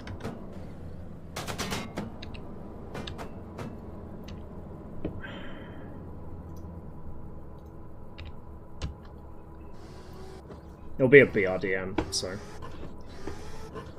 not exactly a difficult target for artillery. So that tree line's about 1600, give or take. That's probably more like 6 to 8. Have you played War Thunder? Yes. I don't play it very often, though. It's grindy as fuck. I don't like grinding to be able to enjoy vehicles I like, and it doesn't scratch the realism itch for me. It's actually good for brainless arcade fun. As much as I rag on it sometimes, it's good for brainless arcade fun. The problem is the predatory fucking economy. And the fact that it kind of... doesn't necessarily market itself as a simulator, but the community has convinced themselves it is a simulator because it has some of the trappings of one.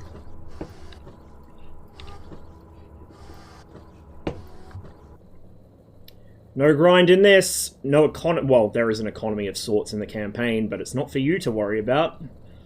It's for you to worry about when you run out of good ammo or good tanks because you burnt them all up. It's a very different kind of tank game. This is the kind of tank game I grew up playing. They don't really exist anymore, sadly. Which is what makes this one so special.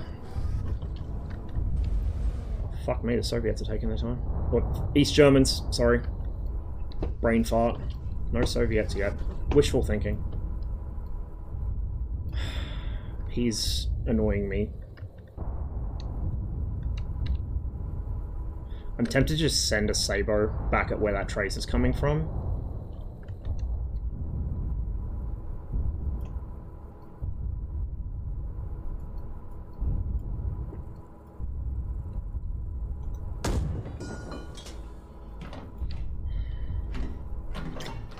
I know how to solve this problem.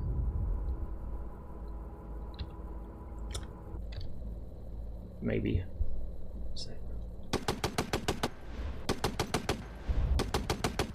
Be a lot easier to use this once it gets its proper sights, but I don't know when that's going to happen. It's fairly low priority, you don't really need the 50 cal lot at the moment. Mostly just for dealing with trucks.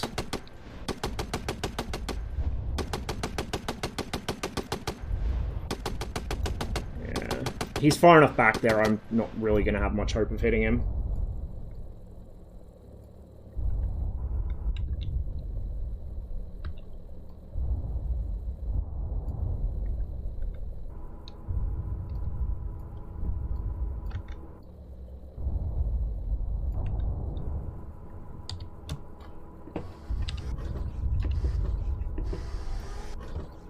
Cool watching the artillery come down and seeing the fucking shrapnel throw dust where it hits.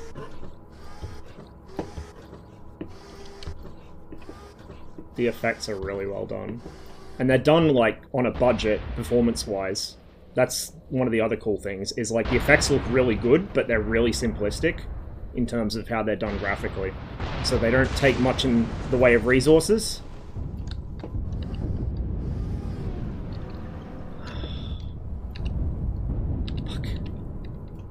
Bro, could you, like, not?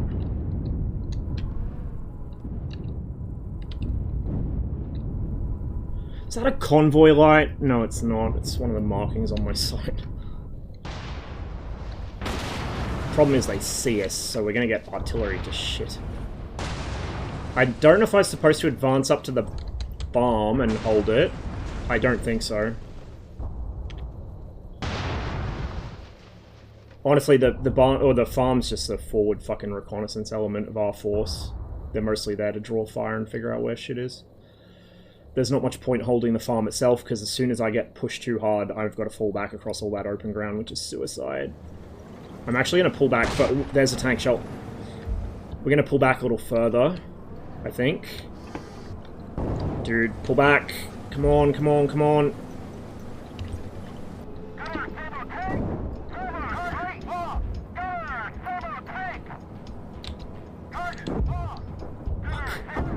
Get out of my way, please.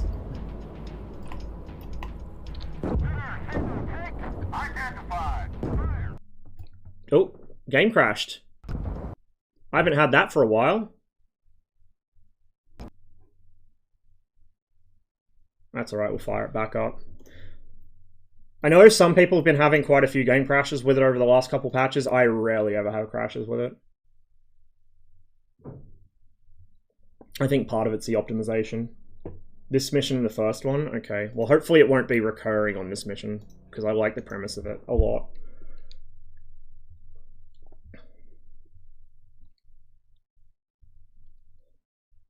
Leo 2 is not much better than the IPM 1.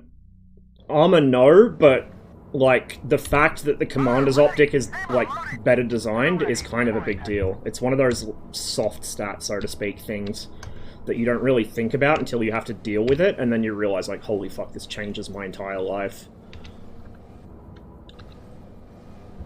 Like, as it is right now, the game kind of gives the American tanks a level of hunter-killer ability they shouldn't really have, as far as I'm aware. Does that for a lot of vehicles, like BMP and shit as well, but... Okay, well, that's them lighting me up. The AI haven't spotted an enemy yet, so they're still happy to turn around and drive away rather than reverse.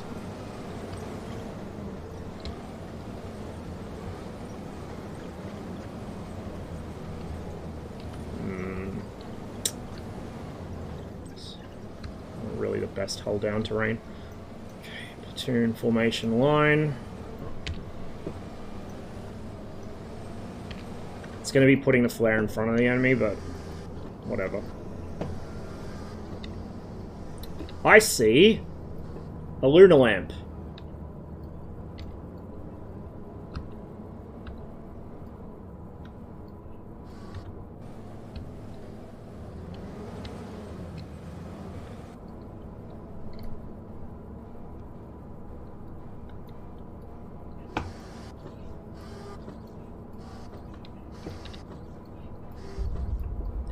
is that?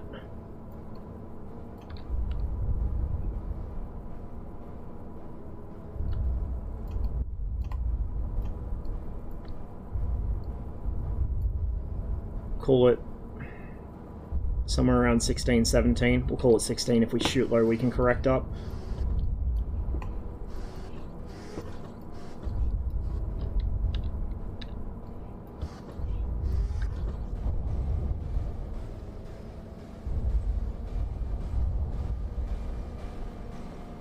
He's having a moment as well.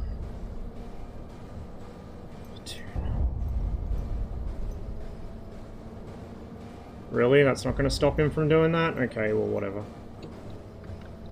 Sorry about the genius next to me constantly revving his engine. Like I said, AI is heavily work in progress.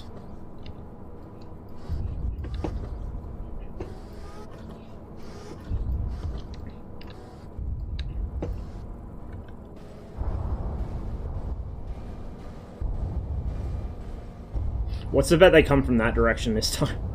I'm sure they will. I'm sure they will, just to make my life more difficult. Still got the rangefinder active? No.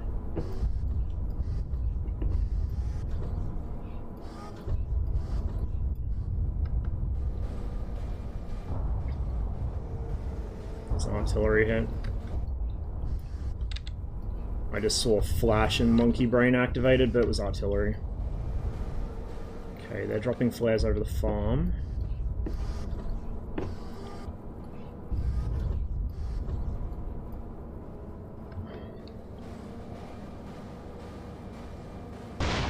He's got his side turned. I'm going to... Tune, movement, halt. I'm going to quickly... grab these guys and position them.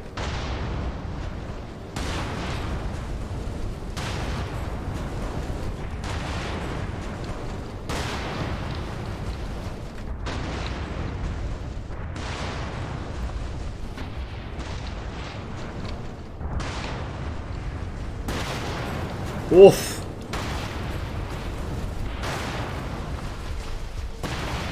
Oh, this is bad, no. Okay, let's go back to our platoon commander.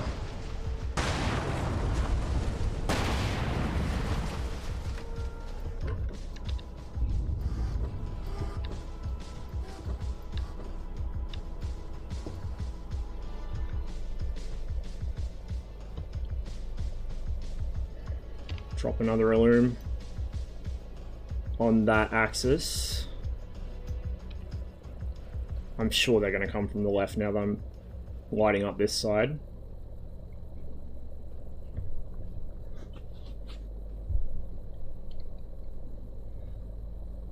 Love when they advertise playing modern vehicles, but it'll take you 6 months to... Yeah. Oh, hello. Reconnaissance. Not enough lead. Oh, there's that gun smoke. Or gun dust I love. Over. Not enough lead.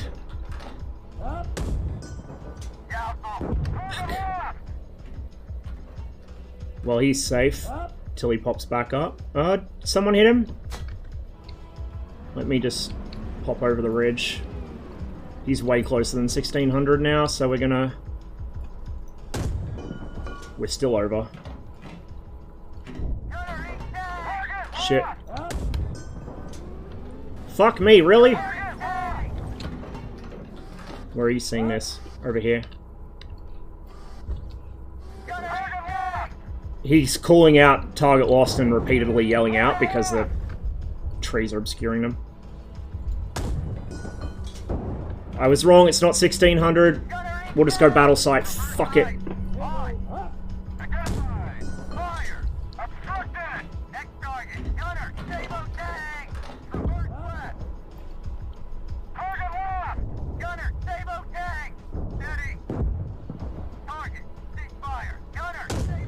Fuck it, I'll just start engaging. I usually like to wait for the commands, because my fucking immersion. But sometimes you need to preempt them slightly. because the commander gets behind a little. I'm going to engage this guy before he gets in cover. Shit.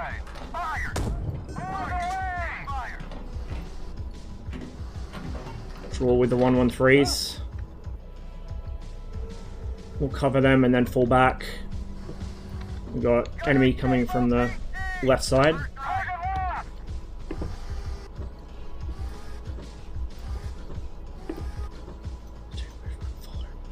This is going to start them flipping out again. Unfortunately. Come on, dude, fall back. I got you, just fall back. Oh shit, BMPs. Can't really see them.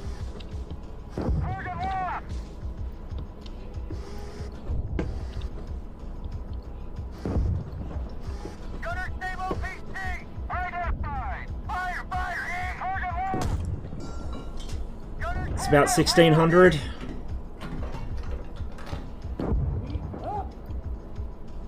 Oh, that was a nice hit.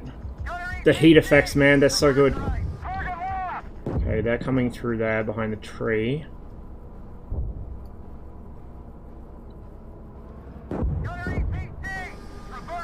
And through the left. That looks like a hit to me. These guys are becoming visible again. Am I seeing... That's outgoing tank fire.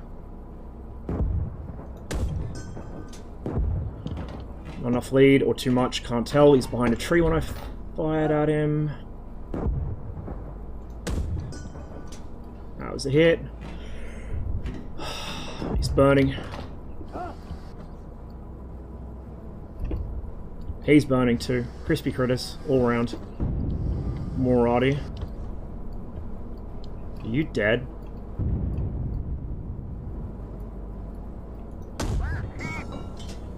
Short, I think. Oh yeah, it's way short. Way short, fuck. So call that 16.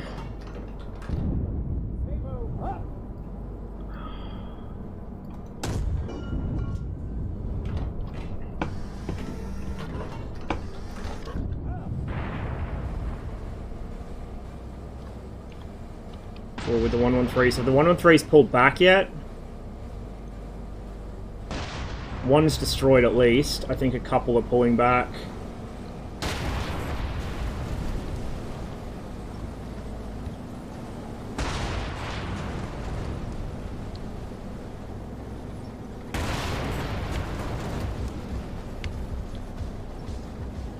Enemy's still dropping arty on us. Okay, we've got some dead ground here. We're in defilade on this side of the road. Excuse me. Tune, movement, formation, column. It's a little risky, but I need them not driving into the trees. And where I can keep tabs on what they're doing. We're going to expose our side slightly here, because the M60 is as tall as a fucking house. And then dip down this side road. Should still be covered by that ridge. Yes, we are.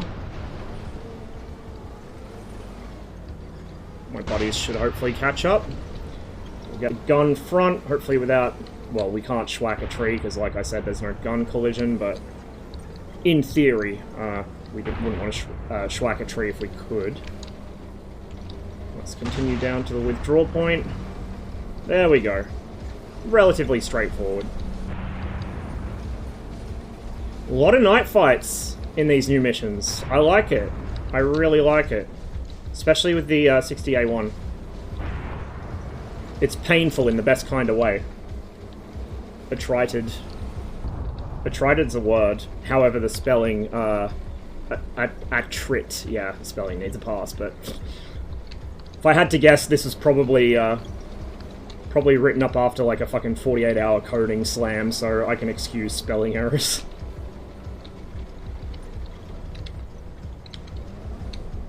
Don't believe you've done enough here? I mean, I'm not going to argue, but I didn't see any further East German forces that I could engage, unless I pushed way up. No, I think that's everything. I think that's everything the mission gives us, because look.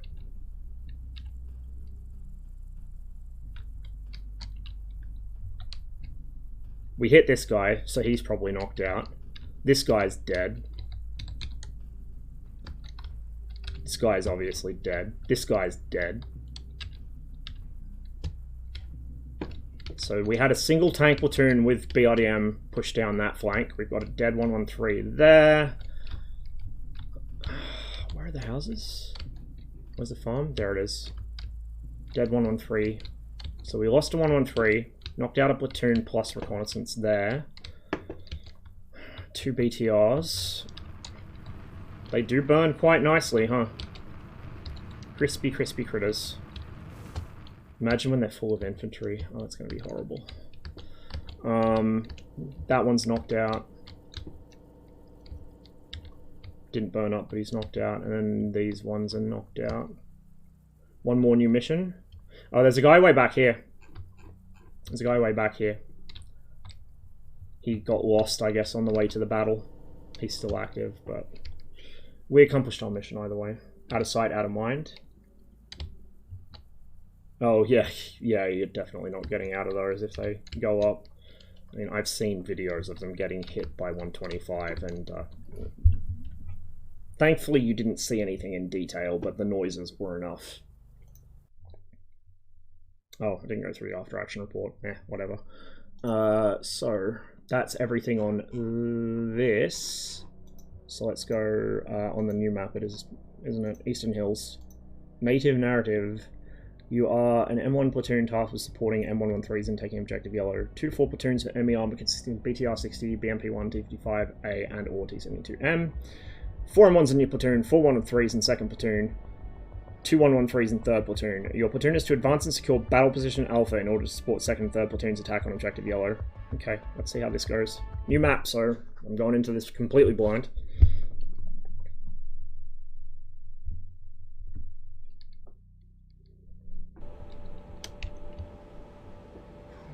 Motor ready. Sebo loaded. Once and occupy battle position Alpha.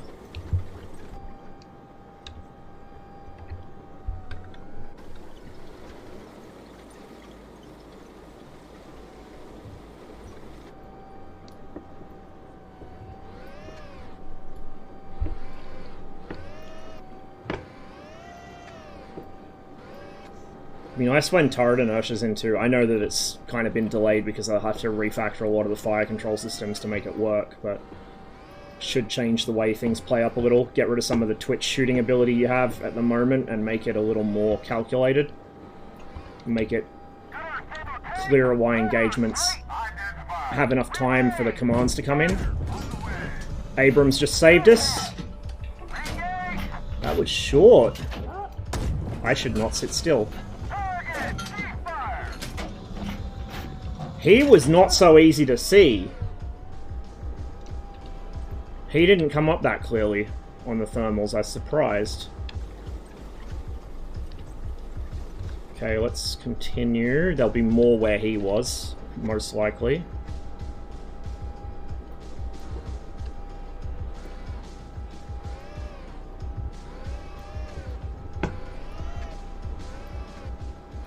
That hill on our right side is going to screen us from threats across the valley that direction. I'd be worried about infantry in that in real life or when infantry are added to the game, but for now we're okay.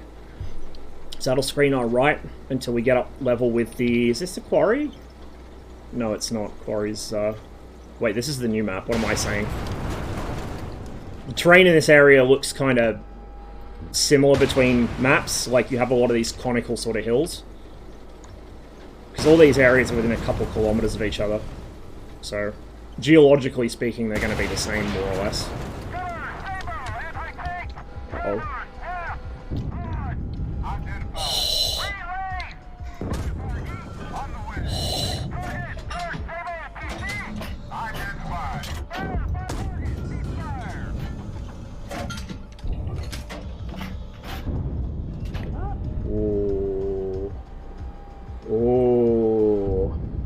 They're entrenching now. And they're really hard to see on thermals at the moment.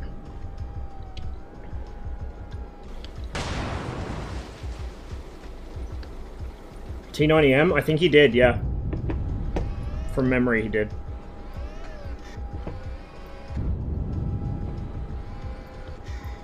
I use thermals a shit ton, but I use it for scanning. Like, I do what you see me doing now. I scan with thermals, find a hotspot, go to day site to engage. Sarah Paxton, thanks for the follow. Welcome to the stream.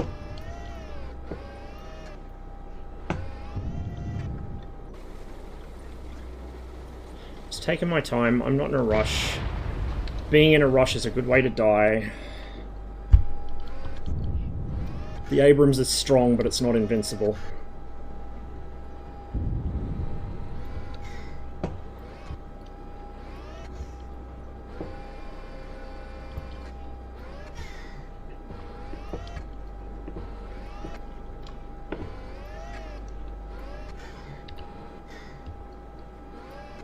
What I might do... figure out where he is, so he's a bit behind the town. Like back here somewhere. I'm gonna drop artillery. Behind that hill. Fuck me. Identified. Fire! On the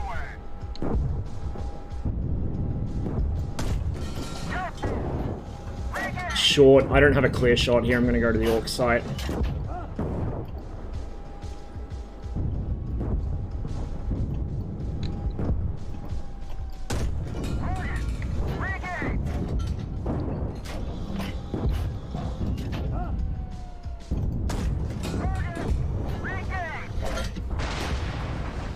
Skipping the top of his turret. I need to get a bit closer. Well, not closer, but I need to be able to see over the hill better. Fuck. I don't see him yet. Oh, there he is.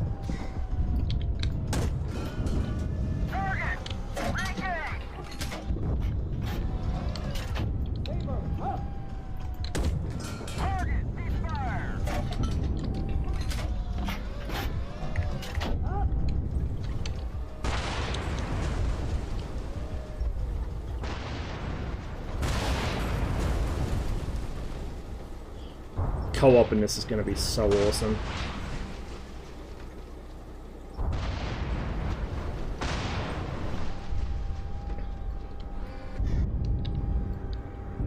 Did we... Is he the one we knocked out already? Surely he is. My commander would have called him out otherwise. Co-op coming? Yeah, absolutely. It's one of the main features of the game. It just hasn't been added yet because multiplayer is taking longer than expected.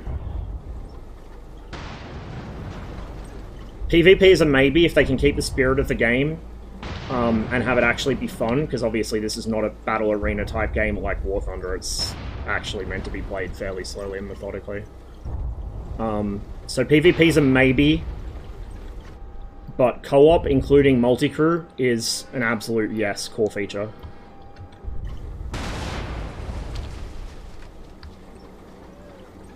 So that's objective yellow down there. Or actually, objective yellow is down there, sorry. That's expected enemy direction. So we're gonna just halt up here.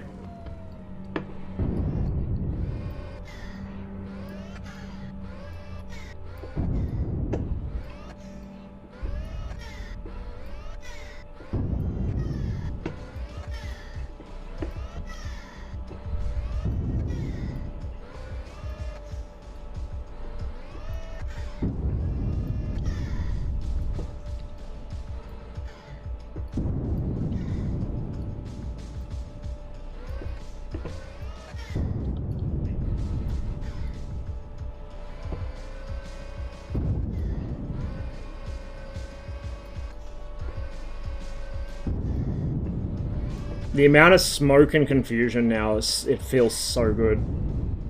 This is how battlefields are. They're smoky and loud and confusing and nobody fucking knows what's going on.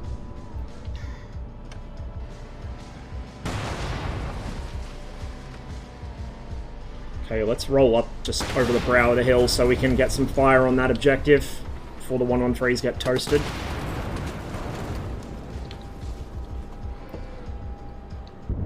HOTAS? No, I'm just using keyboard and mouse.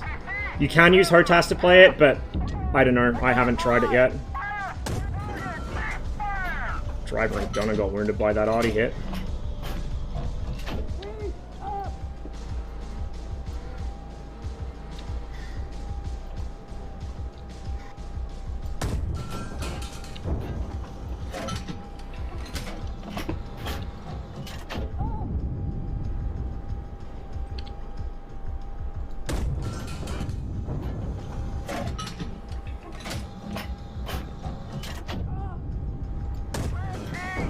To the ground. Should have stopped. I think he's knocked out, but we'll give him another hit just to be sure.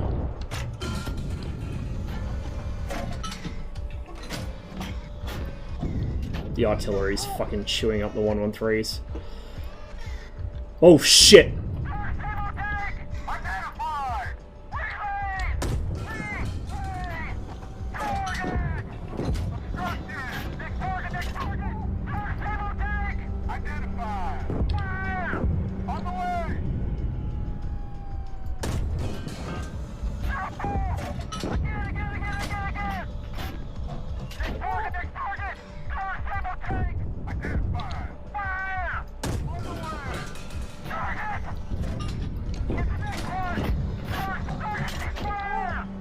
Hey, there we go. Yeah, the crew panic is such an awesome effect. One of the best features of the game, in my opinion. My AI buddies are a bit dopey today. The AI is always pretty well behaved off stream, but every time I stream it'll try and record something. It's when they decide to go full special mode. Oh well. It is what it is. It is heavily work in progress. Oh, look at this new map. This is closer to your traditional tank country. It's flatter. It's still got undulating hills, but it's flatter. Sightlines are medium length. It's going to be an interesting map to play on. As you can see, the gunners have not fared well from that artillery on the 113s.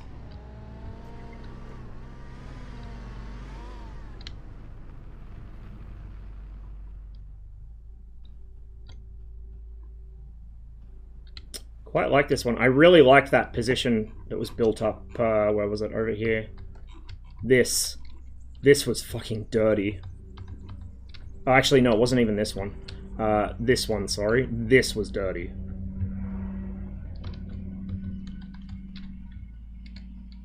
Right there, and then old mate here. There's no ragdolling effects yet for the gunners. I don't know if they're going to do ragdolling. It might be a bit too expensive on big missions with a lot of vehicles.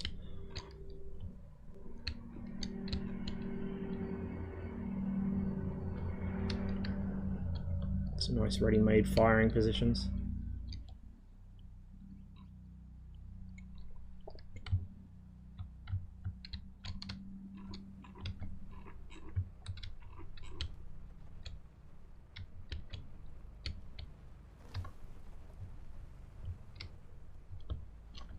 Oh yeah, I need to play Steel Armor again. It's been a long time. It's a really cool game. The interface though is like, Jesus Christ, painful. Very Eastern European gaming. Amazing game, but like, oh my god, the interface is just hell.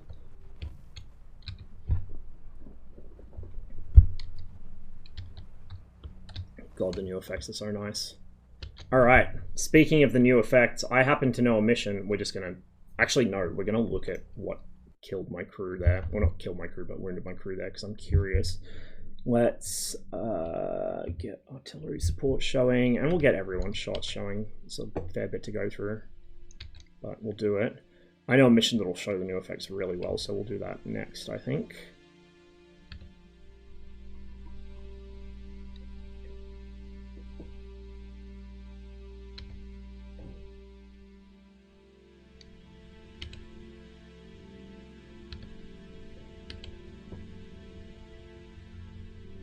Yeah. Yeah, he did not have a good time. This guy got really lucky. Really, really lucky. If that was a little bit lower, that probably would have smacked his entire turret crew and possibly brewed up the tank. Like I said, the Abrams is very strong, but it's not invincible. And if you shoot center of mass, you get lucky sometimes. That's where you should be shooting anyway. Speaking of strong, but not invincible, because this guy was coming down a slope, there was just enough angle on it to not shatter the sabot on the upper plate. The upper plate on the Abrams is very thin. It relies entirely on angle, and you can see the results.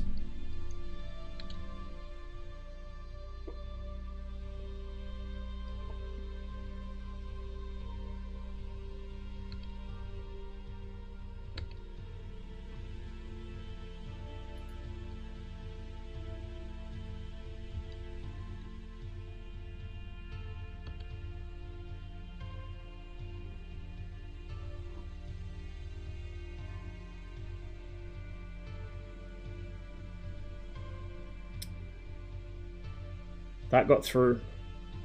Fragment hit the gunner in the foot. So that was what wounded him. I guess the overpressure maybe dicked the loader a bit.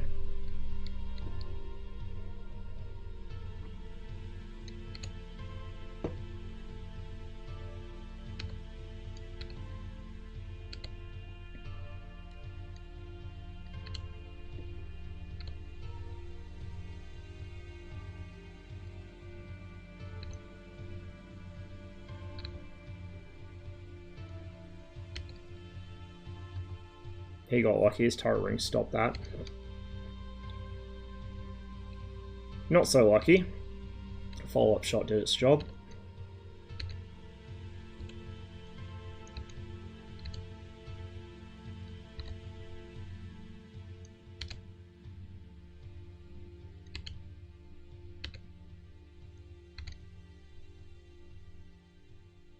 That was the first shot. Okay, let's go back to the menu, and I think we will do... Is it North Fields? Yes, it is. Yes, it is. This is a good one for showing off the effects. And also showing the fixed 68.3 for, thermals. I think we'll do some campaign stuff too. There are a couple other missions I also think I might want to check out. But, well, I did say I wanted to do some DCS today. I don't know if we're going to have time for it, to be honest. Like, DCS servers, even Enigmas, are usually pretty quiet this time of day anyway. So we might do DCS next stream. Mix of DCS and Mizfiz or something. Love you, Ross. Always happy to hear you talk. Cheers, Kim. Appreciate the resub, man. Good to see you.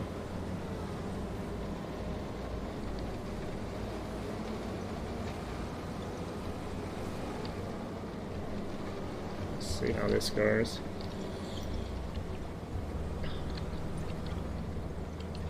We'll just leave them in line formation.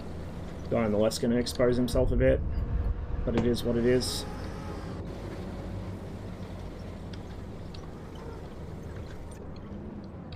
Okay, there we go. It's probably not going to be very accurate. That may actually fuck me over a bit.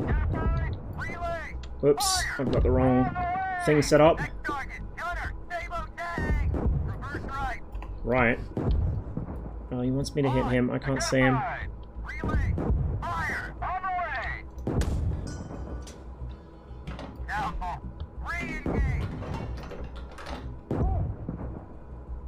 Next target, gunner, stable tag. Reverse left. On. I got a target. Lost. Gunner, stable tag. Oh shit. These guys are a little more of a threat to us.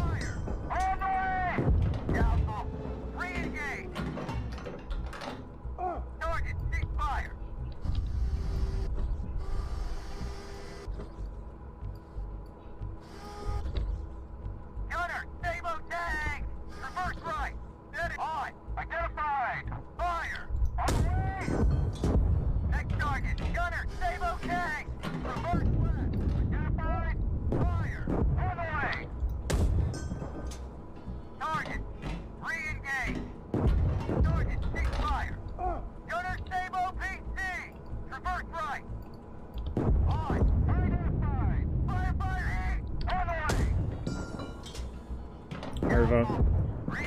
You want to hold low on the target when they're coming towards you?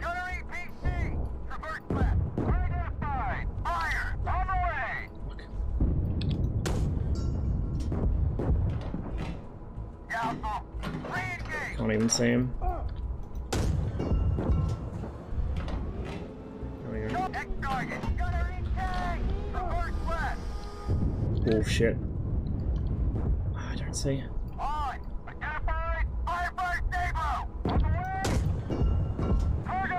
This is gonna really slow me down because I can't rely on my gunnery speed anymore because I can't fucking see what I'm shooting, which is excellent. It's how it should be. It's exactly how it should be. You shouldn't be able to just cheese it by shooting quickly. I think those two are knocked out. That went relatively painlessly. I don't even know if we lost a tank. At least from my group, my platoon. Friendlies might have.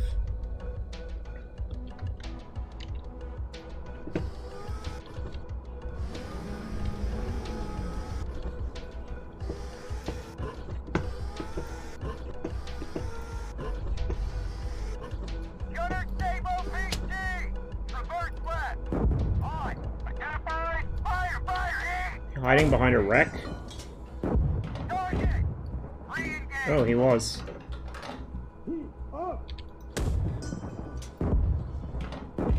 Fuck.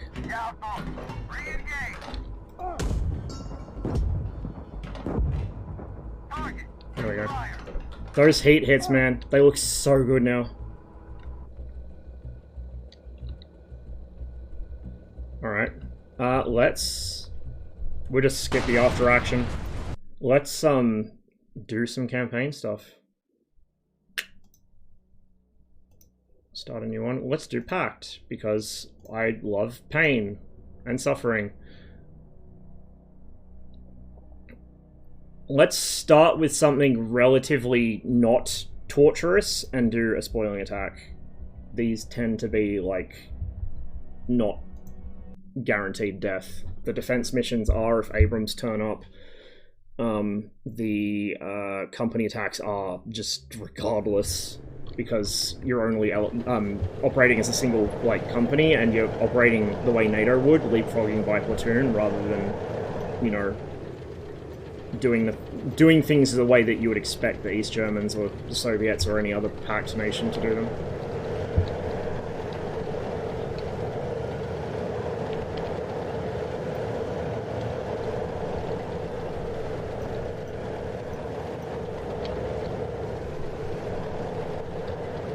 Hey Yuki.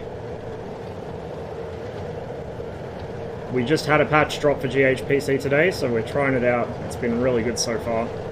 It's a lot more hectic and chaotic and terrifying when shit starts exploding everywhere, because the amount of dust thrown up now makes it very hard to see what you're doing.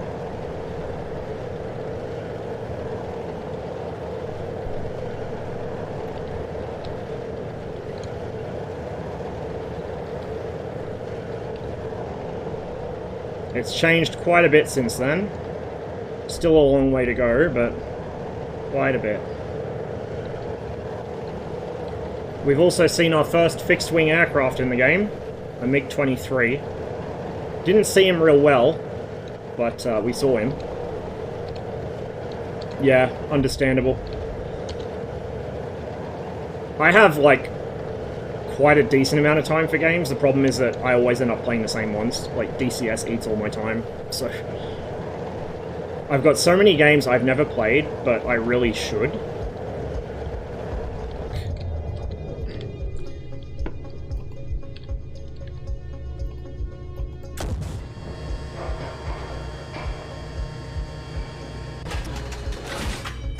There's no crew voices for the East Germans yet. That will come at some point. So at the moment I'm relying on the music to tip me off that somebody's there. But in the future that would have been my commander yelling at me.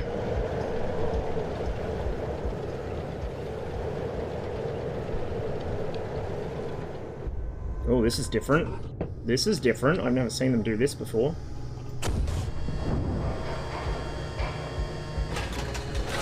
Good effect on target. Okay, they're going to start getting suspicious now, so we're just going to go ahead and drop artillery on their position and push in.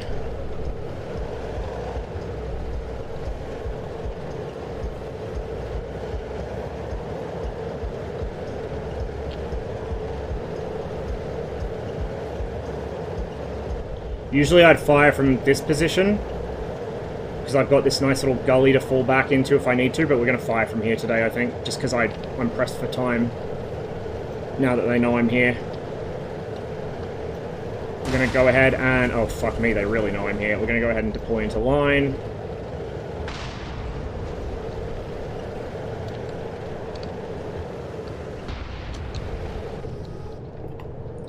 There's their tanks. We'll engage them first. That was quick. Jesus. That was real quick.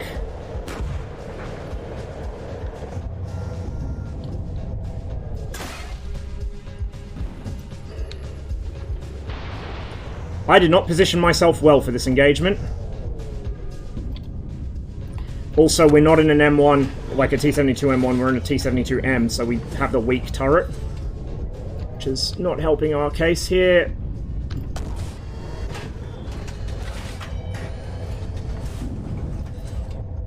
Like I said, the dust really makes it difficult to engage stuff now quickly, because you can't see what you're doing. It's telling me to break contact, but I want to bust up this force a little more.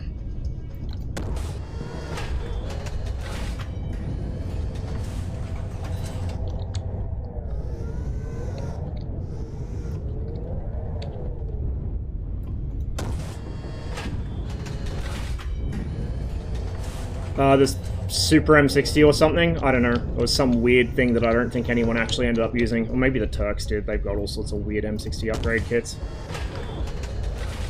Not relevant to Cold War Europe in any case. He's still up. Once we get rid of the tanks, the squishies are easier to deal with. We can just roll in with heat.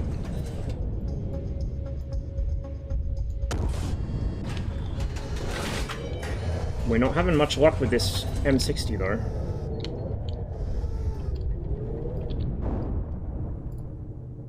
And his buddy's engaging me.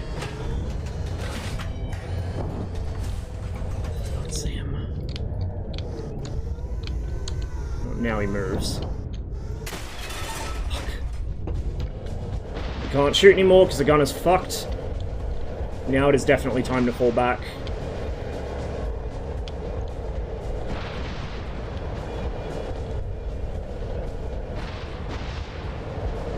Shooting from that position was a huge mistake. I should have gone where I usually go. I would have had a much better angle on all of them.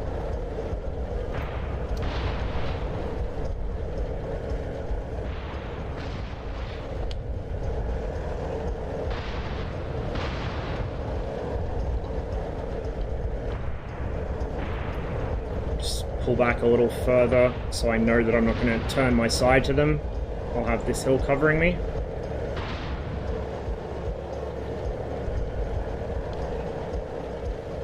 Turret Olympics. It's always had Turret Olympics.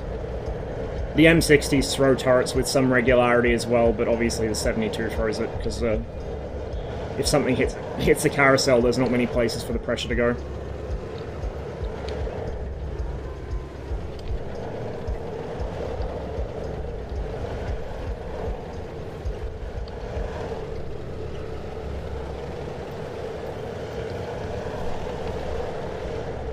Because the gun is seriously fucked up. We can't do anything with the turret. We can't even turn the stabilizer off because the control... well, the commander has a control on his side, but it's not modeled. Only the gunner gets it in this. These are East Germans. That's why we're getting popped, because we don't have good ammo. We don't have particularly good tanks.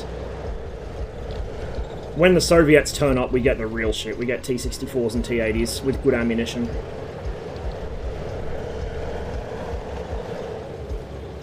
Still be difficult against M1s, but it'd be nicer.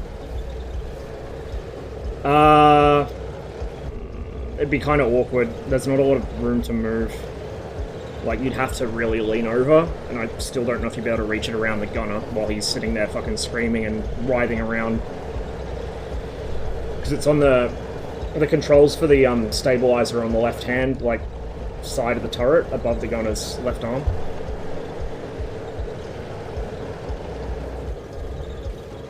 T-64 and T-80 not doing so hot in Ukraine? They're doing fine in Ukraine. Fucking T-64 is fantastic. Considering the age of it as well.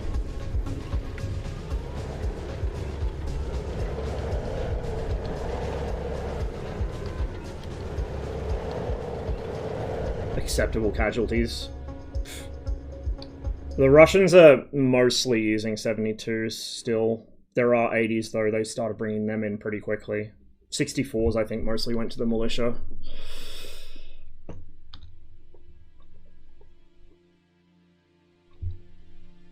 Yeah, that's what I mean though, like the stab controls are on the left side of the gunner from memory. Like it's a breaker box on his left, so you'd have to literally reach the other wall of the turret across the gun and across him. But yeah, the commander has, I think, a duplicate of the same box, like, on his right side from memory, so he should be able to control it too.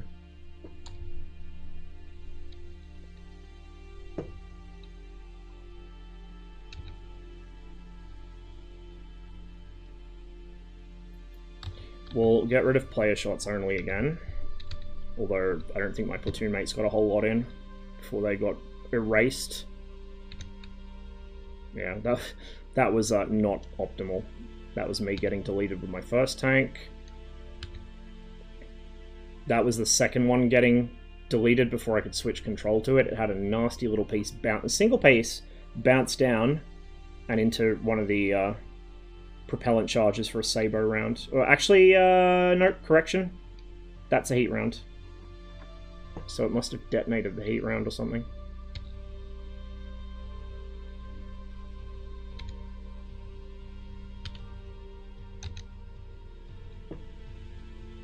Interesting ricochet.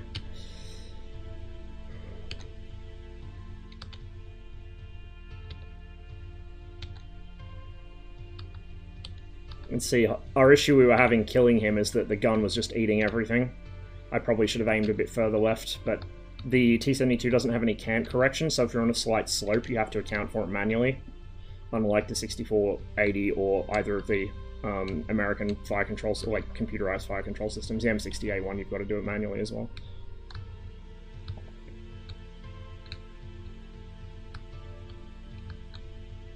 Yeah, we'll see when they run out of 60A3s.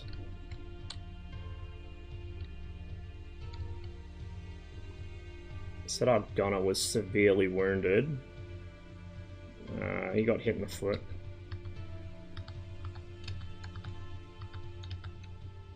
Yeah, that was it. He just got hit in the foot, but it was a pretty, like, it was a medium energy fragment, or medium size. Orange is, like, medium dangerousness. Red is bad uh-oh, no-nos. Or not, sorry, red, yellow. Red is low energy. And white is the projectile itself, or in the case of a heat round, it's the heat jet.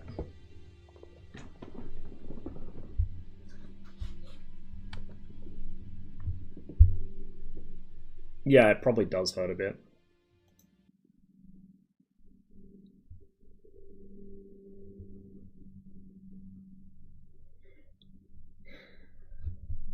I could have played that a lot better.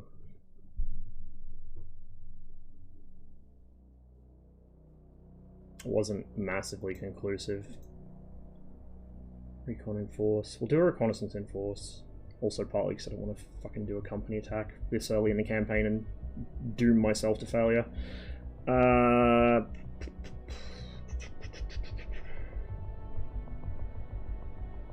We'll do this one. Oh, T-55s. Okay, this will be fun. Let's see how this goes. Yeah.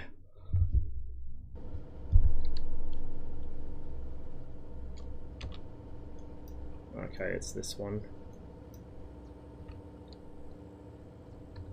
Interesting, I think the spawn points move slightly.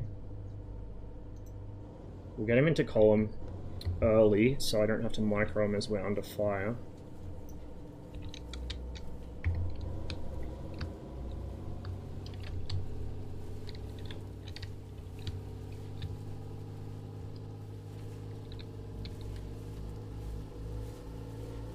See a 113 up there.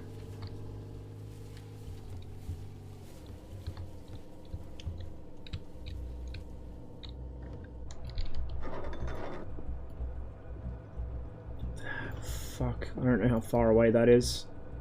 Let's try 1200. Close.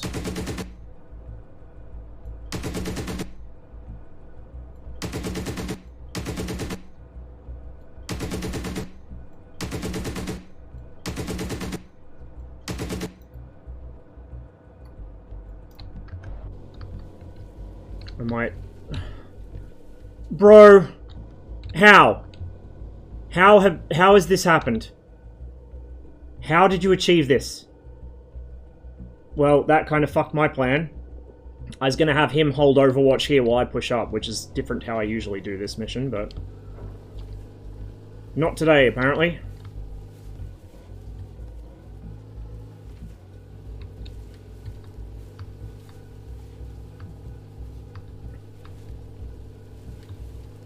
Just the 113, I think it is.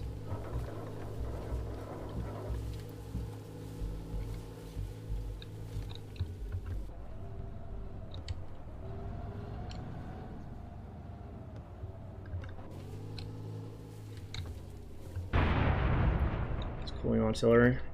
We'll just quickly get some shots on him and then keep pushing.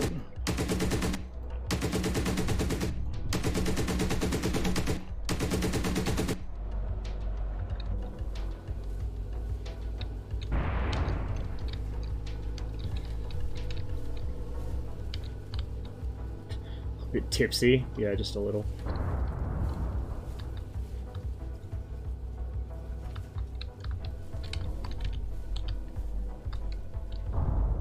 It's just the one guy, right?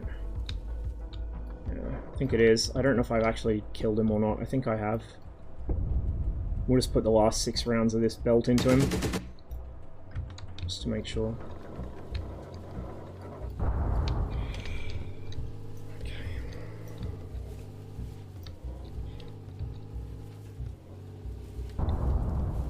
If I had attached infantry, like, as in more than just the 2 reconnaissance guys that ride around in this thing, if I actually had, like, a BMP with attached infantry, I'd consider the road with the infantry guarding the flanks. It'd still be fucking risky, but I'd consider it.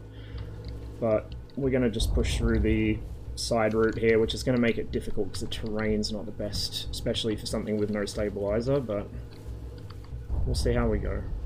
Badly, would be my guess.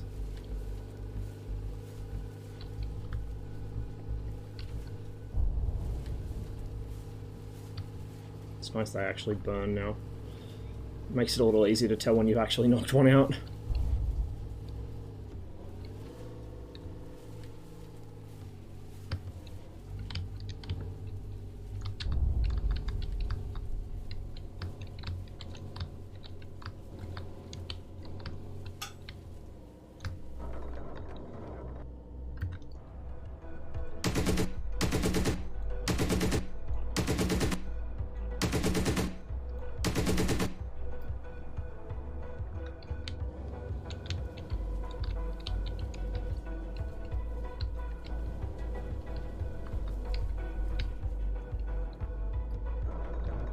Shit.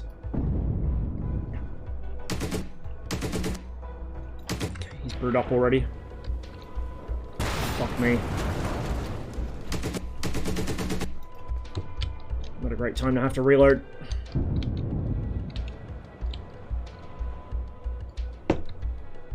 This gun is down, I think.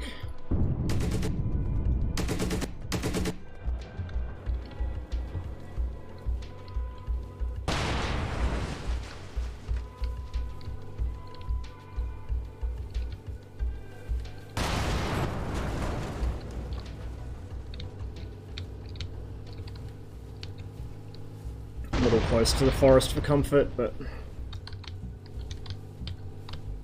don't want to go across the open field.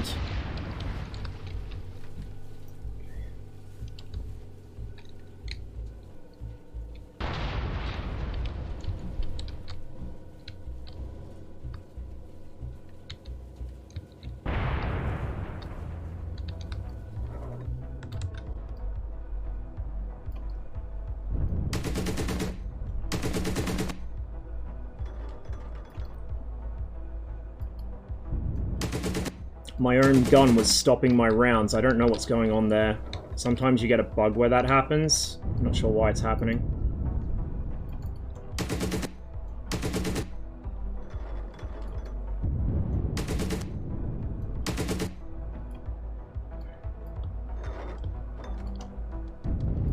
Commander reckons he's still up.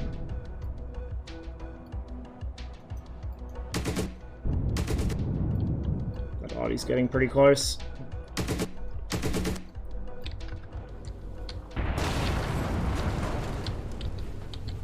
Catch you later, Kim. Good to see you, man.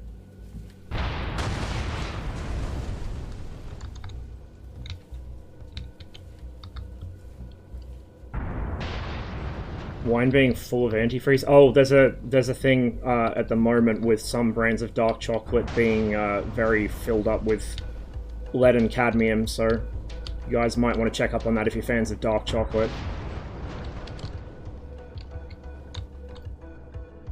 I don't remember which brands it was, just that it was a thing. I'm not big on dark chocolate myself. I usually just have milk chocolate or white chocolate, whatever. Dark chocolate's a bit too bitter for me.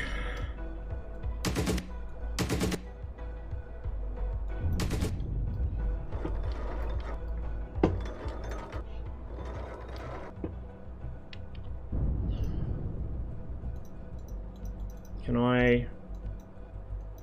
please? No, artillery busy. I think the artillery is common, like the call-in for the artillery is common between you and the enemy at the moment. I could be wrong, but like I'm unable to call artillery while the enemy have the guns firing, so I suspect it might be. There we go.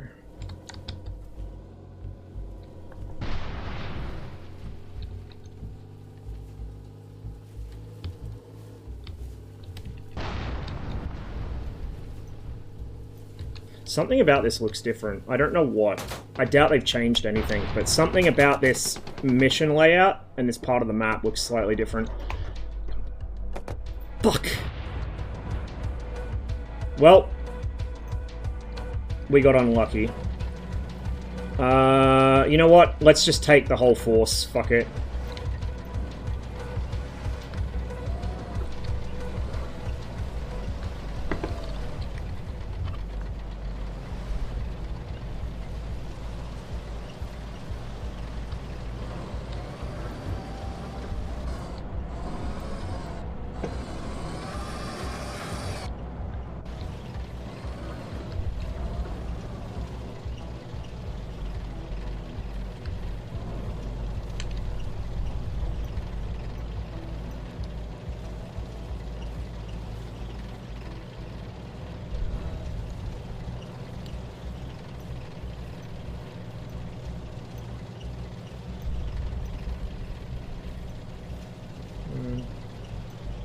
I feel like something's changed. Probably nothing has, but...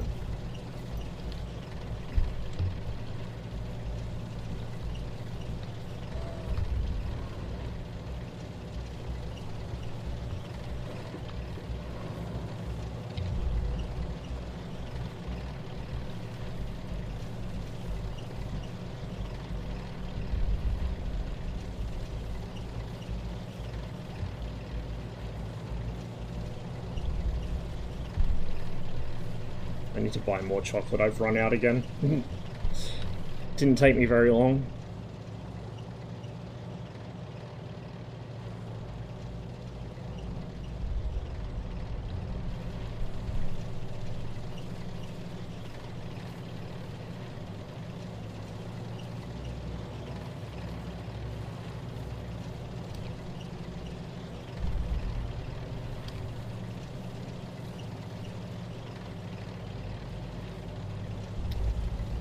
There was a promotional Cadbury's variety that they had here for a while, only in Woolworths. It was like a promotional tie-in they did. And it was fucking like banoffee flavored, banana toffee. Oh fuck, it was so good. But every time I wanted to get it, it was sold out.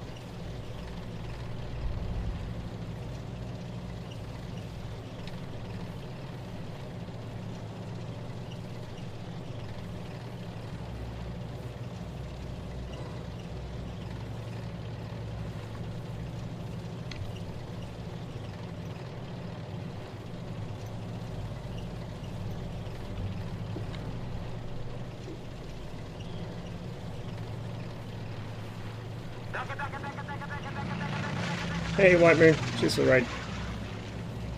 I hope you had a good one. You streamed twice today? That's some commitment.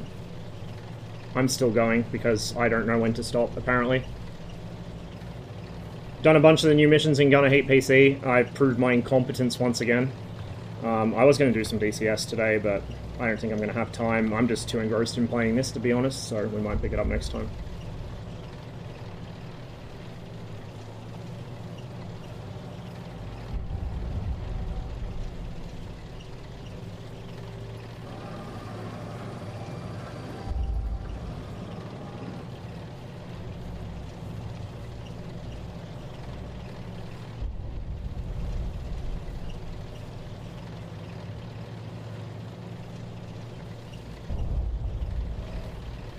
I don't know, I feel somehow like this side of the map's opened up slightly, but no idea.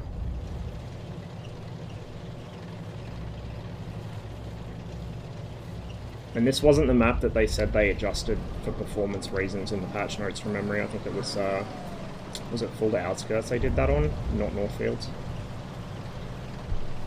Wait, is this Northfields? I don't fucking remember. No, this is Full to Outskirts. Okay, so this is the map that was adjusted. Maybe they did expand it a bit. Does a bit, yeah.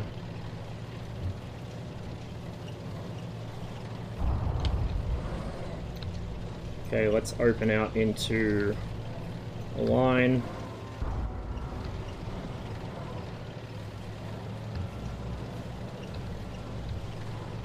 We won't just do campaign for the rest of this. We'll get some more single missions into, because I do want to see a jet close up. If we get lucky.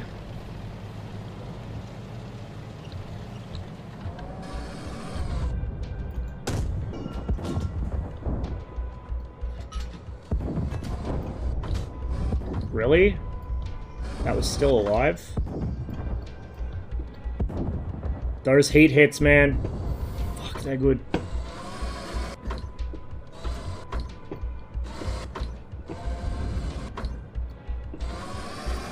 Okay, let's get moving before they drop arty on me.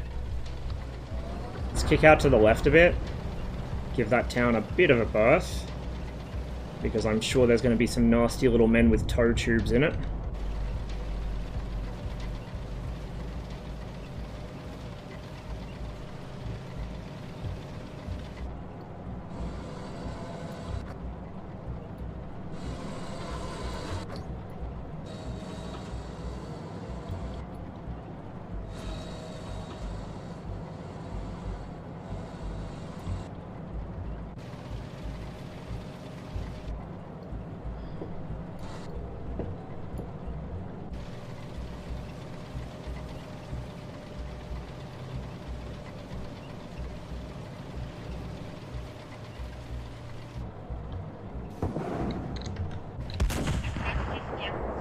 Is him engaging something? Spooky, cheers for follow. Welcome to the stream. The fuck is he engaging?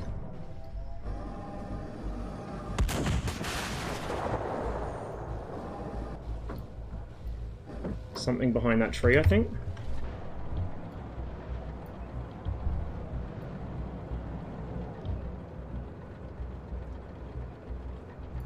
That's a tow. We're gonna guess it's probably 8. It's probably more than that, actually. We'll call it 1,000. 1,200? Or 1,100, sorry. Oh, where was it? There it is.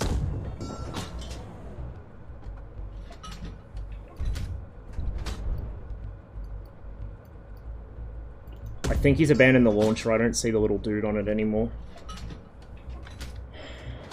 And we would probably be dead if he hadn't.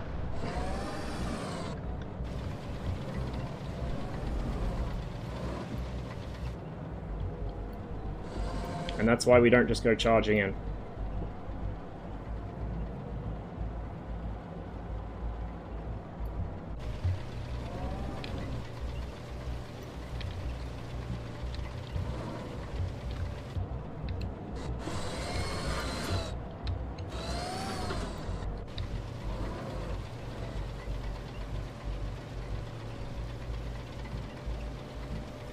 Bro, come on.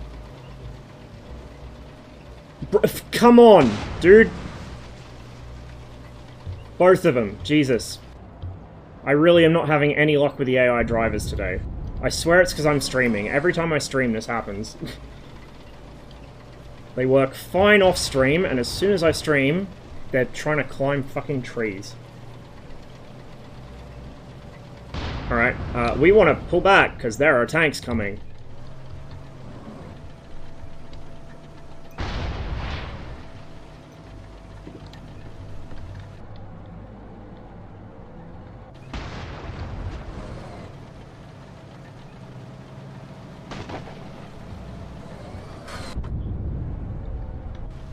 I need to figure out how to get out of here without being spotted by said tanks. I think if we go this way, we should still have defilade to them. Hold on. Always bet on NATO, not in fucking 1985 I wouldn't. Not in a conventional war anyway.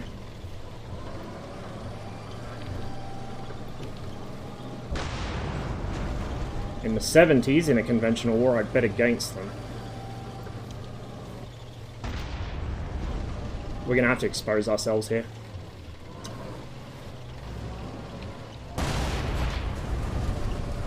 I'll just have to hope for the best.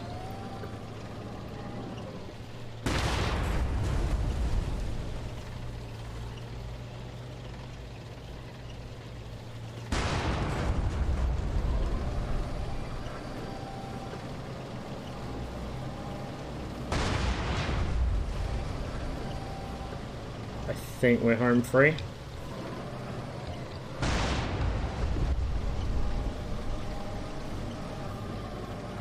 Front armor's just that good? Yeah, I know, right? It's amazing.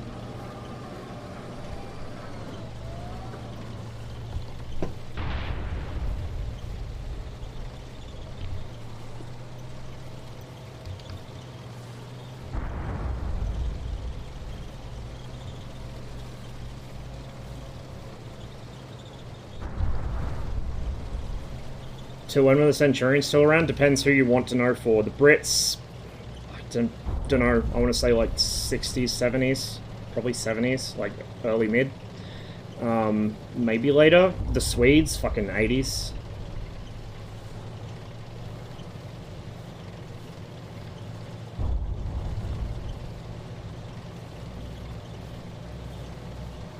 NATO doctrine is ask the guys who lost the last war how to fight the guys that won the last war and hope it works. At least in this time period before they fucking smartened up. Obsess over tactical shit while the enemy is thinking operationally. Ah yes, if only I placed this tank 2mm further to the east, this would have been a crushing victory.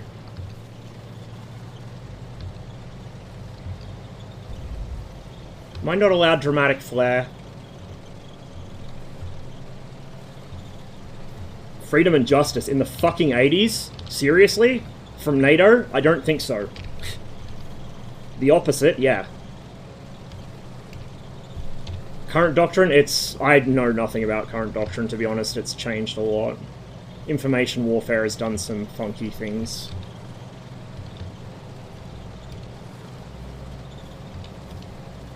Full spectrum warfare, in every sense of the word.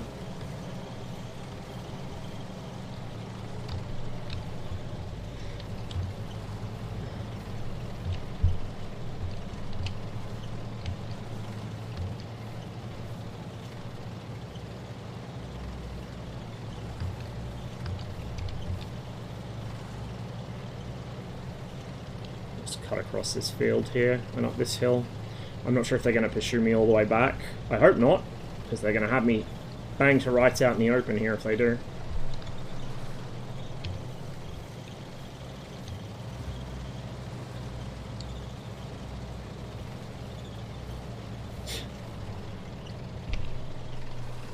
Weebs are heavily overrepresented in the tanker community. It's very funny. I mean, they live in a rolling basement, basically, so it makes sense, but still.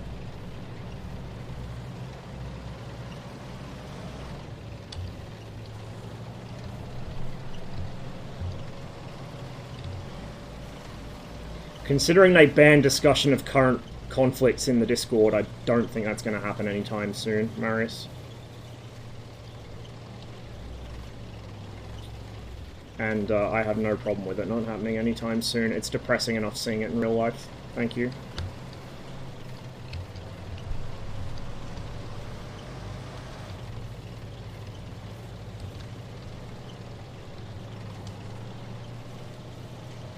Just cut through this gap in the trees. Couple decades, yeah. We'll see.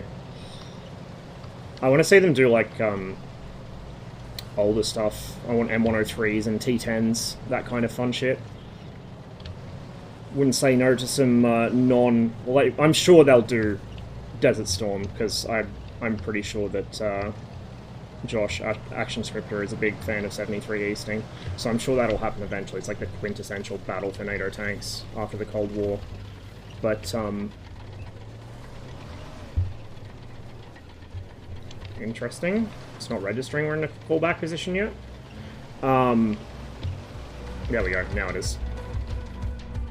But I'd also like to see, like, some of the actual Middle Eastern conflicts during the Cold War, or maybe, like, some of the Indo-Pakistani conflicts. That would be politically spicy, but it would also be very interesting in terms of equipment and terrain. Cool. Well, we lost one BRDM to stupidity, one BRDM to enemy fire.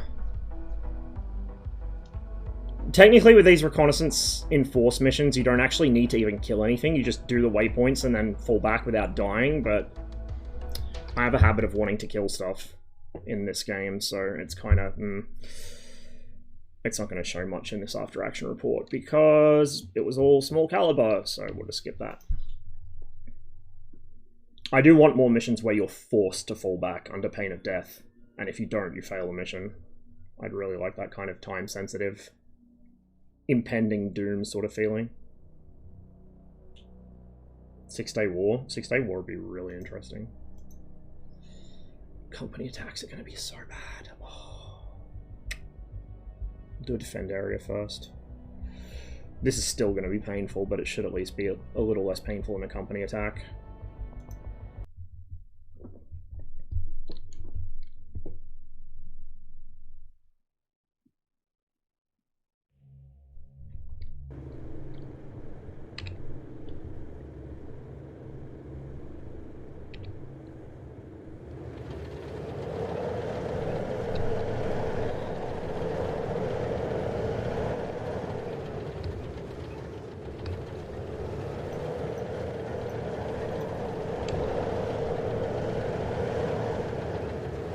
Stage up on the backside of this hill, I think.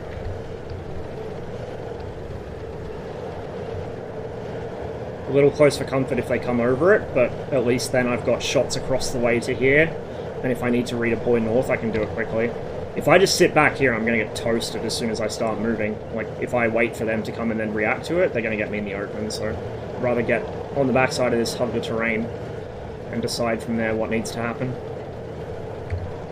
Pick up some pace a little.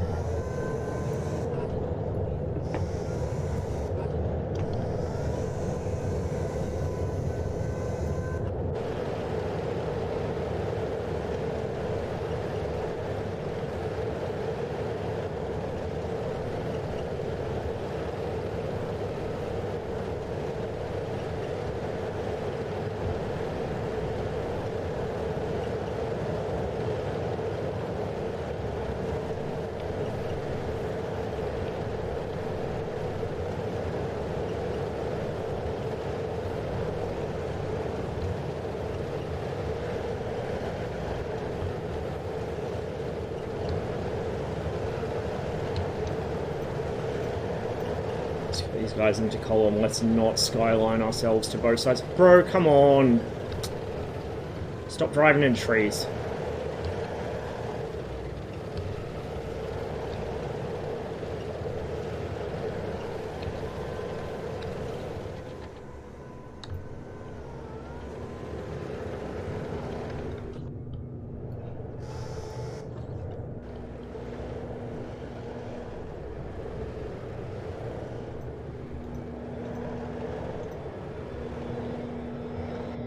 Sorry about the background noise. If the mic's picking it up, I assume it is. Second platoon's up there, so that's north. It's just scouts so far. No news on the main axis. But if they come over there, we'll just pop over the hill and hopefully get them in the side. Hopefully. Hopefully. I'm being optimistic here.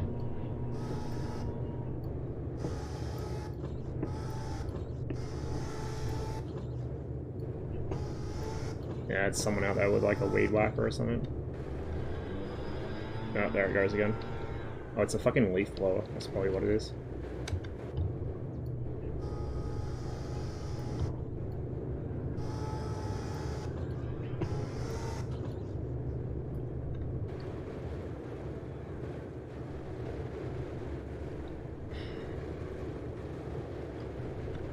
I'm tempted to switch over to the BRDM and drive it down and actually see if I can spot them.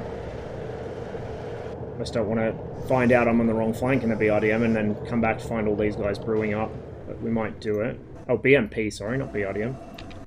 This is the guy in the south. Does he see anything? Nope. This is the guy in the north. Does he see anything? Not yet. Says he made contact with enemy scouts. Where? Oh, yeah. Yep.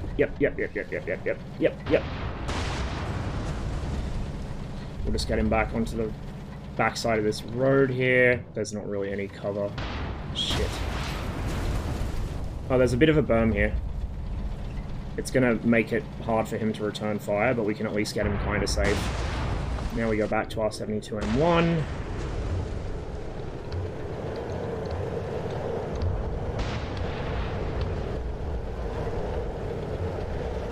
And we'll go back to Column, we'll go up this road and then around.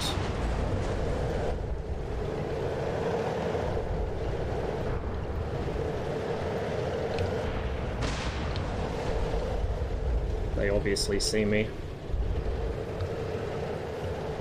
Watch as they actually bamboozle me and come down this flank. But at least if we're on top of the hill, we'll have good overwatch on them.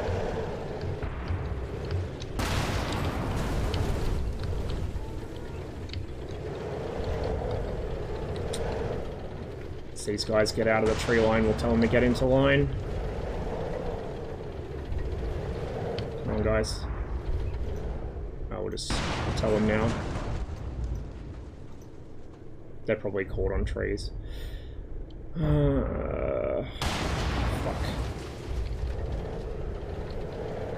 Position defenses on this map are reasonably easy because you can post up in the tree lines with your 72s and ambush them. But the area defenses are kind of ouchy because you've got to actually react to them and you don't have time to get into a good position pretty often. And I don't 100% know where they'll be coming from. And my platoon mates are still hugging trees, it seems. That guy's knocked out. Hello.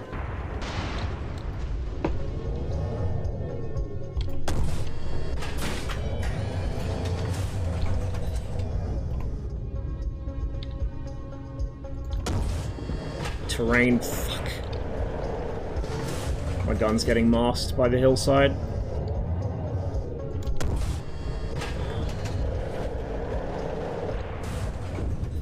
Come on, where are my fucking platoon mates?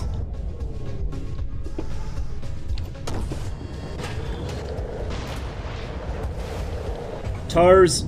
Oh!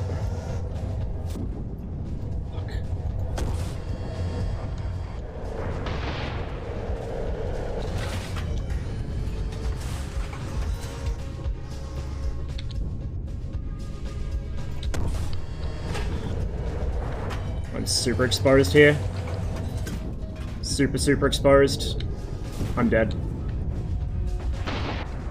What are you doing down here? Fuck. Well, hey, we can get them up on this road, which is a better position. Brave, more like stupid. It's the BMP engaging them as they come over here.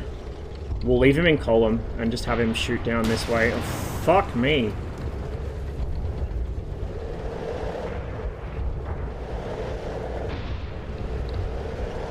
Go to heat as well for dealing with the Bradleys.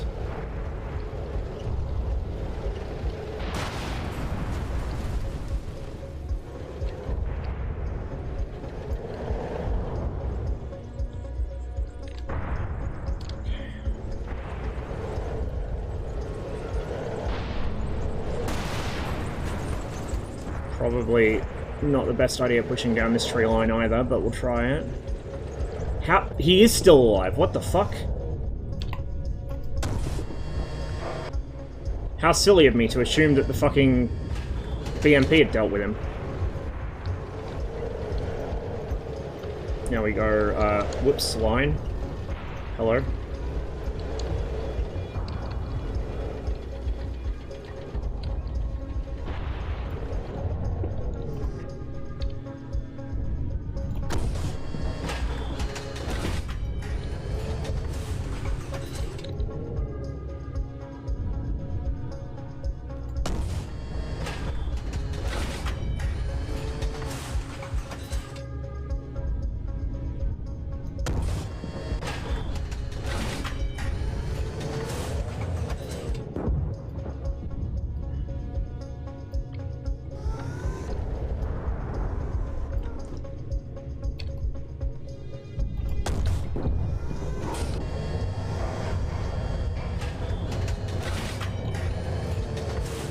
Thankfully, they haven't noticed they're taking fire from the hillside yet.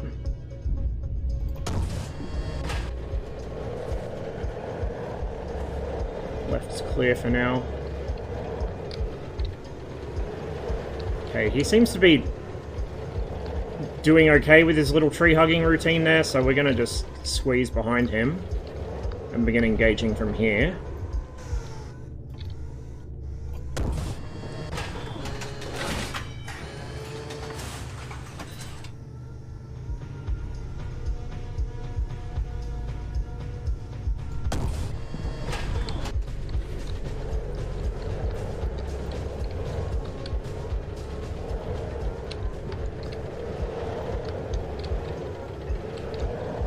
Yeah, there's a shit ton of planes in the sky the first day of Desert Storm. Bit overkill. Just a little. But, if you're fighting a fair fight, you're fighting wrong.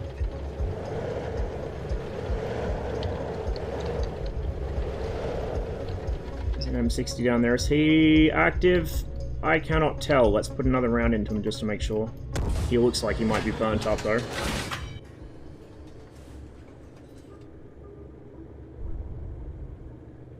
God, I love the fucking dwell time on the smoke and dust from the gunshots now.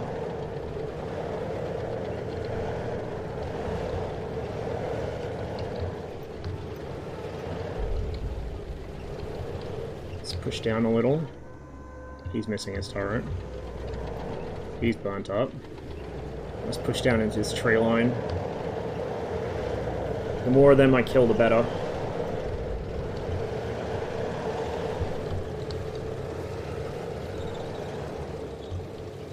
Because the less stuff they'll have to bring to bear against me in future missions. We'll get him back into column, and we'll just push down this road to the intersection, I think. Might be able to get a bit of an overwatch down the valley. We will see.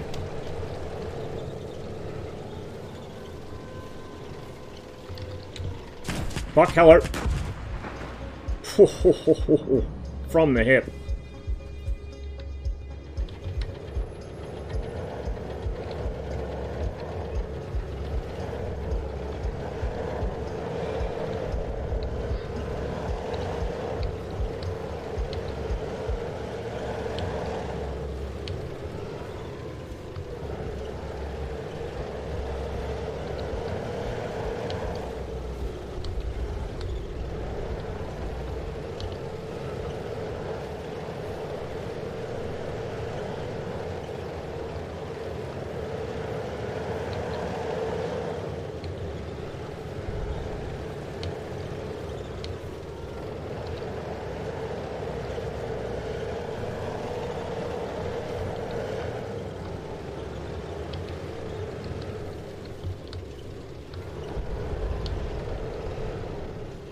I still hear artillery dropping. It's probably the scout on the other flank trying to drop it on our scout.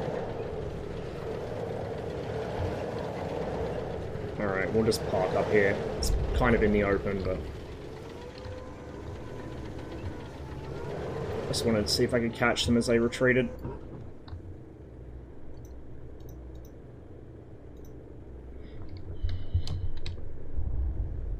Let's assess the damage, shall we? Is there anything down here? Just those Bradleys I knocked out before, I think. And anything that survived will be taken off down that direction.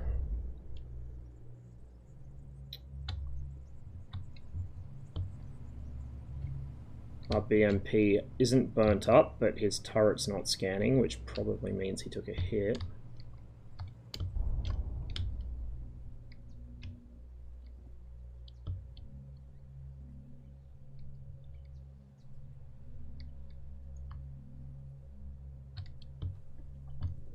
Bradleys have a shit ton of firepower. They're really scary, but they're also absolute glass cannons. Pretty much anything that looks at them can kill them. So the key in the Bradley is to not be looked at by anything. Use the tanks as a distraction, engage from cover and concealment, move between shots. Don't do what these guys did, basically.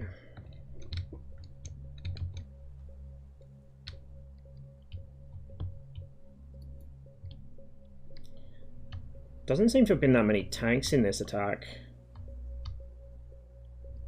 Yeah, this guy was burnt up. Couldn't really see him because the tree was covering him. That's the one I just hip shot. He's burning quite nicely. He says as the fire goes out.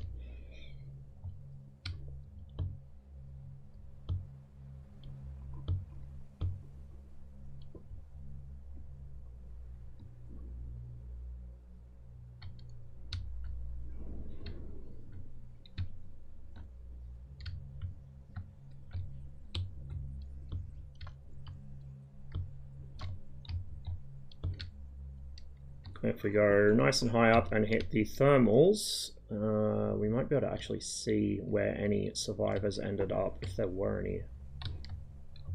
I don't think there was. I think we might have got all of them without even needing to chase them. That's nice. Yep. Don't see any escapees, so we got everything. Cool.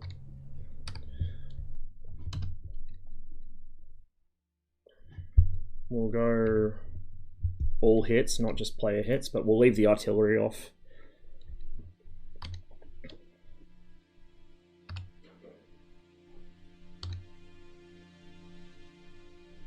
Malyutka to the face.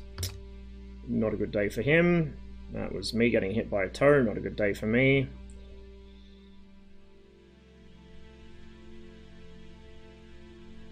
So that killed the commander, and it busted the autoloader, but then it didn't matter anyway because I immediately got hit again, and that one killed me, the second hit.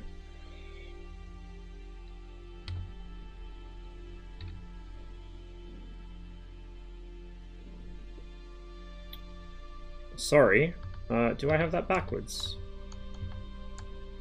Only operating on a couple hours sleep here. Yeah, that killed the commander, so yeah, I got hit again shortly afterwards, which commander's already dead, so it doesn't matter, but hit the autoloader again. That was the killer, right there. It was a toe, of course.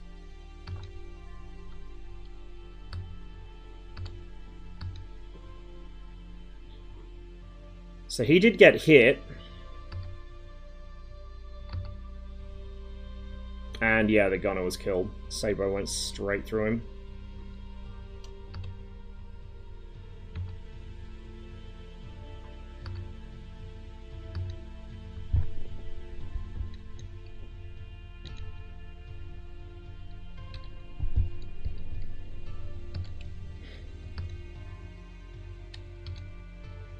I do like this new song they've got in the soundtrack.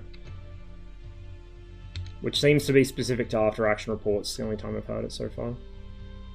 Fits the mood well, I think. Might do like another 2 or so campaign missions. We'll try and get some variety in for different types. We're doing like surprisingly well so far, despite the fact I'm playing like a dumbass. Sure, why not? T-55s, oh my god. Yeah, company attack with T-55s. I'm sure this will go just wonderfully.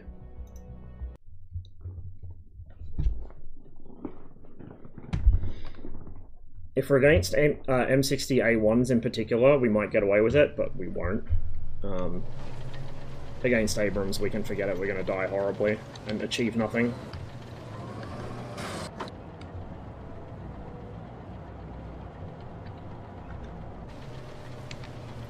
Take it reasonably slow.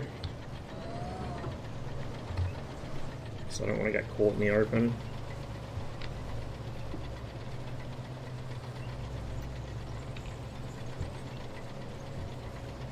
Not having the crew voice lines also complicates things, because I'm going to be relying on music cues and just my own eyesight, as opposed to the commander yelling at me that he's seen something. So my reactions are going to be a bit delayed, I think. Not that they're amazing to begin with.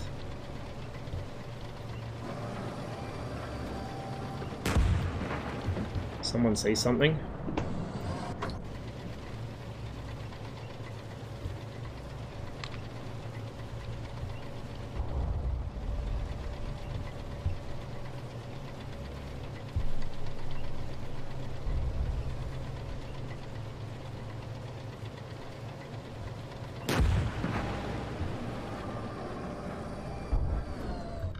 Oh, M60's happy days. Come on, come on. I can't depress my fucking gun enough. I've got to roll onto the flat ground. And the stabilizer's a piece of shit. Meanwhile, this guy's gun is pointing into the fucking stratosphere for some reason. Shit. We've lost 2 tanks already, and we're about to lose a bunch more. Looks like somebody got him at least. Shit.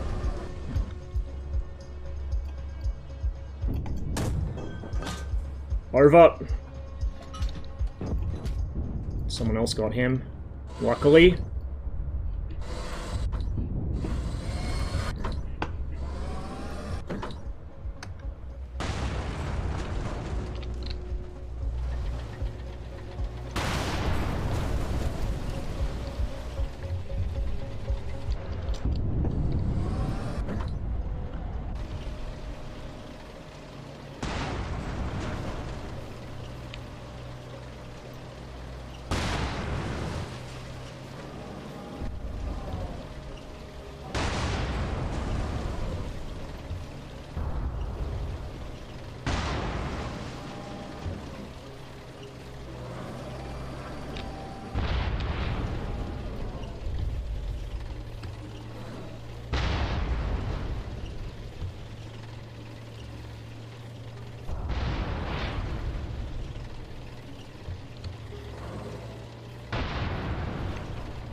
T-55A.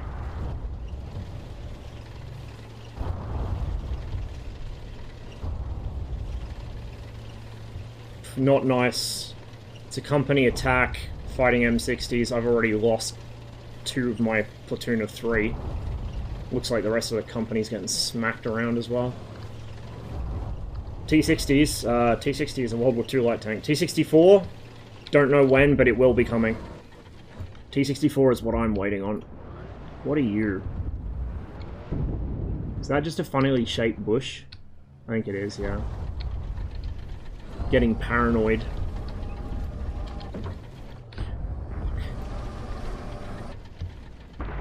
They're shooting over my head. Oh. That was a toe? But from where?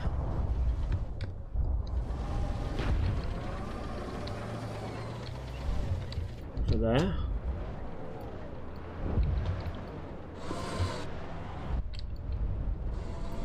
Is it Bradley back there somewhere, I think? Not that I can see it. We'll get into this dead ground in front of us.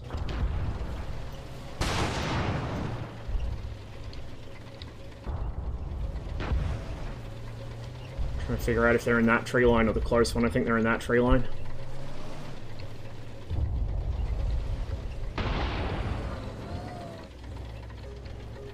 Yeah. Oh, hello.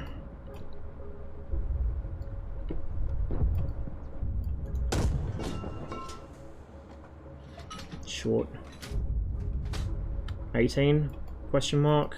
We've got Sabo up anyway. Oh, fuck me. There it goes. There goes another tank. Second platoon. Also getting dabbed on.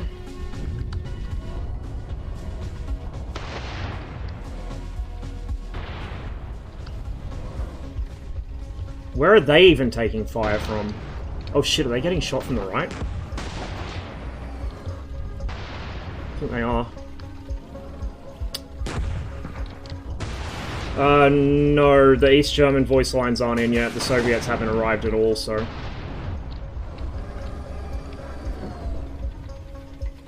They're in the works, but they're not implemented yet. Fuck me.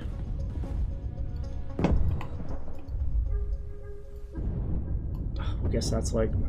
It's gotta be more than 16. We'll call it 18. I gotta shoot and scoot, because I'm gonna get popped otherwise. That one's for me. Too late. And I missed. We got nothing. This is why I don't like doing company attacks as the East Germans. You will get fucked. Is my... No, my gun is not dead. Oh, it's because the Maviuk is selected.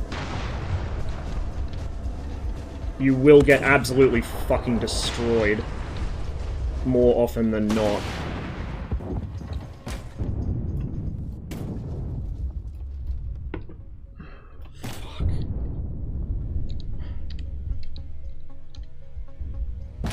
Dude, I can't even see what I'm doing at this distance. We've lost everything.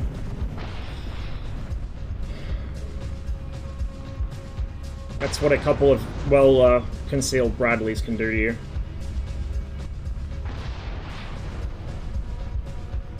I don't think there's much point even going through the after action. We know that we got fucked by the first thing that saw us. So, at the moment, just because of the state of the game, state of the campaign missions, if you want to play Pact in the campaign, you need to really play defensively and avoid company attacks as much as possible.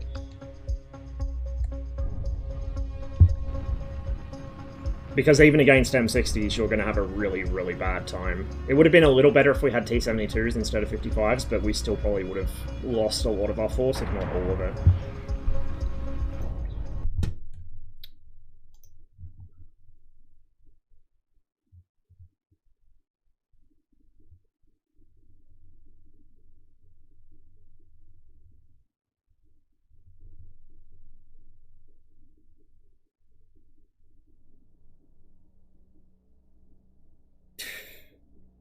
Absolute catastrophe.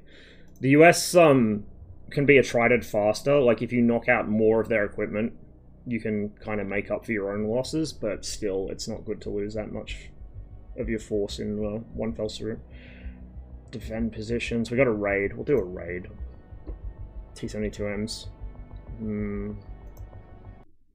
So, occasion for such a long stream? Patch for this came out today.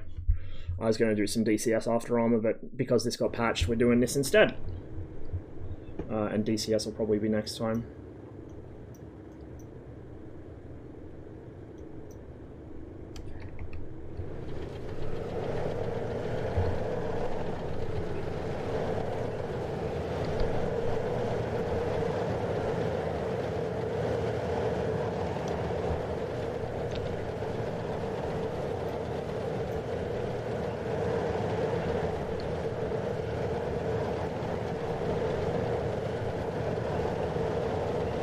Am I crazy, or have they flattened this map out in terms of contours? I swear it was like twice as hilly as this before.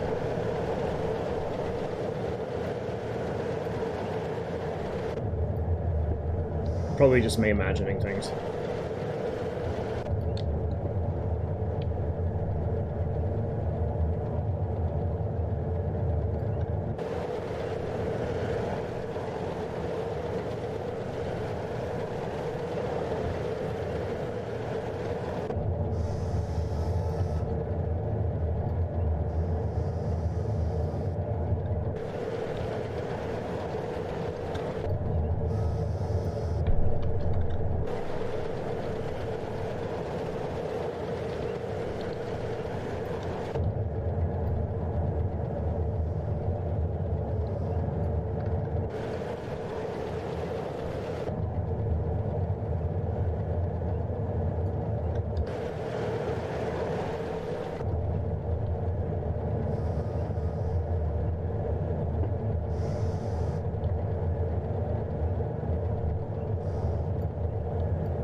Careful I don't skyline myself on the right hand side here.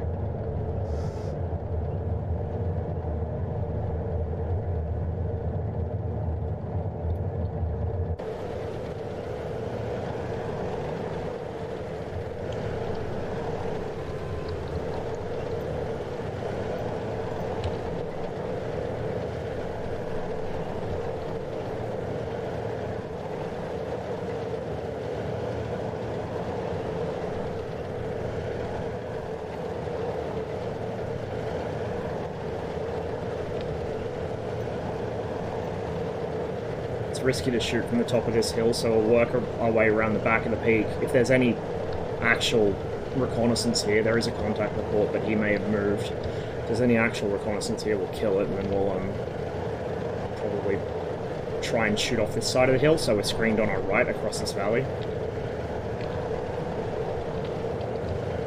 Cool artillery on their expected position once we're a little closer.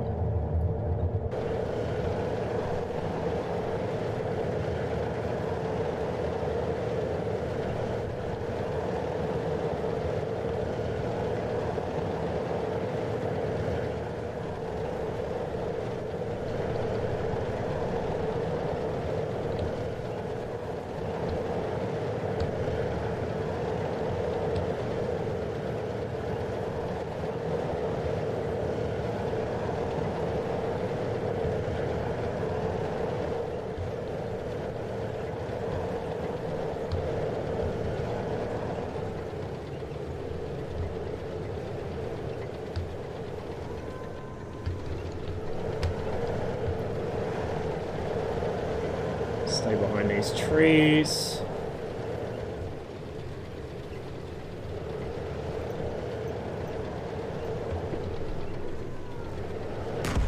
Shit, okay, he sees something. Tank. It's an M60.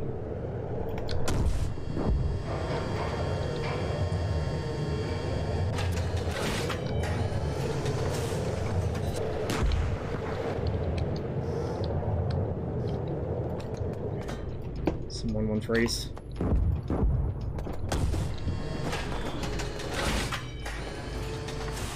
I'm a little worried they may have an anti-tank guy with them.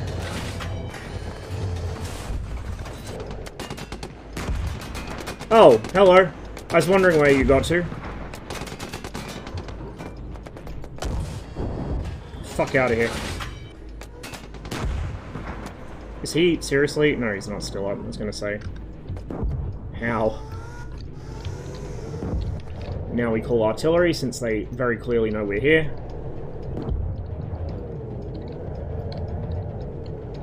Let's see movement down in the town.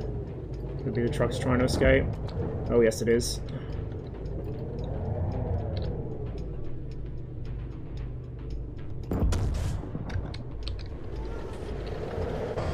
Oh, that was a hit. Nice. Didn't expect it to.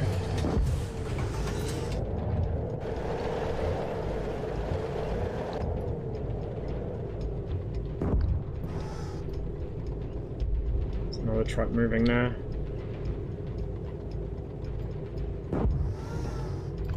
Oh, another one there.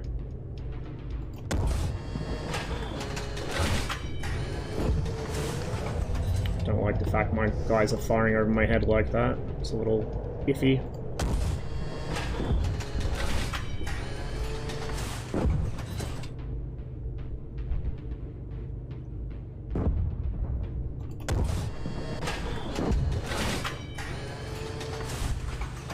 Should probably be using HE frag for this.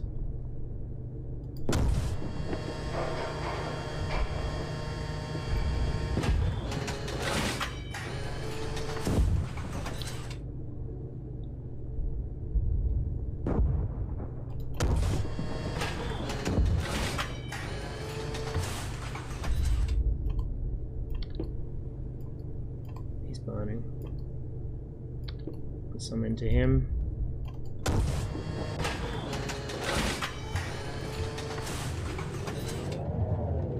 Let's clear my immediate area and then we will fall back.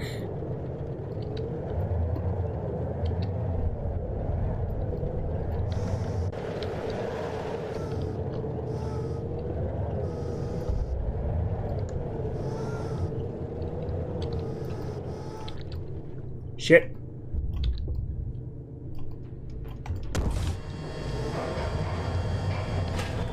Tarp.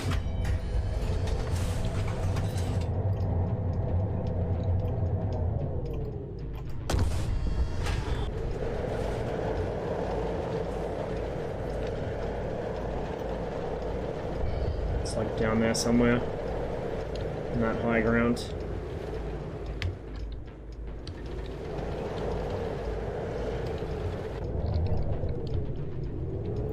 Okay, it's decrewed. Let's poke my nose out here. 113 still active. The driver's still alive, probably.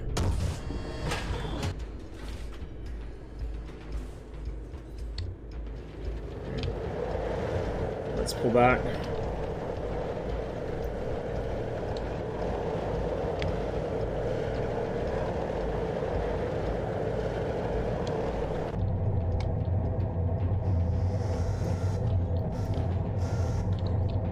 Is he seriously still up?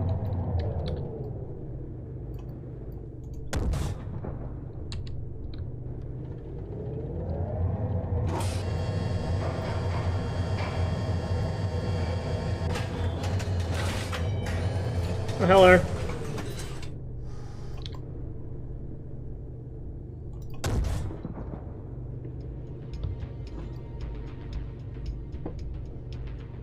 Did he get away with that? Holy shit.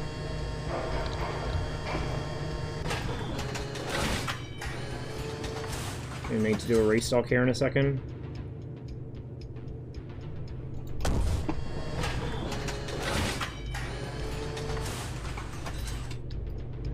In fact, we're going to do a restock now, because the last thing I need is for tanks to bump me on the way back and not have anything in the carousel.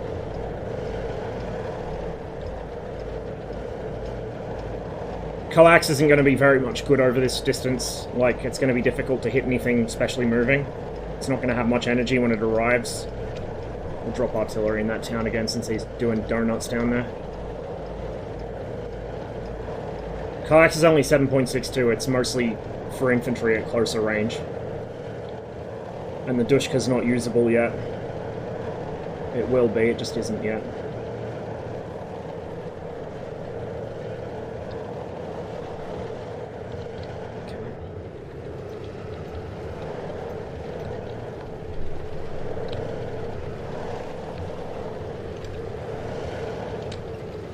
Go back the way we came. Is this guy tracked? Or did he just elect to not follow me for some reason? I think he's tracked. Which begs the question, what the fuck tracked him? Maybe one of the M60s. Well, I guess he's fucked. Can't really take him with us.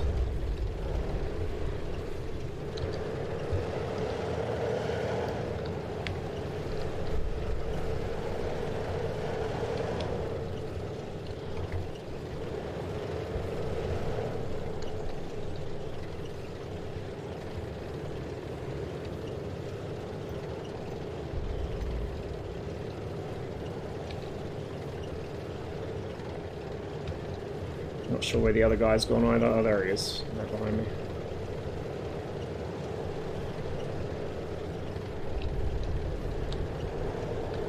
Just cut the corner and off-road it down here.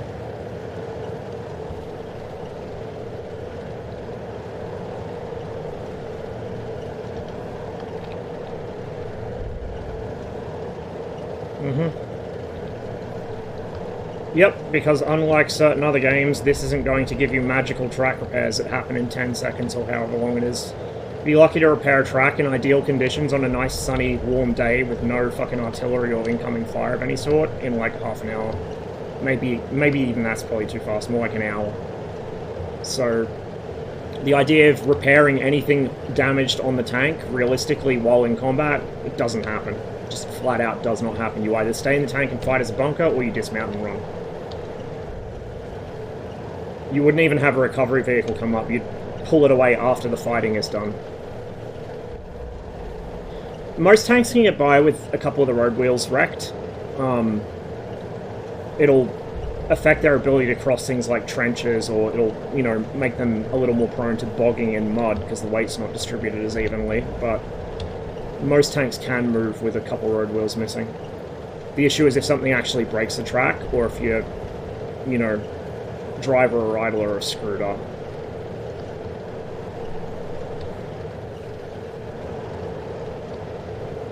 Road wheels are just there to carry your weight onto the track. That's all they're there for. Well, and to give you some suspension damping.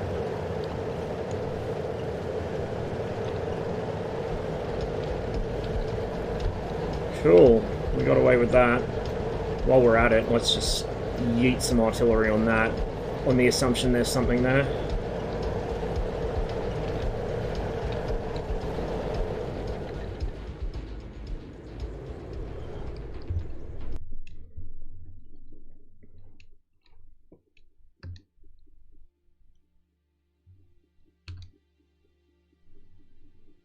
They were just scouts, I guess. I was worried they'd have an ATGM hiding down in the tree line with them, but it looks like they didn't, thankfully. Oh, there's the second one behind him. I never saw the second guy. I mean, I only saw this guy because he started shooting at us, but I never saw the second guy.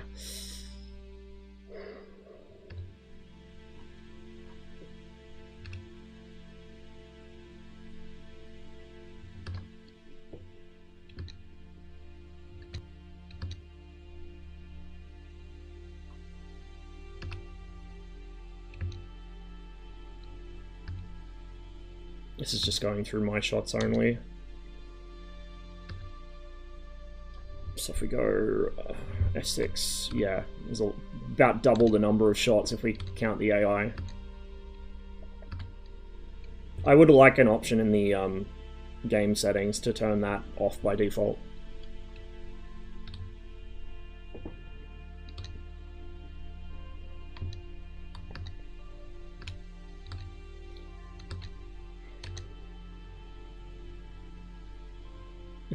Jeez. That was effective.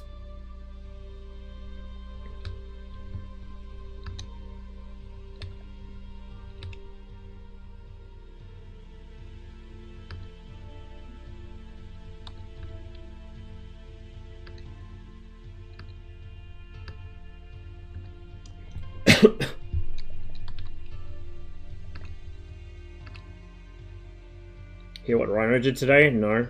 What happened?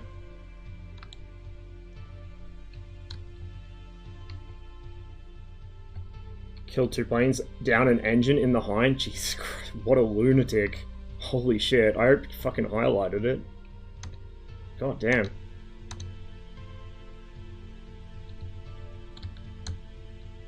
I can barely fly the thing on one engine, let alone kill anything with it. Sabre and a Mirage F1? Oh my god. Oh my god. Jesus. That's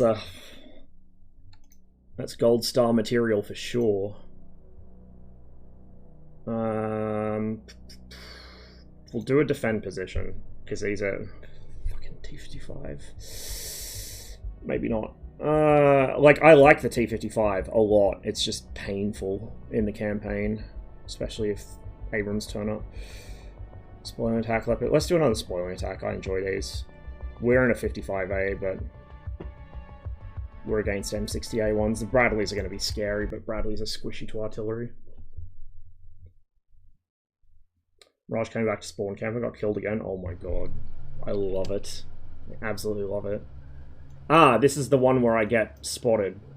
I'm going to work my way around the back. I don't know. This is going to block my view of them.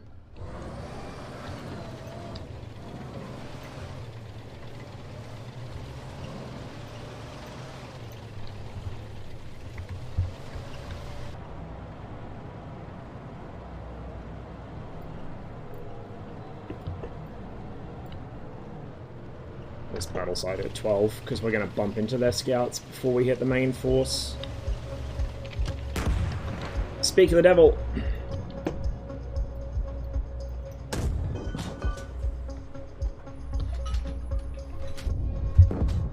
It's still alive?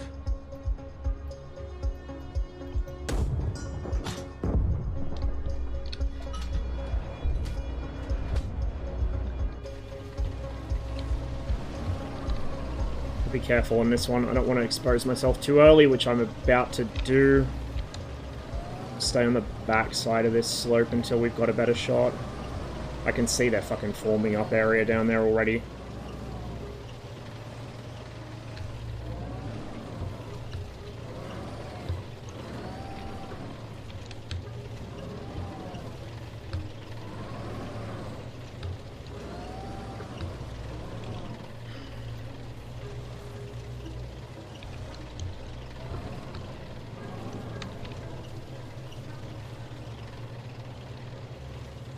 If we come around the back slope of this, maybe we might get away with it.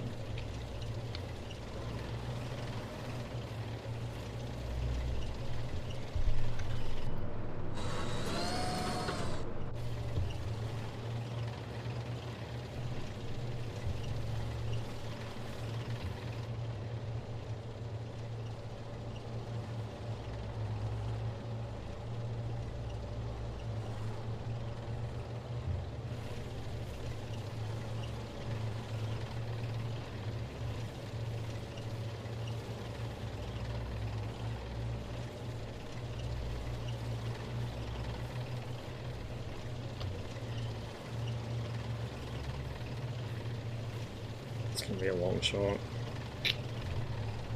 Work around the back of this hill. Get in behind this one. Should get me about 1,500, 1,600 meters away, maybe a little more. A little less, we'll find out. Oh, way too new.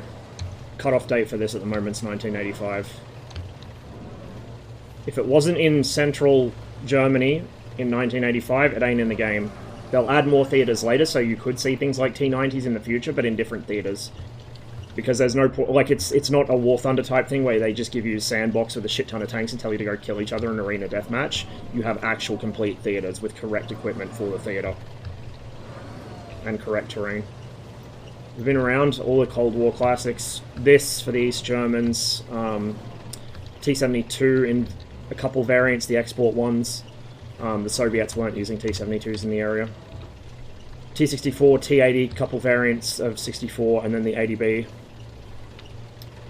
M60 in a couple variants. Leopard 1, Leopard 2, early Leopard 2, that is. M1, like the original M1 Abrams, M1 IP. No M1A1, it wasn't even in service yet.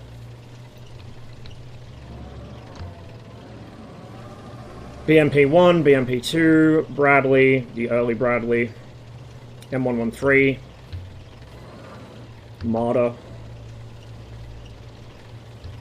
various go-karts with ATGM strapped to them, BRDM, BTR-60. Don't know if the Soviets had BTR-70s or 80s here. I don't know if they did, honestly. The East Germans had BTR-60s. Our friendly BRDM scouts over there.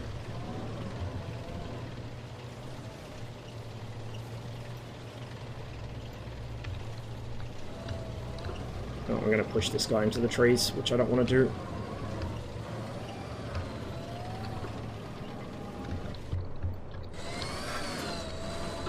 Terrain might actually block my shots here, I'm not sure.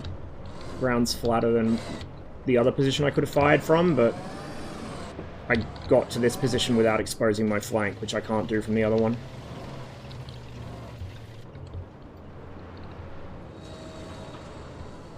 A reasonably high-end PC. And messing with OBS settings a little. Not too much, though. Please don't notice me yet. It's to the top of the turret. It's point blank, apparently, so we'll just call it 12. We'll see where it goes. Over. I'll hit him. It's a touch low, I think. Get out from behind this tree so I can see where I'm going. I need to stop looking at that readout because that's going to go away as development continues. It's a bad habit to get used to looking at it. We'll go to Sabo just to get the M60s out of action quicker. Shoot flat. They haven't noticed us yet, which is always good. Now they have.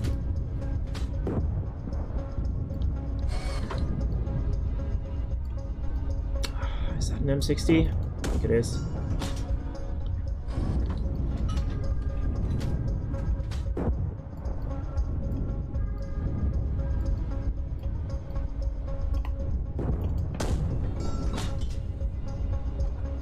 Yeah. Your own crew fucking panic too when you start getting shot at least in the American tanks, since they have voice lines already. They will in this too, once the East German voice lines are done. Oh shit, we're fighting Bradleys too, aren't we? Fuck. I gotta be careful about that. Watch out for toes.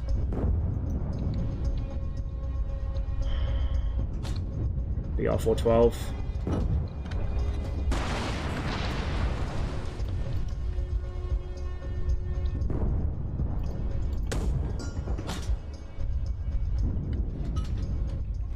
Call it 18. It's probably less than 18. Actually, we'll call it fucking 17-ish. Just eyeballing at this point.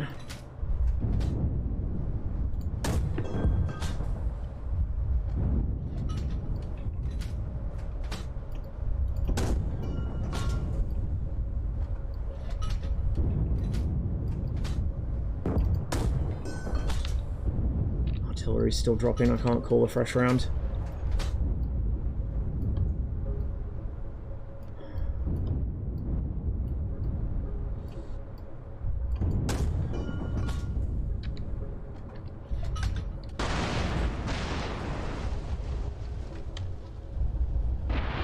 Right, enemy main body, destroy enemy screen. We haven't killed the screen yet because we bypassed him. Fuck, the new effects are good. I'm gonna actually do something silly and continue pushing in. I do need to restock ammo though.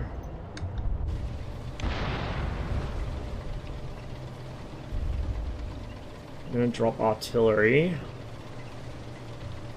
Up that hillside. Up there somewhere. I don't know. It's probably not going to hit anything, but we'll just drop it anyway.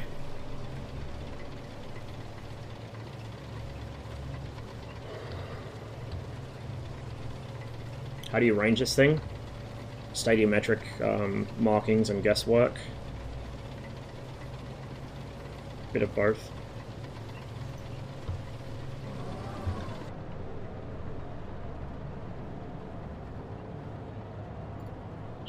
Somebody.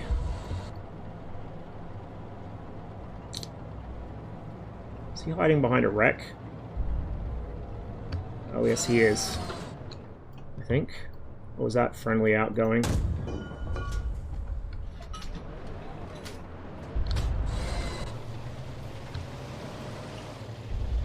Can't quite tell.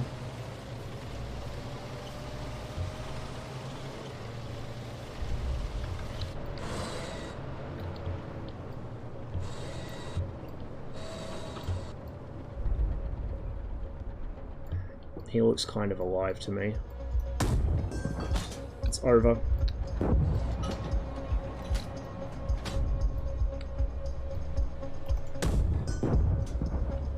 Slightly high.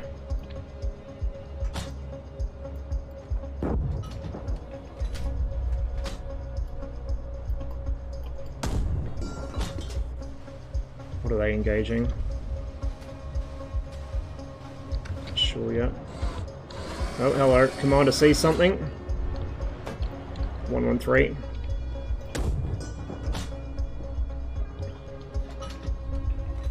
Burning 113. Let's keep pushing.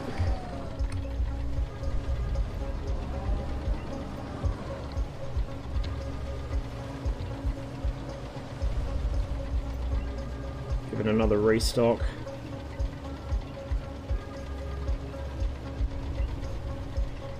Yeah. Well, I mean, tank battles in general are, but...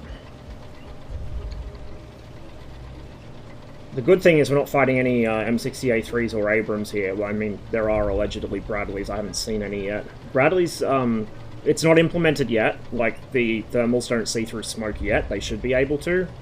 Thermals are going to get another pass as development continues, but, yeah, fighting stuff with thermals when you don't have them is scary as fuck, because they can see through smoke, dust. They just don't care.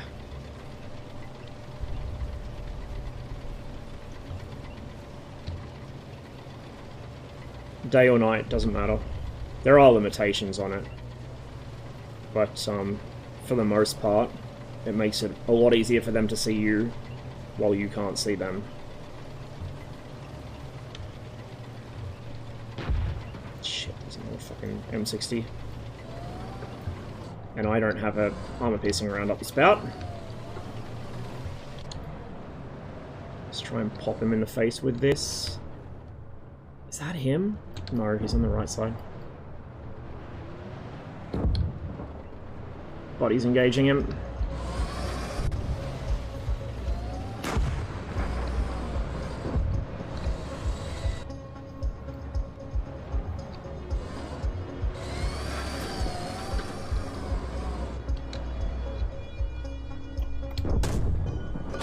It's high.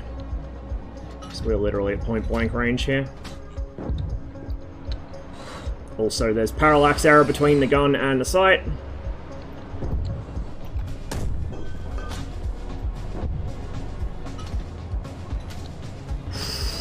There's something else, though. Another one. Shit.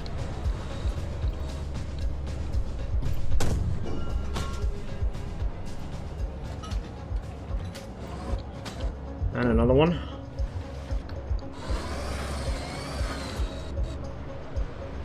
Fuck.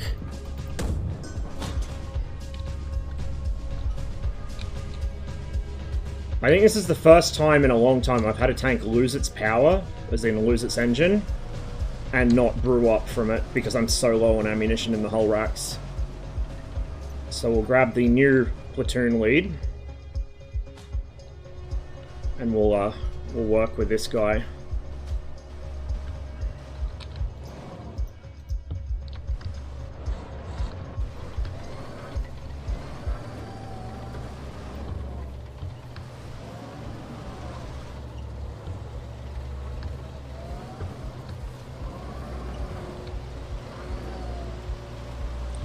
So I think the Bradleys was us being lied to by intelligence. I don't see any Bradleys anywhere. Which is good for me. Very good for me. Yeah, you'd either fight in place if you can't abandon the tank safely, or you would abandon the tank. Fight as infantry or try and get back to friendly lines.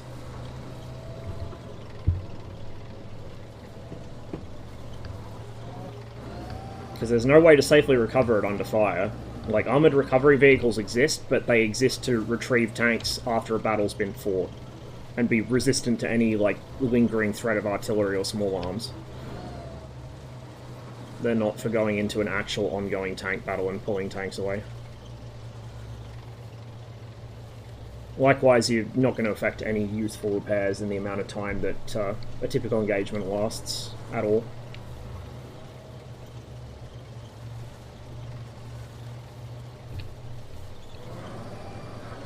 Go around this way to get back up. Clear out what's left of the screen on the way past.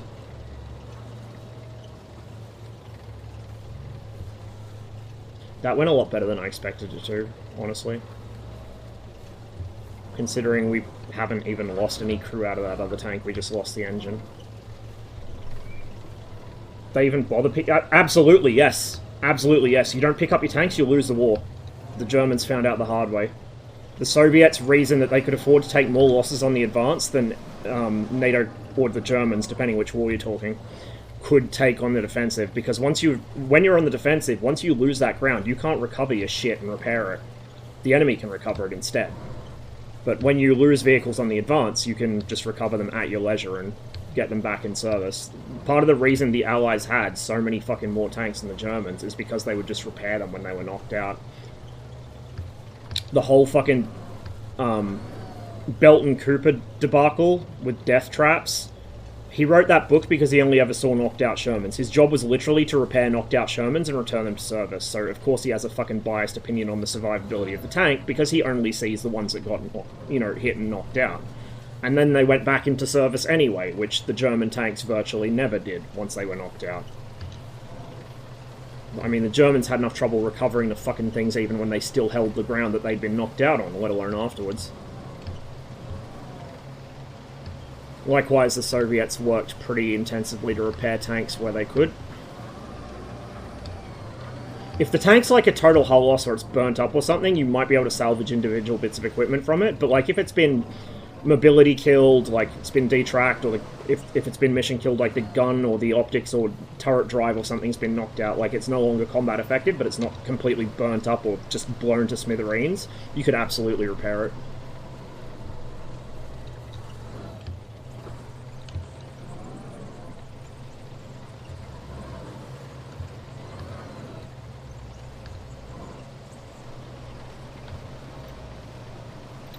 Get him in column.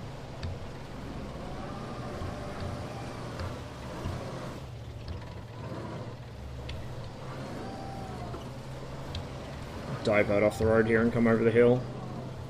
And actually, we won't get him in column, we'll get him back into line. Just to provide a bit better of a effective arc of fire.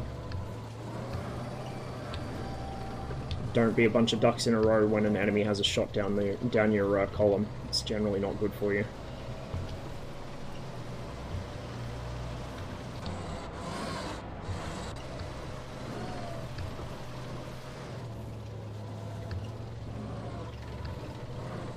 He's lagging behind a bit though.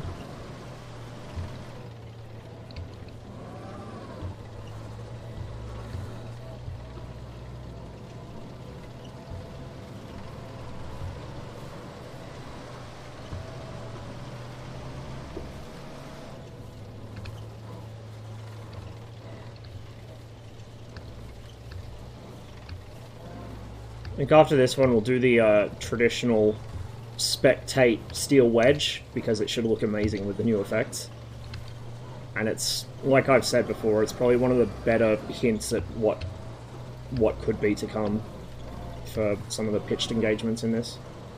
And a bit of a hint at how, like, Soviet doctrine was supposed to work, just on a much like a way smaller, more miniaturized scale than what it would actually be conducted on.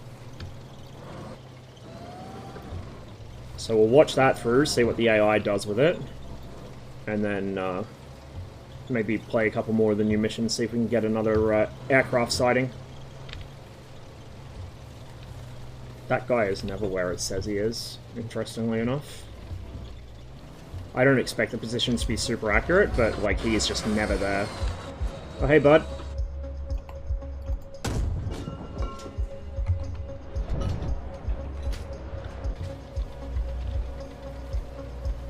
Okay, so we want to hit the next road and then swing, what is that, south? Yeah. We'll tell him to get back in column now, since we should be done here. Tow? No, it wasn't. It was a 113. There's no 113 with the, with an ATGM on it mounted yet. There's the M901, but that's not implemented fully in-game, so you can't encounter them in missions yet. That's the guy we knocked out earlier in the background, just on the skyline there.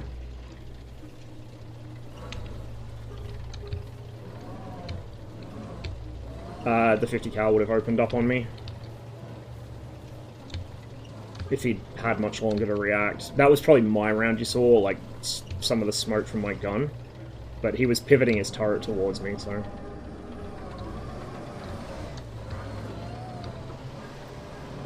And if they get really lucky and they snake a 50 cal round down the gap in your armor where the gun sight goes through, or where the coax goes through, they can actually get it inside the turret and fuck you up.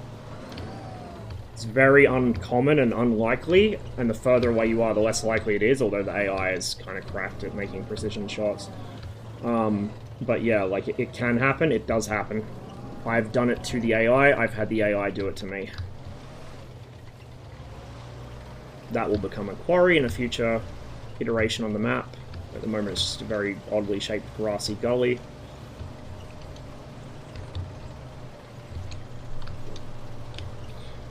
I want to do Kingly Kayak again, to be honest. As painful as that mission is literally every time I play it. I just can't help it. It's such a good mission. Yeah, it does, super. It's not automated. You've got to have a dude pop out the back hatch and reload it by hand. So saith Max, because I had to check as well. I wasn't sure.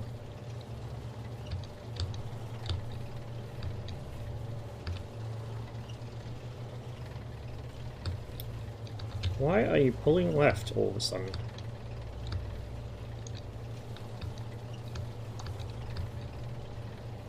Gun-launched ATGM should be fun. Should be interesting. I don't know how much use you'll get out of it, though. Like, well, maybe on some of the longer sight lines on this map, and on the new one, since that's quite, well, relative to the others, it's quite flat and open.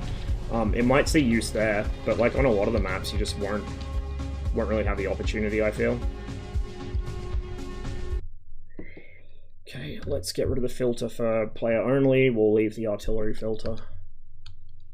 So that was that first scout getting popped. DCS have them. Gun-launched ATGMs, yes.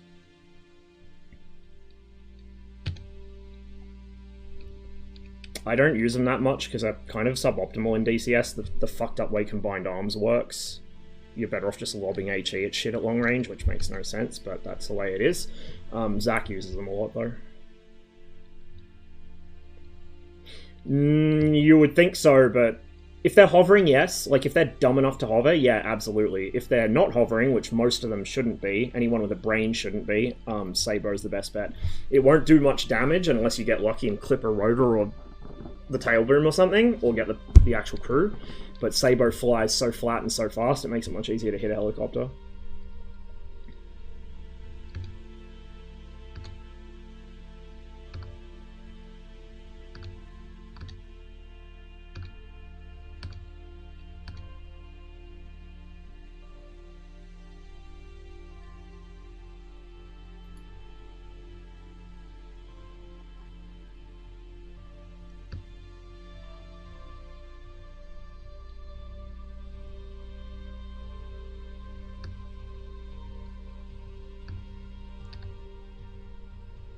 If that had gone through him, it would have hit the second one as well.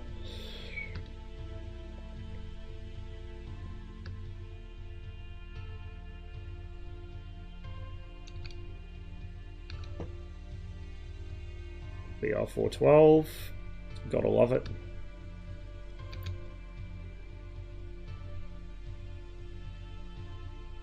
That was a pretty fucking good hit.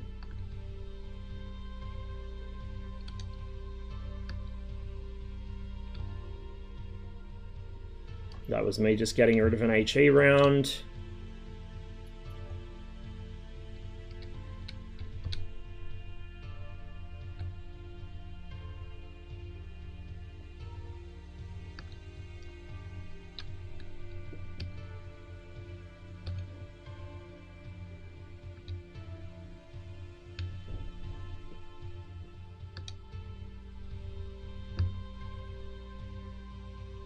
Boing. Off to space that one goes. Oh, fuck. That was a nice BR412. Right through the turret ring. And it detonated on the turret ring right next to the ammo. Oof. Ouch time.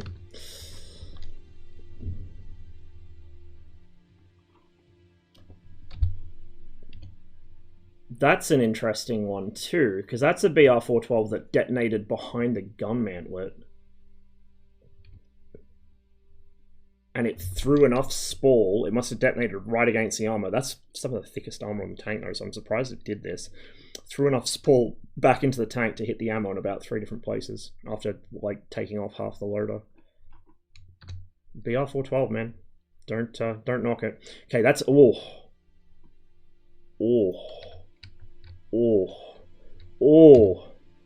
my god. The luck that took. It's a fucking HE frag round to cut under. Holy shit. Fucking thread the needle between 2 HE frags.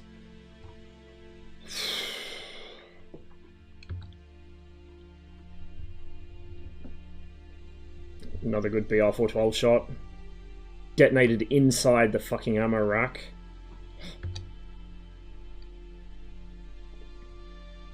And that was the last shot of the mission.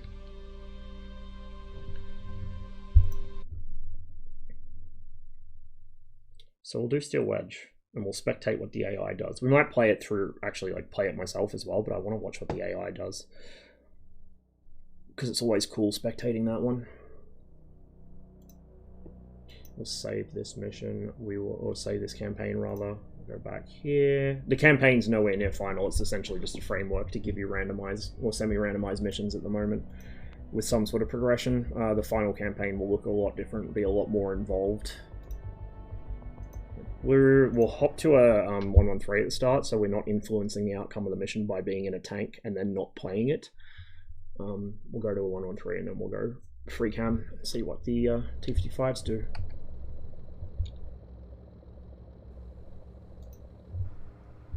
Okay.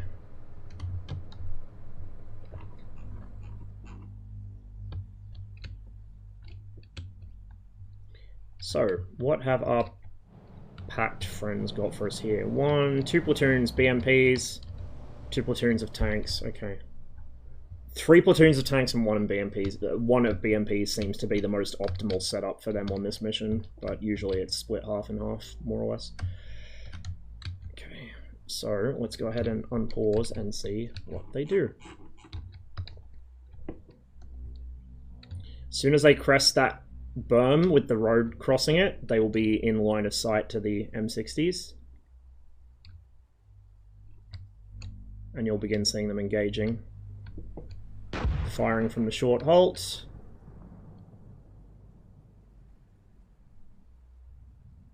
Surprising the guys on the left haven't seen him yet.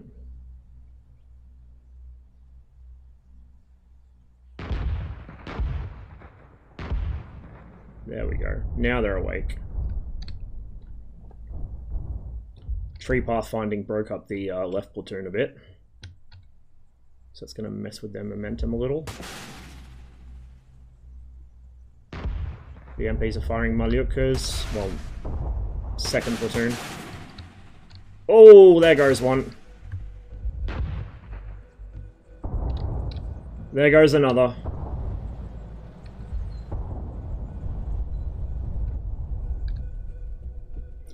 Once they get into this low ground, just ahead of where they are now, they should be safe from the M60s. They won't be able to see them and return fire anymore.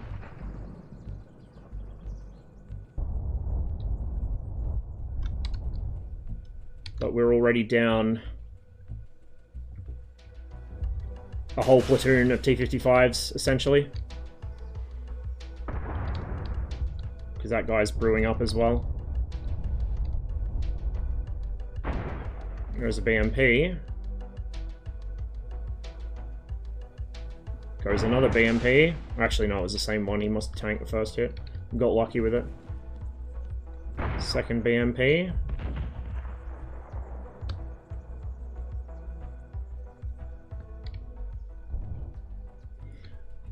So we've got 3 T-55s, which is the equivalent of a platoon, although it's the remnants of 2 separate platoons. And then about a platoon of BMPs pushing up as well. That M60 has lasted a surprisingly long time. He usually dies a few seconds after they roll over the ridge. It seems something... It could just be random chance. It probably is random chance, but it also could be possible that something that was adjusted in the patch, maybe something to do with AI visibility, I don't know, has made the packed guys a little less cracked at this mission. Because it's gone from being relatively easy in the M60 to being, like, Dark Souls, to being relatively easy to being Dark Souls again. We're on the sort of back slope of the Dark Souls cycle at the moment. Oof. No, don't turn your side. What are you doing? AI pathfinding, please.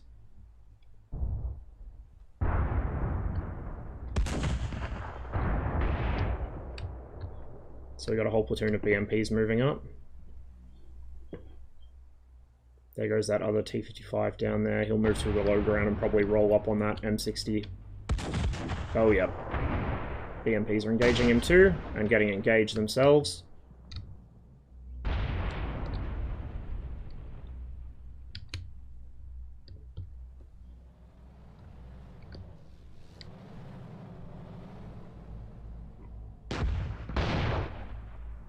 That's the end of him.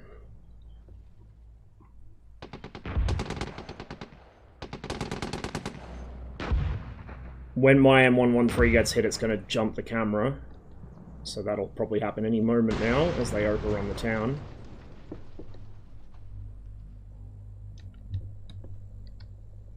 These two are still alive. That's kind of surprising.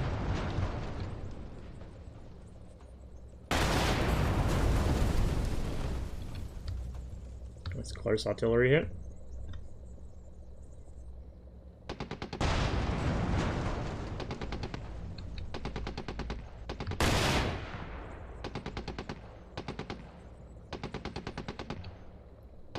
As I mentioned earlier in the stream, for those that missed it, the tank commanders only scan a sector in the in front of the turret at the moment. It's a known issue. The developers are going to make them scan the full 360 degrees. They just haven't done it yet. They'll be a lot harder to sneak up on when that happens. You can see the flames coming out of the hole that shot actually penetrated through. The hole's not rendered yet, but the flames are coming from where it went through.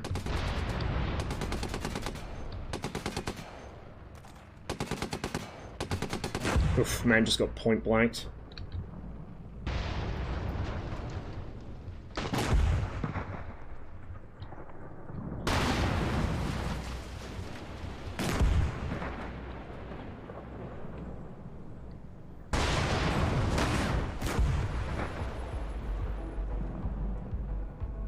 The AI sometimes struggle to kill the drivers in things like 113, so you'll see them just sitting there shooting at them again and again, even though they appear to be dead.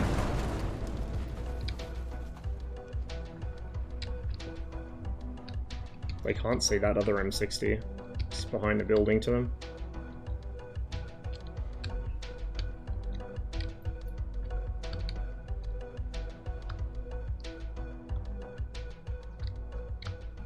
But he can't see them either. I think we have a stalemate here. Don't usually see this.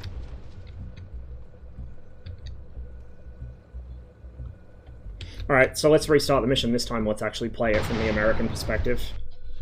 And I'll try not to embarrass myself too hard. You used to be able to just roll up on the berm and just pop them as fast... Oh god, of course it's night. At least it's a TTS. You used to be able to just roll up on the berm and pop them as fast as they appeared, but that stopped being a thing.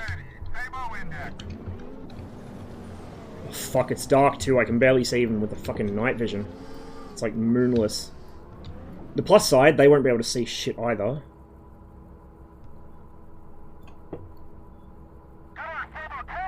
Identified. Fire! On the way.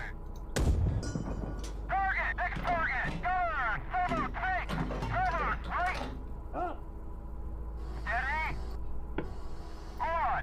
Identified. Fire! On the way! Target! Re-engage! Since it is night and I can't see where I'm driving, but also they can't see, I might be safe enough to sit up here and just engage. Identified. Fire! On the way. Target! Next target! Cover! Solo tank! Cover! Left! Identified. Fire! On the way.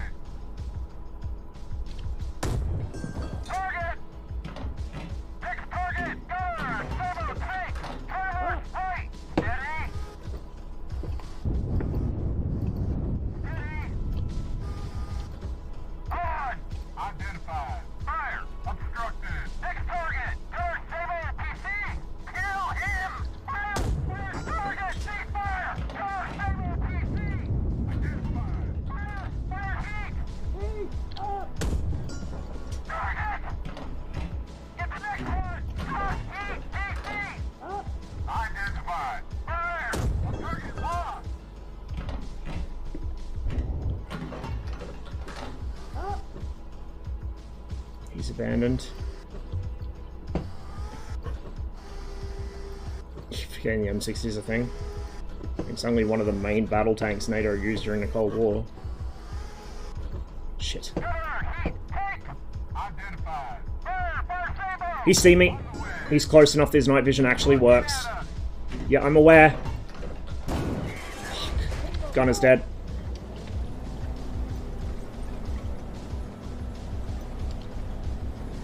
We'll have to switch tanks here. Get this one behind the berm so it's not going to be popped so easily.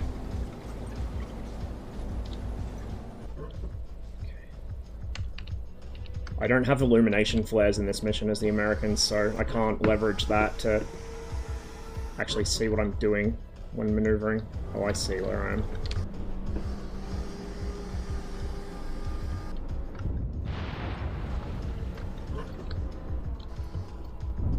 Guys are wreck. They're wrecks. I think. Wait, was that? No, that was an artillery explosion. It's my M60, I think. Gunner, Sabo, tank, identified, fire. On the way, cease fire. Battle sighted him. He's too close to try and use the FCS to lead him.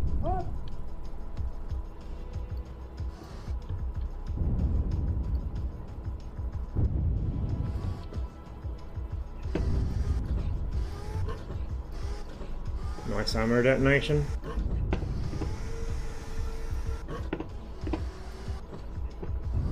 I know, right? They're fucking amazing. They still glitch out occasionally around, like, forests or hilltops where the AI's line of sight repeatedly gets blocked and then reopened, so they'll, like, spam you with the voice lines, but for the most part, it doesn't actually, you know, glitch out that often.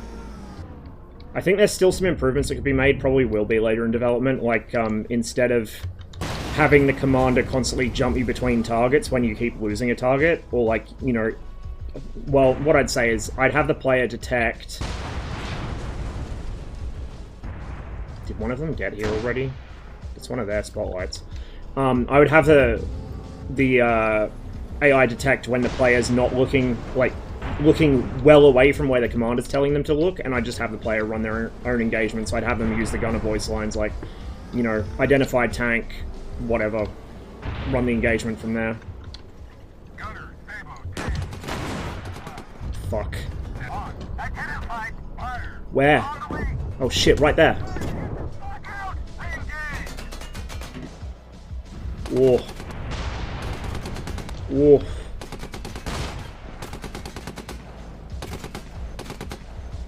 Well, that could have gone better. That could have gone a lot better.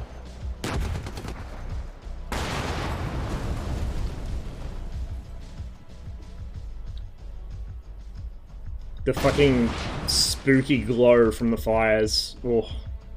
Oh.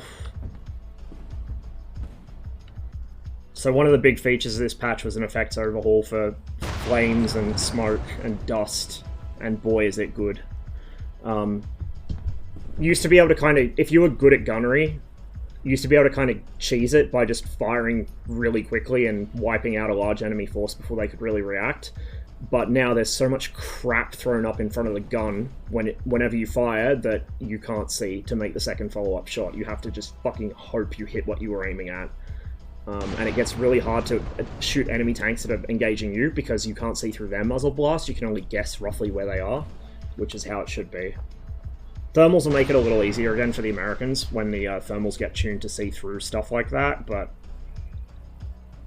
whew, it's rough. So let's just look at my own shots here rather than go through everyone's. Nice center mass hits, pretty much all of them. Well, that one not so much, but he was moving back and forth. He got lucky.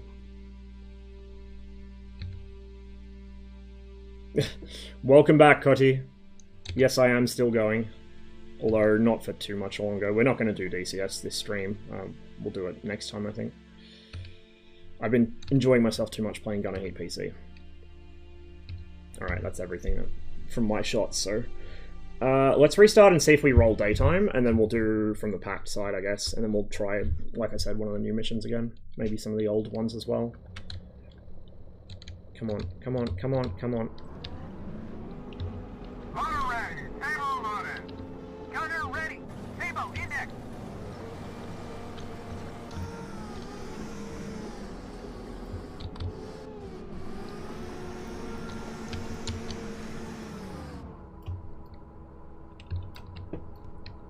Gunner, table take. Turn left. Fire. On the way. Target. Engage. Fuck, that was quick. Jesus.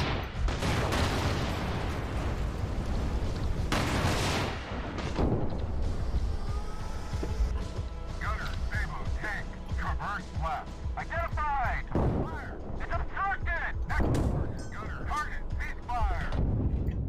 Gunner, stable, tank, identified! Fire! On the way! No point trying to auto-lead it here. They're in battle sight distance and they're very dangerous to me right now, so I'm better off just fucking running old school. I see orange coming from him, we don't need to re-engage. Identified! Fire! Target, ceasefire! Something there behind the trees. BMP. Gunner, stable, PC, identified! Fire! Fire heat! On the way! We will use auto lead for the heat, because heat's a little harder to hit on the move, even at relatively close ranges. Target, ceasefire! Hey bud. Gunner, heat, target! I preempted the commander there, but that's because he was about to kill me. There's another one there. Okay. Must have popped behind terrain in the time it took me to roll down the hill.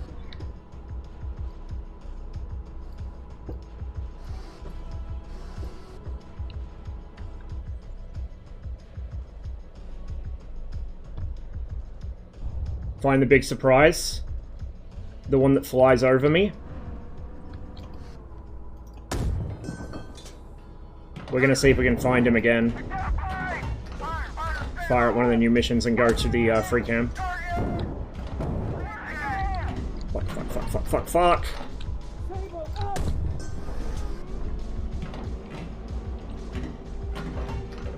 Okay, he's brewed up.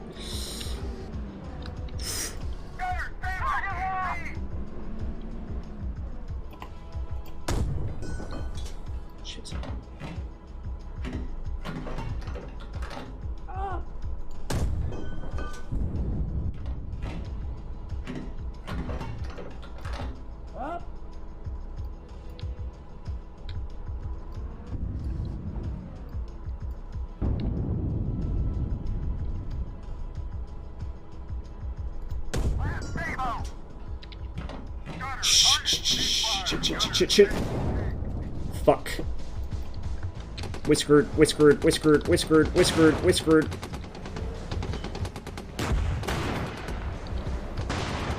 This isn't going to protect me from a Sabo round, but might protect me from heat at least.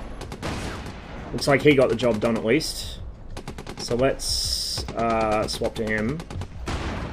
And roll down the hill and see if there's anything left to pursue. There is, right there. There's another T-55.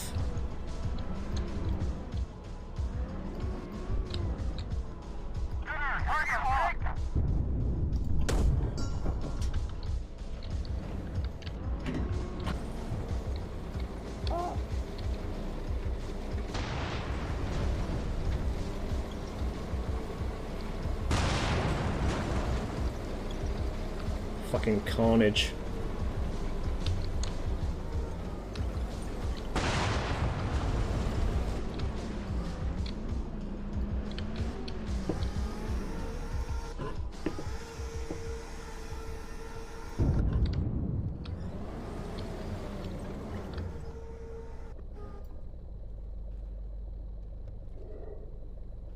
Well then.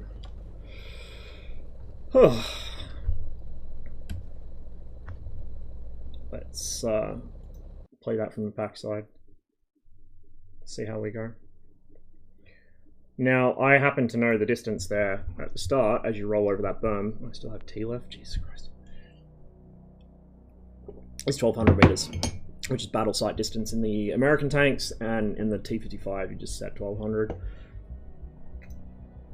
This is essentially a knife fight by tank standards. 1200 meters is a knife fight. What we want to do playing as the Pact in this situation is we outnumber them.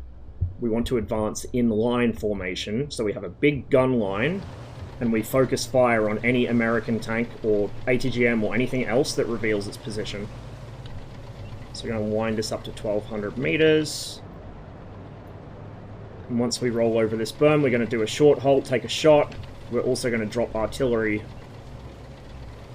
on that town. Somebody else has already seen them.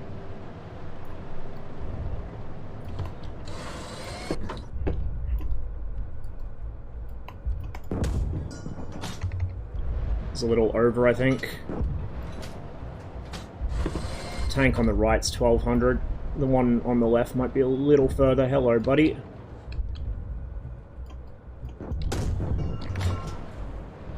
It's a good solid hit.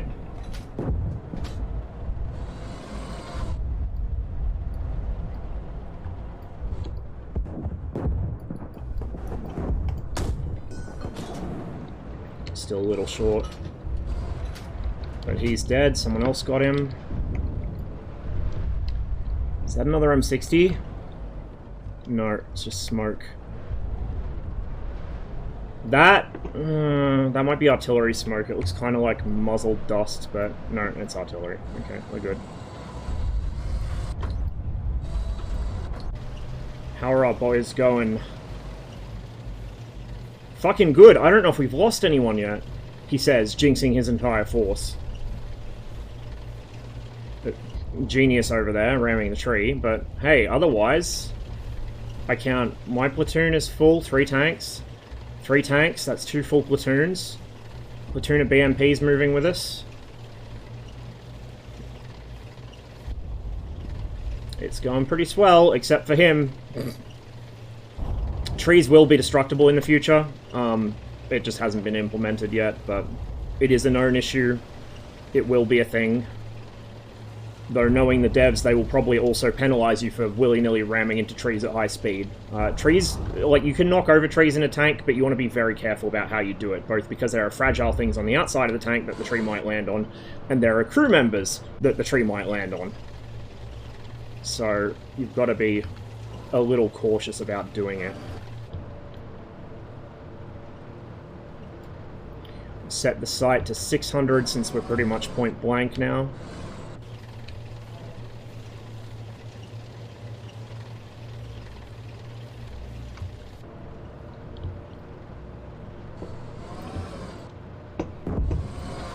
One of them sees something. Don't know what. More artillery. Of the friendly variety. Oh, that was a bit of a cliff dive there.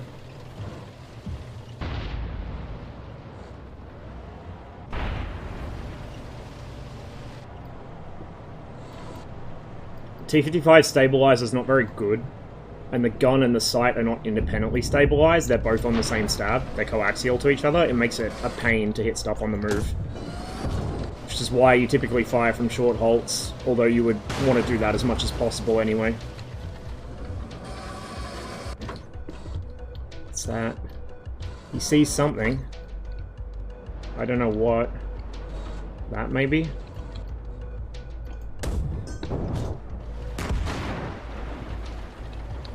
There's this one. Okay, that's burnt out.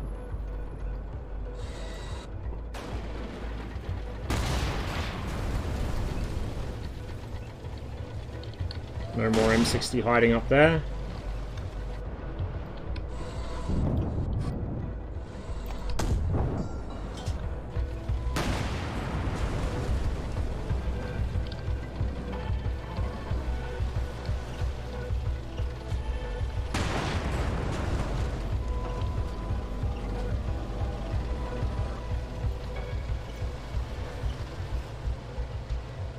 That went really fucking well. Holy shit, that went well. Now, it doesn't matter for the purposes of this mission, because this mission's a set piece and there's no follow-on forces and no counterattack, but I'm gonna go ahead and set up my forces as if I'm expecting one. Or at least attempt to. Probably gonna do a bad job of it, because I'm not very good at this. So we'll have our boy up here watching the reverse slope of this hill. And we'll just tell the platoon to halt. Leave him restocking. Grab this guy and place him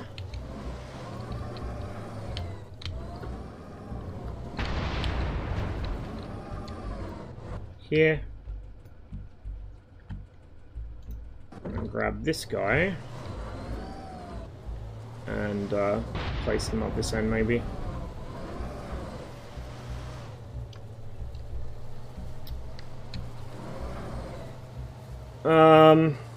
I mean, I personally wouldn't say no, but the devs are very much opposed to doing World War II theaters for this, because I guess they feel World War II's kind of been done to death by a lot of games, so... Which I can understand. There are some pretty, like, well... There are some World War II games that do cover tank combat pretty decently. Not quite the same way this does, but, like, reasonably well enough. So I guess they felt that it was kind of a market that's already been dealt with, whereas more modern stuff, particularly Cold War stuff, has not had a game made for it for fucking 20-odd years.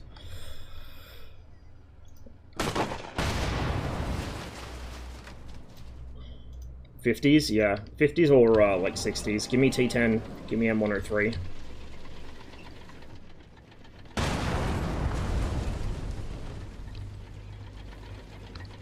Actually, I'll have my platoon follow me, because I'm going to position them further out.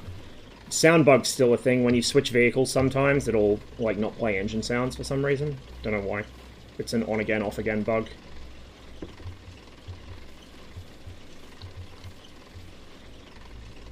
Okay, let's tell them to halt. They won't be here yet, but they'll at least be partway here.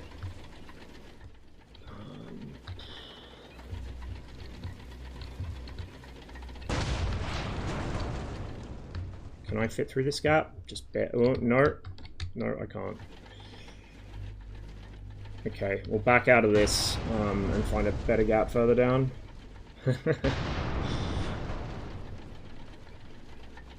Fucking zips you with its fucking coax. Never mind the main gun.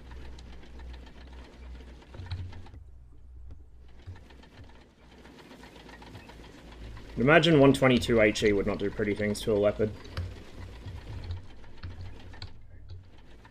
So, position this guy in this tree line, so he's kind of got a field of fire over there.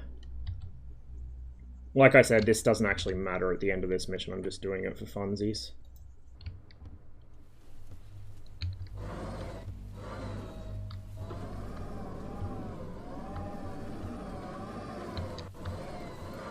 That's him. Get this guy further down the line here, maybe watching this angle.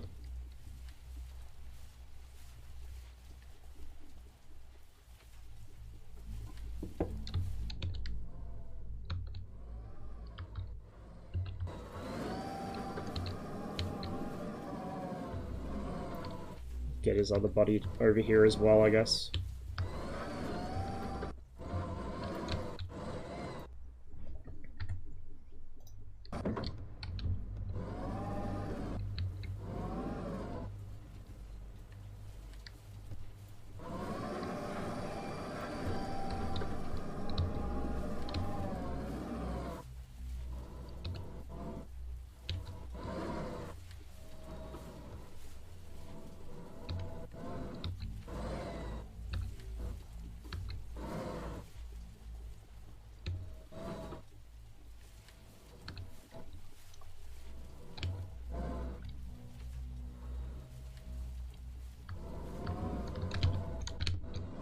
Nearly bumped into that tree.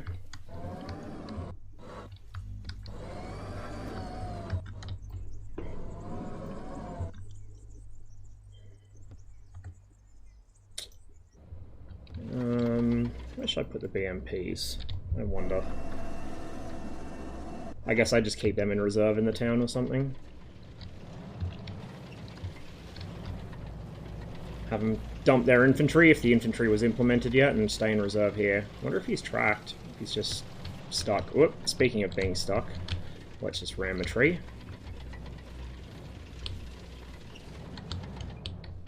Okay. Let's go ahead and take stock of what we've got here. So we've got 3 BMPs. We have 1 platoon here, 1 platoon there. So we got 6 T-55s. 1 knocked out M60 there.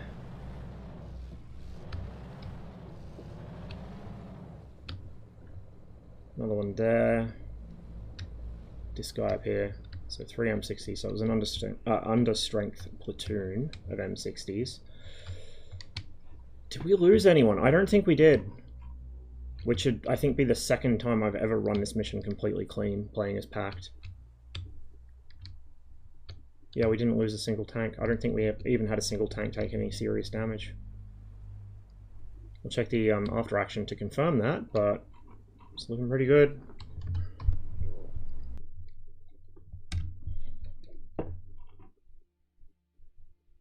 So that was my first hit. My first shot was a miss on the other M60 over the way, but this was a hit right through the fucking driver's episcopes, through the driver.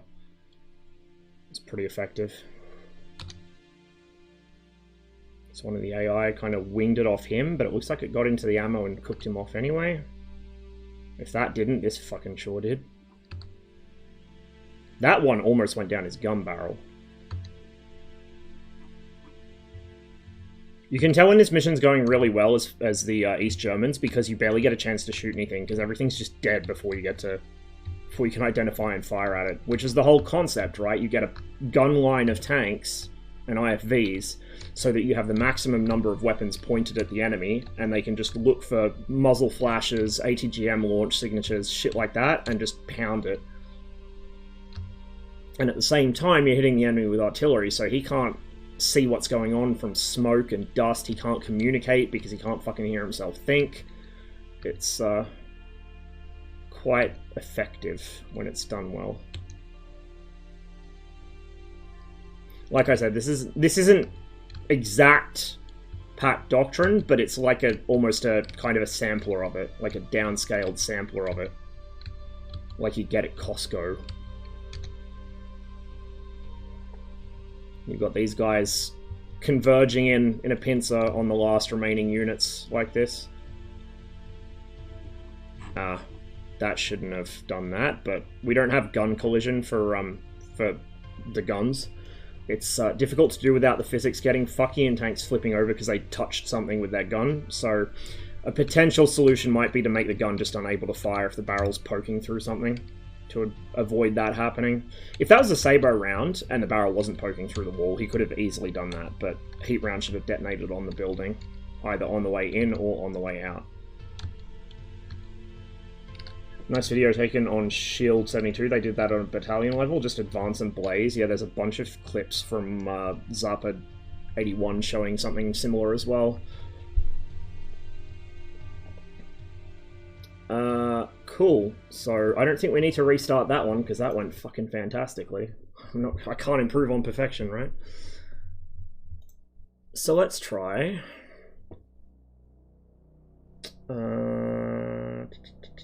Let's try this one again. See if we can spot a nice, cool plane. We'll do Kingly Kayak and maybe 1 or 2 others. This is turning into a pretty long stream again. I've been doing a lot of long streams lately, but I've been enjoying myself. There'll be a break over Christmas while I'm visiting family. Maybe a bit of a break after as well, while I'm kind of organising all the shit I should have been doing instead of streaming for the past couple weeks, but it's been nice to be able to have time to get back into it again. We'll leave these guys in column until we get into the tree line. If I hear a jet, I'm going to pause the game and go into free cam just to go look at it. Now, as I said earlier, it's not going to be 100% rivet counter perfect like you would expect from DCS, because that's not the point. It's like squad or postscriptum. You see the planes very briefly from a distance, so as long as it has the right silhouette and the right general sort of colors and details on it, it's good enough. It doesn't need to be 100%. And I can tell you right now, the MiG-23 model's not 100% DCS perfect, but it looks good, and it looks like a MiG-23. I have yet to see the Su-17, or the A-10, or the Phantom. And given I'm playing Pact at the moment, I hope I don't see them in this mission.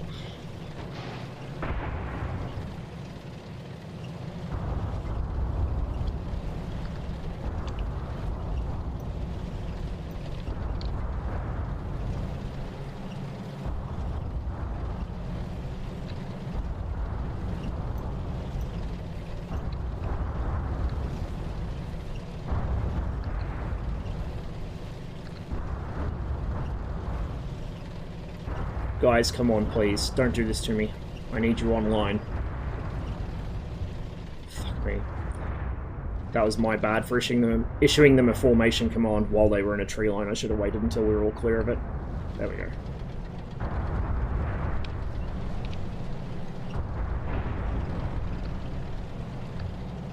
Oh yeah. Oh yeah, it's gonna be scary as fuck. I have a suspicion that they're in this tree line, so we're going to roll literally right into them. Fix the enemy to the left. Oh, yes. Shit. We're too close to artillery that, because we're going to hit ourselves with it. On the other hand, where those M60s come from, wherever that will be, would be a good candidate for artillery.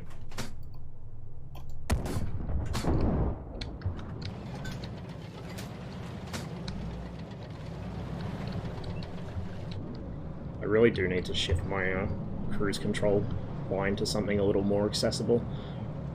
I kind of would like an incremental throttle option like Red Orchestra had for tank driving, but it's kind of niche. I don't really think it's needed, to be honest, with the cruise control commands that exist already.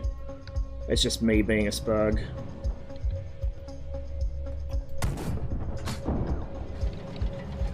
I bet there's a nasty little man with a nasty little green tube on my left here. You still up? Okay, well we can... Never mind, someone else can solve that, maybe?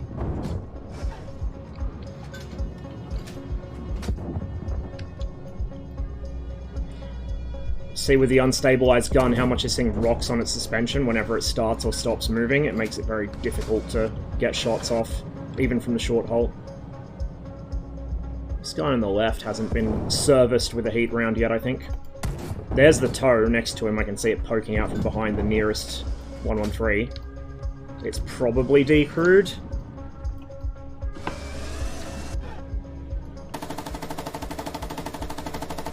Just hose down the launcher. Fuck it, we might as well put a Grom round into the ground next to it as well. Okay, yeah, he's been dealt with quite firmly. Oh shit! I should have dropped artillery on my left. I fucking knew it. Fuck.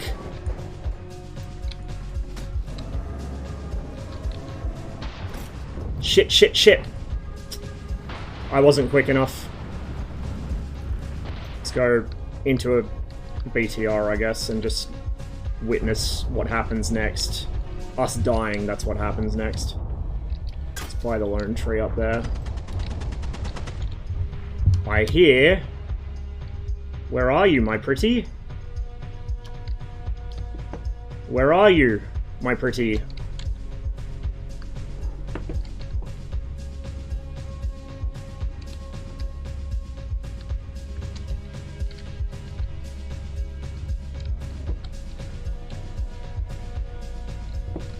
I wonder if maybe you can't see them in fucking free cam or something.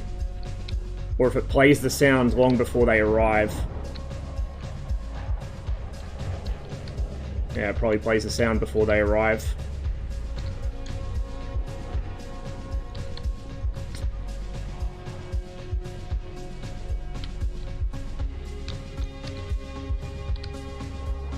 We'll, unpause and keep going, and we'll pause again when we see him overhead. He's coming from behind, I think it sounded like.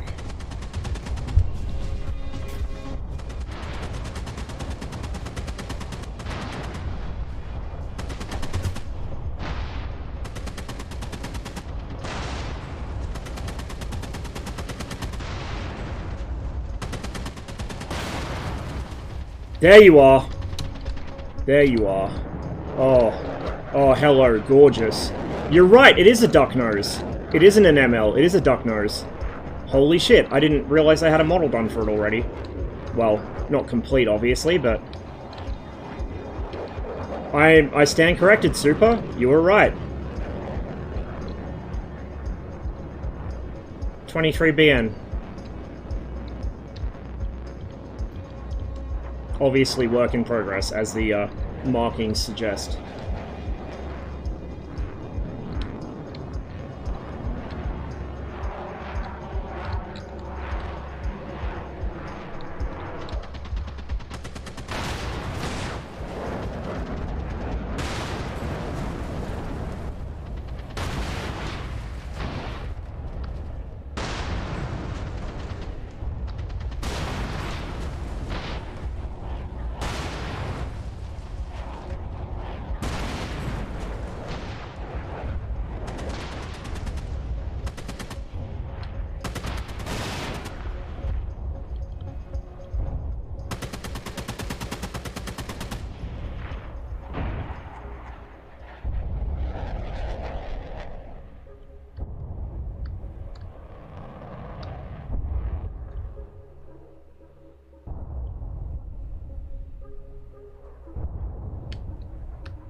Oh, he's got a fucking tire on top of his turret.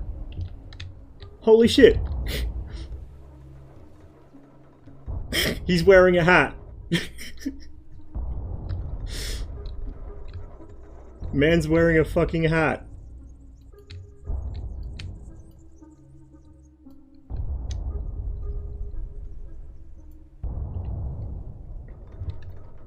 Is anyone else wearing a hat? Or is it just him? He must be the big boss man. It's just him, I think. He's got a spare tire on the back end. But he's not a hat wearer. No javelins to worry about. Dragons, maybe. Although, needing protection from the dragon is... Do you really?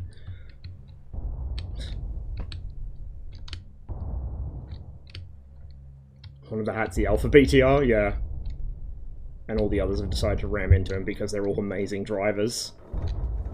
I say after also ramming into him because, you know...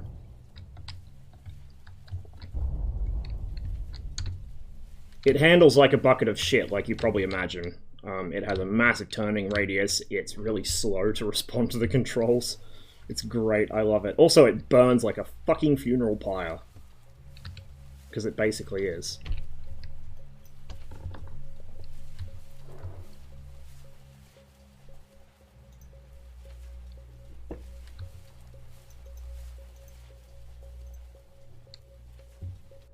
Again, engine sound bugged. Known issue. Comes and goes. Hey buddy, where are you going? Let's hang out together.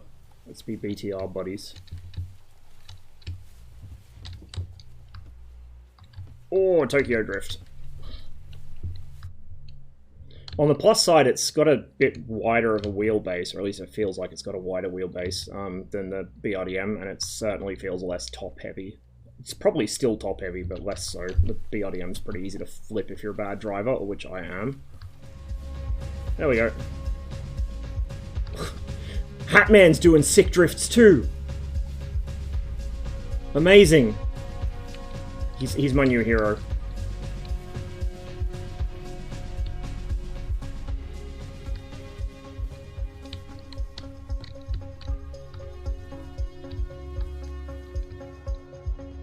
Hey, buddy.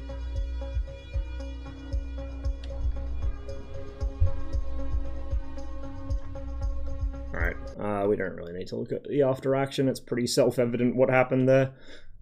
I fucked up, but we somehow still got away with it. Let's do Kingly Kayak, because pain is fun. This new map is really good. There's only one mission on it so far, but it's quite a nice map. It's flatter and more open than the others. It's still hilly, but flatter and more open. Northfields, Kingly Kayak. pain and misery.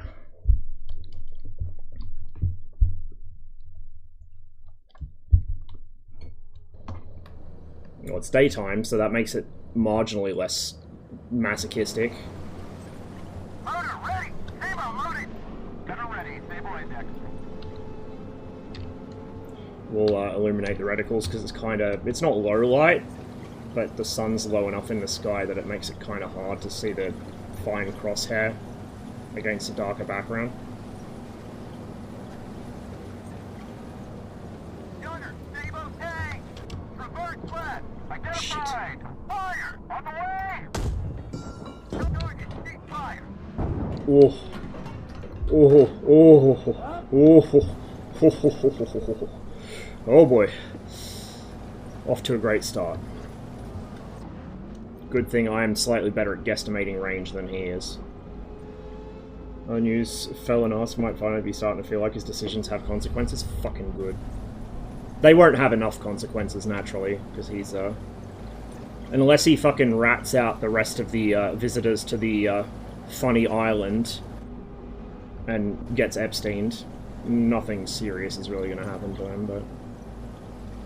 See, once you get above a certain level of power and wealth, which are the same thing, really, you can do whatever the fuck you like, and the consequences you'll face are mostly just minor. You only have to deal with actual consequences if you, decide to rat out the rest of the club.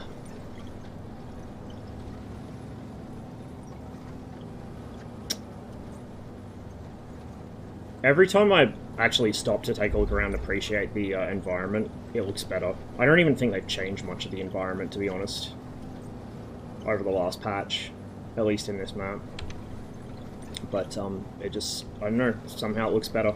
Might be the lighting. It's very pretty. What's that? Probably just a funny shaped bush. Yeah, it's a funny shaped bush. It's like playing fucking Vietnam games, you get paranoid. Everything looks like a tank. And every tank looks like a rock.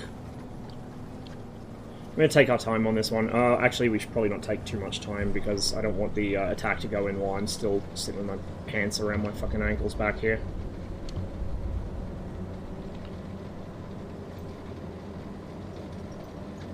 I don't want to metagame it. Oh god, yep. We took too long.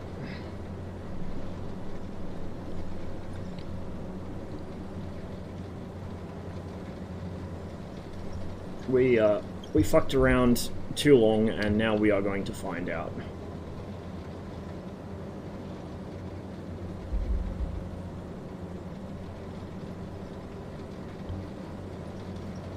Hey, bud.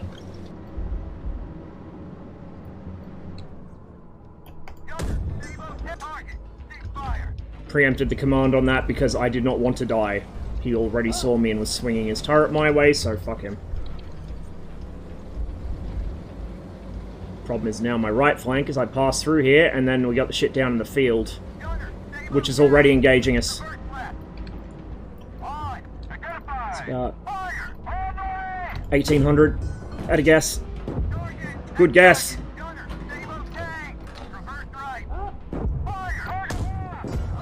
Shit. Let's grab the new platoon leader and get him the fuck out of here.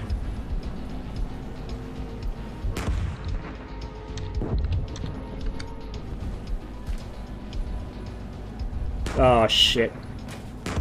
We're gonna lose the whole platoon.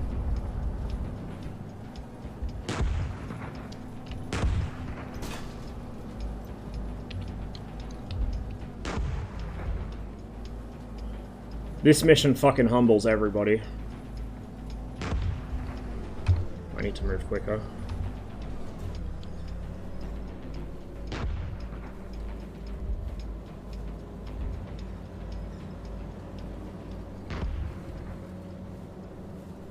Yeah, I fucked it.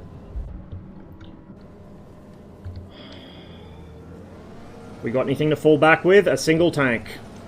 A single fucking tank. We'll rerun it. This one usually takes a couple reruns for me to do it properly. Well, properly, it's still usually with heavy losses.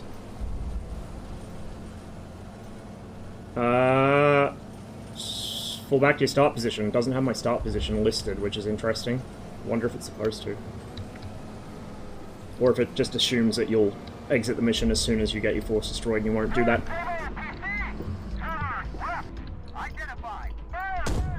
On the way. Re-engage.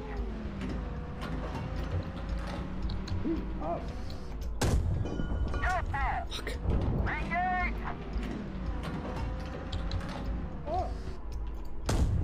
Target. Re-engage. Really? Low. Re-engage. God knows how he hasn't murdered me yet. Really? I guess he's about 800. I'm aiming too low. There we go. Target. Re-engage. Next target. GHPC. Cover. Right. Steady. Target locked. Cover. Target locked. Cover. Heat. Take. Steady. Oh shit. They can see me from that. We're gonna have to just fight him. Right. Shit. Cover. Right. We'll guess it's 1600. It's probably not, but I can't do a proper range finding job while I'm under duress like this. In bad lighting too. Over. Re-engage. Okay, it's further. It's 18-ish. Over. Re-engage. He's calling over because he wants me to engage something on my right, which I can't see. Oh, he wants me to engage this guy. Identified. Fire. Obstructed. Next target. GHPC. Identified. Fire heat. On the way. Bro, he's dead. I saw that hit. That was a meaty hit. He's got to be dead. We'll call that 16. Over. Nope. Re-engage. 18. Over. Re-engage. Bro, how is he fucking not dead yet? Oh shit, oh shit, oh shit. Cover. Heat. PC. Identified. Fire.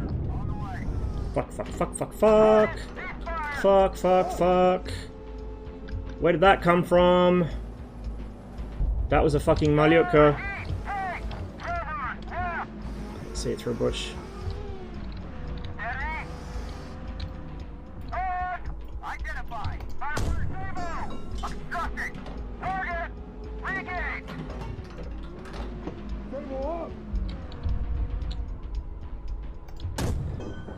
Next target. George stable. PC. Cover. Right.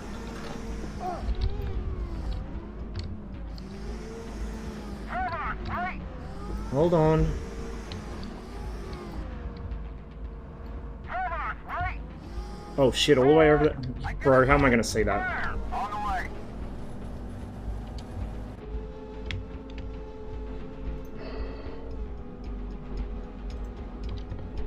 We'll just hit it with artillery.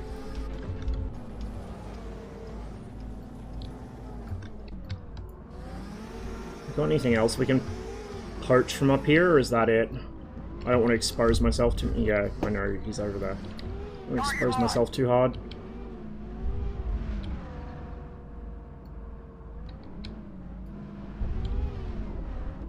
He says as he rolls completely out of cover in a very tall tank through a tree. Hey, bud.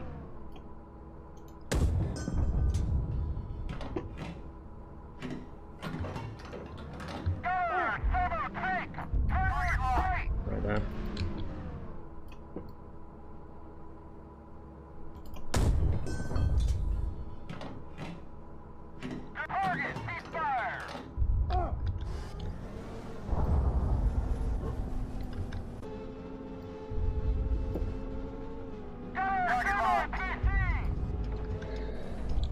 Whoops, that's a trait.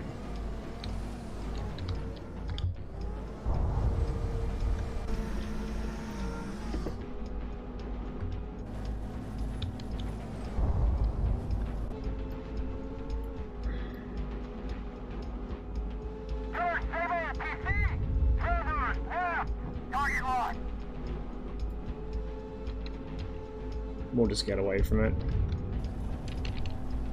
So my start position was like back there, I think, somewhere. Over that hill.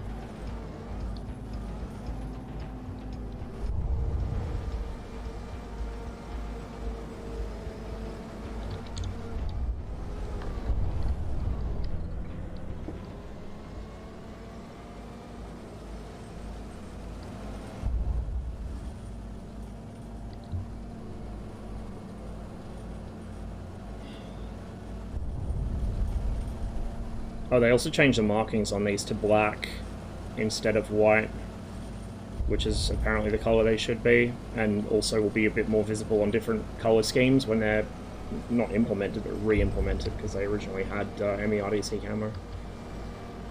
DCS news? Oh, yes. How goes the copening?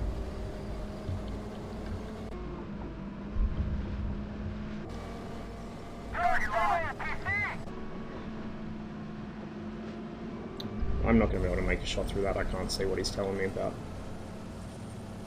Persian Gulf will now stretch towards Baghdad. Finally. Very based.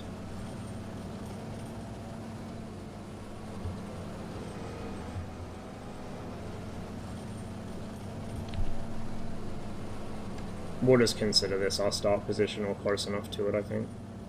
Actual start position's like down here somewhere.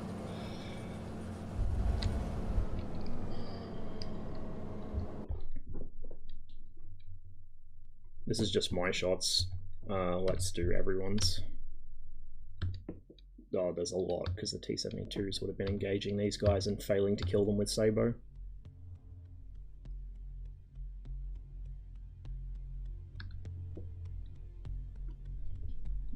Two new tracks. One for when you win, one for when you lose, it sounds like. That's quite nice.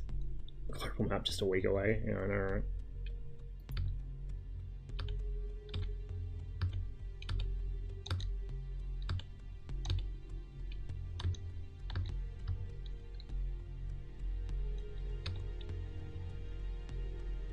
Yeah, that was me getting abruptly ended by them.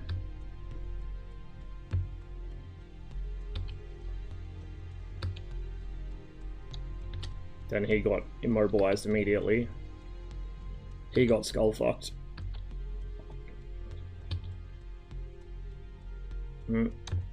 That was the end of my platoon.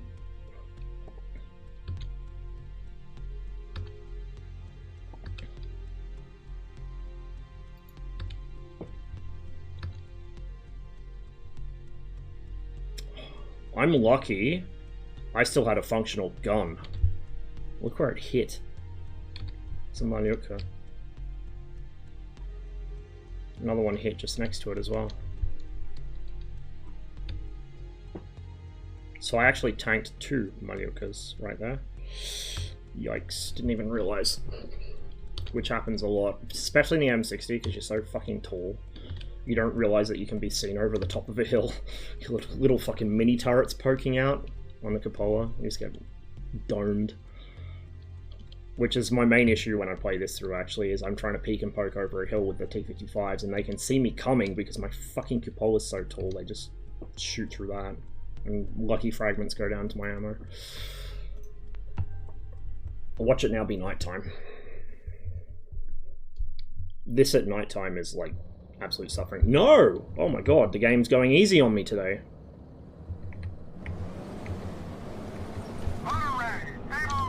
We're gonna move with a little more sense of urgency.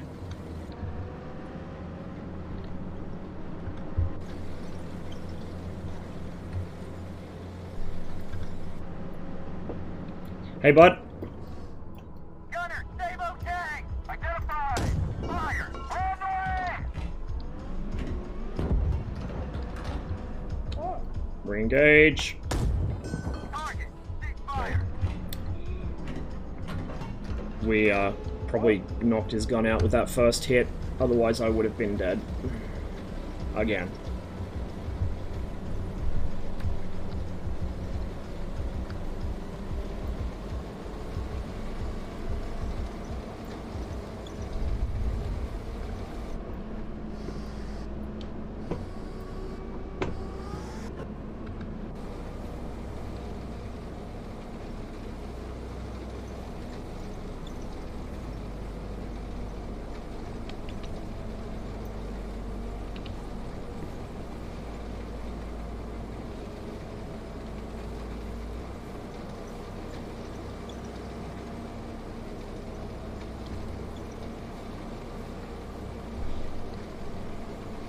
This mission's kind of damned if you do, damned if you don't, because if you play slowly and methodically, your force in the town will be completely fucked by the time you arrive, and the enemy tanks will be in knife fighting range of you, so you're going to lose any advantages you might have had.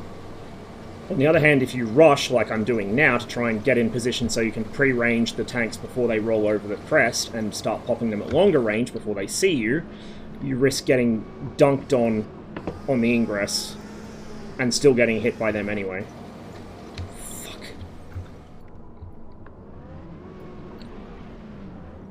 Gunner, stable tank! Identified! Like I said.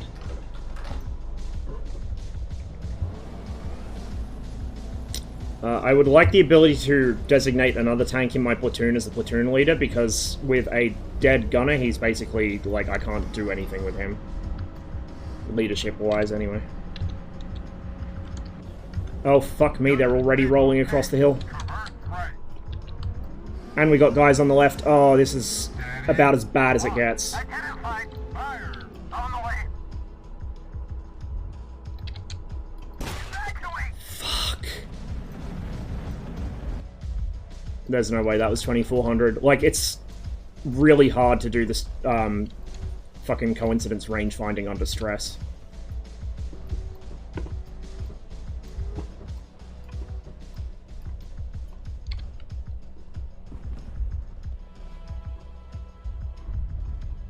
Call that. There's no way that's 24, surely. Tank, traverse left. On. Identified! Fire! On the way! Maybe it was close. I think I hear a fucking ATGM on my left. Can't see where it's going.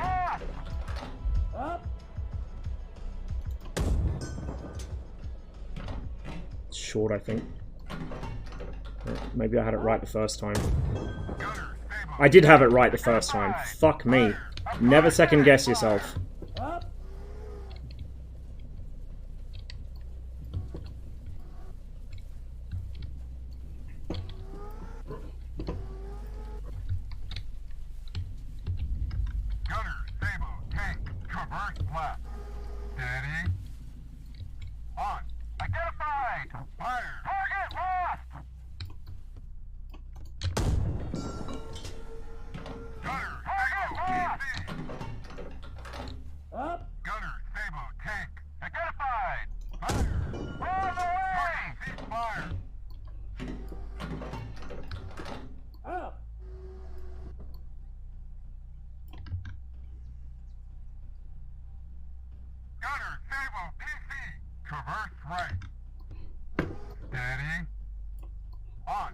That's a tank, not a PC.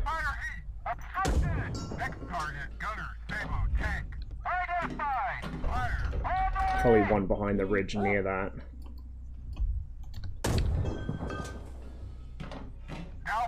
Fuck. Bit short.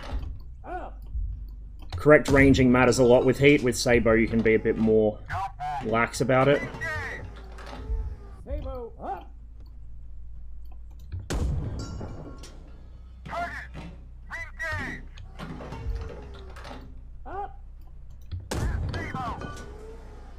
Lost Sabo, excellent. Oof. Target, re-engage. Target lost. Speed up. Whoop, that's not what I meant to do at all. Gunner, tank, identified. Fire. On the way. Target, re-engage.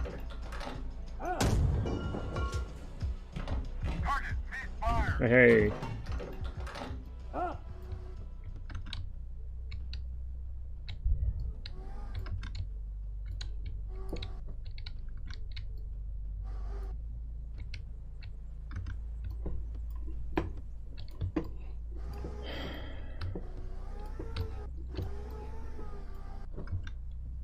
don't like that he was calling out PC earlier.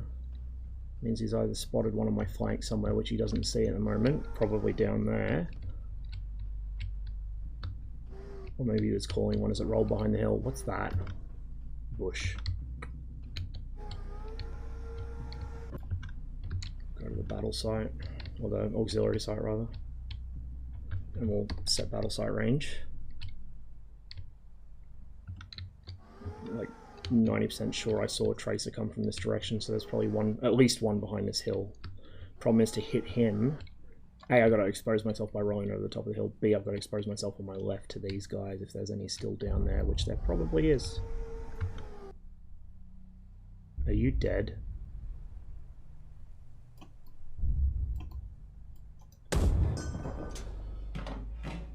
Whoa.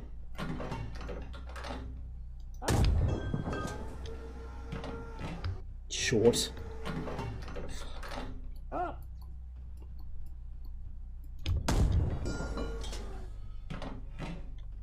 Okay, good effect. We're gonna do a quick restock.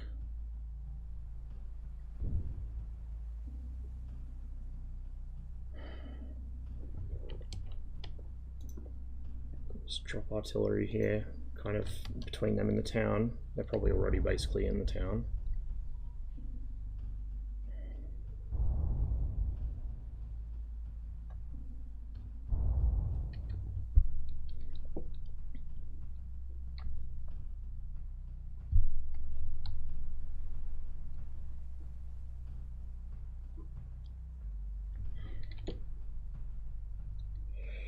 Rack's looking pretty barren.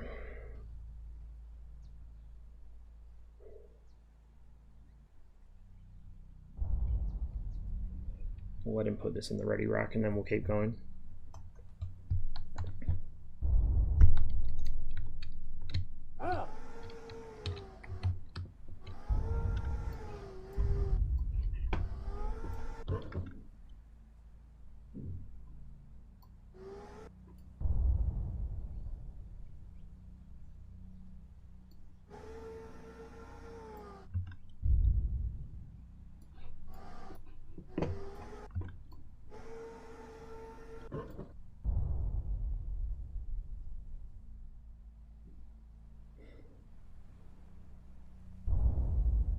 Just give me the fucking heebie-jeebies.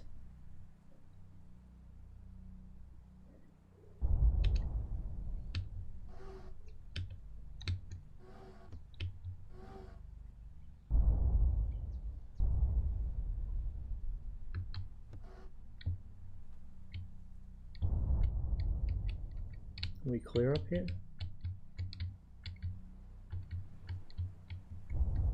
We are. Interesting. Okay. Well, that's one less thing to worry about.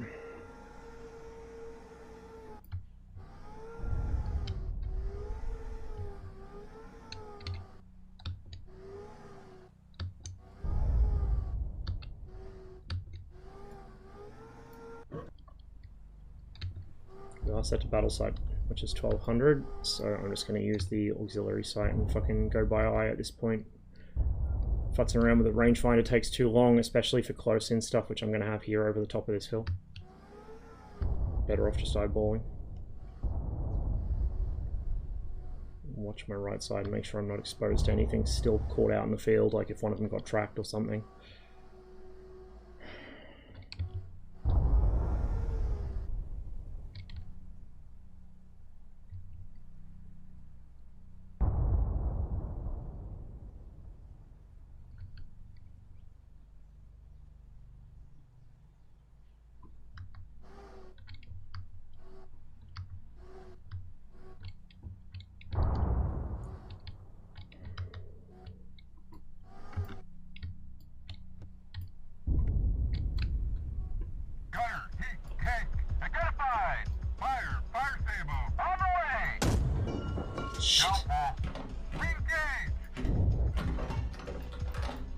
Sabo up! Target, cease fire! Up! There's another one slightly to his left. See him moving through the tree there. Gunner, Sabo, BC, traverse left. Target lost! Up! Gunner, Sabo, tank, identified! Fire! Target, cease fire! Up! the BMPs. Gunner, Sabo, PC, traverse left. They're south of the road. Oh, but that's the far road, isn't it? So they're between them, I think. They're like up here. Traverse left. Well, more to the left. Steady. Yeah, I see them. Just want to get their attention with that. Maybe knock out one or two. Steady. On. Identified. Fire. Fire heat. On the way. Target. Re-engage. Target lost. Heat up. Gunner, GHPC. Traverse right. On. Identified. Fire. On the way. Next target. Gunner, GHPC. Traverse right. On. Identified. Fire. On the way. Target. Ceasefire. Gunner, GHPC. Traverse left. Target lost.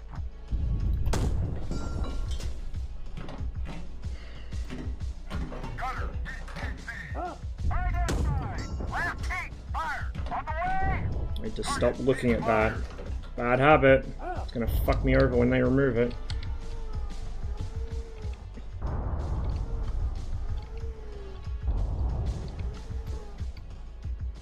Okay, all the tanks there are dead. They're all dead, but there's still something alive. It's probably the BMPs back behind me that I keep bypassing. The way I play through this mission. I need to experiment more in this game, to be honest. I have pretty like set ways I play through each mission. It kind of bites me a lot of the time, as you guys have seen today. Gunner, GHPC. Identified. Good spot. On the way. Target. Ceasefire. Hey, there we go. And we have nothing left in the breach. On the other hand, we do have our 50 cal still. That will pen a BMP from the side or rear. Or some parts of its front if you're lucky. Shit. We're about to find out. Hello? Oh shit, I can't when I'm fucking restocking. No, dude, come on. Do not fuck me on this.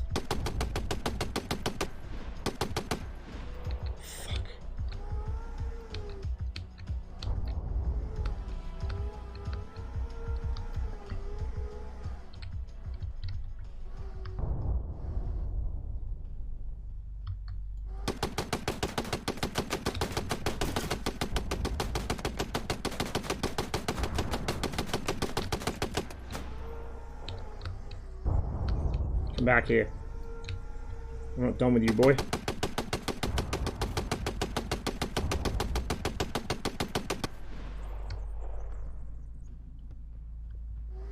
I think we might have something loaded for the main gun at least. By this point.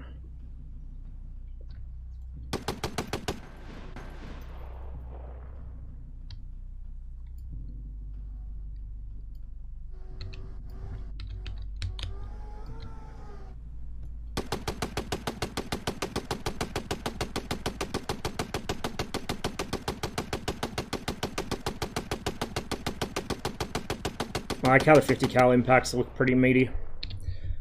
It's good to see. Last heat.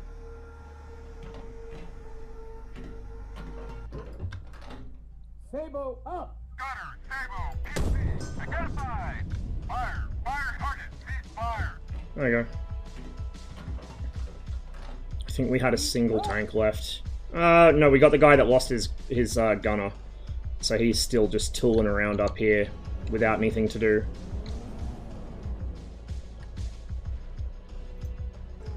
Nope. Okay, this is the one we were driving. Who's this?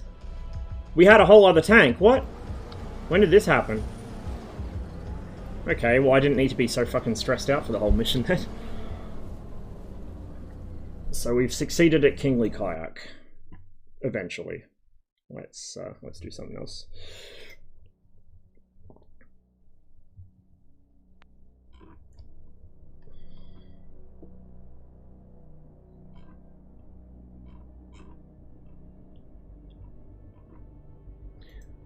Let's do Valley Push, because this one is usually a fire as quickly as you can and you'll win it mission. I want to see how the new dust effects prevent me from doing that.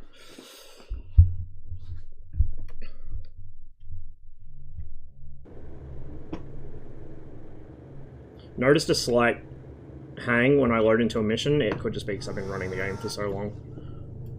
Dunno.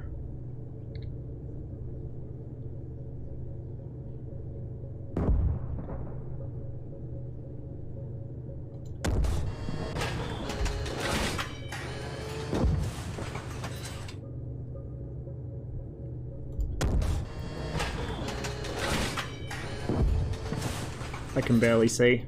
This is excellent. This is how it fucking should be. Go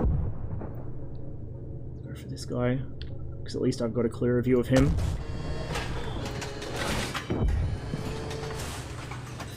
Just relatively speaking.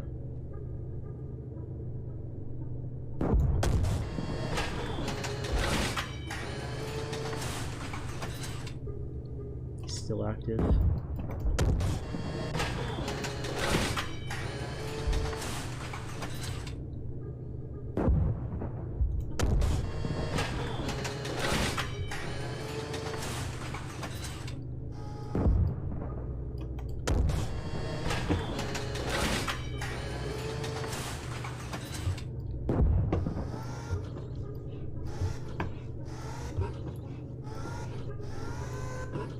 I think all the distant guys are dealt with. We've only got the close ones to worry about now.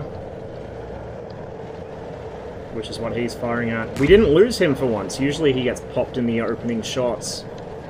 So he's been lucky today. Luckier than me, apparently. Come on. Keep no. Doesn't like reversing while turning down a slope, I've noticed. The driver just decides he's going to go on strike when you try and do that.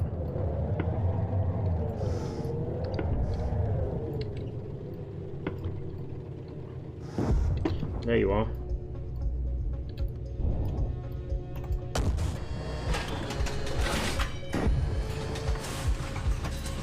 Fuck man, those hit impacts are so good. So good.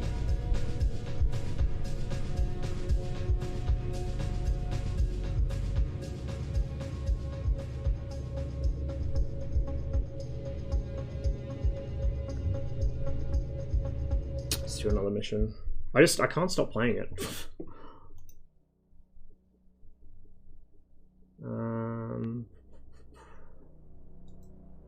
Kind of want to do a Chadley mission.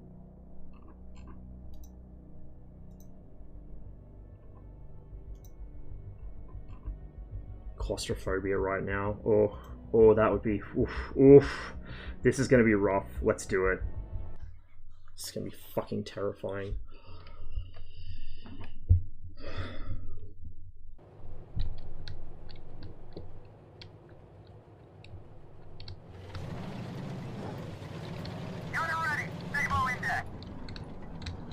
Normally I'd push further up to get a wider field of fire, but you know what? I think we're just gonna roll with this. Although I shouldn't be firing toes around trees, so no, fuck it, we're gonna go left of this house. So I get a clear field of fire. And probably get popped by the first fucking thing that comes over the hill.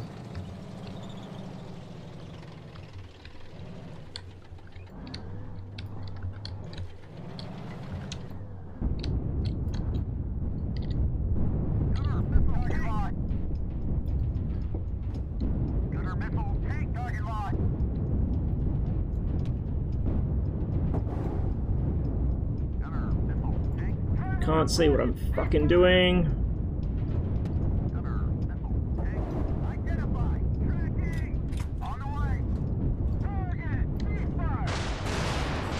I'm stuck. I just lost my fucking... Yep. Didn't take long. This guy's fucking immobilized as well. This guy's immobilized. Oh my god, they're all immobilized. Oh, fuck me.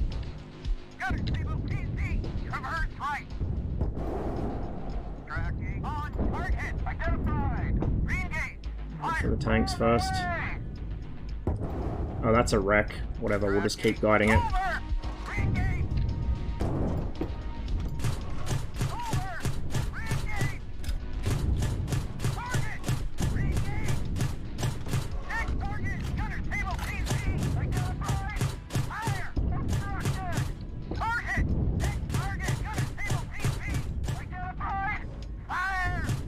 shit, that tank's still active.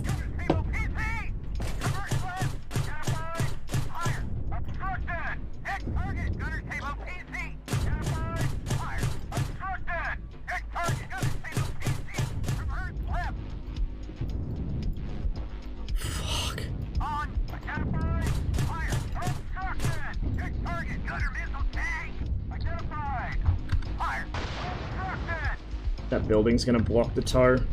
Shit. It'll take me a minute to restock. What we can do though is drop some artillery on him and hope we don't get blown up in the process. So we were meant to fall back after breaking up their attack, but you kinda can't because you almost always get your fucking transmission fucked in the opening barrage of artillery. It's very difficult to actually accomplish the mission the way it's meant to be accomplished, which isn't a bad thing actually.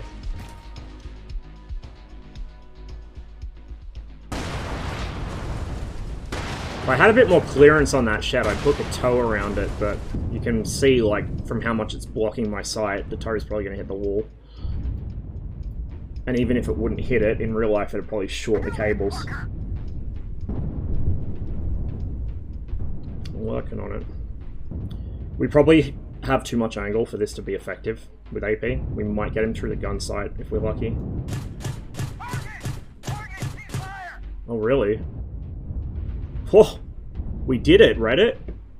We penned him. See if I can hit him in the gun sight from here. Bradley's not super accurate with the Bushmaster, so... Like, you can see just how not super accurate it is. Whatever.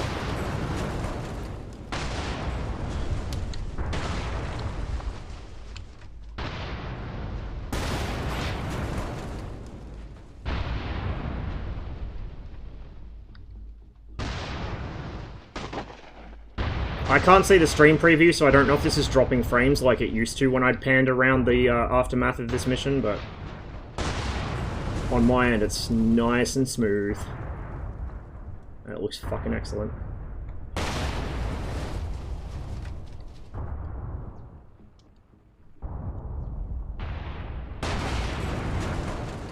I just love watching the artillery in this game, the fucking shrapnel throwing out and raising dust all around it where it hits. Absolutely glorious.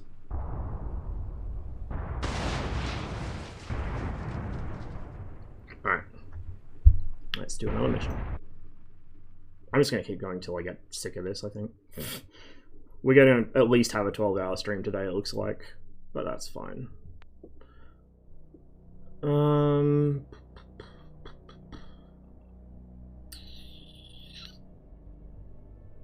Bumbling baboons is usually pretty interesting. Although...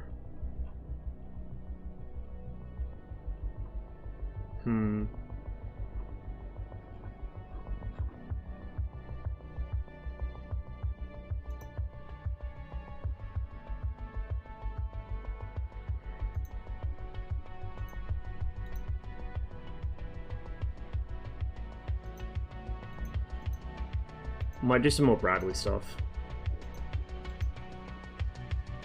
This one's usually pretty fun. Nice chill road trip with the M2.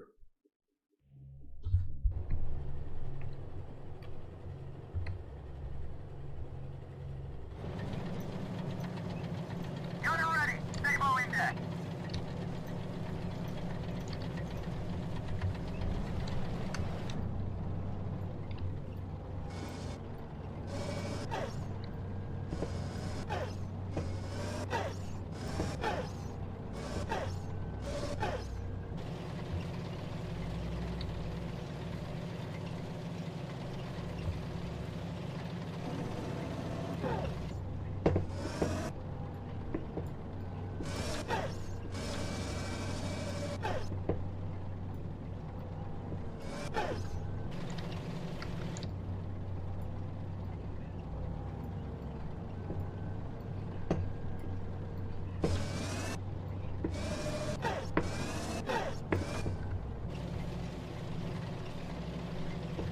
Pick up pace a little, I don't need to go this slowly. Although it helps with keeping me on the road.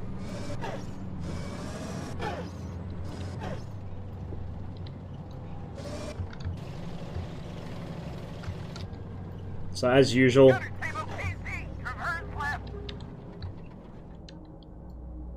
On, identified. Fire, obstructed.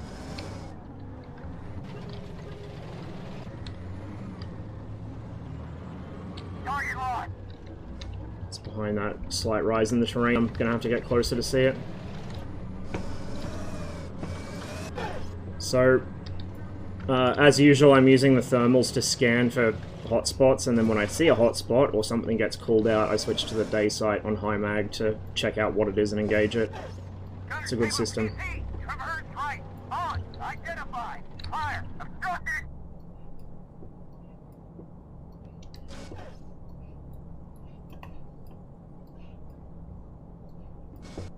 I just don't know how he's seeing it in the first place.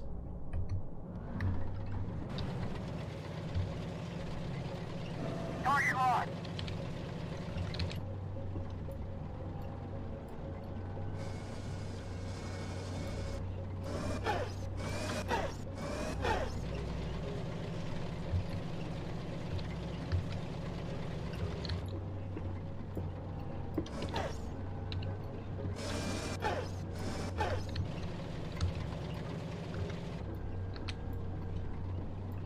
Gunner table PC, traverse left. Heading,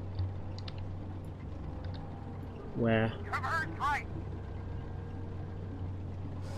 Heading on, identified. Shit, Fire, buddy on sees the it. way.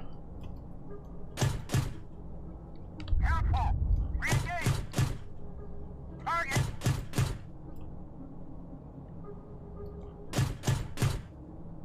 Downfall. Target. Downfall. Downfall. Target.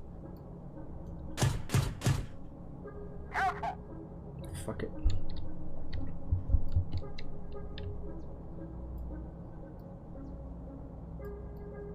See a hotspot closer to me as well. Tracking. Tracking.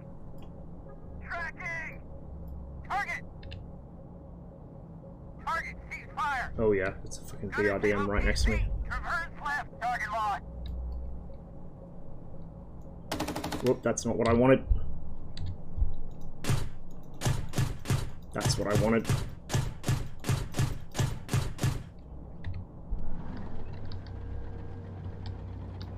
Gunner table PC, identified.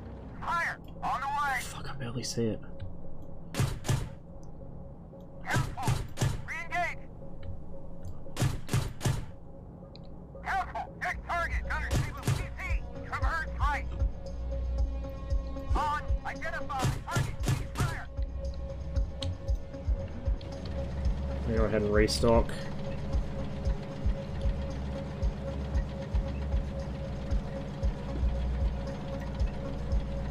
I think he's in phase line 3, not the close one, he's in the next one down. About 2 kilometers down the road.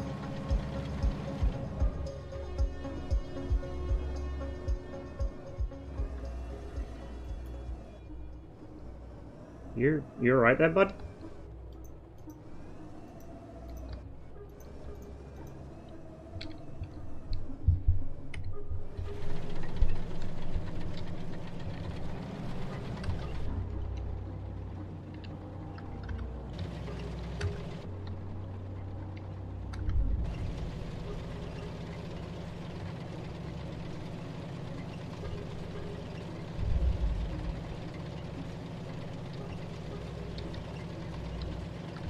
Gunner table PC, traverse right, target lost.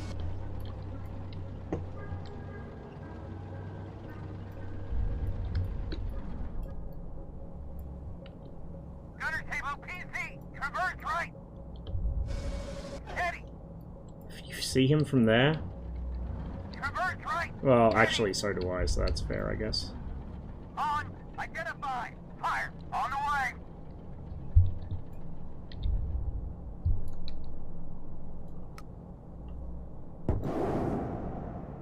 Tracking. I'm usually pretty conservative with my toes, Tracking. but in this case we'll just send it. Tracking.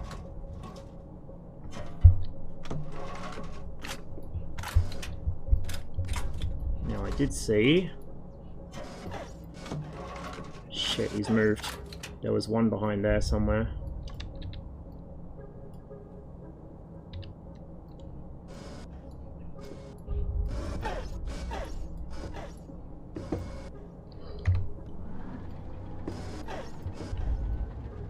There he is.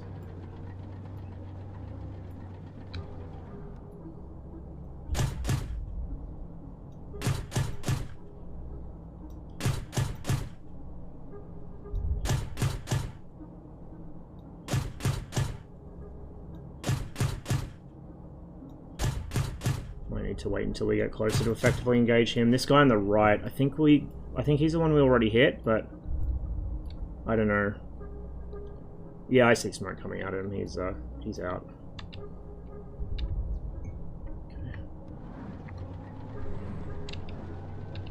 At least I think so. Well, we'll soon find out. Come on, buddy.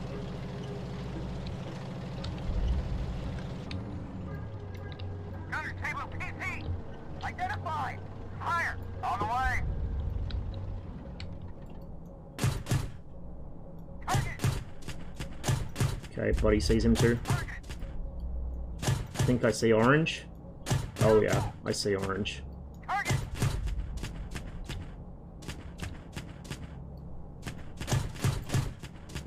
Careful. Bro, he's burning. I'm not gonna keep engaging him.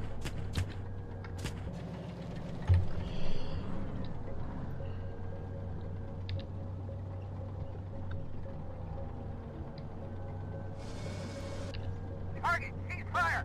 Yeah, now he sees that he's dead. Oh! Wheeler fire. Jump scare!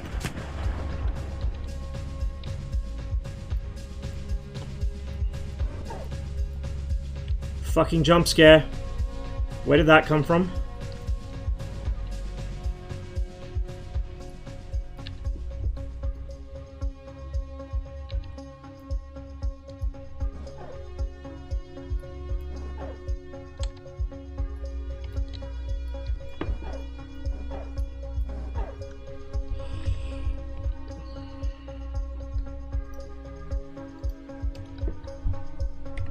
Engine sounds bugged again. I think it's like the more missions you play, the longer you run the game, the more chance there is the engine sounds bugging out when you switch vehicles, because it seems to happen after I've been playing for a long time.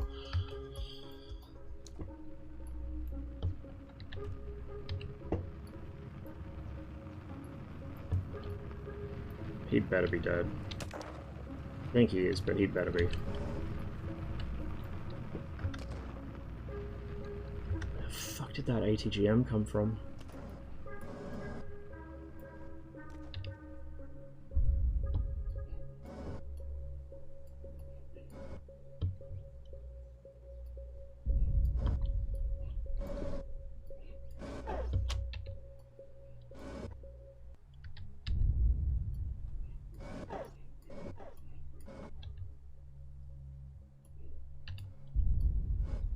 Shit. Spy tank.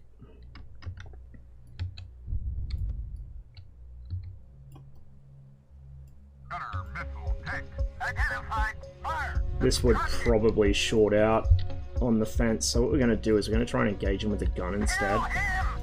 Careful. See if we can get a shot through the side of the turret, maybe? Or at least damage his gun or something. Target. Not really. Engage. Okay, Target lost. we're going to pull back and restock and then drop arty on him. And then if we still can't knock him out, we'll just roll around the corner and hit him in the face with a toe. In-game I could make that shot, but in real life you wouldn't, because you'd risk losing the cables.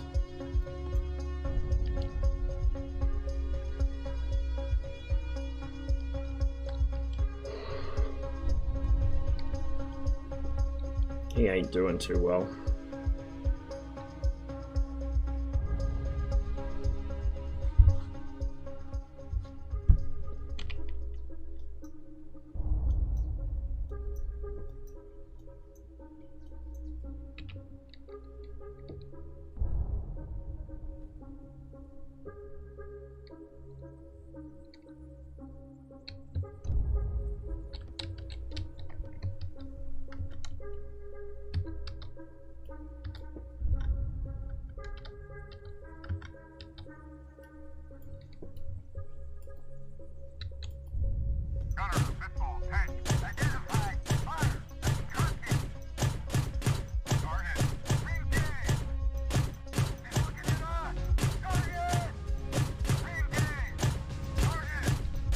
hoping I get something through the turret cheek, but we'll just push in.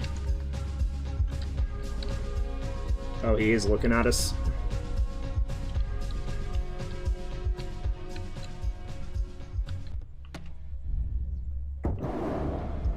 Tracking! Target! Target, ceasefire!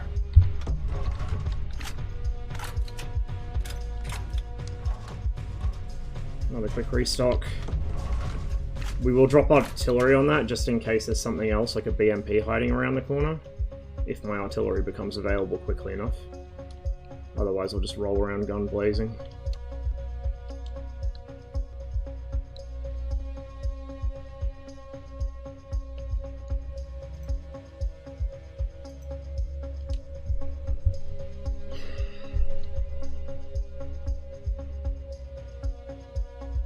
This kind of road would be a fucking nightmare to try and come down with infantry in the game.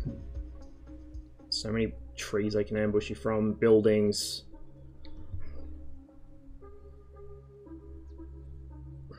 There's not really enough open space that you can get out of range of infantry anti-tank weapons here. Like an ATGM from that tree line would fuck me. RPG from like any of these ones. That one, easily. That's point blank. Just about. That one, like, you'd be dead.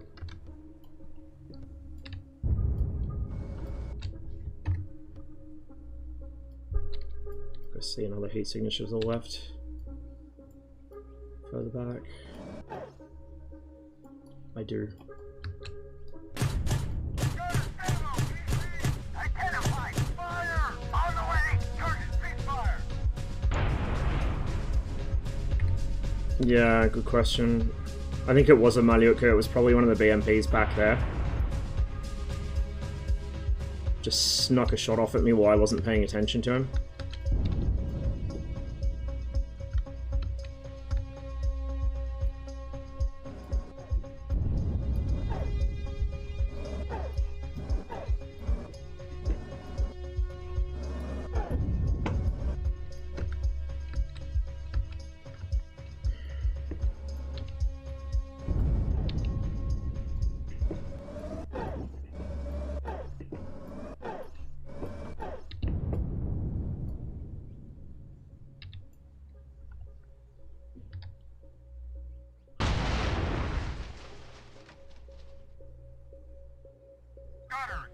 Fuck. That guy, maybe? Identified! Fire! Target, ceasefire! Fuck. That was shrapnel off the artillery.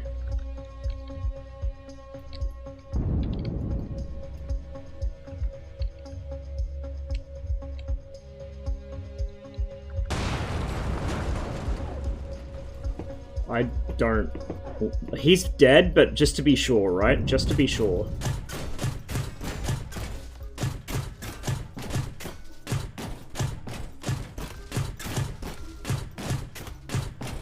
Okay, he's definitely dead now. This guy, we'll make sure as well.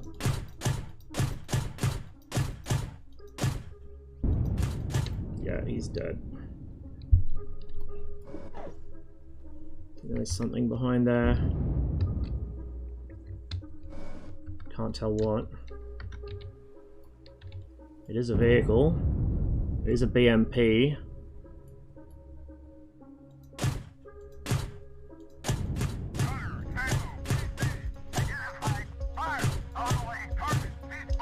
We got him.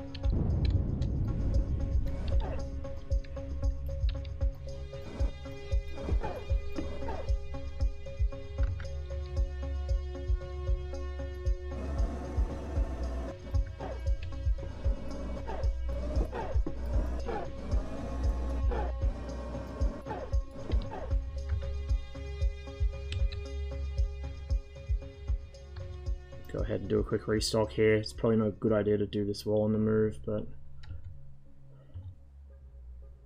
we'll do it.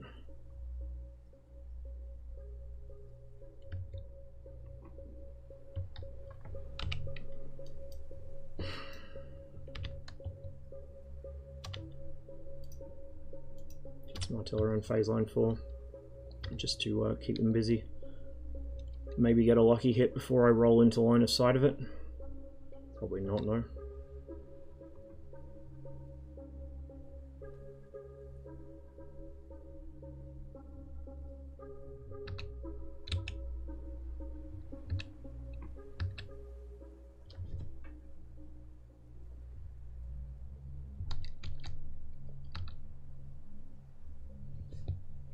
345th material. Oh god.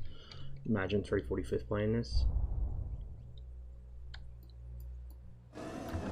It'd be absolute unmitigated disaster. It'd be hilarious. He's dead. That's the guy I hit with a toe earlier, I think. He's dead. He's obviously fucking dead.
He's knocked out, right?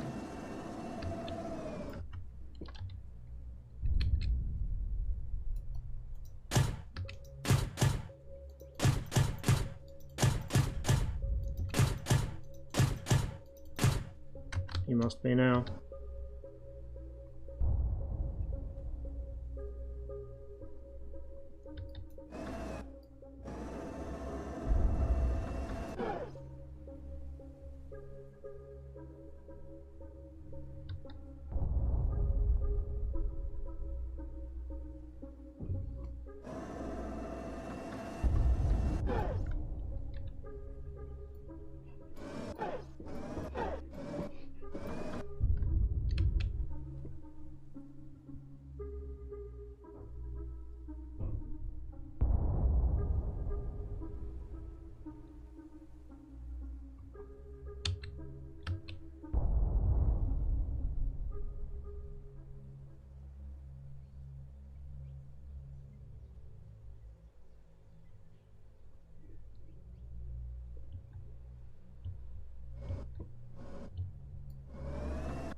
Drop some more.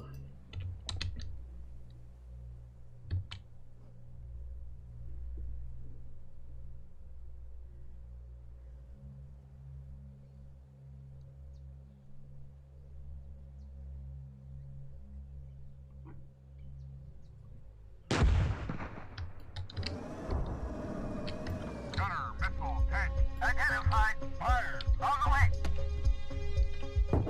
Cease tracking. Gunner, missile, tank, identified, fire, target lost. Gunner, missile, tank, identified. Stuck his gun through his body to hit me, I think. Annoying. Well, gonna move this guy up all the way from the back. God damn it. We'll just cut the corner. I knew that was gonna happen, I just didn't know where it was gonna come from. Like, well, when it was gonna come.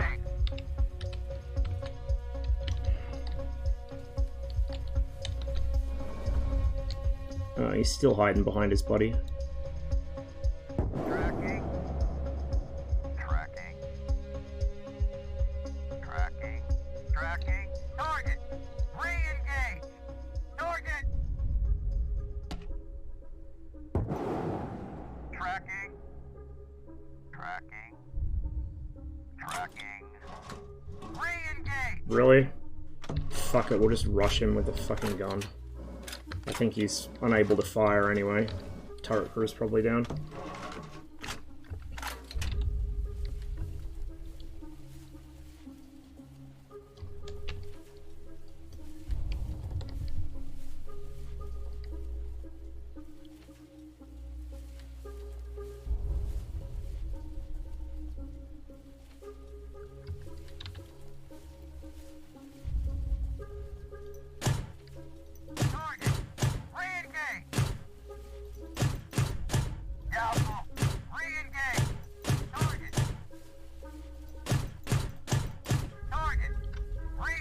that's hitting the guy next to him.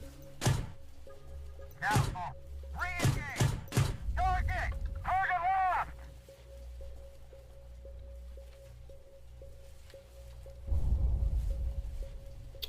My wreck's cooking off pretty good. Makes sense when you consider how much fucking ammo one of these things has sitting in it. Gunner missile tank. Identified. Fire. Can I get him with a 25mm from this angle? Surely. Careful. Re-engage. Main issue is just hitting the fucking wreck next to him. Target. Re-engage. Target. Re-engage. Okay, I guess he's gonna need the tow.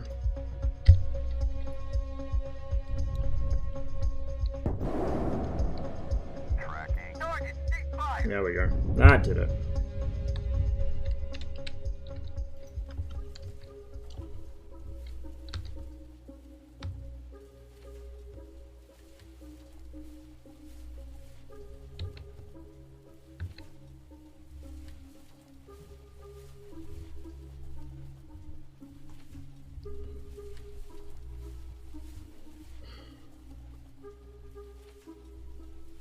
Hey, Chocolate. Yeah, I know. I've been going for 12 hours.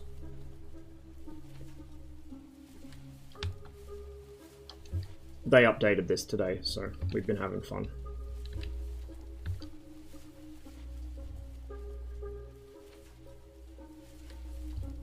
Oof.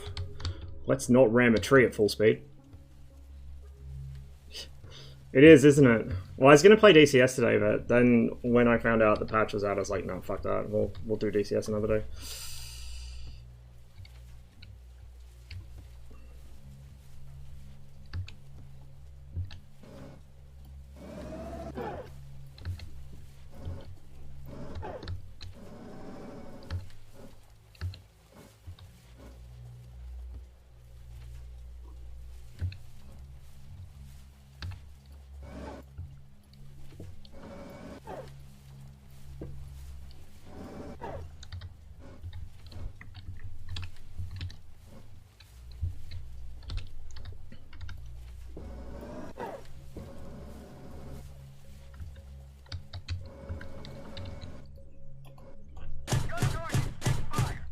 Whoa, ho, ho, ho, ho. Quicker on the draw, buddy. Give him a couple more for good measure. Get that in you.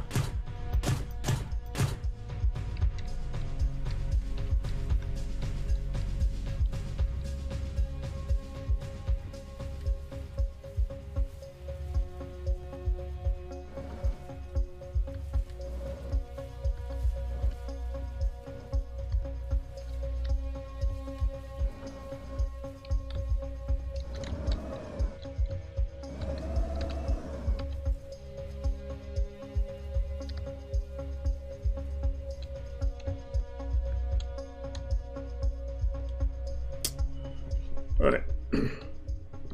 Let's have a look. Oh god, so many shots. Yeah, no, we're not. We're not going through all of those. What mission should I do now?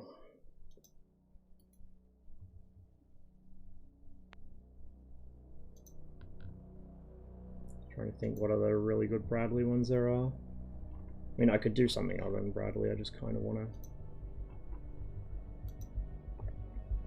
Actually, you know what? No, we will do something other than Bradley.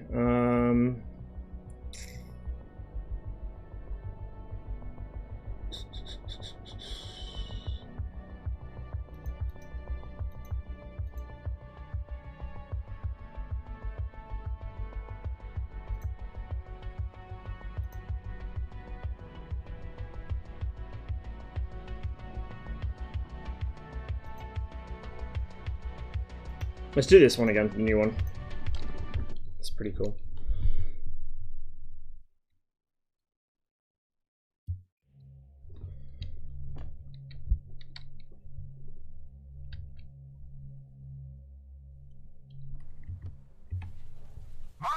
Still getting engine sound issues. I should probably restart the game, that should fix it. I will do that quickly, actually. We won't go too much longer. I know I said that already. I always say that. But, I do need to get something to eat again. So we'll do a couple more missions. I think we'll call it there. And next stream will probably be DCS, but I don't know when the next stream will be. It might not be for a while.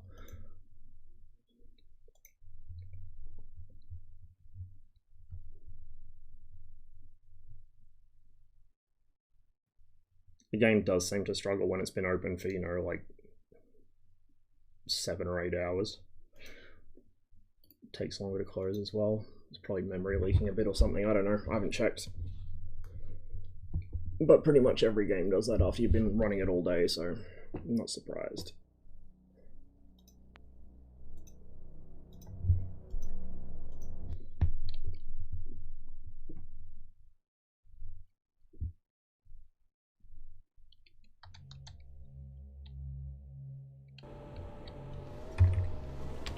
Yeah, the mission loaded so much faster, holy shit. Gunner ready. Sabo, index.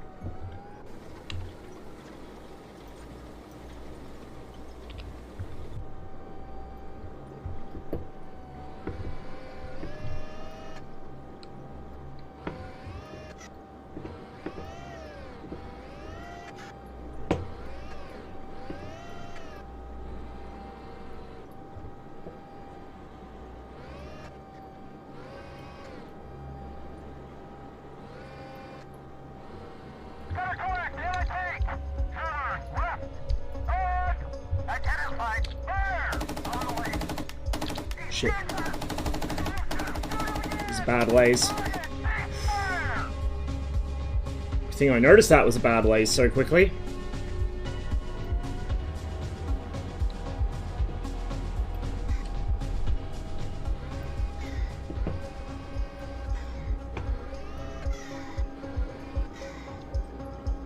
Gunner, Sabo, take. Turn left. Turn right. Steady. On.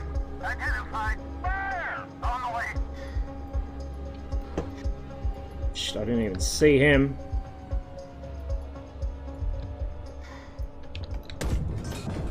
Target. Sneaky bastard.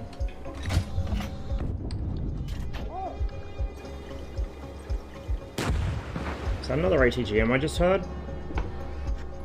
Yes, it was.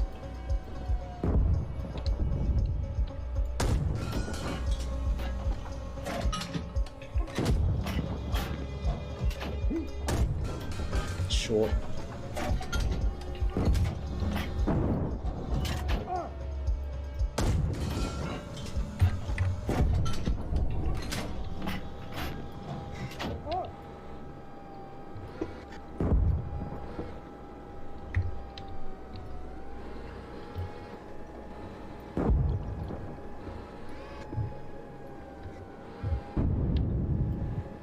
Target lost. Take.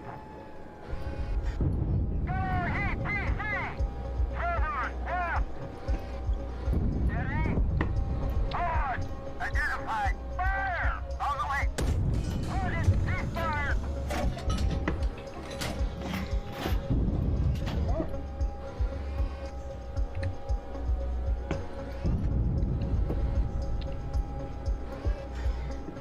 Just taking it slow. No need to rush.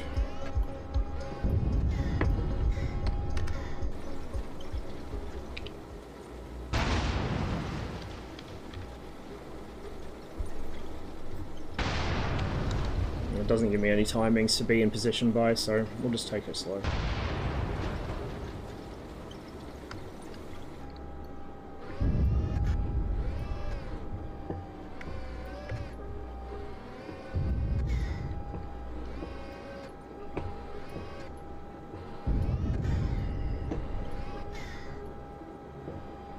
Gunner, heat. Take. Turn left. On. Identified. Fire. Fire. Sabo. Target lost. Obstructed. And a tree. I hear a jet. Please be ours.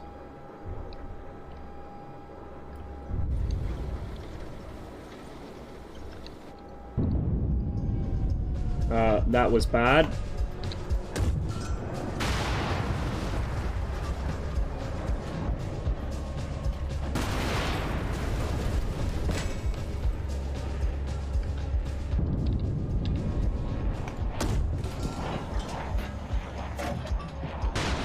Not ours. Definitely not ours.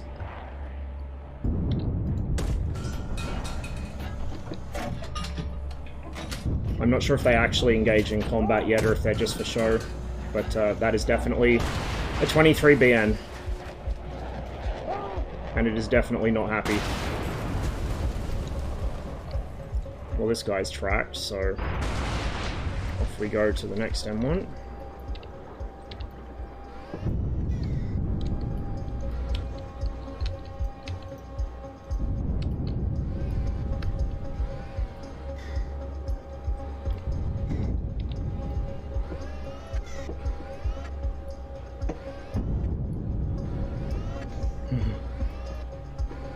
Yep.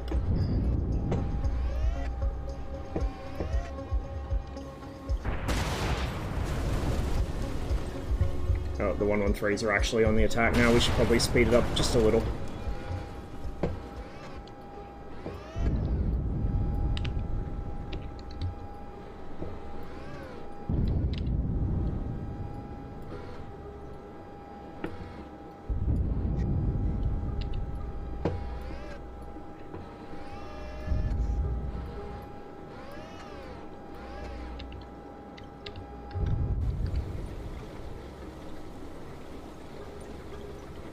We end up with 2 of them tracked? It looks like we did.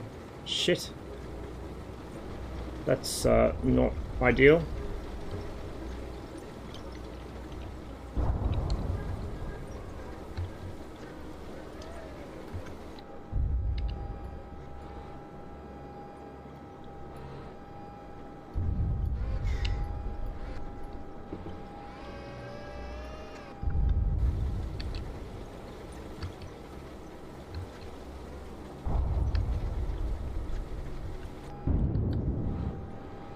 I'm going to continue pushing just a little so I can see over the top of this ridge.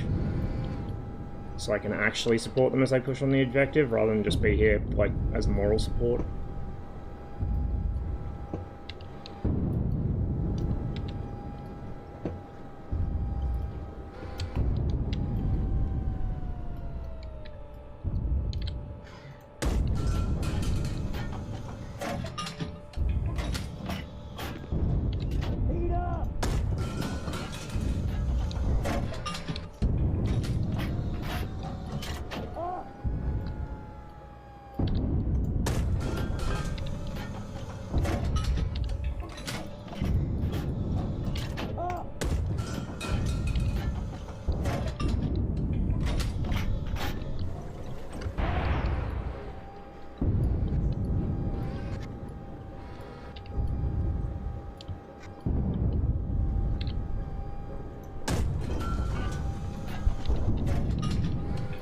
To make sure.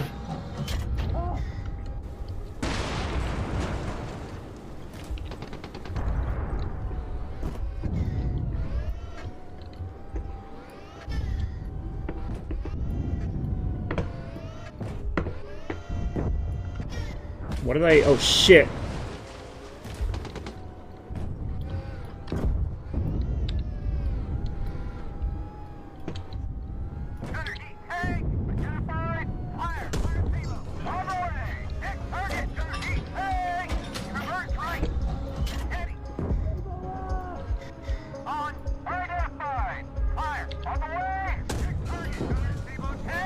Didn't lead him enough.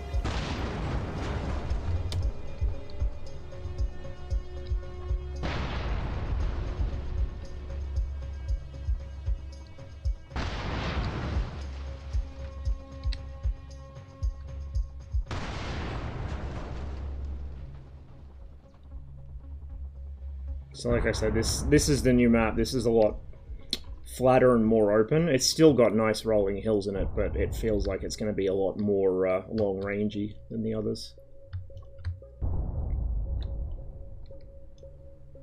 closer to the stereotypical idea of what tank country looks like.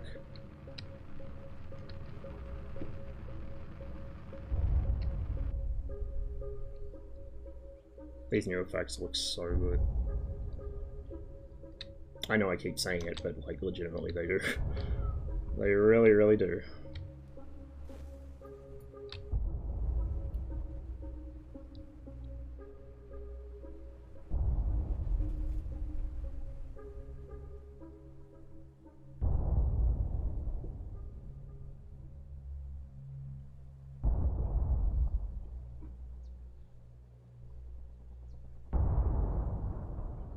Sounds like we got the machine gun sound bug, which happens sometimes.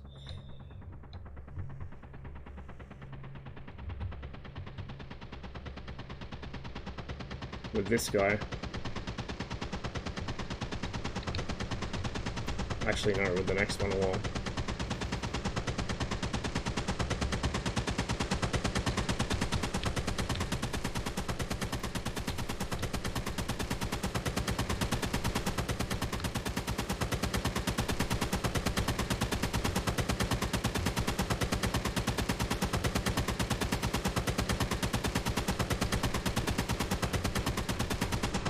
Get away from that.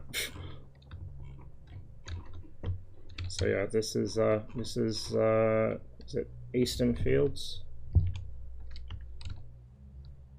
Eastern Hills? Eastern Hills, I think. I don't know. But it's to the east, apparently. And like I said, it's flatter and a bit more open. Couple commanding hills up around the is that north side of the map?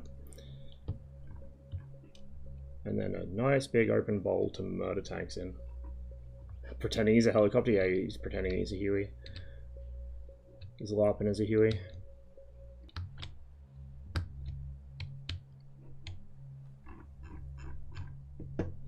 Alright. One or two more, I think.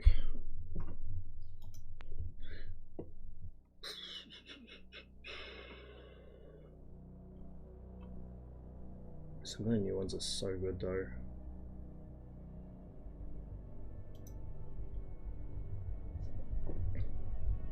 Let's do this one again. Very, very, very. Although to be fair, I think the rest of the vehicle needs replacing as well at that point. I wonder if this is always a night mission or if it's just I'm getting lucky.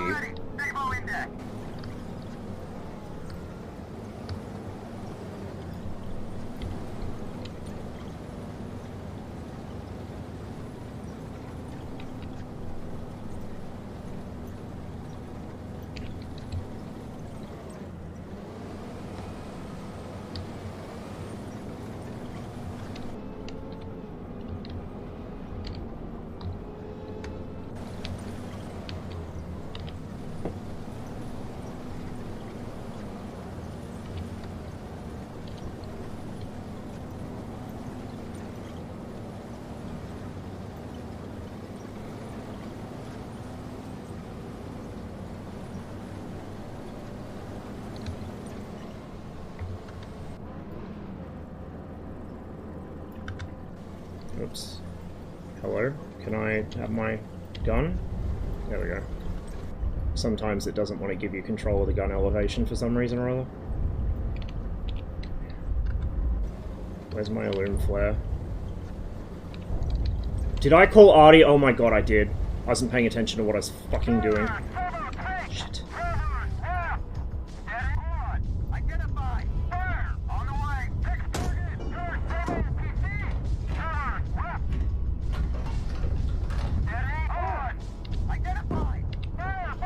Let's see.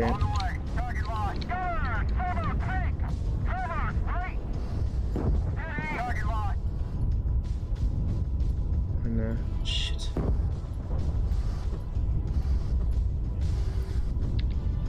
Okay, there we go.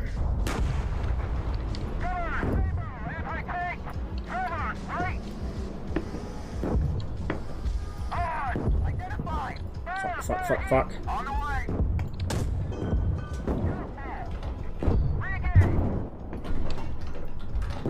I can't see, I can't see, I can't see, I can't see. It's high.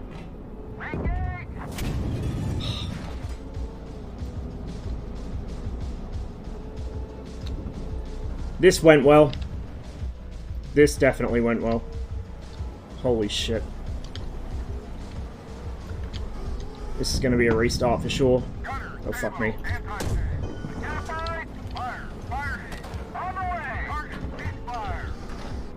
Up.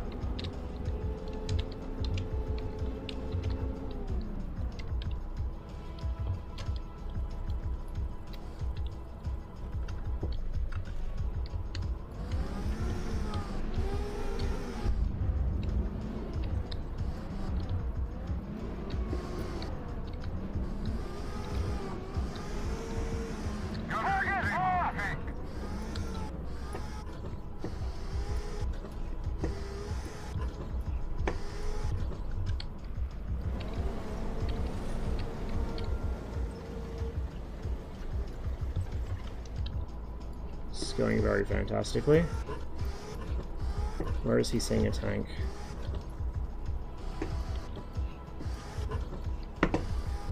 Through the trees? Guess so. Oh yes, through the trees. Watch for an enemy counterattack. Shit, we haven't even fucking got the farm yet.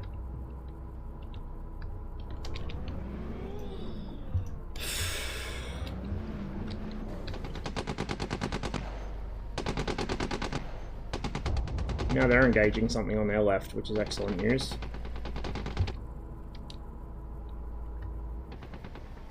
That's them dropping flares on us.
Is he still active? Surely not.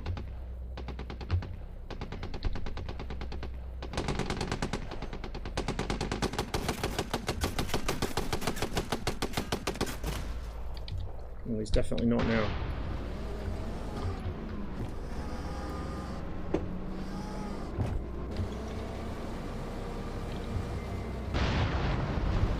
There's their tanks.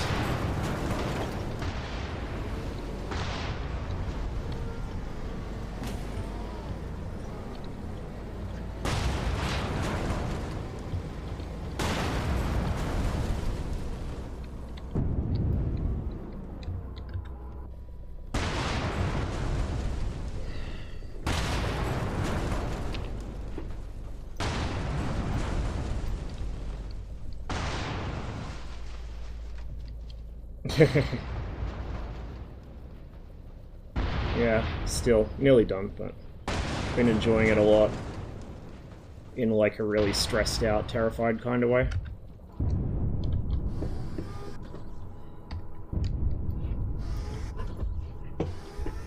Tank gun. But where?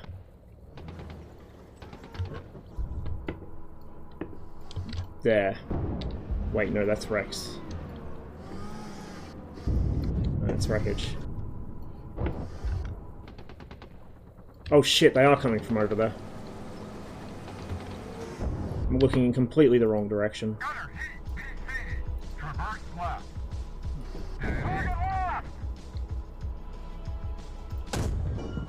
Over.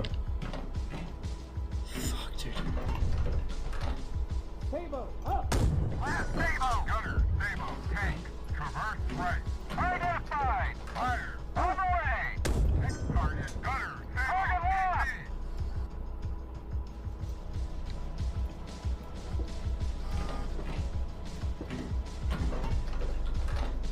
Feet up!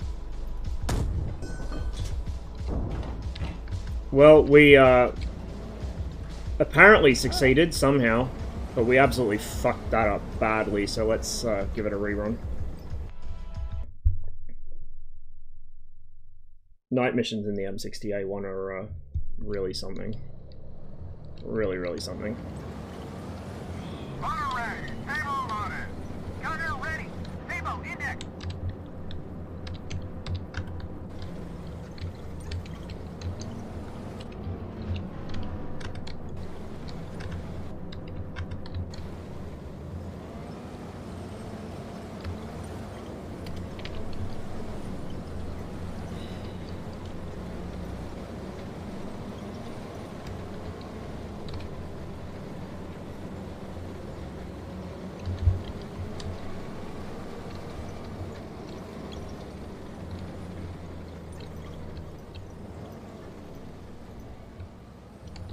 Shit, no.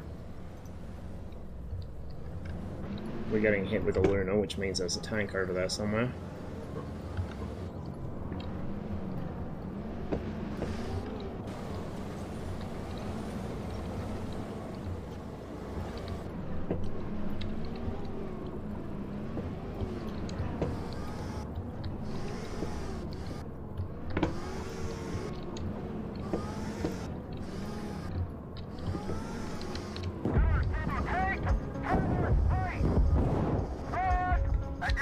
Shit, where?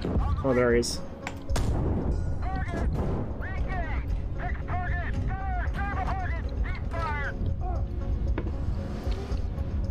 Okay, there's a platoon of tanks destroyed there. I think we lost at least one.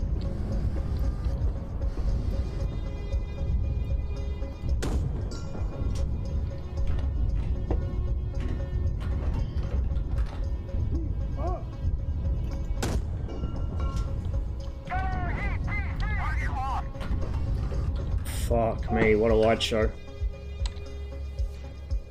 ATGM. Where?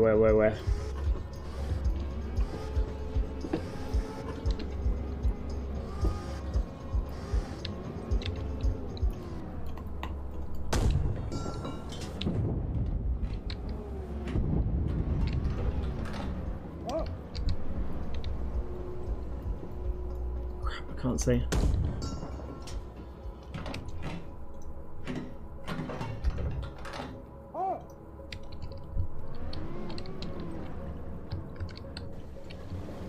One down. Okay. Acceptable losses, question mark?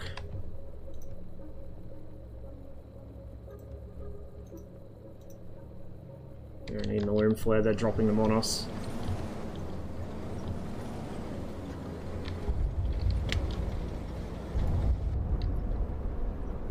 Fuck, that's short.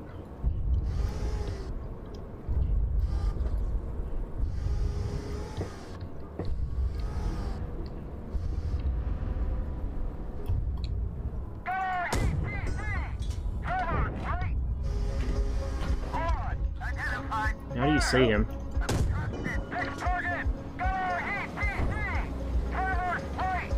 Fuck that, I'll take the one I saw.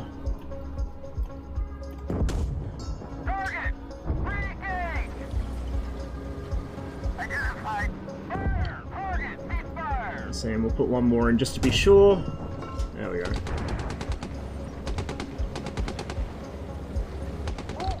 What are you engaging?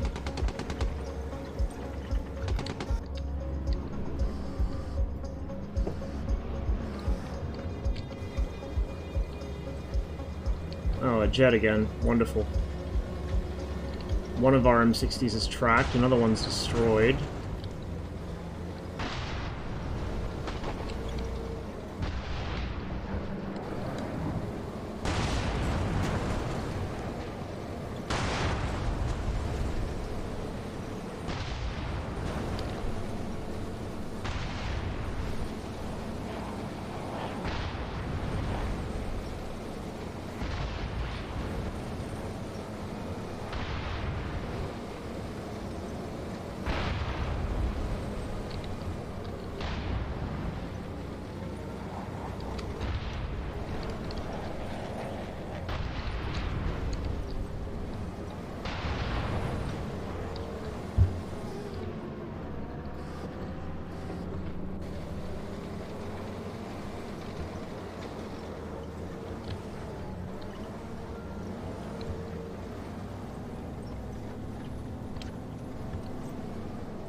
You gonna let me drop an illume flare, or are they busy using it?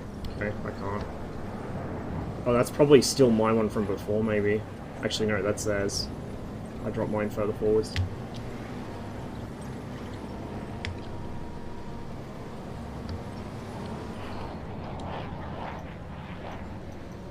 Come on. No, not yet.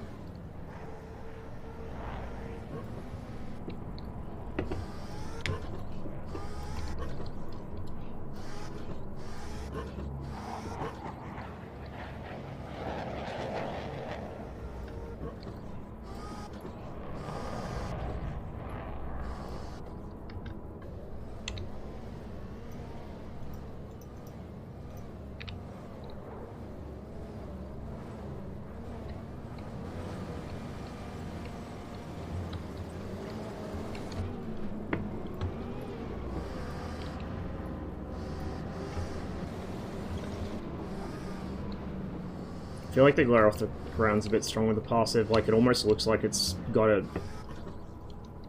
active spotlight, even though it doesn't. Maybe that's how they've got it doing the effect at the moment, I'm not sure. But, like, it seems really glary off the ground in front of it, and I don't remember it being like that before, although maybe it was. We're over. The amount of fucking crap the gun kicks up when you fire is so good. It's how it should be.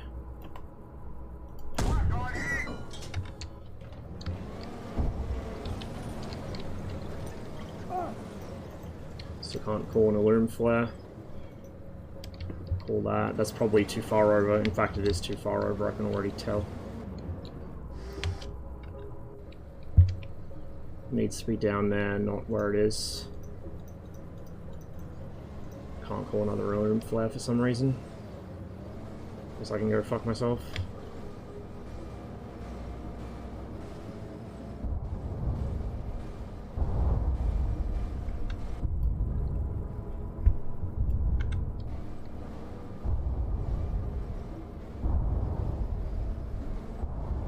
You okay there, bud? I don't think he's okay. Yeah, now we can call one. Took a while.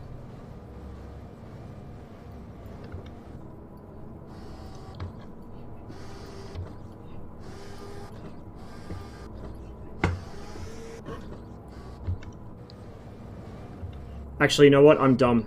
It's picking up the flares. Disregard me, it's not a fucking active spotlight, it's picking up the flare above me. I keep forgetting it's there. Big brain takes.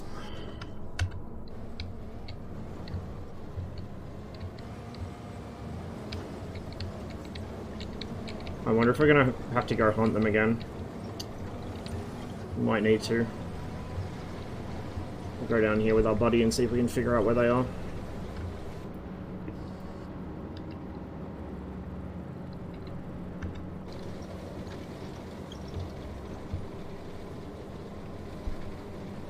Oh, hello.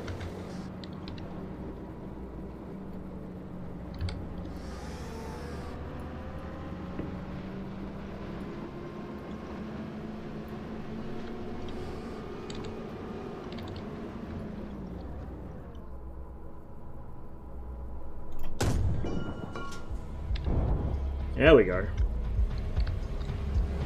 No tanks this time?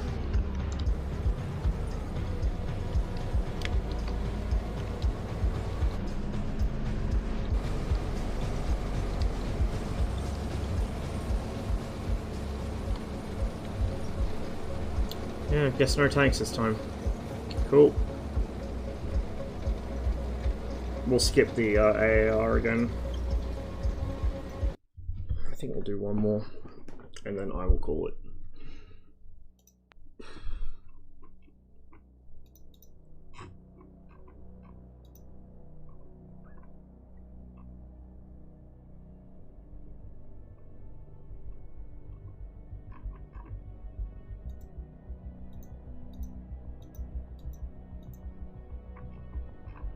I feel like let's do an old favorite.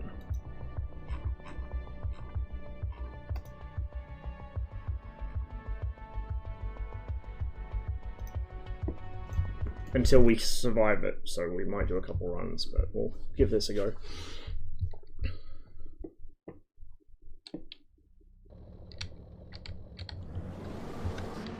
Loader ready. Stable loaded.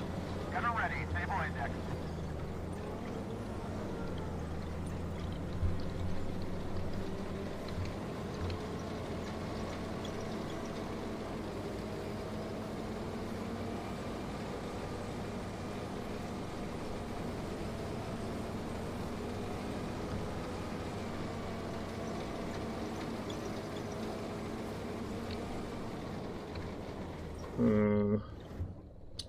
We'll try a different position than usual.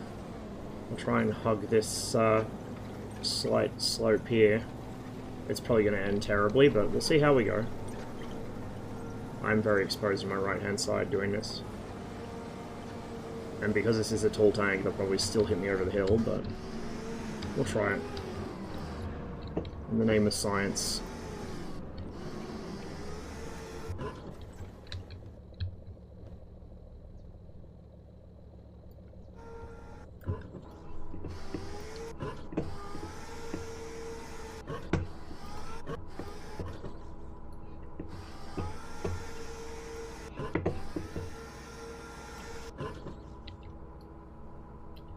The gunner is not visible on the thermals. What? When did that happen? Well, barely visible.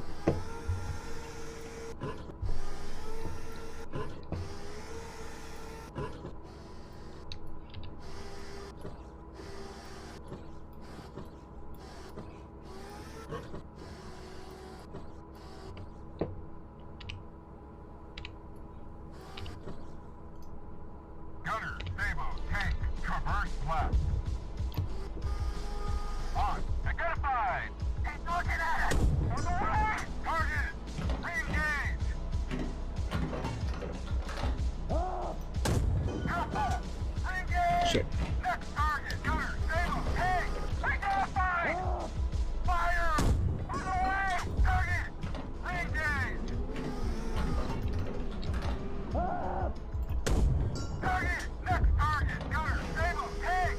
Identified. Fire. Target. Hit it now. Re-engage. Shit. We're fucked. That was quick. That was fucking quick. Okay, that position's not good.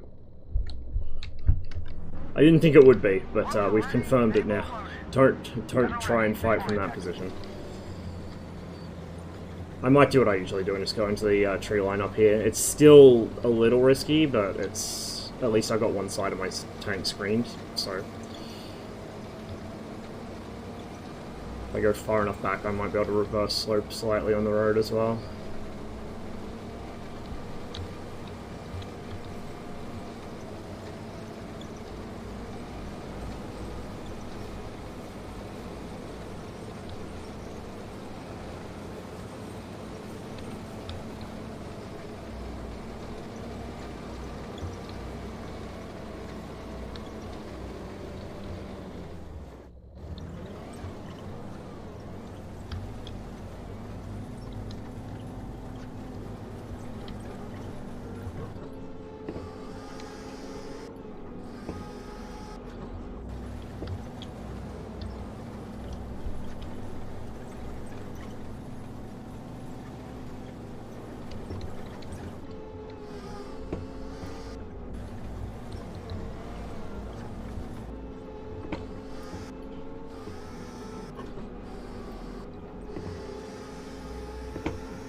We won't bother with the fire control system either, we'll just eyeball it, I think, using the auxiliary site.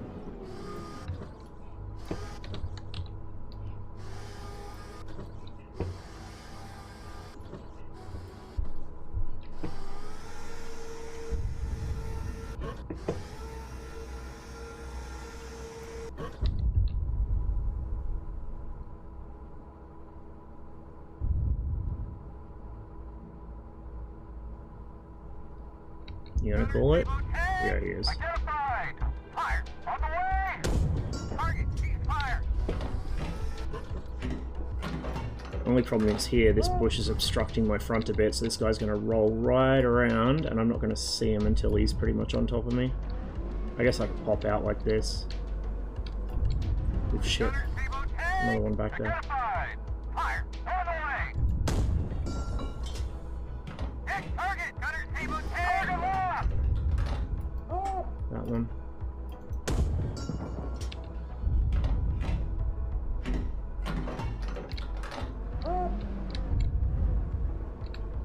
Gunner's table tank! Identified! Fire! On the way! Target! Next target! Gunner's table tank! Convert light! Heading on! Identified! Fire! On the way! Target! Cease fire!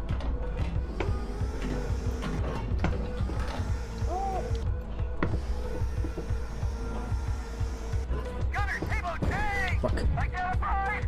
Fire! Where? Target! Re-engage! Get the fuck out! Fuck! Couldn't see him through the gun smoke. It's an occupational hazard now. Motor ready! Sabo loaded! Gunner ready! Sabo index! I think that position's not too bad. It does mean we're going to have a bunch of them all stacked up together that we have to engage in quick succession, but my main issue there was I just hesitated. I should have fucking zoomed in on the thermals and popped in with that rather than hip shotting.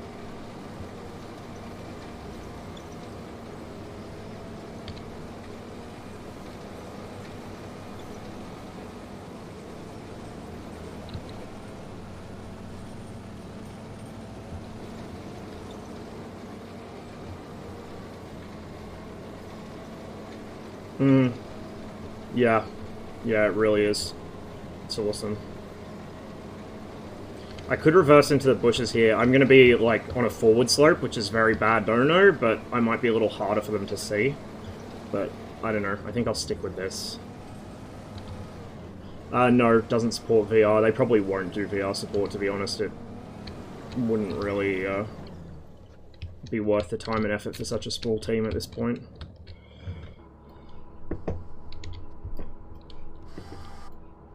Yeah, this is a 60A3 TTS.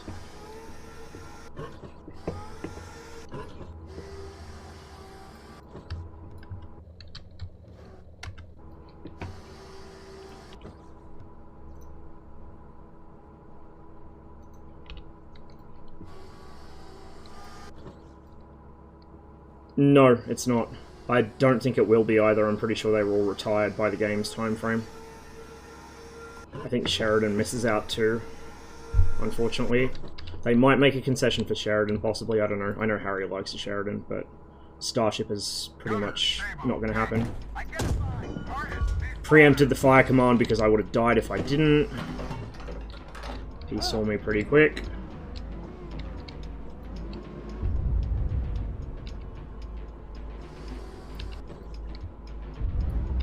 But yeah, Starship was well and truly relegated to the dustbin of history by this point. Fuck, reload faster, reload faster, reload faster.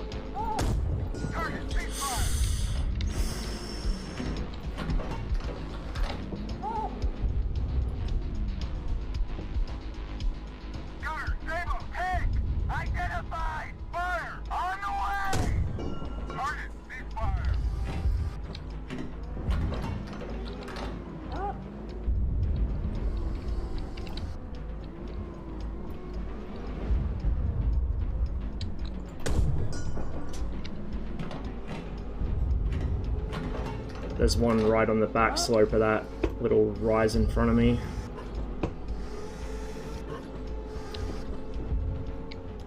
Fuck. There's another one. Shit, shit, shit, shit. Identify! Fire! Target! Ceasefire!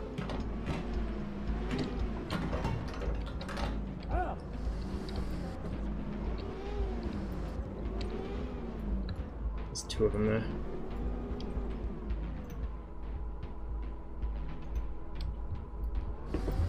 That might be a little close. Let's see.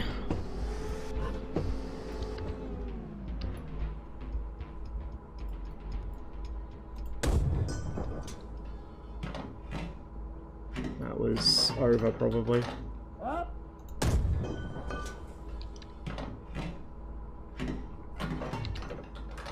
Up.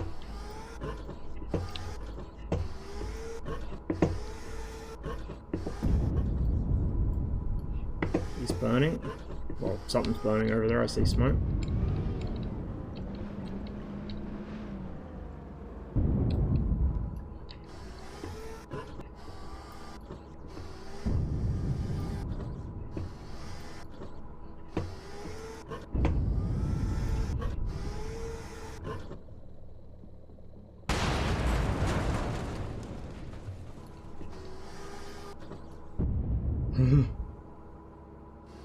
It'd be fun. I mean, I like things that are shitty because it makes them more interesting. That's why I like the M60A1 so much in this.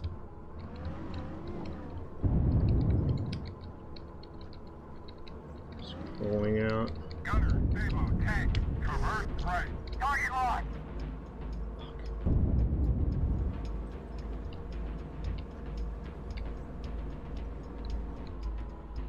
Gunner, Demo, tank. Identified. Fire. I'm shooting. Left, Demo. I'll save those shit.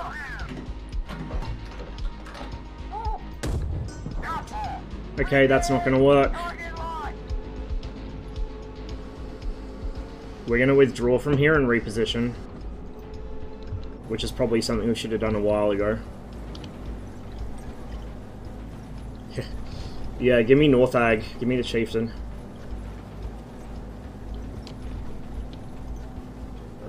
We'll dump some more arty on that position, I think.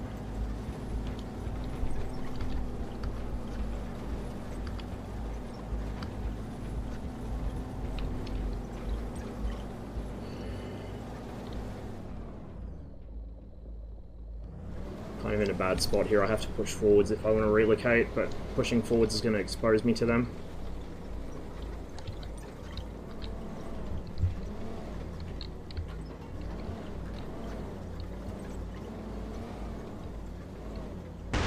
Suppose I could reverse down the side of that slope, but it's not ideal.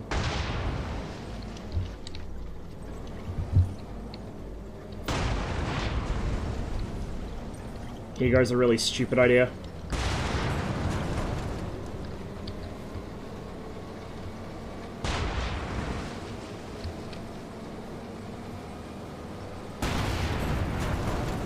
I cannot fucking believe I got away with that. One of them was looking right at me.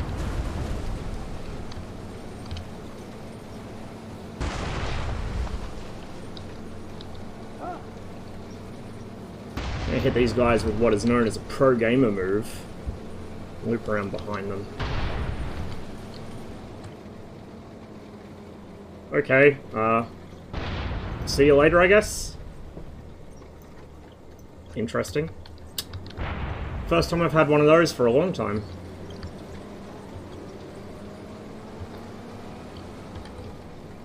Oh, looks like I get chat back up so I can actually see.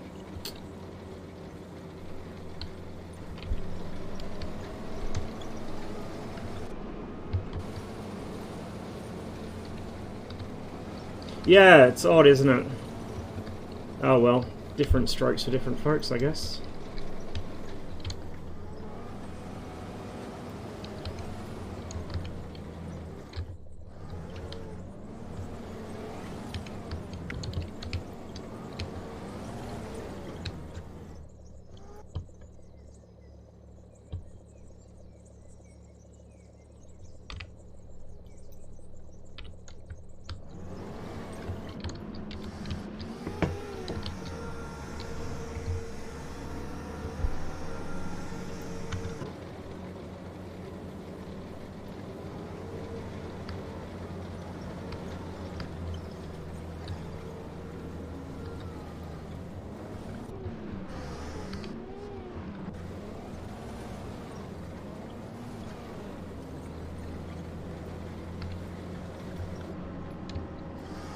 Gunner, Demo, tank, traverse right. On. Identified. Fire. On the way. Target. Target. Ceasefire. Up.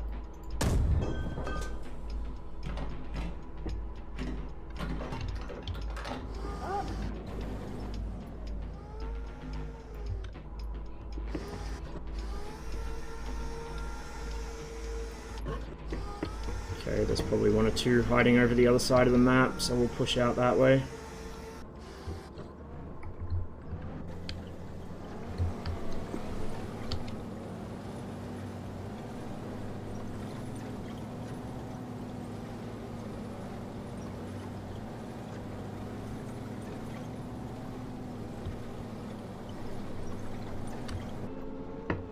That's the 113 wreck.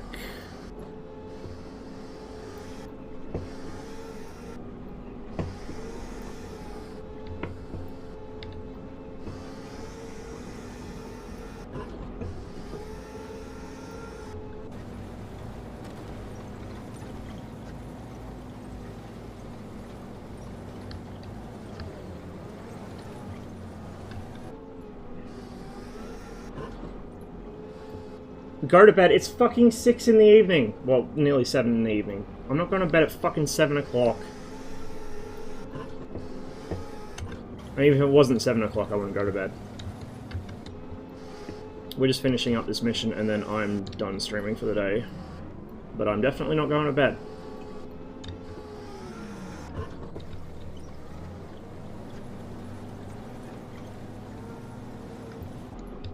Yeah, Max, you go to bed.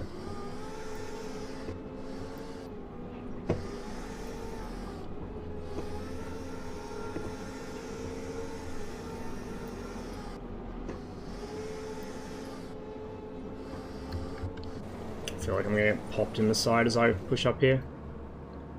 They usually push up to this tree line, but I just have a feeling.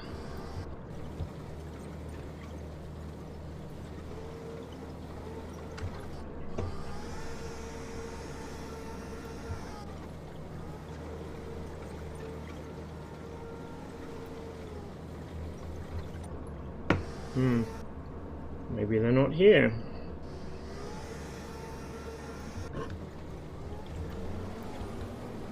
This one's just got sample text for the mission briefing too. I guess not all of them have complete briefings yet.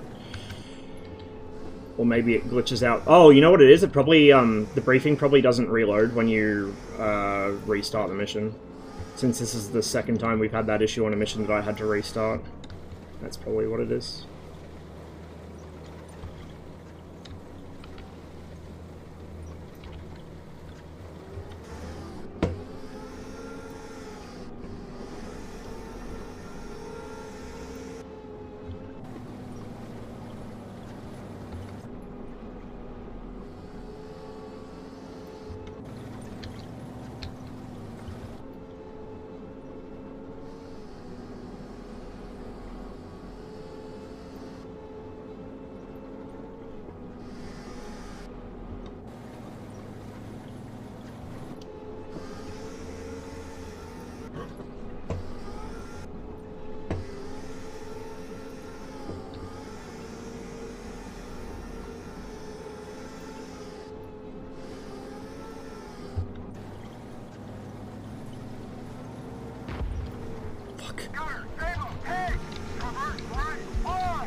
Fuck! No shit, he sees us. Oh, it's so close. Okay, I'm not going to replay it this time.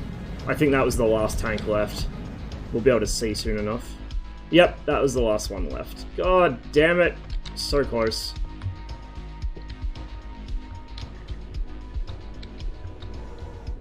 Should have aimed my panic shot a bit better. It would have been a panic shot if I'd aimed it better, I guess. Oh well, I am going to find someone to raid in just a moment.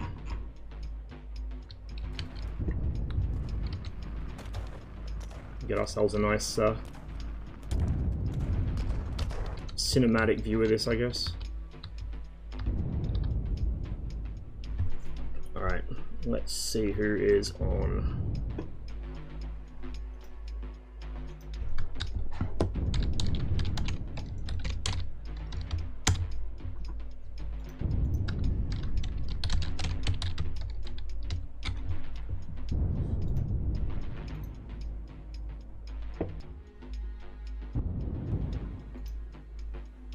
When Twitch decides to load, I guess. if Twitch decides to load. Who we got?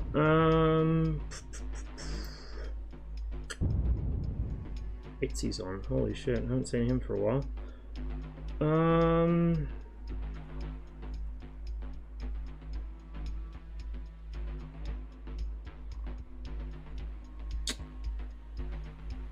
Send you guys to Solar. I've been wanting to play Stalker again lately, but I haven't got around to it yet, so he's playing that. I'll send you over there. Thanks for hanging out with me today, guys. Longer stream than planned, as usual these days. Didn't get the DCS in that I wanted to, but we can do that next time. I'm glad that we got to do some Gunner Heat PC after the patch.